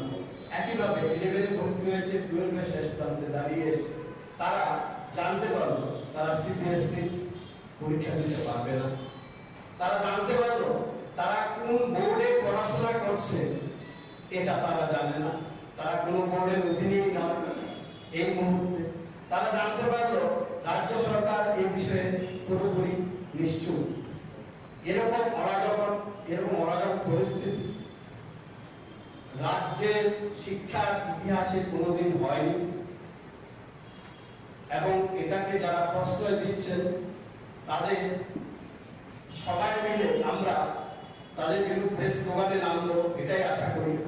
আমি এই বিষয়ে যাওয়ার আগে এই যে আজকাল বলা হচ্ছে রাজ্যের শিক্ষা ব্যবস্থা নাকি অনেক দূর এগিয়ে গেছে, রাজ্যের শিক্ষা ব্যবস্থা নাকি এরকম, আমাদের প্রাক্তন শিক্ষামন্ত্রী বলেছিলেন যে এটা একটা মডেল শিক্ষা ব্যবস্থা, মডেল রাজ্য হয়ে গেছে শিক্ষার দিক দিয়ে, এবং বাইরে থেকে অন্য রাজ্যের তারা নাকি এসে দেখছে যে ত্রিপুরা শিক্ষা ব্যবস্থা এত কিভাবে এগিয়ে গেল।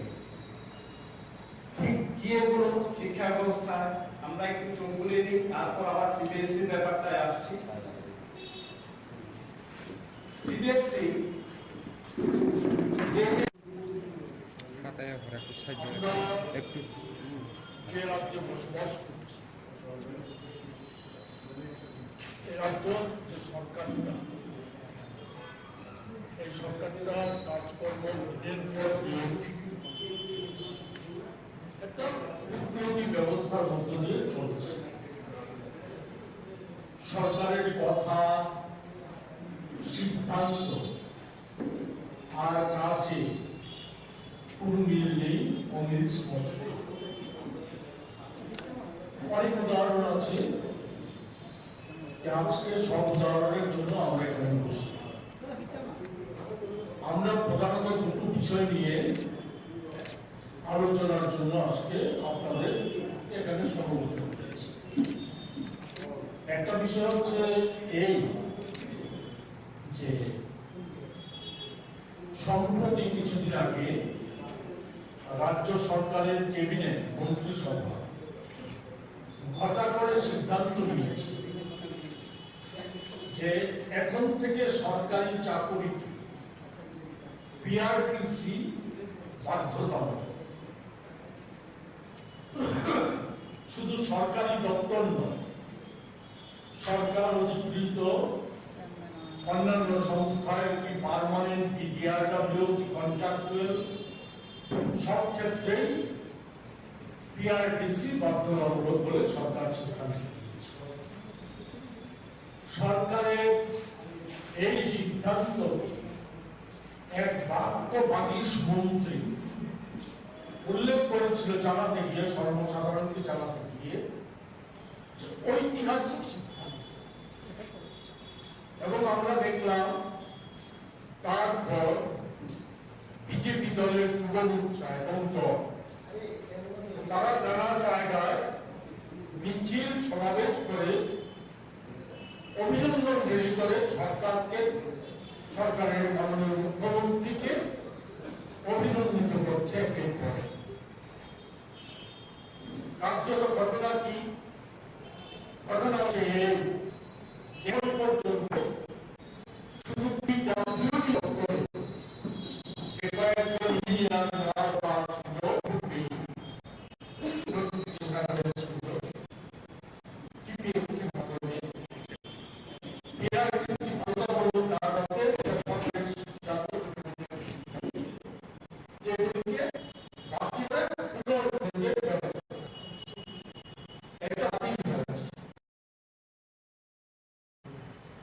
কারণে জানি না, সম্প্রতি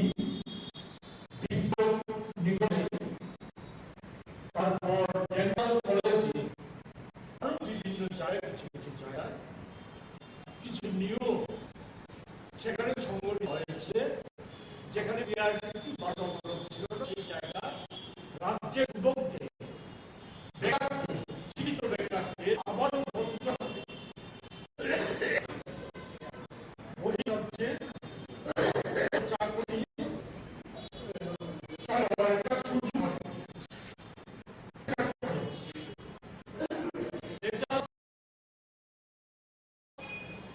একেবারে সংবাদ মাধ্যমে দিয়েছে, সরকার সিদ্ধান্ত নিয়েছে, ক্যাবিনেট সিদ্ধান্ত নিয়েছে, যেমন সরকারের সিদ্ধান্তে মান্যতা হয়, সরকার সিদ্ধান্ত জাতীয় ঘোষণা, এমনকি বিধানসভার যে সিদ্ধান্ত, সেই সিদ্ধান্তগুলো মান্য হয়। এই জিনিস হয়ে আসছে, এটা ক্যাবিনেট সিদ্ধান্ত না যে নোটিফিকেশন করতে হয় সংবাদ মাধ্যমে খবর বেরিয়েছে, সরকারের কোনো বক্তব্য নেই সেই সম্পর্কে খবর বেরিয়েছে যে নোটিফিকেশনটা এখনো হয় সেখানে বিভিন্ন দপ্তর তার পছন্দ মেন্টাল কলেজ করছে, বিজ্ঞান করেছে, জ্ঞান পছন্দ করছে, টিপিএসসি সামনে আরো অনেক টিসিএস পিএসসি পরীক্ষা সুযোগ করে দিচ্ছে, সেখানেও নিশ্চয়ই যে পিআরসি বাধ্যতামূলক না সেই সিদ্ধান্ত কার্যকর হবে। এতে আমরা উদ্বিগ্ন, এটা চলে দেওয়া যায় না, এ টুকলুকি মাত্র এ চলতে দেওয়া যায় না, এই কোন রাজ্যে আমরা বসবাস করছি, কি অবস্থা? শুধু সরকার সিদ্ধান্ত না, কেন্দ্রের সিদ্ধান্ত না, বিধানসভার বাজেট বাস্তবায়িত হয় না। এখনো খবর বেরিয়েছে, এখনো বাজেটে 356 কোটি টাকা শুধু একটা কি রাজ্য চলছে? আখের গোড়ার জন্য, নিজেদের আখের গোড়ার জন্য, সম্পত্তি বিস্তার করার জন্য মুখ্যমন্ত্রী থেকে শুরু করে তারা বিরোধীদের পরীক্ষা করে দিয়ে সেখানে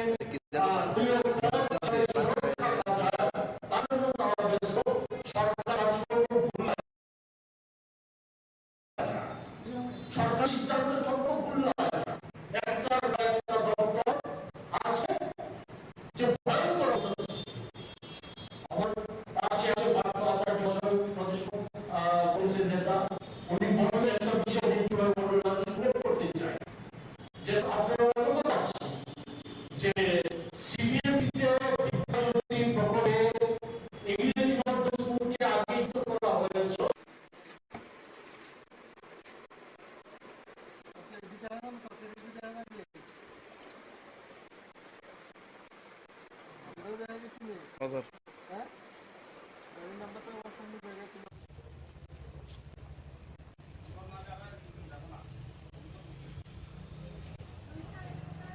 গতকাল রাতে স্পেশাল ভেহিকেল চেকিংয়ের সময়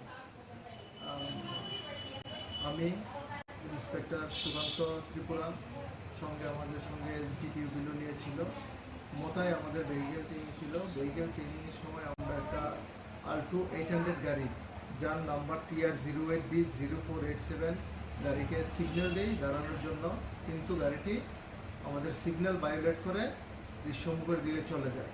তখন আমরা গাড়ির পিছনে ধাওয়া করে গজারিয়া দেবীপুর থেকে গাড়িটিকে আমরা ডিটেন করি, কিন্তু গাড়ির ড্রাইভার পালিয়ে যায়। গাড়ি থেকে আমরা মোট 3 কার্টন 235 বোতল ফেন্সিডিল উদ্ধার করি এবং এই ব্যাপারে আমরা একটা স্পেসিফিক বিলোনিয়া থানাতে কেস রেজিস্টার করি যার number 51/2023 under section 21C 25 29 of NDPS act. যার বাজার মূল্য কত হবে? বাজার মূল্য আনুমানিক 1.5 লাখ টাকা হবে।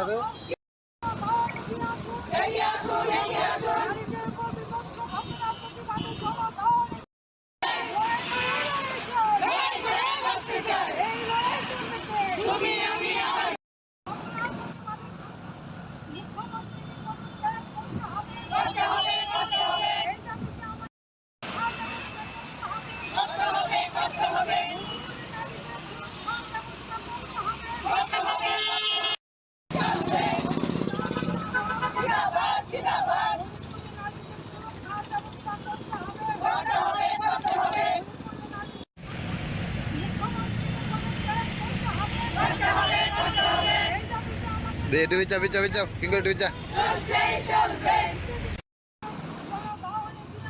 এগিয়ে আসুন এগিয়ে আসুন করতে হবে করতে হবে করতে হবে করতে হবে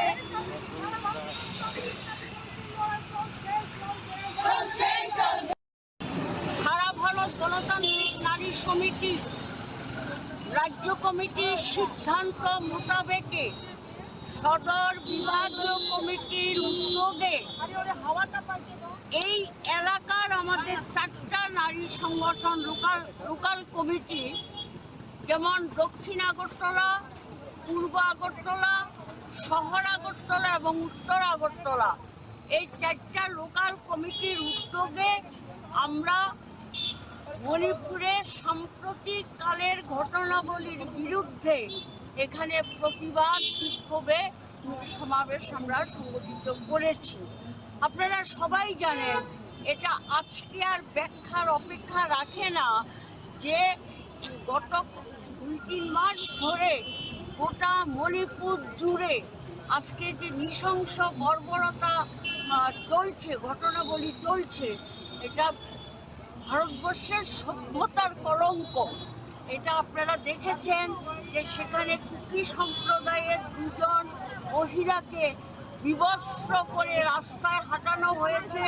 শুধু হাঁটানো নয়, পরে তাদের উপরে দলবদ্ধভাবে পাশবিক অত্যাচার করা হয়েছে। সংবাদে প্রকাশ পরে আরও 2টো ঘটনা বেরিয়ে এসেছে, আরও 2জন মহিলার উপরে গণধর্ষণ হয়েছে। এগুলো হচ্ছে প্রকাশিত সংবাদ, কিন্তু লোকচক্ষুর অন্তরালে কুকি সম্প্রদায়ের মেয়েদের উপরে নানাভাবেই সেখানে অত্যাচার, নির্যাতন, শ্লীলতাহানি, পাশবিক অত্যাচার এগুলো সংগঠিত হয়েছে। তাছাড়াও গোটা কুকি সম্প্রদায় মানুষদের উপরে বিজেপির দুর্বৃত্ত বাহিনী সহ রাষ্ট্রীয় পুলিশের যোগসাজশে সেখানে ভাঙচুর, বাড়িঘরে হামলা, মারধর করা, বাড়ি পুড়িয়ে দেওয়া এবং নানা ধরনের অমানবিক নির্যাতন সেখানে সংগঠিত হচ্ছে। গোটা ভারতবর্ষের শুভবুদ্ধি সম্পন্ন মানুষ মণিপুরের ঘটনাতে আজকে বিচলিত এবং তারা প্রতিবাদ জানাচ্ছেন। এমনকি সুপ্রিম কোর্টের প্রধান বিচারপতি তিনি বলেছেন যে অবিলম্বে মণিপুর সরকার যদি এই সমস্ত ঘটনাগুলি বন্ধ করার ক্ষেত্রে যথাযথ পদক্ষেপ গ্রহণ না করে, তাহলে সুপ্রিম কোর্ট স্বতঃপ্রণোদিত হয়ে সুমোটো মামলা করে ওটা তারা দেখবেন এর বিরুদ্ধে কি ব্যবস্থা নেওয়া যায়। আমরা আজকে আমাদের এই বিক্ষোভ সমাবেশ থেকে আমরা দাবি করেছি অবিলম্বে মণিপুরের বীরেন্দ্র সিং মন্ত্রিসভার মুখ্যমন্ত্রী পদ থেকে তাকে সরাতে হবে, তাকে বাতিল করতে হবে। আমরা দাবি করেছি যেই সমস্ত মেয়েদের উপরে যে নারকীয় সমস্ত ঘটনা ঘটেছে সেগুলো যথাযথ তদন্ত করতে হবে এবং দোষীদের কঠোর শাস্তি বিধান করতে হবে। শাস্তি বিধানের নামে যে মামলা দায়ের করা হয় সেগুলো আইনের ভাগ দিয়ে আসামিরা বেরিয়ে যায়। আমরা বলছি এমন আইনের ধারা দেওয়া দরকার যাতে আসামি পার না পায়। আমাদের 3 নম্বর দাবি হচ্ছে ক্ষতিগ্রস্ত, আক্রান্ত, সর্বশান্ত মানুষকে অবিলম্বে মণিপুর সরকার যেন যথাযথ পুনর্বাসনের ব্যবস্থা করে। এই 3টা দাবি মূলত আমাদের সামনে। আর আমাদের রাজ্যের নারী নির্যাতনের ঘটনাগুলো তো আছেই। নমস্কার, স্বাগত আপনাদের ত্রিপুরা নিউজ 8-এ। আমি আপনাদের সাথে আছি পূজা। আমরা প্রতিনিয়ত রাজ্যের বুকে যে সমস্যাগুলির চিত্র উঠে আসে তার কিছুটা আমরা ব্যক্ত করার আপনাদের সামনে চেষ্টা করি, তার কতটুকু সত্যতা রয়েছে। আমরা প্রতিনিয়ত দেখতে পাই যে সংবাদের শিরোনামে বা পত্রিকার প্রথম পৃষ্ঠাতেই রাজ্যের যে সরকারি বা বেসরকারি হাসপাতালগুলো রয়েছে তাতে পরিষেবাকে নিয়ে নানান অভিযোগ থাকে রোগীদের পরিবার পরিজনদের।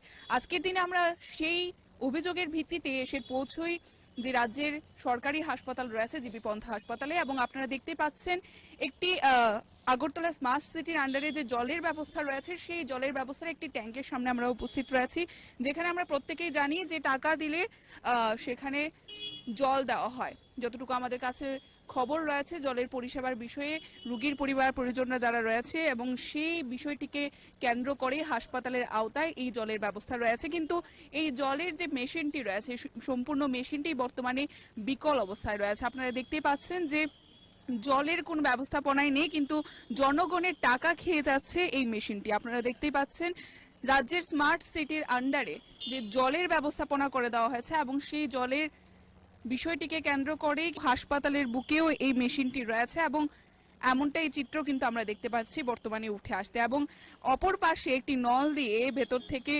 অনবরত জল বেরিয়ে যাচ্ছে এবং সেই জল ওয়েস্ট হচ্ছে বললেই চলে, অর্থাৎ সেই জল অপচয় আমরা দেখতে পাচ্ছি একেবারে ড্রেনের মাধ্যমে একটা রাস্তার মাধ্যমে কিন্তু সেই জলটিকে আমরা বেরিয়ে যেতে দেখছি। আপনারা দেখতেই পাচ্ছেন যে কতটুকু অপচয় হচ্ছে এবং সরকারের এই ধরনের ব্যবস্থাপনায় বা সরকারের এই ধরনের যে কার্যকলাপ রয়েছে তাকে নিয়ে কিন্তু অনেকটাই প্রশ্ন উঠে আসছে। অবশ্যই সরকারি সুযোগ সুবিধা দেওয়া হচ্ছে, কিন্তু তার কিন্তু অপব্যবহার বা অপচয় হচ্ছে সেটা বললেই চলে। আপনারা দেখতেই পাচ্ছেন যে একজন ব্যক্তি সেখানে পয়সা দেবে, কিন্তু তার পরবর্তীতে জল আসে কিনা সেটাই হচ্ছে দেখার। পয়সা কিন্তু চলে যায়, এবার জল আপনারা দেখতে পাচ্ছেন যে কোনোভাবেই জল আসছে না। তবে এই যে পয়সা, মেশিনটি শুধুমাত্র জনগণের যে টাকা রয়েছে সেই টাকাই খেয়ে যাচ্ছে, কিন্তু জলের পরিষেবা দিচ্ছে না। তবে এই কি ধরনের মেশিন যা সরকার মাধ্যমে প্রদত্ত রয়েছে জনগণের সেবায় এবং হাসপাতালের বুকে এমন একটি গুরুত্বপূর্ণ জায়গা, যে জায়গায় প্রতিনিয়ত রাজ্যের বুকে বিভিন্ন প্রান্ত থেকে রোগীরা ছুটে আসে চিকিৎসার জন্য, এমন জায়গায় এই জলের মেশিনের এই বিকল অবস্থা। তবে জনগণকে কতটুকু সাফার করতে হচ্ছে সেটা কিন্তু আজকের দিনে একটি সবচাইতে বড় প্রশ্ন। আপনারা দেখতেই পাচ্ছেন অপরদিকে এই মেশিনের সাথে একটি জায়গা থেকে আমরা দেখতে পাচ্ছি যে জল বেরিয়ে আসছে নলের মাধ্যমে, কিন্তু সেই জল জনগণের সেবায় কিন্তু ব্যবহৃত হচ্ছে না। আপনারা দেখতে পাচ্ছেন জলটি সম্পূর্ণ অপচয় হচ্ছে,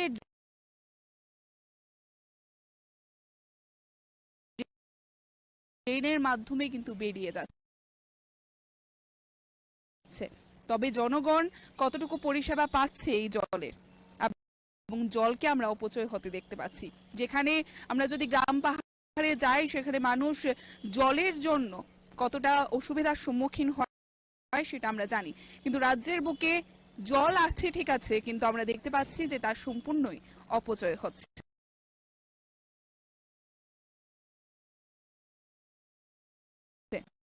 এবং অন্যদিকে মেশিন থাকা সত্ত্বেও রোগীর পরিবার পরিজন থেকে শুরু করে সাধারণ জনগণেরা পাচ্ছে না কোনো সুযোগ সুবিধা।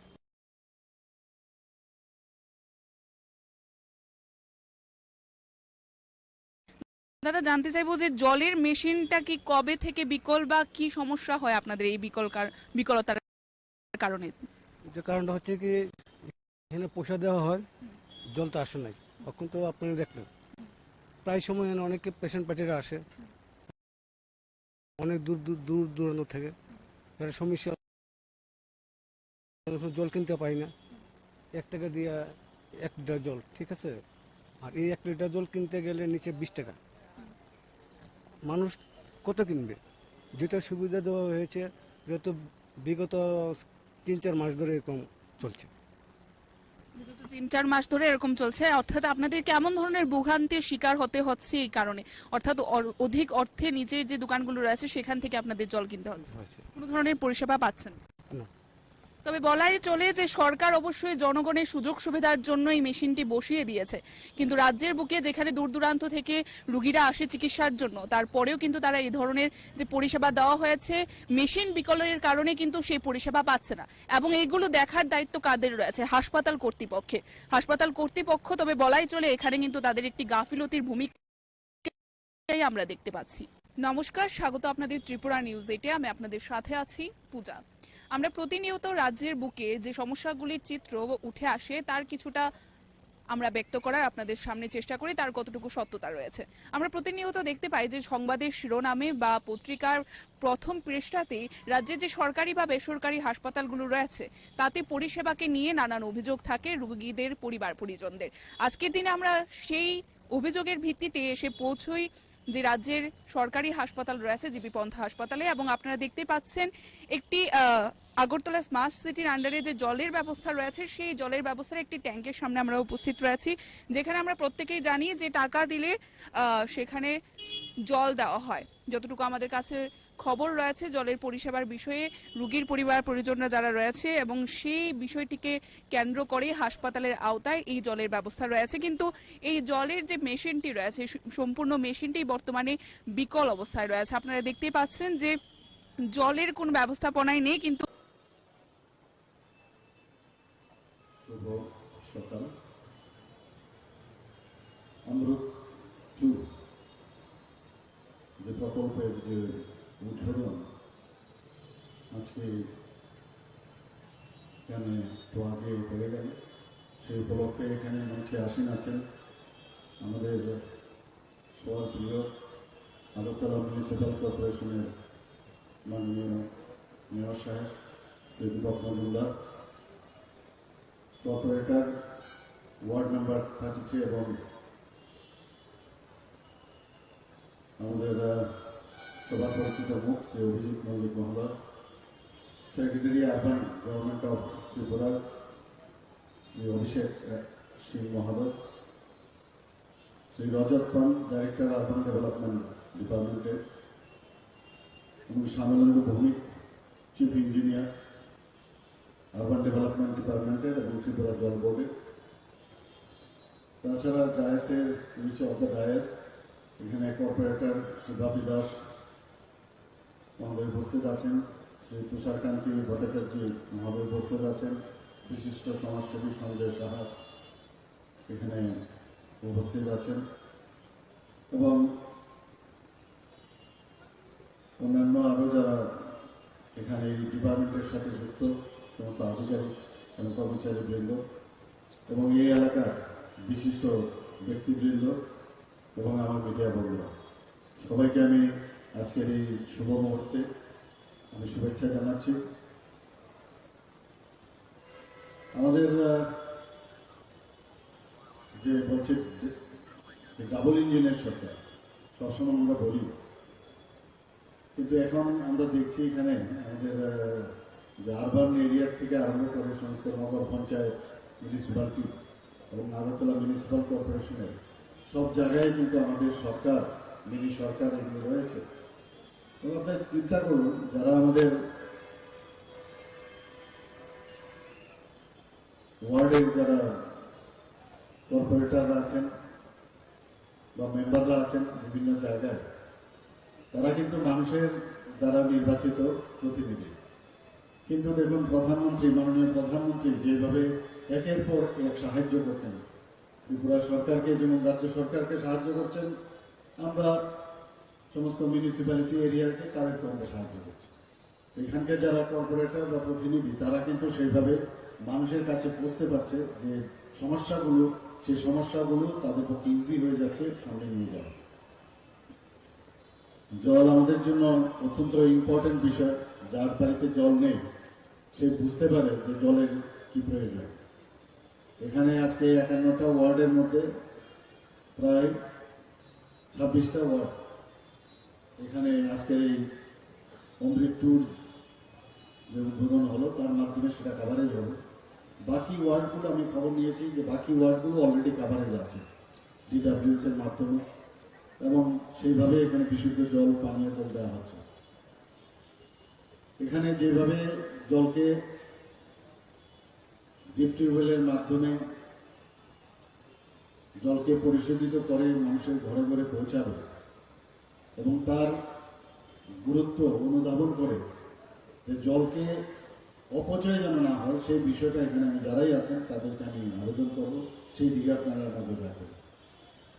আমরা বিভিন্ন জায়গায় ইনোভেটিভ যে আইডিয়া, তার মাধ্যমে ছড়ার জলকে আটকে ড্যামের মধ্যে রেখে তাকে পরিশোধিত করে পাহাড় পর্বত এলাকায় সেখানে আমরা পরিশোধিত জল দেওয়ার ব্যবস্থা করেছি। বিভিন্ন জায়গায় বিভিন্ন ডায়ার যে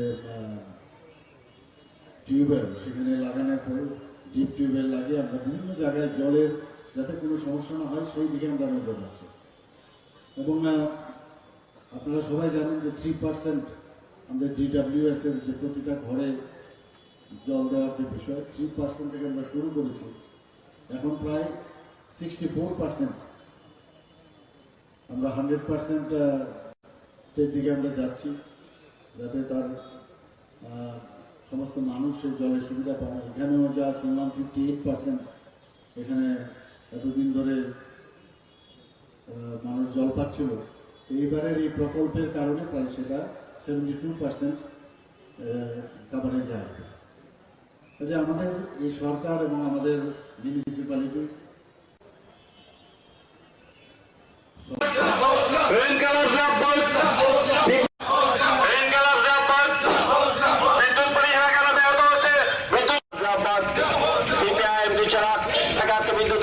বিজেপি সরকার জবাব চাই, জবাব দাও।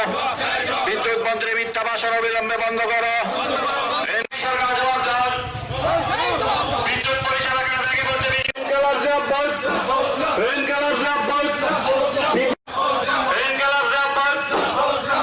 পরিষেবা কেন ব্যাহত হচ্ছে? সিপিআইএম দিচ্ছে না।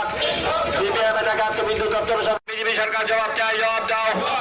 বিদ্যুৎ মন্ত্রী মিথ্যা ভাষণ অবিলম্বে বন্ধ করো। সরকার জবাব দাও। বিদ্যুৎ পরিষেবা কেন ভেঙে পড়ছে? বিজেপি সরকার জবাব চাই। বিদ্যুৎ দপ্তরের মন্ত্রী মিথ্যা ভাষণ অবিলম্বে বন্ধ করো। বিদ্যুৎ পরিষেবা জেনারেট হচ্ছে। বিদ্যুৎ বেসরকারীকরণের বিরুদ্ধে আজকের অভিযানে দলে দলে যোগ দিন। সিপিআইএম দিচ্ছে না। সিপিআইএম এটাকে আজকে বিদ্যুৎ দপ্তরের সামনে বিক্ষোভ অভিযানে দলে দলে যোগ দিন। বিজেপি সরকার জবাব চাই, জবাব দাও। পরিষেবা কেন ভেঙে পড়ছে? বিজেপি সরকার জবাব চাই, জবাব দাও। ব্যাপার স্যাপার নিয়ে মন্ত্রী বাহাদুরের মিথ্যা বক্তব্য চলছে না, চলবে না। বিদ্যুৎ সংক্রান্ত নতুন করে মানুষকে কায়দা করে প্রতারিত করতে চাইছে। এই প্রতারণার বিরুদ্ধে এই আমাদের রাজ্যের মানুষের উপর যে আক্রমণ, এই আক্রমণের বিরুদ্ধে চলুন আমরা সবাই মিলে একসাথে প্রতিবাদ করি, প্রতিরোধ করি। এটা লাল ঝান্ডার প্রশ্ন না, এটা তেরঙ্গা ঝান্ডার প্রশ্ন না, এটা গেরুয়া ঝান্ডার প্রশ্ন না।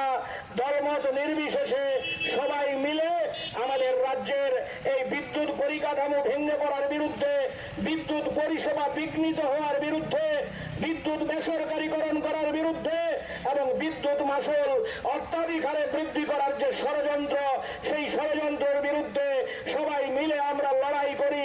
লড়াই ছাড়া আমাদের কাছে কোনো বিকল্প নাই। এই আহ্বান নিয়েই আমরা আজকে এখানে এই বিক্ষোভ কর্মসূচিতে সামিল হয়েছি। উপস্থিত আমাদের এই এলাকার সুধী সজ্জন মন্ডলী, মা বোন এবং বন্ধুগণ, পথ দিয়ে যারা যাচ্ছেন, শ্রদ্ধেয় পথচারীরা, সবাইকে আমাদের সিপিআইএম এর পক্ষ থেকে অভিনন্দন জানাচ্ছি, লাল সালাম জানাচ্ছি।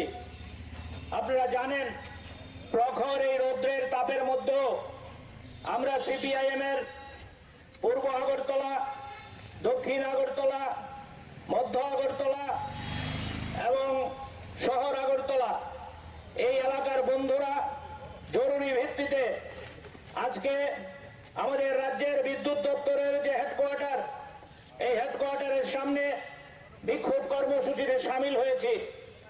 আমাদের এই বিক্ষোভ না কোনো ব্যক্তির বিরুদ্ধে না, রাজনীতি করার জন্য না। আপনারা লক্ষ্য করেছেন আমাদের রাজ্যে 2018 সালে বিজেপি সরকার প্রতিষ্ঠার পর ত্রিপুরা রাজ্যের সব ক্ষেত্রের সাথে সাথে বিদ্যুৎ দপ্তরেরও শোচনীয় অবস্থা। বিদ্যুৎ দপ্তর আজকে আমরা লক্ষ্য করছি, বিশেষ করে 2023 সালে বিজেপি সরকার প্রতিষ্ঠার পর আমাদের রাজ্যের সবচেয়ে যিনি সাংবাদিকদের ডেকে কথা বলেন, সবচেয়ে যিনি বেশি ভাষণ দিয়ে ঘুরে বেড়ান, এই ভদ্রলোক বিদ্যুৎ দপ্তরের মন্ত্রিত্ব পেয়েছেন। কিন্তু আমরা লক্ষ্য করছি এই বিদ্যুৎ দপ্তরের অবস্থা অসহনীয় অবস্থায় দাঁড়িয়েছে। কথা নেই, বার্তা নেই। দিনে 5 থেকে 7 বার সেখানে বিদ্যুৎ চলে যাচ্ছে। বিদ্যুৎ এমন আচরণ করছে, বিভিন্ন বিদ্যুতের যে জিনিসপত্র, যন্ত্রপাতি, সেগুলো জনসাধারণের ঘরে নষ্ট হয়ে যাচ্ছে। বিদ্যুৎ মন্ত্রীকে সাংবাদিকরা জিজ্ঞেস করলে উনি বলছেন এটা লোডশেডিং না, এটা নাকি পাওয়ার কাট। আমরা পাওয়ার কাটও বুঝি না, লোডশেডিংও বুঝি না। আমরা বিদ্যুতের পরিষেবা চাই। এই বিদ্যুতের পরিষেবা পাওয়ার জন্য আমরা আজকে এখানে উপস্থিত হয়েছি। গোটা রাজ্যে বিদ্যুতের পরিকাঠামো ভেঙে পড়েছে। আপনারা লক্ষ্য করেছেন ওই কুমারঘাটে, সেখানে উল্টো রথের দিন বিদ্যুৎ দুর্ঘটনায় আজকে পর্যন্ত 10 জনের প্রাণহানি ঘটেছে। বিদ্যুৎ দপ্তরকে তার দায়ভার নিতে হবে না? আজকে পর্যন্ত বিদ্যুৎ দপ্তর থেকে তার কোনো স্পষ্টীকরণ নেই। ওই মনুতে বিদ্যুতের ট্রান্সফরমার ভেঙে নদীতে পড়েছে, মানুষের বাড়িঘর আক্রান্ত, মানুষ আক্রান্ত। বিদ্যুৎ দপ্তর নীরব ভূমিকা পালন করছে। আমরা লক্ষ্য করেছি, আপনারাও লক্ষ্য করেছেন। এটা আমার বক্তব্য না, আমি আগেই বলেছি আমরা রাজনীতি করার জন্য এখানে আসিনি। আমরা লক্ষ্য করেছি 2018 সালের আগে রাজ্য যখন বামফ্রন্ট সরকার ছিল, বিদ্যুৎ ক্ষেত্রে প্রায় বিপ্লব সংগঠিত হয়েছিল। আমাদের রাজ্যে তৎকালীন বিধানসভার মধ্যে আমাদের বিধায়করা রাস্তার মধ্যে সাধারণ মানুষ লড়াই করে আমাদের রাজ্যে সেদিন পালাডানা প্রতিষ্ঠিত করেছিল। আমাদের রাজ্যে মনারচক প্রতিষ্ঠিত হয়েছিল। আমাদের রাজ্যের বর্মনা তাপবিদ্যুৎ কেন্দ্রকে আধুনিকীকরণ করা হয়েছিল। আমাদের রাজ্যে বিদ্যুতে স্বয়ংসম্পূর্ণ হয়েছিল। শুনলে খুশি হবেন, আমাদের রাজ্যের বিদ্যুৎ আমাদের দেশ ছেড়ে বাইরে পর্যন্ত সেখানে রপ্তানি করার অবস্থা তৈরি হয়েছিল এবং আমাদের রাজ্য বিদ্যুৎ থেকে সেখানে আয় করা শুরু করেছিল। কিন্তু বামফ্রন্ট সরকার গোটা রাজ্যে বিদ্যুতের যে উজ্জ্বল ছবি তৈরি করেছিল, এই উজ্জ্বল ছবি আজকে সম্পূর্ণভাবে ম্রিয়মান। এটা অসহনীয় অবস্থা।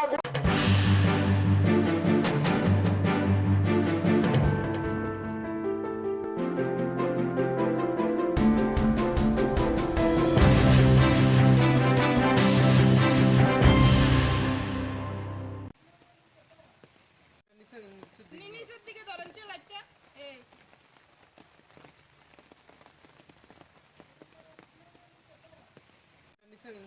নিচের দিকে ধরেন লাইটটা, এই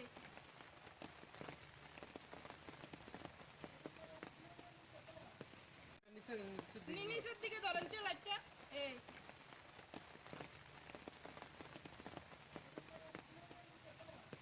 কি বৃষ্টির কারণেই আপনার ঘরে এমন? আজকে বৃষ্টি আমার আজকে না, আমার একটু 10 মিনিট বৃষ্টি হইলই আমার ঘরে জল। প্রতিনিয়ত এমন হচ্ছে নাকি? একদম প্রতিনিয়ত এমন হচ্ছে, একদম বৃষ্টি হইলই আমার ঘরে জল। পঞ্চায়েত কর্তৃপক্ষ থেকে কোনো আশ্বাস? কোনো আশ্বাস নাই, কিচ্ছু আশ্বাস তারা দেয় না। তারা আইলে কাজ করাইবো, আমার কবে কাজ আইবো, কবে কাজ করাইবো, কবে আমরা শান্তি পাবো। এদিকে কি আপনার বাড়িতে এমন হচ্ছে না পার্শ্ববর্তী? প্রতিটি বাড়িতে আনুমানিক কয়টা বাড়ি হবে? আনুমানিক হইব 1 2 3 4 5 6 7 অনেকটি 10-12টা বাড়ি হবে। 10-12টা সবারই এমন অবস্থা? সবাই এমন অবস্থা। এটা ধ্বজনগর পুলিশ লাইন। কত নম্বর ওয়ার্ড? এটা ওয়ার্ড নাম্বার 1 নম্বর না, 1 নম্বর ওয়ার্ড। কি হয়েছে আজকে? আজকে বৃষ্টি হয়েছে, বৃষ্টি অনেক পরে তো প্রচন্ড বৃষ্টি। বৃষ্টির পরই একদম পুরা বাড়ির মধ্যে জল ঢুকা, পুরা ঘরে রান্নাঘর পুরা জল, একদম পুরা জলে ভর্তি, একদম টুকটুক হয়ে গেছে। আমার সব জিনিসপত্র সব নষ্ট হয়ে গেছে। সুপা হইতে মানে কাগজপত্র সবকিছু আমি তুলতামও পারছি না, সব নষ্ট হয়েছে। কয়টা তুলুন, জল তো আটটা করে ঝাপ করে ঢুকে গেছে সবটা। এদিকে কি ড্রেনের ব্যবস্থা নেই নাকি? ড্রেনের কোনো ব্যবস্থা নাই। ড্রেন আর মাটি একদম সমান হয়ে গেছে, ড্রেনের কোনো চিহ্নই নেই। এদিকের এলাকার মানুষরা কইলে এই জন্য করতো না, রেকার কাজ করে না, ড্রেনের কাজ এটা হইতো না, আমরা অর্ডার দরখাস্ত জমা দিয়ে রাখছি, হয় না। এটা একটা কথা হইলো। বাড়ির মালিকের নাম কি? মালিকের নাম হচ্ছে সন্ধ্যা দাস। এই বিষয়ে আপনার পঞ্চায়েতের কর্তৃপক্ষকে জানিয়েছেন? সব জানিয়েছি আমরা দরখাস্ত অ্যাপ্লিকেশন পর্যন্ত লিখে দিয়েছি। কি বলেছে পঞ্চায়েত থেকে? পঞ্চায়েতের থেকে কইতাছে শুধু করব। আচ্ছা, করব, কবে যে করব এটা আর কিছু কয় না, মানে শুধু করবই করব। এটা কোন পঞ্চায়েত? আর ধ্বজনগর গ্রাম, ধ্বজনগর পুলিশ লাইন। এটা পুলিশ লাইন। পঞ্চায়েত প্রধান থেকে শুরু করে সেক্রেটারি তাদেরকে জানিয়েছেন? সবাইরে জানাইছি। কি বলেছে? সবাইরে জানানো হয়েছে, এমনকি মানে প্রণজিৎ সিংহের কাছে ওই কাগজ গেছে এই ড্রেনের। এলাকার বিধায়ক যিনি? হ্যাঁ। কি বলা হয়েছে? কইছে এটা করব, এখন হইতো না, এটা এখন করতো না। নিচের দিকে ধরেন লাইটটা, এই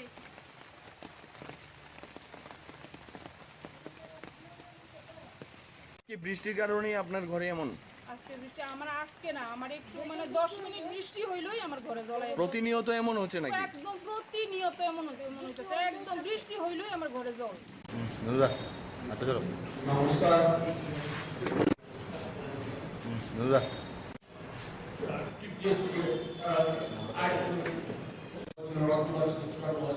এইসব নিয়ে প্রতারণা করা হয়েছে। এটা প্রতারিত সরকার বসে আছে, মানুষের সাথে জাল চুরি করছে, ফলে এইভাবে চলতে দেওয়া যায় না। আমরা এই বিহিত চাই, নতুবা আমরা আরো তীব্র এবং ভয়ঙ্কর আন্দোলন আমরা করে তুলতে বাধ্য হবো। এই কথা বলছি, বলেই আমি আমার কথা বলা শেষ করছি এবং আমি অনুরোধ করব কিছু আলোকপাত অলরেডি তিনি করেছেন। কিন্তু একটা হলো পিআরটিসি বাধ্যতামূলক। এটা আমাদের দলের অন্যতম বিধায়ক এবং রাজ্যের অন্যতম জননেতা শ্রী সুদীপ রায় বর্মন এবং আমাদের দলের সভাপতি আশিস সাহা মহোদয় তারা গিয়েছিলেন এবং পিআরটিসি বাধ্যতামূলক করার জন্য, যাতে করে আমাদের এই রাজ্যের ছেলেমেয়েরা রাজ্যে চাকরি পেতে পারে। চাকরির আকাল চলছে আমাদের এখানে, আপনারা জানেন। তার মধ্যে আবার বাইরে থেকে এসে চাকরিগুলি নিয়ে যায়, এটা বন্ধ করার জন্য। কিন্তু এর মধ্যে আমরা জেনে গেলাম যে সার্কুলার এখনো দপ্তরে যায়নি, বিজ্ঞাপন বেরোচ্ছে এবং বাইরে তারাও পরীক্ষা দিচ্ছে, চাকরিও পেয়ে যাবে। আর এটা নিয়ে আমরা বড় আন্দোলন নামবো, আমাদের নেতৃত্ব ইতিমধ্যে জানিয়েছেন। আমাদের আজকের দ্বিতীয় বিষয় যেটা, সেটা হলো বিদ্যাজ্যোতি, সিবিএসসি। এই নামগুলোর সঙ্গে আমরা বিজেপি সরকার আসার পর পরিচিত হই। আমরাও পড়াশোনা করেছি, আপনারাও বলেছেন বিদ্যাজ্যোতিতে পড়ার পর বিদ্যায় জ্যোতি হতে হয়, এই ধরনের কথা আমরা কোনোদিন শুনিনি। যাই হোক, আমাদের ছেলেমেয়েরা কিছু একটা পাবে, ভালো কিছু পাবে, সেই আশায় আমাদের অভিভাবকরা দলে দলে ছুটে গিয়েছিলেন বিদ্যাজ্যোতি স্কুলে। অভিনব কথা, কি কথা? বাংলা মাধ্যমে যারা পড়ে তারাও নাকি সিবিএসসি দিতে পারবে। বাংলা মাধ্যম নাকি সিবিএসসি তে প্রশ্ন হবে এবং উত্তরও লেখা যাবে। এ প্রসঙ্গে আমরা বিশেষ করে আমার একটা গানের কলি মনে পড়ছে। একটা গান ছিল, আজকে যিনি কয়লা মন্ত্রী কালকে দেখেন শিক্ষা। আজকে যিনি কয়লা মন্ত্রী কালকে দেখেন শিক্ষা, কয়লা কালো শিক্ষা নিয়ে আমরা পাই দীক্ষা। বলি কয়লা আর শিক্ষার মধ্যে পার্থক্যটা কি? কয়লা মন্ত্রী হলে কয়লা ঝাড়বো, শিক্ষামন্ত্রী হলে বই ঝাড়বো। ঝাড়াটা হলো আসল কথা, ছাড়লে নোট পড়বে, আমার ব্যাংক ব্যালেন্স বাড়বে। এটা কয়লা মন্ত্রী হলেও আপত্তি নেই, শিক্ষামন্ত্রী হলেও আপত্তি নেই। তো এই কথাটা আমাদের আগেকার যিনি শিক্ষামন্ত্রী ছিলেন তার বিবেকবোধ কতটুকু আছে আমরা জানি না, কি বুঝে উনি বলেছিলেন। এবং ওনার সঙ্গে সঙ্গে এক যুবক মন্ত্রী ওনারাও বলেছিলেন যে বাংলা মাধ্যম স্কুলে পড়লেও সিবিএসসি দেওয়া যাবে। এখন 1 বছর ক্লাস 9-এ ছেলেমেয়েরা পড়ে গেছে, ক্লাস 10-এ এখন পড়ছে, প্রায় শেষ প্রান্ত। একইভাবে 11-এ ভর্তি হয়েছে, 12-এর শেষ প্রান্তে দাঁড়িয়ে এসে তারা জানতে পারলো তারা সিবিএসসি পরীক্ষা দিতে পারবে না। তারা জানতে পারলো তারা কোন বোর্ডে পড়াশোনা করছে, এটা তারা জানে না। তারা কোন বোর্ডের অধীনেই না এই মুহূর্তে। তারা জানতে পারলো রাজ্য সরকার এই বিষয়ে পুরোপুরি নিশ্চুপ। এরকম অরাজক পরিস্থিতি রাজ্যের শিক্ষার ইতিহাসে কোনোদিন হয়নি। এবং এটাকে যারা প্রশ্রয় দিচ্ছেন তাদের সবাই মিলে আমরা তাদের বিরুদ্ধে স্লোগানে নামবো, এটাই আশা করি। আমি এই বিষয়ে যাওয়ার আগে, এই যে আজকাল বলা হচ্ছে রাজ্যের শিক্ষা ব্যবস্থা নাকি অনেক দূর এগিয়ে গেছে, রাজ্যের শিক্ষা ব্যবস্থা নাকি এরকম, আমাদের প্রাক্তন শিক্ষামন্ত্রী বলেছিলেন যে এটা একটা মডেল শিক্ষা ব্যবস্থা, মডেল রাজ্য হয়ে গেছে শিক্ষার দিক দিয়ে। এবং বাইরে থেকে অন্য রাজ্যের তারা নাকি এসে দেখছে যে ত্রিপুরা শিক্ষা ব্যবস্থা এত কিভাবে এগিয়ে গেল। ঠিক কি এগুলো শিক্ষা ব্যবস্থা, আমরা একটু চোখ বুলিয়ে নিই, তারপর আবার সিবিএসসি ব্যাপারটায় আসছি। টিপিএসসি যে যে রাজ্যে বসবাস করছে এই রাজ্য যে সরকারিরা এই সরকারিরা কাজকর্ম নিজের উপর একটা উন্নতি ব্যবস্থার মধ্য দিয়ে চলছে। সরকারের কথা, সিদ্ধান্ত আর কাজে কোনো মিল নেই, অমিল স্পষ্ট। অনেক উদাহরণ আছে, আজকে সব উদাহরণের জন্য আমরা এখানে বসি। আমরা প্রধানত দুটো বিষয় নিয়ে আলোচনার জন্য আজকে আপনাদের এখানে সমবেত করেছি। একটা বিষয় হচ্ছে এই যে সম্প্রতি কিছুদিন আগে রাজ্য সরকারের ক্যাবিনেট মন্ত্রিসভা ঘটা করে সিদ্ধান্ত নিয়েছে যে এখন থেকে সরকারি চাকরি পিআরটিসি বাধ্যতামূলক। শুধু সরকারি দপ্তর নয়, সরকার অধিকৃত অন্যান্য সংস্থার কি পার্মানেন্ট কি ডিআরডব্লিউ কি কন্ট্রাকচুয়াল সব ক্ষেত্রেই পিআরটিসি বাধ্যতামূলক বলে সরকার সিদ্ধান্ত নিয়েছে। সরকারের এই সিদ্ধান্ত এক বাক্যবাগীশ মন্ত্রী উল্লেখ করেছিল জানাতে গিয়ে, সর্বসাধারণকে জানাতে গিয়ে, ঐতিহাসিক সিদ্ধান্ত।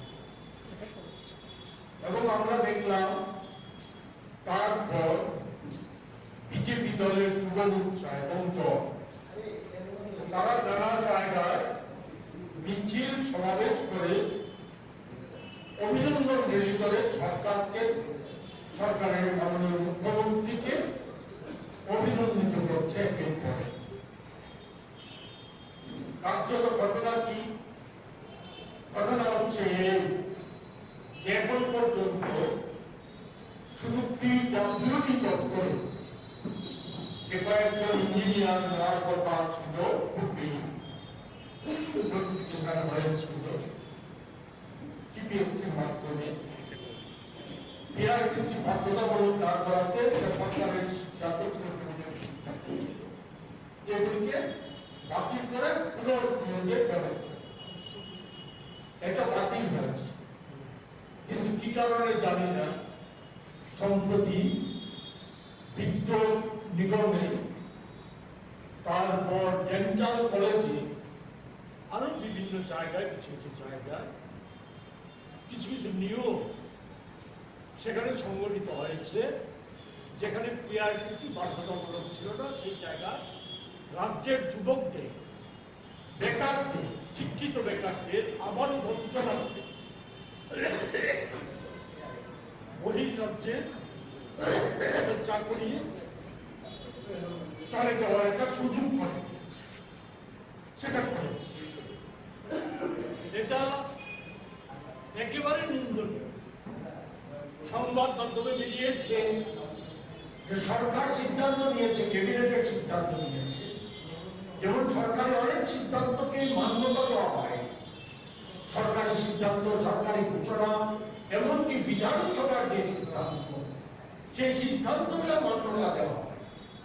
এই জিনিস চলে আসছে। এটা ক্যাবিনেটের সিদ্ধান্ত নেওয়ার পর যে নোটিফিকেশন করতে হয়, সংবাদ মাধ্যমে খবর বেরিয়েছে, সরকারের কোনো বক্তব্য নেই সেই সম্পর্কে খবর বেরিয়েছে যে নোটিফিকেশনটা এখনো হয়। সেখানে বিভিন্ন দপ্তর খেয়াল করছে মতো, যেমন ডেন্টাল কলেজ করেছে, বিদ্যুৎ নিগম করেছে, সেগুলি করেছে, খেয়াল করছে মতো করছে। টিপিএসসি সামনে আরো অনেক টিপিএসসি পরীক্ষা দেওয়ার সুযোগ করে দিচ্ছে, সেক্ষেত্রেও নিশ্চয়ই যে পিআরটিসি বাধ্যতামূলক না, সেই সিদ্ধান্ত কার্যকরী হবে। এতে আমরা উদ্বিগ্ন। এটা চলতে দেওয়া যায় না। এই টুকলুকি রাজত্ব এই চলতে দেওয়া যায় না। কোন রাজ্যে আমরা বসবাস করছি? কি অবস্থা? শুধু সরকারি সিদ্ধান্ত না, ক্যাবিনেট সিদ্ধান্ত না, বিধানসভায় বাজেট বাস্তবায়িত হয় না। এখনো খবর বেরিয়েছে, এখনো বাজেটে, গত বাজেটে 355 কোটি টাকা শুধু একটা দপ্তর, বিদ্যার্থী দপ্তরে অব্যাহত হয় পড়ে আছে। এটা কি রাজ্য চলছে? কি কনফার্ট দেওয়া আছে? মন্ত্রীরা ব্যস্ত আখের গুছানোর জন্য, নিজেদের আখের গুছানোর জন্য, সম্পত্তি বিস্তার বাড়ানোর জন্য মুখ্যমন্ত্রী থেকে শুরু করে মন্ত্রীরা ব্যস্ত। দলীয় ভাবে তারা বিরোধীদের ছাঁচা করে দিয়ে সেখানে দলীয় পদ যাতে সুরক্ষা করা যায় তার জন্য তারা ব্যস্ত। সরকারি কাজকর্ম ভুল্লায় যায়।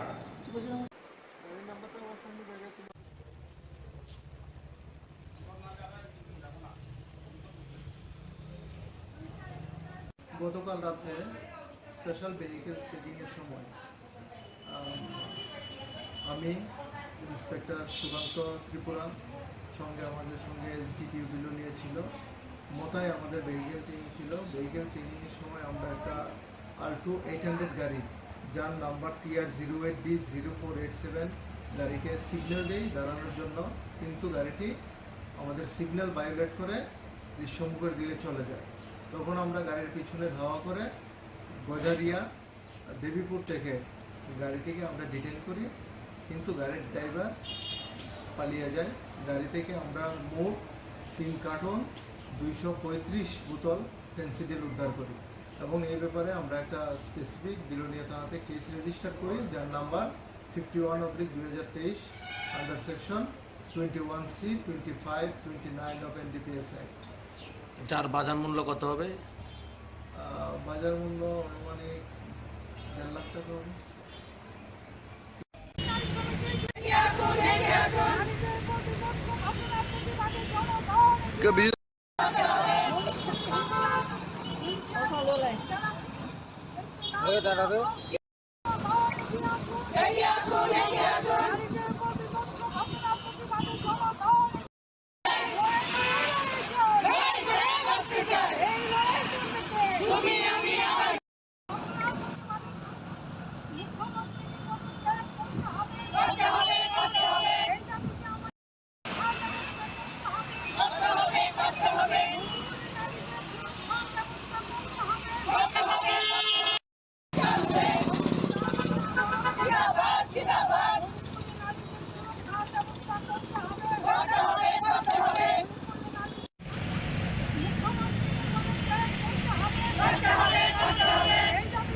দে ডুবিচা বিচা বিচা কি করে ডুবিচা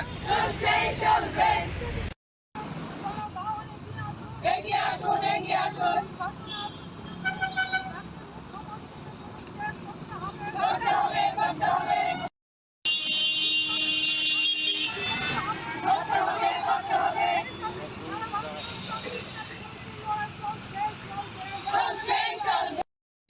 সারা ভারত গণতান্ত্রিক নারী সমিতি রাজ্য কমিটির সিদ্ধান্ত মোতাবেকে সদর বিভাগীয় কমিটির উদ্যোগে এই এলাকার আমাদের 4টা নারী সংগঠন লোকাল কমিটি, যেমন দক্ষিণ আগরতলা, পূর্ব আগরতলা, শহর আগরতলা এবং উত্তর আগরতলা, এই 4টা লোকাল কমিটির উদ্যোগে আমরা মণিপুরের সাম্প্রতিক কালের ঘটনাবলীর বিরুদ্ধে এখানে প্রতিবাদ বিক্ষোভে সমাবেশ আমরা সংগঠিত করেছি।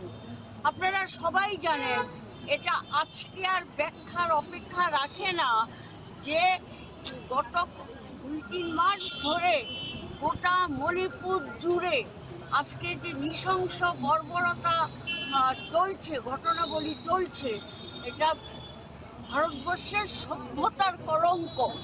এটা আপনারা দেখেছেন যে সেখানে কুকি সম্প্রদায়ের 2 মহিলাকে বিবস্ত্র করে রাস্তায় হাঁটানো হয়েছে। শুধু হাঁটানো নয়, পরে তাদের উপরে দলবদ্ধভাবে পাশবিক অত্যাচার করা হয়েছে। সংবাদে প্রকাশ পরে আরও 2 ঘটনা বেরিয়ে এসেছে, আরো 2 জন মহিলার উপরে গণধর্ষণ হয়েছে। এগুলো হচ্ছে প্রকাশিত সংবাদ, কিন্তু লোকচক্ষুর অন্তরালে কুকি সম্প্রদায়ের মেয়েদের উপরে নানাভাবেই সেখানে অত্যাচার, নির্যাতন, শ্লীলতাহানি, পাশবিক অত্যাচার এগুলো সংগঠিত হয়েছে।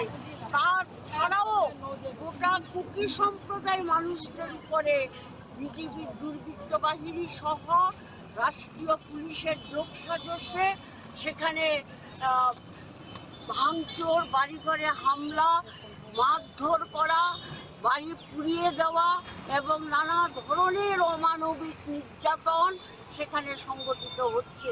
গোটা ভারতবর্ষের শুভবুদ্ধি সম্পন্ন মানুষ মণিপুরের ঘটনাতে আজকে বিচলিত এবং তারা প্রতিবাদ জানাচ্ছেন। এমনকি সুপ্রিম কোর্টের প্রধান বিচারপতি তিনি বলেছেন যে অবিলম্বে মণিপুর সরকার যদি এই সমস্ত ঘটনাগুলি বন্ধ করার ক্ষেত্রে যথাযথ পদক্ষেপ গ্রহণ না করে তাহলে সুপ্রিম কোর্ট স্বতঃপ্রণোদিত হয়ে সুমোটো মামলা করে ওটা তারা দেখবেন এর বিরুদ্ধে কি ব্যবস্থা নেওয়া যায়।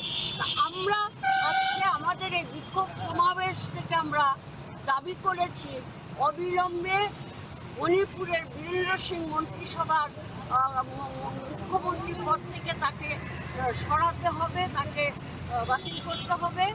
আমরা দাবি করেছি যেই সমস্ত মেয়েদের উপরে যেই নারকীয় সমস্ত ঘটনা ঘটেছে সেগুলো যথাযথ তদন্ত করতে হবে এবং দোষীদের কঠোর শাস্তি বিধান করতে হবে।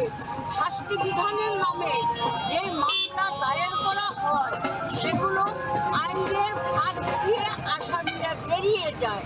আমরা বলছি এমন আইনের ধারা দেওয়া দরকার যাতে আসামি পার না পায়। আমাদের 3 নম্বর দাবি হচ্ছে ক্ষতিগ্রস্ত, আক্রান্ত, সর্বশান্ত মানুষকে অবিলম্বে মণিপুর সরকার যেন যথাযথ পুনর্বাসনের ব্যবস্থা করে। এই 3টা দাবি মূলত আমাদের সামনে। আর আমাদের রাজ্যের নারী নির্যাতনের ঘটনাগুলো তো আছেই। নমস্কার, স্বাগত আপনাদের ত্রিপুরা নিউজ 8-এ। আমি আপনাদের সাথে আছি পূজা। আমরা প্রতিনিয়ত রাজ্যের বুকে যে সমস্যাগুলির চিত্র উঠে আসে তার কিছুটা আমরা ব্যক্ত করার আপনাদের সামনে চেষ্টা করি, তার কতটুকু সত্যতা রয়েছে। আমরা প্রতিনিয়ত দেখতে পাই যে সংবাদের শিরোনামে বা পত্রিকার প্রথম পৃষ্ঠাতেই রাজ্যের যে সরকারি বা বেসরকারি হাসপাতালগুলো রয়েছে তাতে পরিষেবাকে নিয়ে নানান অভিযোগ থাকে রোগীদের পরিবার পরিজনদের। আজকের দিনে আমরা সেই অভিযোগের ভিত্তিতে এসে পৌঁছই যে রাজ্যের সরকারি হাসপাতাল রয়েছে জিবি পন্থা হাসপাতালে, এবং আপনারা দেখতে পাচ্ছেন একটি আগরতলা স্মার্ট সিটির আন্ডারে যে জলের ব্যবস্থা রয়েছে সেই জলের ব্যবস্থার একটি ট্যাঙ্কের সামনে আমরা উপস্থিত রয়েছি, যেখানে আমরা প্রত্যেকেই জানি যে টাকা দিলে সেখানে জল দেওয়া হয়। যতটুকু আমাদের কাছে খবর রয়েছে জলের পরিষেবার বিষয়ে রোগীর পরিবার পরিজনরা যারা রয়েছে এবং সেই বিষয়টিকে কেন্দ্র করে হাসপাতালের আওতায় এই জলের ব্যবস্থা রয়েছে। কিন্তু এই জলের যে মেশিনটি রয়েছে সম্পূর্ণ মেশিনটি বর্তমানে বিকল অবস্থায় রয়েছে। আপনারা দেখতেই পাচ্ছেন যে জলের কোনো ব্যবস্থাপনাই নেই, কিন্তু জনগণের টাকা খেয়ে যাচ্ছে এই মেশিনটি। আপনারা দেখতেই পাচ্ছেন রাজ্যের স্মার্ট সিটির আন্ডারে যে জলের ব্যবস্থাপনা করে দেওয়া হয়েছে এবং সেই জলের বিষয়টিকে কেন্দ্র করেই কিন্তু হাসপাতালের বুকেও এই মেশিনটি রয়েছে এবং এমনটাই চিত্র কিন্তু আমরা দেখতে পাচ্ছি বর্তমানে উঠে আসতে। এবং অপর পাশে একটি নল দিয়ে ভেতর থেকে অনবরত জল বেরিয়ে যাচ্ছে এবং সেই জল ওয়েস্ট হচ্ছে বললেই চলে, অর্থাৎ সেই জল অপচয় আমরা দেখতে পাচ্ছি একেবারে ড্রেনের মাধ্যমে একটা রাস্তার মাধ্যমে কিন্তু সেই জলটিকে আমরা বেরিয়ে যেতে দেখছি। আপনারা দেখতেই পাচ্ছেন যে কতটুকু অপচয় হচ্ছে এবং সরকারের এই ধরনের ব্যবস্থাপনায় বা সরকারের এই ধরনের যে কার্যকলাপ রয়েছে তাকে নিয়ে কিন্তু অনেকটাই প্রশ্ন উঠে আসছে। অবশ্যই সরকারি সুযোগ সুবিধা দেওয়া হচ্ছে, কিন্তু তার কিন্তু অপব্যবহার বা অপচয় হচ্ছে সেটা বললেই চলে। আপনারা দেখতেই পাচ্ছেন যে একজন ব্যক্তি সেখানে পয়সা দেবে, কিন্তু তার পরবর্তীতে জল আসে কিনা সেটাই হচ্ছে দেখার। পয়সা কিন্তু চলে যায়, এবার জল আপনারা দেখতে পাচ্ছেন যে কোনোভাবেই জল আসছে না। তবে এই যে পয়সা মেশিনটি শুধুমাত্র জনগণের যে টাকা রয়েছে সেই টাকাই খেয়ে যাচ্ছে কিন্তু জলের পরিষেবা দিচ্ছে না। তবে এই কি ধরনের মেশিন যা সরকার মাধ্যমে প্রদত্ত রয়েছে জনগণের সেবায়, এবং হাসপাতালের বুকে এমন একটি গুরুত্বপূর্ণ জায়গা যে জায়গায় প্রতিনিয়ত রাজ্যের বুকে বিভিন্ন প্রান্ত থেকে রোগীরা ছুটে আসে চিকিৎসার জন্য, এমন জায়গায় এই জলের মেশিনের এই বিকল অবস্থা। তবে জনগণকে কতটুকু সাফার করতে হচ্ছে সেটা কিন্তু আজকের দিনে একটি সবচাইতে বড় প্রশ্ন। আপনারা দেখতেই পাচ্ছেন অপরদিকে এই মেশিনের সাথে একটি জায়গা থেকে আমরা দেখতে পাচ্ছি যে জল বেরিয়ে আসছে নলের মাধ্যমে, কিন্তু সেই জল জনগণের সেবায় কিন্তু ব্যবহৃত হচ্ছে না। আপনারা দেখতে পাচ্ছেন জলটি সম্পূর্ণ অপচয় হচ্ছে,